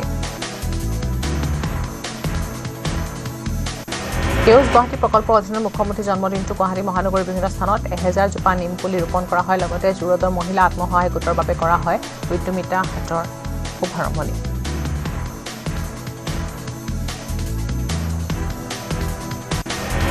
মুখ্যমন্ত্ৰী জন্মদিন দিনটোত গান্ধী বস্তিস্থিত মুখ্যমন্ত্ৰী বাসগৃহ পথৰ আধাৰশিলা স্থাপন 30 জানুৱাৰীৰ পৰা 3 দিনীয়াকৈ মহানগৰীৰ বিভিন্ন স্থানত জিএমচি অনুষ্ঠিত কৰিছে বিভিন্ন সেৱামূলক অনুষ্ঠান লগতে বিবৰুৱা কেঞ্চাৰ হস্পিটেলত ৰোগীসকলক বিতৰণ কৰিছে ফল-মূল আজি বিৰোধী মিত্ৰতাক লৈ ৰাইজৰ দলৰ গুৰুত্বপূৰ্ণ জৰুৰী কাৰ্যনিৰ্বাহক বৈঠক ৰাইজৰ দলৰ মুখ্য কাৰ্যালয়ত অনুষ্ঠিত হ'ব এই বৈঠক সভাপতি অখিল গগৈৰ উপস্থিতিত অনুষ্ঠিত হ'ব বৈঠক 31 জানুৱাৰী মিত্ৰতাৰ চৰম ডেডলাইন দিছিল অখিল গগৈয়ে কিন্তু অখিল গগৈৰ ডেডলাইনলৈ সাহাৰি নিদিলে গৌৰৱ গগৈ কাজিৰঙা ৰাষ্ট্ৰীয় ঐক্যত উদ্যানত অনুষ্ঠিত অখিল গগৈ আৰু গৌৰৱ গগৈৰ ৰুদ্ধতাৰ বৈঠক সমাপ্ত মিত্ৰতা সন্দৰ্ভত চূড়ান্ত হোৱাৰ দিশে দুয়োটা দল বৈঠকৰ অন্তত দুয়োটা দল একত্ৰিতভাৱে 2026 চনৰ নিৰ্বাচনত অৱতীৰ্ণ হোৱাৰ ইংগিত আসন বুজাবুজিক লৈ শীঘ্ৰে হ'ব চূড়ান্ত সিদ্ধান্ত এনডিএ ত্যাগ কৰাৰ ইংগিত ইউপিপিএল দলৰ এনডিএৰ সংগ ত্যাগ কৰি অকলে বিধানসভা নিৰ্বাচনত প্ৰতিদ্বন্দ্বিতা কৰিব পাৰে ইউপিএলত মুছলপুৰত অনুষ্ঠিত ইউপিপিএলৰ চতুৰ্থ ত্ৰিবাৰ্ষিক অধিৱেশনত অকলে নিৰ্বাচন খেলাৰ সিদ্ধান্ত ৰাজনৈতিক দলটোৰ সমষ্টিত সমাগত নিৰ্বাচনক লৈ বিজেপি প্ৰাৰ্থীৰ প্ৰত্যাশী যাদৱ বৈশ্যই ৰাজ্যৰ মাজত ব্যাপক প্ৰচাৰ চলাইছে দীৰ্ঘদিনৰ পৰা ডিমৰীয়া বিজেপিক কেইবাটাও গুৰুত্বপূৰ্ণ পদবীত কাৰ্যনিৰ্বাহ কৰা যাদৱ বৈশ্যই স্থানীয় বিজেপি কৰ্মীৰ পৰা ব্যাপক সমৰ্থন লাভ কৰিছে বৰচলা সমষ্টিত বিজেপিৰ মাজত আৰম্ভ আভ্যন্তৰীণ কণ্ডল কেইবাটাও ভাগত বিভক্ত হৈ দলটোৰ নেতা কৰ্মীসকল 26 নিৰ্বাচনত টিকেট কেন্দ্ৰিক সংঘাতে জুৰুলা কৰিছে বৰচলা বিজেপিত যাৰ ফলত নিজৰ দলৰ দলীয় কৰ্মীসকলৰ মাজত এতিয়া হতাহতৰ সৃষ্টি হৈছে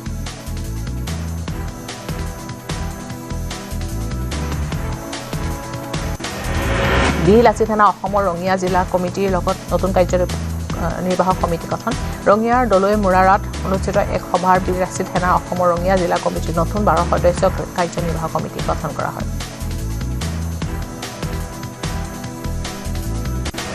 বাক্সাৰ দীঘলডোঙাত 18 সৰব এবিএমচিৰ সভাপতি টাইছন হুছেইন মুখ্যমন্ত্ৰী হিমন্ত বিশ্ব শৰ্মাৰ সমালোচনা টাইছন হুছেইনৰ সংখ্যালঘু ভোটাৰৰ বিৰুদ্ধে ফৰ্ম 7ৰ অপব্যৱহাৰ কৰি বিজেপি কৰ্মীয়ে আপত্তি দাখিল কৰাৰ অভিযোগ মুখ্যমন্ত্ৰীয়ে মিয়াক লৈ কৰা মন্তব্য প্ৰতিক্ৰিয়া টাইছন হুছেইনৰ মুখ্যমন্ত্ৰীয়ে মিয়া শব্দৰে সমগ্ৰ অসমৰ সৰ্বস্তৰৰ মুছলমান সমাজখনকে সূচাইছে বুলি মন্তব্য কৰিছে টাইছন হুছেইনে 10 ফেব্ৰুৱাৰীত চূড়ান্ত ভোটাৰ তালিকা প্ৰকাশৰ পিছত যদিহে প্ৰকৃত ভোটাৰ তালিকাৰ পৰা বাদ পৰে তেতিয়া এবিএমচিয়ে প্ৰতিবাদ কৰিব বুলিও দিলে হুংকাৰ ডিঙৰ আবেদৰ চৰত বিজেপি কৰ্মী সভা অনুষ্ঠিত হয় আবেদৰ চৰৰ হাফিজিয়া মাদ্ৰাছ প্ৰাংগণত অনুষ্ঠিত এই সভাত বিজেপি প্ৰাৰ্থীৰ প্ৰত্যাশী খাদিমুল ইছলামৰ তৎপৰতাত চৰৰ 2 শতাধিক বিভিন্ন দলৰ কৰ্মীয়ে যোগদান কৰে বিজেপি শ্ৰীৰামপুৰত 1 কোটি টকাৰ গাঞ্জা জব্দ এখন 100 চকীয়া গোপন চেম্বাৰত প্ৰায় 400 কেজি গাঞ্জা জব্দ কৰিছে আৰক্ষীয়ে ঘটনা সন্দৰ্ভত 4জন গাঞ্জা সৰবৰাহকাৰীক গ্ৰেপ্তাৰ কৰিছে আৰক্ষীয়ে গুৱাহাটী মহানগৰীৰ পাথৰখুৰীত চোৰৰ অভিযান শনিবাৰে নিশা দুখনকৈ ব্যৱসায়িক প্ৰতিষ্ঠানত চোৰে চলালে লুটপাট চলাই ভিআৰ জুৱেলাৰ্ছ নামৰ এখন অলংকাৰৰ ব্যৱসায়িক প্ৰতিষ্ঠান আৰু শিৱম এণ্টাৰপ্ৰাইজ নামৰ এখন হাৰ্ডৱেৰ দোকানত চোৰে চলাই লুটপাট বাইহাটা চাৰিআলি সমীপৱৰ্তী চাংঘাৰীত ভূ মাফিয়া দপদপনি গৰাকীৰ অনুমতি অবিহনে ডাম্পাৰেৰে মাটি কাটি পুখুৰী সৃষ্টি কৰিছে কৃষিভূমি নিশাৰ ভাগত ডাম্পাৰেৰে মাটি কাটি নিয়াৰ অভিযোগ উত্থাপন কৰিছে ঘটনা সন্দৰ্ভত মাটিগৰাকীয়ে চাংঘাৰী আৰক্ষী থানাত দাখিল কৰিছে এজাহাৰ দৰ্শনাৰ্থীৰ বাবে মুকলি বটদ্ৰৱা ক্ষেত্ৰত দৰ্শনাৰ্থীসকলৰ বাবে বিশেষ নিৰ্দেশনা জাৰি কৰা হৈছে পৰম্পৰাগত সাজপাৰ পৰিধান কৰাসকলক প্ৰৱেশত অগ্ৰাধিকাৰ বটদ্ৰৱা ক্ষেত্ৰ চৌহদৰ ভিতৰত ধূম্ৰপান মাদক দ্ৰব্য পাণ মছলা গুটখা আদি ব্যৱহাৰত নিষেধাজ্ঞা বটদ্ৰৱা ক্ষেত্ৰৰ ভিতৰত দৰ্শনাৰ্থীয়ে পাণ মছলা গুটখা ব্যৱহাৰ কৰিলে ভৰিব লাগিব 5000 টকাৰ জৰিমনা আৰ্বিভাব ক্ষেত্ৰত আৱৰ্জনা পেলোৱা সম্পূৰ্ণৰূপে নিষিদ্ধ য'তে ত'তে আৱৰ্জনা পেলালে দৰ্শনাৰ্থীয়ে ভৰিব লাগিব 1000 টকাৰ জৰিমনা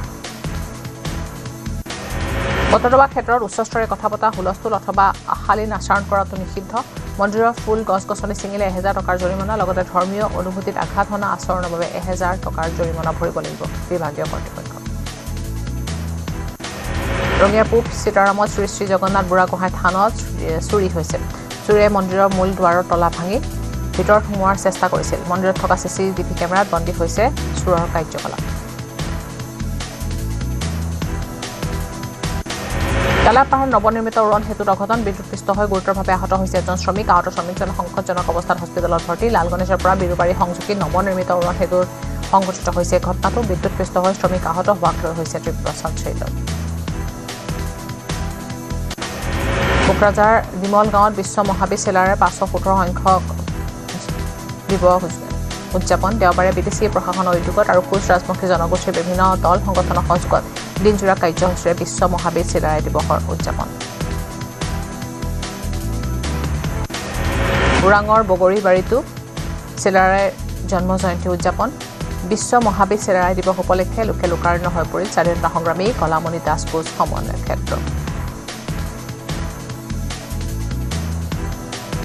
কামৰূপ জিলাতো বৰ্ণিত কাৰ্যসূচীৰে বিশ্ব মহাবিদ্যালয় দিৱসৰ আয়োজন অসম চৰকাৰ কামৰূপ জিলা প্ৰশাসন আৰু সদৌ অসম কোচ ৰাজবংশী সন্মিলনৰ উদ্যোগত আমিনগাঁৱৰ চিলাৰায়তোনত মহাবীৰগৰাকীৰ প্ৰতিমূৰ্তিত মাল্য অৰ্পণ কৰি বিশ্ব মহাবিদ্যালয় দিৱস উদযাপন কৰা হয় শ্ৰীমন্ত শংকৰদেৱ সংঘৰ 95 সংখ্যক বাৰ্ষিক অধিৱেশনস্থলীত পদৰপৰছে আহি উপস্থিত হ'ল দুজন সেৱক লখিমপুৰৰ পৰা প্ৰশান্ত পাঠক আৰু ৰঙিয়াৰ জিতেন হালৈ নামৰ যুৱ দুজন সেৱক 21 জানুৱাৰীত যাত্ৰা আৰম্ভ কৰি শনিবাৰে জামুগুৰি জ্যোতি বিষ্ণু সমন্বয় ক্ষেত্ৰত উপস্থিত হয় শ্ৰীমন্ত শংকৰদেৱ সংঘৰ গোলাঘাট জিলাৰ 73 সংখ্যক বাৰ্ষিক অধিৱেশন মেৰাপানী নাৰায়ণপুৰ গান্ধীৰাম লয়িং সমন্বয় ক্ষেত্ৰত দুদিনীয়া কাৰ্যসূচীৰে অনুষ্ঠিত হৈছে এই অধিৱেশন দেওবাৰে অনুষ্ঠিত মুকলি সভাত প্ৰায় 10 সহস্ৰাধিক ভকত বৈষ্ণৱে অংশগ্ৰহণ হৰিনামৰ ধ্বনিৰে মুখৰিত নলবাৰীৰ বৰজাৰৰ শংকৰদেৱ মাধৱদেৱ সমন্বয় ক্ষেত্ৰ শংকৰদেৱ সংঘৰ 48 সংখ্যক নলবাৰী জিলা অধিৱেশনৰ অন্তিম দিনত ধৰ্মীয় শোভাযাত্ৰাৰে মুখৰিত হৈ পৰিল সমগ্ৰ অঞ্চল শ্ৰীমন্ত শংকৰদেৱ কলাক্ষেত্ৰত অনুষ্ঠিত অসম সাহিত্য সভাৰ দ্বিবাৰ্ষিক পঞ্চৰত্ন অধিৱেশনৰ দ্বিতীয়টো দিন 12 ৰহণীয়া সাংস্কৃতিক শোভাযাত্ৰাৰে জীপাল কলাক্ষেত্ৰ বাকৰি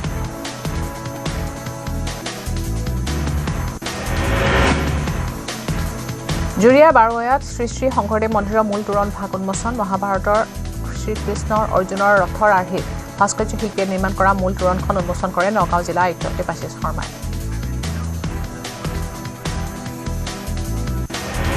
তামাৰহাটত বিশ্ব মহাবিদ্যালয় দিৱস উদযাপন তামাৰহাটৰ দুৰ্গা মন্দিৰ প্ৰাংগণত অবিভক্ত গোৱালপাৰা জিলা আক্ৰাছৰ উদ্যোগত কেন্দ্ৰীয়ভাৱে আয়োজন কৰা হয় 516তম বিশ্ব মহাবিদ্যালয় দিৱস চিৰাং জিলাৰ বিজনী 518তম মহাৰাজ নৰনাৰায়ণ আৰু 516তম বিশ্ব মহাবিদ্যালয়ৰ জন্ম জয়ন্তী দিৱস পালন বিজনী মহকুমা আক্ৰাছু কাৰ্যালয়ৰ ৰজা বিজিত নাৰায়ণ দেৱৰ ক্ষেত্ৰত দুদিনীয়া কাৰ্যসূচীৰে অনুষ্ঠিত হয় এই অনুষ্ঠান বিজনী মহকুমা আক্ৰাছু উদ্যোগত আৰু বিজনীবাসী ৰাইজৰ সহযোগত অনুষ্ঠিত হয় এই দিৱস কলিয়াবৰত অস্তিত্বৰ সংকটত ঐতিহাসিক চামধৰা গড় আহোম ৰজাৰ প্ৰতাপ সিংহৰ দিনতে নিৰ্মিত এই ঐতিহাসিক চামধৰা গড়টো বেদখলমুক্ত কৰি সংৰক্ষণৰ লগতে পৰ্যটনস্থলী হিচাপে গঢ় দিবলৈ আহ্বান ৰঙাপাৰা সমষ্টিৰ অন্তৰ্গত সোনাবিল চাহ বাগিচাত অনুষ্ঠিত হয় হিন্দু সন্মিলন ৰাষ্ট্ৰীয় স্বয়ংসেৱক সংঘ চমুকৈ RSৰ 17 বৰ্ষ উদযাপনৰ লগত সংগতি ৰাখি সোনাবিল চাহ বাগিচাৰ খেলপথাৰ প্ৰাংগণত অনুষ্ঠিত কৰা হয় এই সন্মিলনৰ তীৰ্থনগৰী হাজোৰ ঐতিহাসিক পুৱামক্কা দৰগাহ শ্বৰীফত উখল মাখল পৰিৱেশ জানুৱাৰী মাহৰ পৰা ঐতিহাসিক পুৱামক্কা দৰগাহত আৰম্ভ হোৱা উৰুছ মেলাৰ দেওবাৰে পূৰ্ণ উৰুছ একতাৰ সম্প্ৰীতিৰ উৎসৱ উৰুছত বিগত এমাহ ধৰি জুৰি দি বাট নোপোৱা অৱস্থা হৈছে সমগ্ৰ ৰাজ্যৰ লগতে দেশ বিদেশৰ বিভিন্ন প্ৰান্তৰ দৰ্শনাৰ্থীয়ে কৰিছে ভিৰ কলিয়াবৰৰ গাখীৰে খাইটিত অনুষ্ঠিত হৈছে 48 ঘণ্টীয়া অখণ্ড হৰিনাম কীৰ্তন আৰু যজ্ঞ মহাবাহু ব্ৰহ্মপুত্ৰৰ বুকুৰ পৰা জলযাত্ৰা কৰি ঘাটত পানী আনি গাখীৰ খাইটি কালী মন্দিৰত আয়োজন কৰা হৈছে যজ্ঞ পবিত্ৰ মাঘী পূৰ্ণিমা উপলক্ষে অনুষ্ঠিত কৰা হৈছে 48 ঘণ্টীয়া অখণ্ড হৰিনাম কীৰ্তন আৰু যজ্ঞ বাইহাটা চাৰিআলিত মাঘী পূৰ্ণিমা মহোৎসৱ অনুষ্ঠিত হয় কমলপুৰ ৰাজচক্ৰৰ অন্তৰ্গত দিগুণপাৰা গাঁৱত থকা শ্ৰী শ্ৰী ভাঙাৰা গোসাঁই থানত অনুষ্ঠিত হৈছে 130 সংখ্যক মাঘী পূৰ্ণিমা মহোৎসৱ এই মহোৎসৱৰ লগত বিভিন্ন ধৰণৰ আহিছে বিভিন্ন প্ৰান্তৰ ভক্ত মাঘী পূৰ্ণিমাৰ দিনটোত ৰাজ্যৰ বিভিন্ন প্ৰান্তৰ লগতে বাক্সা জিলাৰ বিভিন্ন অঞ্চলতো ভক্তসকলে ভাগৱত শোভাযাত্ৰা বাহিৰ কৰে সমাজৰ অপায় অমংগল দূৰ কৰি শান্তি সম্প্ৰীতি কামনা কৰে উত্তৰ গুৱাহাটীৰ মধুপুৰত মাঘী পূৰ্ণিমাৰ তিথিৰ লগত সংগতি ৰাখি তিনিদিনীয়াকৈ উদযাপন কৰা হৈছে কলৰ উৎসৱ মধুপুৰ ধূপৰ তলৰ শতিকাজোৰা জনবিশ্বাসৰ আলমত প্ৰভু গোপালৰ চলিছে আৰাধনা আজি মাঘী পূৰ্ণিমাৰ দিনটোত প্ৰতিটো মঠ মন্দিৰত দেখিবলৈ পোৱা গৈছে ভক্তৰ ভিৰ জনবিশ্বাস অনুসৰি মাঘী পূৰ্ণিমাৰ দিনটোত গংগা জলেৰে গা ধুলে বিশেষ ফল পোৱা যায় পুৱাৰে পৰা বশিষ্ঠ মন্দিৰৰ সন্ধ্যা ললিতা কান্তাৰ সংগমস্থলীত পূজা অৰ্চনা কৰি নেদেখাজনক সেৱা আগবঢ়ায় ভক্তই শ্ৰী শ্ৰী বংশী গোপাল মহাপ্ৰভু নামঘৰৰ প্ৰতিষ্ঠা দিৱস পালন নামঘৰৰ প্ৰতিষ্ঠা দিৱসৰ লগত সংগতি ৰাখি প্ৰাণৰ শিল্পী জুবিন গাৰ্গক কৰে স্মৰণ অনুষ্ঠানত ভক্তসকলে নামঘৰ সামাজিক নৈতিক আৰু সাংস্কৃতিক ভূমিকা সন্দৰ্ভত আলোকপাত কৰে কন্যা সন্তান জন্ম হোৱাৰ বাবে পিতৃ আনন্দত উৎফুল্লিত হৈ বেণ্ড পাৰ্টি বজাই ফটকা ফুটাই আনন্দ উল্লাস কৰে ধৰ্মনগৰৰ কৈলাশাৰৰ বিদ্যানগৰ ৱাৰ্ডত জয় কিষাণ শৰ্মা নামৰ লোকজনে কন্যা সন্তান জন্ম হোৱাৰ বাবে আনন্দ উল্লাস কৰাৰ লগতে হস্পিটেলৰ পৰা ঘৰলৈ নৱজাতকক ৰাজকীয়ভাৱে আদৰণি জনায় গুৱাহাটী মঠঘৰীয়াত উদ্ধাৰ হৈছে মৃত হৰিণা দেওবাৰে পুৱা মঠঘৰীয়া বিদ্যালয়ৰ পথত মৃত হৰিণাটো উদ্ধাৰ কৰা হয় স্থানীয় লোকে মৃত হৰিণাটো প্ৰত্যক্ষ কৰি বন বিভাগক খবৰ দিয়ে পাছত বন বিভাগৰ লোক উপস্থিত হৈ হৰিণাটো উদ্ধাৰ কৰে নিশা কুকুৰা আক্ৰমণত মৃত্যু হোৱাৰ সন্দেহ জাগিৰোডৰ বৰজাৰীত সদৌ অসম দেৱ দামোদৰ সংঘৰ বাৰ্ষিক অধিৱেশনৰ আয়োজন আজিৰ পৰা দুদিনীয়া কাৰ্যসূচীৰ অধিৱেশনৰ শুভাৰম্ভ কৰাৰ পিছত গুৰু দেৱ দামোদৰ ডক্টৰ ভূপেন হাজৰিকা আৰু জুবিন গাৰ্গৰ লগতে অঞ্চলটোৰ প্ৰয়াত বিশিষ্ট ব্যক্তিসকলক শ্ৰদ্ধাঞ্জলি জনায় বুদ্ধিজীৱী ডক্টৰ হীৰেন গোহাঁইক তীব্ৰ সমালোচনা সদৌ অসম দেৱ দামোদৰ সংঘৰ গুৱাহাটীস্থিত দেৱ দামোদৰ আন্তৰ্জাতিক প্ৰেক্ষাগৃহ মুকলিৰ পিছতে ইয়াৰ বিৰোধিতা কৰিছিল হীৰেন গোহাঁই ডক্টৰ গোহাঁইৰ এনে কটু মন্তব্যৰ বিৰুদ্ধে এতিয়া জাঙুৰ খাই উঠিছে সদৌ অসম দেৱ দামোদৰ সংঘৰ মুখপাত্ৰ কণেকেশ্বৰ গোস্বামী সোণাপুৰ মিলনপুৰৰ মিলনজ্যোতি দাস আৰু কিশোৰগৰাকী অচিন ৰোগত আক্ৰান্ত বিগত 5 বছৰ ধৰি শয্যাগত হৈ আছে কিশোৰগৰাকীৰ চিকিৎসা ব্যয় বহন কৰিব নোৱাৰি শোকত ভাগি পৰিছে পৰিয়ালৰ লোক মিলনজ্যোতিৰ চিকিৎসাৰ বাবে হাবাথুৰি খাবলগীয়া হৈছে দুৰ্ভগীয়া পৰিয়ালটোৱে শিলচৰ ক্ৰীড়া সমিতিৰ অধীনত অসম ক্ৰিকেট এছ'চিয়েশ্যনৰ পৃষ্ঠপোষকতাত অনুষ্ঠিত হৈছে অসম প্ৰিমিয়াৰ ক্লাব চেম্পিয়নশ্বিপ দুদিনীয়াকৈ অনুষ্ঠিত ফাইনেল খেলপথাৰত টাউন ক্লাব দলটোক পৰাজিত কৰিলে ইণ্ডিয়া ক্লাবে এই জয়ৰ জৰিয়তে ইণ্ডিয়া ক্লাবে এতিয়া দক্ষিণ অসম জোনেল ৰাউণ্ডত অংশগ্ৰহণ কৰিব AFC ফুটবল প্ৰশিক্ষক হিচাপে যোগ্যতা লাভ কৰিছে প্ৰশিক্ষক প্ৰবাল প্ৰতিম ডেকাই মুম্বাইত Asian football confederation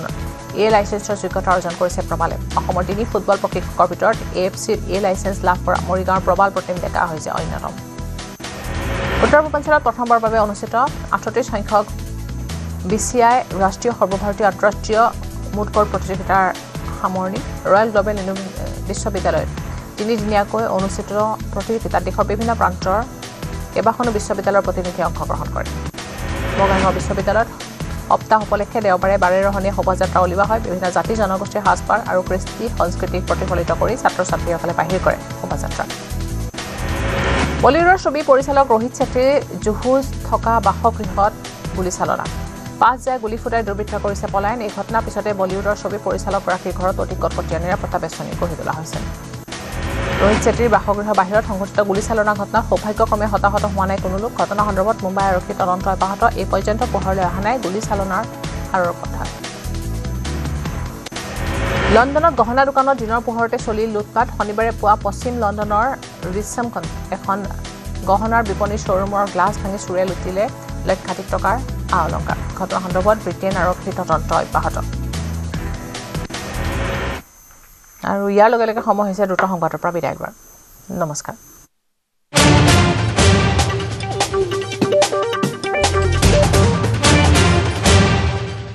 occur Bakkar Bombay बो आखी 90 पूरा 100 में लागा धागा चोर निकल के भागा ঘৰত কোনটো TMT লগাইছে মাইটন ষ্টিল আপোনাৰ ওপৰত ট্ৰাষ্ট কৰিব পাৰি ওকে ষ্ট্ৰং মানে মাইথান ষ্টিল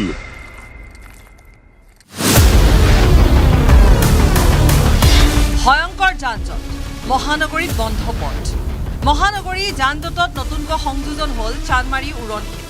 চানমাৰী হৈ জুৰোডলৈ আপোনাৰ যদি যাবলগীয়া কাম আছে তেনেহ'লে কেইদিনমানৰ কাৰণে সেই পথটো পৰিহাৰ কৰক কিয়নো আপুনি গন্তব্যস্থল পোৱালৈকে ৰাস্তাত কিমান সময় ট্ৰেফিক জামত পৰিব তাৰ কোনো নিশ্চয়তা নাই দ্ৰুতগতিত কাম চলি আছে দীঘলী পুখুৰীৰ পৰা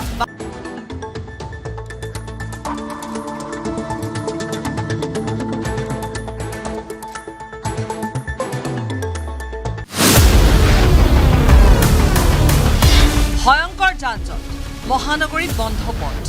মহানগৰী যান-জঁটত নতুনকৈ সংযোজন হ'ল চানমাৰী উৰণ সেতু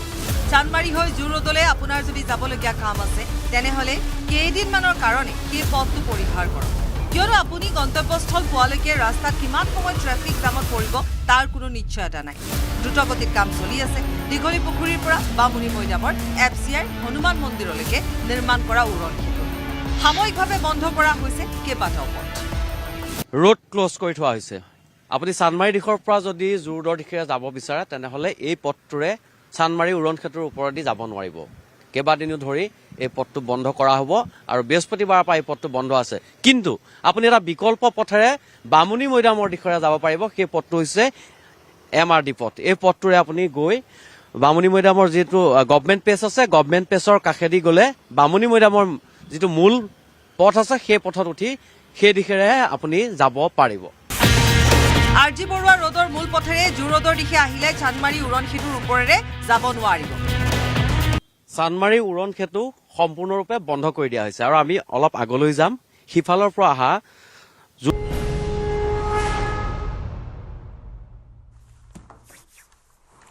নমস্কাৰ সংখনদৰ আজিৰ খণ্ডলৈ স্বাগতম জনাইছো আৰু আমি যেহেতু ধাৰাবাহিকভাৱে আমি কথা পাতি গৈছো সমষ্টিসমূহৰ সন্দৰ্ভত সময় চাপি আহিছে দিন ঘোষণা হ'ব হঠাতে আৰু তাৰ পিছত কেনে ধৰণে কোনে কোত কেনেকৈ প্ৰাৰ্থিত্ব পালে সেয়া আমি আলোচনা কৰিম কিন্তু যিবোৰ সম্ভাৱ্য প্ৰাৰ্থী আছে বা আসন ভাগ বতৰা আছে তাকে লৈ বৰ্তমান চৰ্চাত আছে বিশেষভাৱে কংগ্ৰেছ আৰু ৰাইজৰ দল অৱশ্যে বিজেপি আৰু অগপৰ মাজতো কিন্তু ঠিক তেনে ধৰণৰ কিছু কথা বতৰা চলি থকা দেখিবলৈ পোৱা গৈছে এনেকুৱা নহয় যে তেওঁলোকে একেবাৰে খুব সুন্দৰভাৱে বা স্মুথলি তেওঁলোকে কৰিছে তেনেকুৱা নহয় তেওঁলোকৰ মাজতো এই মিত্ৰতা সমষ্টি বা প্ৰাৰ্থিত্ব তাক লৈ একে ধৰণৰ চৰ্চা তাতো আছে কিন্তু আমি আজি কথা পাতিম দুইটা ভাগতে আমি কথা পাতিম আমি অসম গণ পৰিষদ বা বিজেপিৰ কথা যেনে ধৰণে পাতিম আমি ৰাইজৰ দল আৰু কংগ্ৰেছৰ কথা পাতিম প্ৰথমতে আমি কংগ্ৰেছ আৰু ৰাইজৰ দলৰ এটা ব্ৰেকিং দিব বিচাৰিছো আজি গৌৰৱ গগৈয়ে সাক্ষাৎ কৰে অখিল গগৈ অৰ্কিডলৈ যায় গৌৰৱ গগৈ তাত এক ৰুদ্ধদ্বাৰ বৈঠকত মিলিত হয় তাৰ পিছত কি হ'ল তাৰ পিছত ৰাইজৰ দলে বিচাৰিলে 15খনকৈ আসন 15খন আসন এৰি দিবই লাগিব ৰাইজৰ দলক কংগ্ৰেছে এৰি দিবই লাগিব গৌৰৱ গগৈক 20জনীয়া তালিকা দিছিল অখিল গগৈ 20জনীয়া তালিকাৰ 15 জনে প্ৰাৰ্থিত্ব পাব গতিকে আজি যিখিনি আলোচনা হ'ল তাত অৱশ্যে অখিল গগৈ আৰু কিছু কথা কৈছে আজি ইমান দিনে অখিল গগৈৰ ভুলো ভাঙিছে গৌৰৱ গগৈক লৈ তেওঁ যিবোৰ কথা ভাবিছিল তেনেকুৱা নহয় বুলিও তেওঁ এক প্ৰকাৰে উল্লেখ কৰিছে তেওঁ কৈছে খুব সাৱলীল ভাৱেৰে কথা পাতে গতিকে এনেকুৱা ধৰণৰ কিছুমান কথা কৈছে যিবোৰ আমি পাছত কম কিন্তু তাৰ পিছতে যেটো সংবাদমেল অনুষ্ঠিত কৰে অখিল গগৈ আৰু সেই সংবাদমেলত ইস্তাহাৰ প্ৰকাশ কৰাৰ সমান্তৰালভাৱে এইখিনি কথা উল্লেখ কৰে যে একেবাৰে শেষ হোৱা নাই কিন্তু 15খন আসন কংগ্ৰেছে ৰাইজৰ দলক এৰিবই লাগিব অৰ্থাৎ দিবই লাগিব আমি প্ৰথমতে ভাষ্য শুনাই লম মানে মোটামুটি আজি মই কলোৱে নহয় কিছু পৰিমাণে আমি আগবাঢ়িলোৱে মই আপোনালোকক কৈ দিওঁ এটা কথা আমি 20টা সিট বিচৰা নাই হা আমি 20টা সিটৰ তালিকা দিছো কিন্তু সিট বিচাৰিছো 15টা একদম ক্লিয়াৰলি আপোনালোকক আজি কৈ দিছো এনে লুকুৱাই থৈ লাভ নাই হয়নে নহয় কওক এটো লুকুৱাই থৈ লাভ নাই আপোনালোকক আমি ক্লিয়াৰ কৰি দিছো আমি 20টা সিটৰ তালিকা দি দিছো আৰু তাৰ ভিতৰত আমাক 15টা সিট দিলেই হ'ব বুলি কৈছো আৰু আজি গৌৰৱে গোটেই তালিকাখন তন্নতন্নকে চাই মোক কৈছে যে অখিদা আপোনালোকৰ তালিকাখন বহুত ভাল আপোনালোকে সঁচাকৈ প্ৰেক্টিকেলি আপোনালোকে য'ত জিকিব সেইখিনিকে দিছে আপোনালোকে এনেকৈ কৈছে আপোনালোকে একচুৱেলি কমপ্লেইন কৰিবলগীয়া একো তালিকাই দিয়া নাই কৈছে আপোনালোকে ইমান ধুনীয়া তালিকা দিছে যে আপোনালোকৰ য'ত সংগঠন আছে আপোনালোকে তাকে দিছে গতিকে এইটো একদম প্ৰেক্টিকেল তালিকা আৰু এই তালিকা গ্ৰহণ কৰিব পালে তেওঁ সুখী হ'ম বুলি কৈছে কিন্তু কৈছে যে মোৰো দলৰ কিছুমান বাইণ্ডিংছ আছে গতিকে সেই কথাকেইটা তেওঁ পাতি ল'বলৈ ময়ো এটা তেওঁ হিচাপ দি দিছোঁ যে 15টা মোক লাগিবই 15টাৰ তলত যাবৰ কাৰণে আমাৰ দলে কোনো পধ্যে আমাৰ একদম মানে হেৰি মিটিং পাতি কি কয় আপোনাৰ প্ৰতিনিধি সভা পাতি দলে আমাক কৈছিলে যে 20টাৰ তলত যাব নোৱাৰিবা মই দলক বাৰম্বাৰ ৰিকুৱেষ্ট কৰি ভৰিয়ে খাতে ধৰি সেইটো 15টা সিটলৈ নমাইছোঁ নিজে 20টা সিটৰ পৰা মই 15টা সিটলৈ নমাইছোঁ এতিয়া 15টা সিট আমাক লাগে এতিয়ালৈকে 15টা সিটৰ ক্ষেত্ৰত সন্মতি প্ৰদান কৰা নাই আৰু মাত্ৰ কেইটামান চিটৰ সন্মতি প্ৰদান কৰি দিলেই একদম আমাৰ এলায়েন্স ক্লিয়াৰ হৈ যাব 15টা চিট আমি পাব খোজো আৰু 15টা চিট মানে ওচৰাচৰি হৈ গৈছে আৰু অকমান আগবাঢ়ি দি দিলে খেলাই খতম আজিৰ দিনটোৰ এয়া আছিলে অতিকৈ গুৰুত্বপূৰ্ণ খবৰ কাৰণ এই দিনটোলৈকে এক প্ৰকাৰ সকলোৱে বাট চাই আছিলে এটা ডেডলাইন দিয়া হৈছিলে অখিল গগৈ ফাৰৰ পৰা তাৰপিছতে গৌৰৱ গগৈ গ'লগৈ অৰ্কিডলৈ তাৰ পৰৱৰ্তী সময়ত এয়া বিক্ৰম আছে আমাৰ সৈতে সংযুক্ত হয় বিক্ৰম আপোনাৰ ওচৰলৈ আহিছোঁ যিখিনি কথা আমি ইমান দিনে পাতি আছিলোঁ ডেডলাইনৰ কথা পাতি থকা হৈছিলে কিন্তু অখিল গগৈকো আজি কিছু তেওঁ যেন নম্ৰ হৈছে বা গৌৰৱ গগৈ একেবাৰে অৰ্কিড ওলালে গৈ গতিকে কি চলি আছে গোটেই আমি যদি ৰাজনৈতিক প্ৰেক্ষাপটৰ কংগ্ৰেছ ৰাজ্যৰ দলৰ অংকবোৰ বুজিবলৈ অকণমান চেষ্টা কৰোঁ বিক্ৰম আপুনি ভালকৈ বিশ্লেষণ কৰিব পাৰিব পাপৰি প্ৰথম কথাটো হৈছে চাওক অখিল গগৈ গৌৰৱ গগৈৰ সৈতে হোৱা বৈঠকখনৰ পাছত আজি কিছু পৰিমাণে নৰম হৈছে কিন্তু কথাটো হ'ল আমি যিটো মন্তব্য শুনালোঁ অখিল গগৈ সেই মন্তব্যটোত আপুনি যদি বুজি পাইছে তেতিয়াহ'লে আপুনি এটা কথা বুজিব যে অখিল গগৈ 100% সঁচা কথা কোৱা নাই অখিল গগৈ আজিৰ দিনটোত গৌৰৱ গগৈক প্ৰশংসা কৰিছে অখিল গগৈ এই কথা কৈছে যে তেওঁলোকে যি 20টা সমষ্টি দাবী কৰি গৌৰৱ গগৈক জনাইছিল বা যিখন পত্ৰ দিছিল যে এই 20টা সমষ্টি লাগিব বুলি সেই পত্ৰখনত গৌৰৱ গগৈ সঁহাৰি দিছে গৌৰৱ গগৈ পোনছাতে কৈছে যে ভাল কেইটামান সমষ্টি দিছে ইয়াত কোনো ধৰণৰ আপত্তি কৰিবলগীয়া নাই আপোনালোকৰ জয়ৰ যিকেইটা সম্ভাৱনা আছে সেইকেইটা সমষ্টিহে দিছে গতিকে ইয়াত কোনো ধৰণৰ আপত্তি নাই এতিয়া কথাটো হ'ল অখিল গগৈয়ে এই 20টা সমষ্টিৰ যিখন পত্ৰ বা 20টা সমষ্টি দাবী যেটো কৰিছে সেই সমষ্টিৰ দাবীটো অখিল গগৈ গৌৰৱ গগৈক আজিহে জনাইছে নেকি আজি নাই জনোৱা পাপৰি আপুনি চাব আমি যেতিয়া অখিল গগৈ মন্তব্য আজি প্ৰায় 2 সপ্তাহ 3 সপ্তাহ পূৰ্বৰ পৰা লৈ আছো তেতিয়া অখিল গগৈ বাৰে এই কথাখিনি উল্লেখ কৰি আছে যে আমি 20টা সমষ্টি আমি ইমানটা সমষ্টিৰ তালিকা গৌৰৱ গগৈক দি দিছো তেওঁলোকে আলোচনা কৰি আছে এতিয়া কথাটো হ'ল আজিৰ পৰা 3 সপ্তাহ পূৰ্বে 2 সপ্তাহ পূৰ্বে যদিহে তালিকাখন দিছিল তেনেহ'লে আজিৰ দিনটোতে কিয় গৌৰৱ গগৈ আসলতে সহমত প্ৰকাশ কৰিছে বা গৌৰৱ গগৈ কৈছে আৰু যদিহে সঁচাই গৌৰৱ গগৈ প্ৰশংসা কৰিছে গৌৰৱ গগৈ সঁচাই যদিহে অখিল গগৈ সমষ্টি কেইটাত আপত্তি দৰ্শোৱা নাই তেনেহ'লে 2টা দিন পূৰ্বে অখিল গগৈ ৰাজ্যৰ দলৰ নেতা কৰ্মীসকলে বিশুদ্ধাৰ কিয় কৰিবলগীয়া হৈছিল তেওঁলোকে সামাজিক মাধ্যমত ক্ষোভ উজাৰিব কিয় লগীয়া হৈছিল এই গোটেই কথাখিনি কিন্তু ৰহস্যৰ আৱৰ্ত ৰাখিছে বা ইয়াক লৈ কিন্তু প্ৰশ্নৰ অৱতাৰণা হৈছে পাপৰি কিন্তু এই মুহূৰ্তত আমি কৈছোঁ যে গৌৰৱ গগৈ সৈতে যিখন বৈঠক হ'ল সেই বৈঠকৰ অন্তত কিছু পৰিমাণে অখিল গগৈ আৰু গৌৰৱ গগৈৰ মাজত এটা বুজাবুজি হৈছে আমাৰ হাতত যিমান দূৰ খবৰ আছে অখিল গগৈৰ সৈতে 11টা সমষ্টিত এই মুহূৰ্তত গৌৰৱ গগৈ বুজাবুজিলৈ আহিছে 11টা সমষ্টিত অখিল গগৈ দাবী কৰা ধৰণে 8টা সমষ্টি গৌৰৱ গগৈ অখিল গগৈক দিবলৈ এই মুহূৰ্তত সাজু হৈছে আৰু অতিৰিক্তভাৱে আৰু 3টা সমষ্টি দিছে কিন্তু ইয়াৰ পাছতো অখিল গগৈ আৰু 4টা সমষ্টি এই মুহূৰ্তত দাবী কৰি আছে গতিকে অখিল গগৈ স্পষ্টভাৱে কৈ দিছে তেওঁলোকে 20টা সমষ্টি দাবী কৰিছিল তাৰ পাছত তেওঁলোকে নেগোচিয়েশ্যনলৈ আহি তেওঁলোকে 15টা সমষ্টিত ৰৈ যাব কিন্তু 15টা সমষ্টিৰ তললৈ নাহে এতিয়া কথাটো হ'ল 15টা সমষ্টি দাবী কৰিছে 15টা সমষ্টি যি 15টা সমষ্টি তেওঁলোকে বিচাৰিছে বা এই 15টা সমষ্টি লাগিবই বুলি উল্লেখ কৰি দিছে গৌৰৱ গগৈক এই 15টা সমষ্টি যদিহে নিদিয়ে তেনেহ'লে অখিল গগৈ কি কৰিব তেনেহ'লে অখিল গগৈ পৰৱৰ্তী কাৰ্যপন্থা কি হ'ব অখিল গগৈ এই ইংগিতটো দি থৈছে যে 2-3 দিন অপেক্ষা কৰক 2-3 দিনৰ পিছত আৰু চাৰি খোজ আগবাঢ়িবলৈ আছে বুলিও কৈ থৈছে সেইখিনিয়ে কথা পাপৰি চাওক অখিল গগৈ সংবাদ মেলখনত স্পষ্টভাৱে কৈছে যে আৰু 2-3 দিন অপেক্ষা কৰক আৰু 4 খোজ আগুৱাবলৈ আছে অৰ্থাৎ আৰু 4 খোজ আগুৱাই যাতে ক'ৰবাত পিছল খাই পৰিবলগীয়া হয় নেকি এনেকুৱা ধৰণৰ কথাবোৰো আহিব কাৰণ পূৰ্বৰ যিসমূহ অভিজ্ঞতা বা পূৰ্বৰ যিসমূহ বৈঠক আছিল পূৰ্বৰ যিসমূহ বিৰোধী ঐক্যৰ আলোচনা আছিল এই বিৰোধী ঐক্যৰ আলোচনাসমূহে কিন্তু আৰু 4 খোজ আগুৱাই যাতে বহুবাৰ পিছল খাই এই বিৰোধী ঐক্য ভাগি যোৱা আচলতে দেখিবলৈ পোৱা গৈছিল সেয়া লাগিলে বিহালীৰ উপ নিৰ্বাচনৰ ক্ষেত্ৰত হওক সেয়া লাগিলে পঞ্চায়ত নিৰ্বাচনৰ ক্ষেত্ৰত হওক কেইবাটাও নিৰ্বাচনৰ ক্ষেত্ৰত দেখিবলৈ পোৱা গৈছিল গতিকে আৰু 2-3টা দিন অপেক্ষা কৰিব লাগিব তাৰ পাছত গোটেই কথাখিনি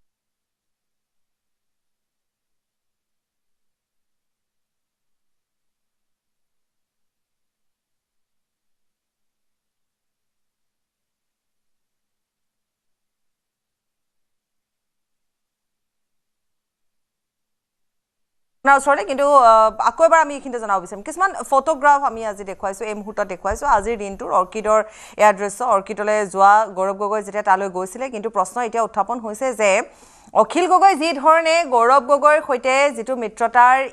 কথা ইতিমধ্যে স্পষ্ট ৰূপত কৈছে যে আৰু 4 খোজ দিলে মিত্ৰতা হ'ব কিন্তু ছবিয়ে সঁচা কথাই কৈ আছিল ছবি দেখিবলৈ পোৱা গৈছে যে তেওঁলোকৰ মাজত ভালকৈ এটা আলোচনা হৈছে কাৰণ ৰুদ্ধদ্বাৰ বৈঠক হৈছে হয়তো গৌৰৱ গগৈ তেওঁক বুজাবলৈ চেষ্টা কৰিছে হয়তো তেওঁ বুজি পাইছে আৰু 15খন আসনতে সীমাবদ্ধ থকাৰ কথা তেওঁলোকে চিন্তা কৰিছে তাৰ সমান্তৰালভাৱে এতিয়া কথা হৈছে যে অখিল গগৈ বাৰু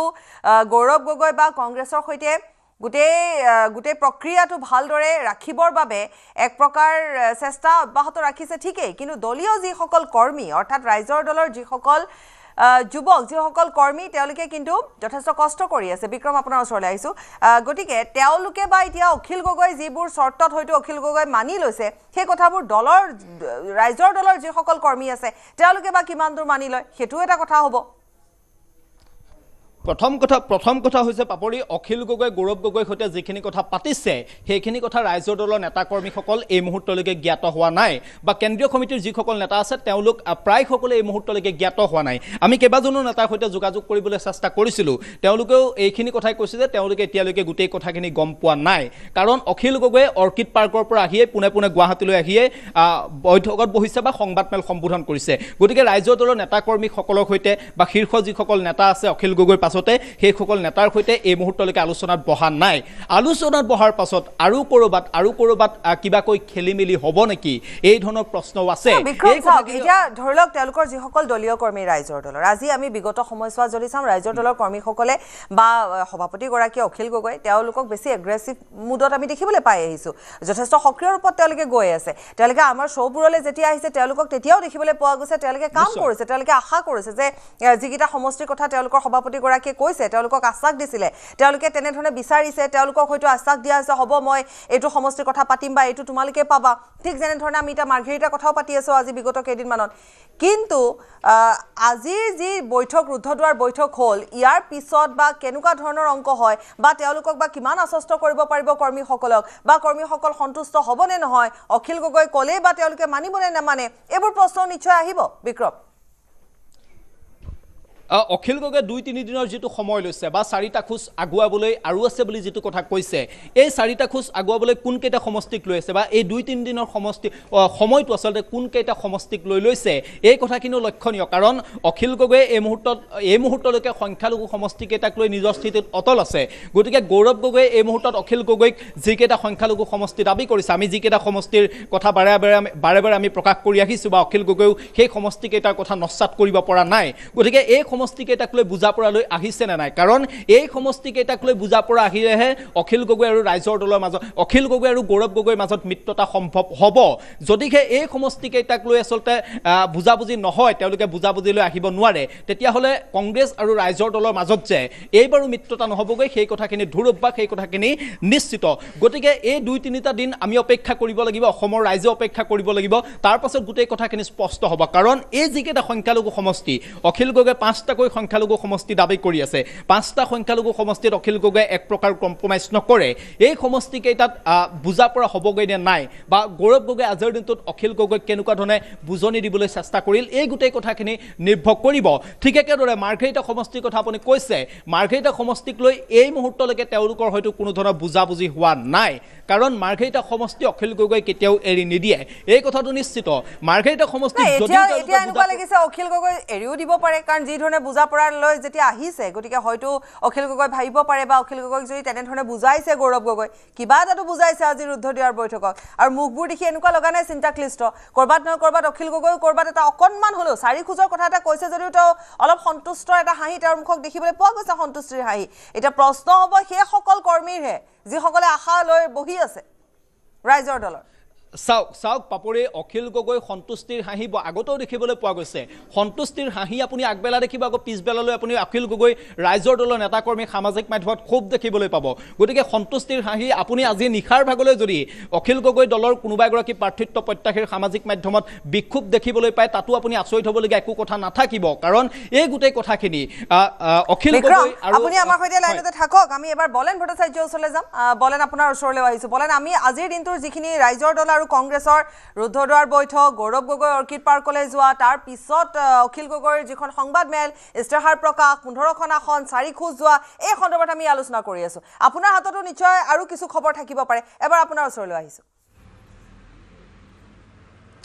পাপৰি পোনপ্ৰথমে ক'বলৈ গ'লে যে এই মুহূৰ্তত মিত্ৰতা কিছু আগবাঢ়িছে কিন্তু মিত্ৰতাত জটিলতা আছে অখিল গগৈ উল্লেখ কৰিছে যে 4টা সমষ্টি অৰ্থাৎ 4 খোজৰ কথা উল্লেখ কৰিছে কিন্তু সেই কথাখিনি আমি ৰাজনৈতিকভাৱে যদি পাতিবলৈ যাওঁ তেতিয়াহ'লে আমি স্পষ্টকৈ ক'ব লাগিব যে 4খন আসনত এই মুহূৰ্তলৈ আগবাঢ়ি অহা নাই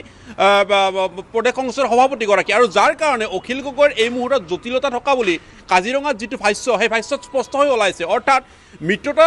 আগবাঢ়িছে কিন্তু মিত্ৰতাত জটিলতা আছে গতিকে এই মিত্ৰতা কিমান দূৰ হয়তো সফল হ'ব ইয়াত এই মুহূৰ্তত প্ৰশ্ন আছে বহুখিনি প্ৰশ্ন এই মুহূৰ্তত জড়িত আছে সমষ্টিভিত্তিক বহুখিনি কথা উল্লেখ কৰা হৈছে কাৰণ প্ৰথমে আমি যদি চাওঁ যে পোনপটীয়াভাৱে 20জনীয়া এখন তালিকা আৰু সেই তালিকাৰ পৰা 15টাকৈ সমষ্টি বিচাৰিছে আৰু সেই 15টা সমষ্টিৰ ভিতৰত এই মুহূৰ্তত আমাৰ হাতত যিখিনি তথ্য সেই তথ্যৰ ভিত্তিত ক'ব পাৰোঁ যে 8টা সমষ্টি এৰি দিছে অৰ্থাৎ 15টা সমষ্টিৰ 8টা সমষ্টি অখিল গগৈ বিচৰা অনুসৰি 8টা সমষ্টি এৰি দিয়া হৈছে বাকী 3টা এনেকুৱা সমষ্টি যি 3টা সমষ্টিক লৈ কোনো কালে আচলতে ৰাইজৰ দলে ভবা নাছিলে অথচ সেই 3টা সমষ্টিত কংগ্ৰেছৰ ভেটি নাই সেই সমষ্টি 3টা এই মুহূৰ্তত ৰাইজৰ দলক হাতত ঠেলিব বিচাৰিছে গতিকে তাৰ লগত যদি সংখ্যা যোগ কৰা হয় 8ৰ লগত 3 অৰ্থাৎ 11খন আসন এই মুহূৰ্তত ৰাইজৰ দলক এৰি দিছে কংগ্ৰেছৰ তৰফৰ পৰা কিন্তু অখিল গগৈ এই মুহূৰ্তত সন্তুষ্টি হৈ থকা নাই 11খন আসনত কিয়নো অখিল গগৈক লাগে 15খন আসন যিকোনো প্ৰকাৰে অখিল গগৈ 15খন আসনৰ দাবী কৰিছে গতিকে সেই চৰ্ত মিলিব লাগিব কিন্তু ইয়াত বহুখিনি জটিলতা আছে জটিলতা এই ধৰণৰ কাৰণ ৰাইজৰ দলৰ যিসকল কৰ্মীয়ে বা যিসকল নেতাই বিগত দীৰ্ঘ সময় ধৰি তেখেতসকলে সমষ্টিত কাম কৰি আছে বা টিকট লাভ কৰিব বুলি তেখেতসকলে নিশ্চিত হৈ আছিলে বা তেখেতসকলৰ যদি মিত্ৰতা নহলহেঁতেন কংগ্ৰেছৰ সৈতে তেতিয়াহ'লে তেখেতসকলে সেই সমষ্টিসমূহত নিজাববীয়াকৈ প্ৰাৰ্থী দিলে হয় সেই সমষ্টিসমূহৰ পৰা তেখেতসকলে প্ৰাৰ্থিত্ব লাভ কৰিলে হয় আমি যদি শেহতীয়া অখিল গগৈৰ কেইবাখনো সভাত চাবলৈ যাওঁ তেতিয়াহ'লে দেখিবলৈ পোৱা গৈছে নাওবৈচাকে ধৰি কেইবাটাও সমষ্টিত ইতিমধ্যে অখিল গগৈ নিজাববীয়া প্ৰাৰ্থী ঘোষণা কৰিছে গতিকে তেনে অৱস্থাত যদি আমি চাওঁ যে নাওবৈচাৰ কথাটোৱে এই মূৰত স্পষ্ট নহয় স্পষ্ট হৈ উঠা নাই ডিমৌ সমষ্টিৰ কথাখিনি গতিকে এই সমষ্টিসমূহ যদি আচলতে অখিল গগৈ বিচৰা সেই 15জনীয়া তালিকাৰ ভিতৰত যদি 8টা সমষ্টিত নাথাকে তেতিয়াহ'লে নিশ্চিতভাৱে সংঘাত যে হ'ব দলৰ আভ্যন্তৰীণ ক্ষেত্ৰত এই কথাখিনি এক প্ৰকাৰ স্পষ্ট গতিকে ক'ব পাৰি যে মিত্ৰতা আগবাঢ়িছে কিন্তু মিত্ৰতাত জটিলতা আছে অখিল গগৈ কাজিৰঙাত আগবঢ়োৱা যিটো মন্তব্য সেই মন্তব্যত এক প্ৰকাৰ স্পষ্ট হৈ ওলাইছে যে এই মিত্ৰতা কিমান দূৰ হয়তো সফল হয় এই মুহূৰ্তত কৈ দিব নোৱাৰি এখন দুখন ফটো এই মুহূৰ্তত প্ৰকাশ পাইছে সেই ফটোসমূহত বন্ধুত্বমূলক সৌহাৰ্দ্যপূৰ্ণ এটা পৰিৱেশৰ অচৰ চাপিছে কাৰণ আপুনি যদি মন কৰা হয় তেতিয়াহ'লে দেখিবলৈ পোৱা গৈছে 31 তাৰিখ ডেডলাইন দিয়া হৈছিলে নিৰ্ধাৰিত 31 তাৰিখত কিন্তু গৌৰৱ গগৈ এবাৰলৈও ৰাইজৰ দলৰ সভাপতিগৰাকীক সাক্ষাৎ নকৰিলে দেখিবলৈ পোৱা গ'ল যে অখিল গগৈক এবাৰলৈ সাক্ষাৎ কৰা নহ'ল অথচ অখিল গগৈ বাৰ আহ্বান কৰা হৈছিল যে যিকোনো প্ৰকাৰে এই বিষয়টো আগবঢ়াই লৈ যাব লাগে আৰু যদি সেয়া নহয় তেতিয়াহ'লে সন্মানৰ প্ৰশ্ন আহি পৰিছিলে দলৰ সভাপতিগৰাকীৰ বিৰুদ্ধে আৰু সেয়েহে দেখিবলৈ পোৱা গৈছিল যে অখিল গগৈৰ কথা মতেই আচলতে গৌৰৱ গগৈ নচলিল গৌৰৱ গগৈ 31 তাৰিখৰ সময়সীমাৰ ভিতৰত অৰ্থাৎ অখিল গগৈ দিয়া নিৰ্ধাৰিত তাৰিখৰ ভিতৰত অখিল গগৈ ৰাইজৰ দলৰ সভাপতিগৰাকীক সাক্ষাৎ নকৰিলে গৌৰৱ গগৈ বিপৰীতে দেখিবলৈ পোৱা গ'ল যে 1 তাৰিখৰ দিনটো আজি নিৰ্ধাৰণ কৰা হ'ল ৰাতিপুৱাৰ ভাগত তেখেতক সাক্ষাৎ কৰিলে আৰু সাক্ষাৎ কৰি এই মুহূৰ্তত 8টা সমষ্টি নিশ্চিত অৰ্থাৎ অখিল গগৈ দাবী কৰাৰ ধৰণে বা বিচৰা ধৰণে 8টা সমষ্টি এৰি দিয়া হৈছে কিন্তু বাকী 3টা সমষ্টি এই মুহূৰ্তত কংগ্ৰেছে য'ত পৰিৱেশ কংগ্ৰেছৰ নিৰ্বাচন খেলাৰ পৰিৱেশ নাই সেই সমষ্টি আগবঢ়াই দিয়া হৈছে সেই সূত্ৰেহে 11টা সমষ্টি গতিকে এই মুহূৰ্তত আমি যদি চাওঁ যে ভিতৰ ভাগত কাৰ্যনিৰ্বাহৰ বৈঠকৰ অন্তিম সময়খিনি আহি পৰিছে আৰু ৰাইজৰ আমি বিগত সময়ছোৱাত যদি চাওঁ বলেন যে আমি আলোচনাৰ যেতিয়া আমি আলোচনা কৰি গৈছিলোঁ বা এই ৰাজনৈতিক প্ৰেক্ষাপটৰ বিশেষকৈ ৰাইজৰ দল আৰু কংগ্ৰেছৰ তাত বিশেষকৈ সংখ্যালঘু সমষ্টিকেইটাক লৈ পেলাই ৰাইজৰ দলৰ এটা তেওঁলোকৰ চৰ্তও আছিলে বা তেওঁলোকে বিচাৰিছিলে বা সেইসমূহ সমষ্টিত গৈ অখিল গগৈ কামো কৰি আছিলে বিগত সময়ছোৱাত তেওঁ যথেষ্ট তালৈ গৈছিলে কাম কৰিছে নকৰিছে পাছৰ কথা অহা যোৱা তেওঁ ঠিকেই কৰি আছিলে কিন্তু এতিয়া কথাটো হৈছে যে এই সংখ্যালঘু সমষ্টিসমূহক লৈ কি হ'ব এয়া এৰি দিয়াৰ কিবা খবৰ পাইছে নেকি বা কিবা এটা তাতে বুজা পৰালৈ আহিছে নেকি চাওক সংখ্যালঘু সমষ্টিৰ কথাখিনিৰ অখিল গগৈৰ বাবে এই কাৰণে এই নিৰ্বাচনত অতিকৈ গুৰুত্বপূৰ্ণ কাৰণ ৰাইজৰ দলে এই মুহূৰ্তত বিচাৰিছে 6% ভোট যিকোনো প্ৰকাৰে ৰাইজৰ দলে সংগ্ৰহ কৰিব লাগে আৰু 6% ভোট যদি লাভ কৰে তেতিয়াহ'লে দলৰ যি মৰ্যাদা সেই মৰ্যাদা ৰক্ষা হ'ব আৰু যদি সেয়া যদি দলৰ মৰ্যাদা ৰক্ষা কৰিবলৈ যদি একমাত্ৰ সুবিধাদায়ক সমষ্টি হৈ পৰে সেয়া হ'ব সংখ্যালঘু সমষ্টি আৰু শেহতীয়াকৈ অখিল গগৈ বিভিন্ন সময়ত ৰাইজৰ দলৰ তৰফৰ পৰা তেখেতসকলে সংখ্যালঘু সমষ্টি যিকোনো প্ৰকাৰে তেখেতসকলে গ্ৰহণ কৰাৰ এই মুহূৰ্তত লক্ষ্য নিৰ্ধাৰণ কৰিছে গতিকে এক প্ৰকাৰ ক'বলৈ দলৰ যি মৰ্যাদা ৰক্ষাৰ কাৰণে এক প্ৰকাৰ এই 26ৰ নিৰ্বাচনৰ অখিল গগৈৰ কাৰণে এক প্ৰকাৰ প্ৰত্যাহ্বানজনক 6% ভোট যিকোনো প্ৰকাৰে ৰাইজৰ দলক লাগে কিন্তু কথা হ'ল এতিয়া অখিল গগৈ যি সমষ্টিসমূহ দাবী কৰিছিল আমি প্ৰথম সমষ্টি যদি ধৰোঁ মন্দিয়া সমষ্টিত সাংঘাতিক ধৰণে এই মুহূৰ্তত ক্লেছ হৈ আছে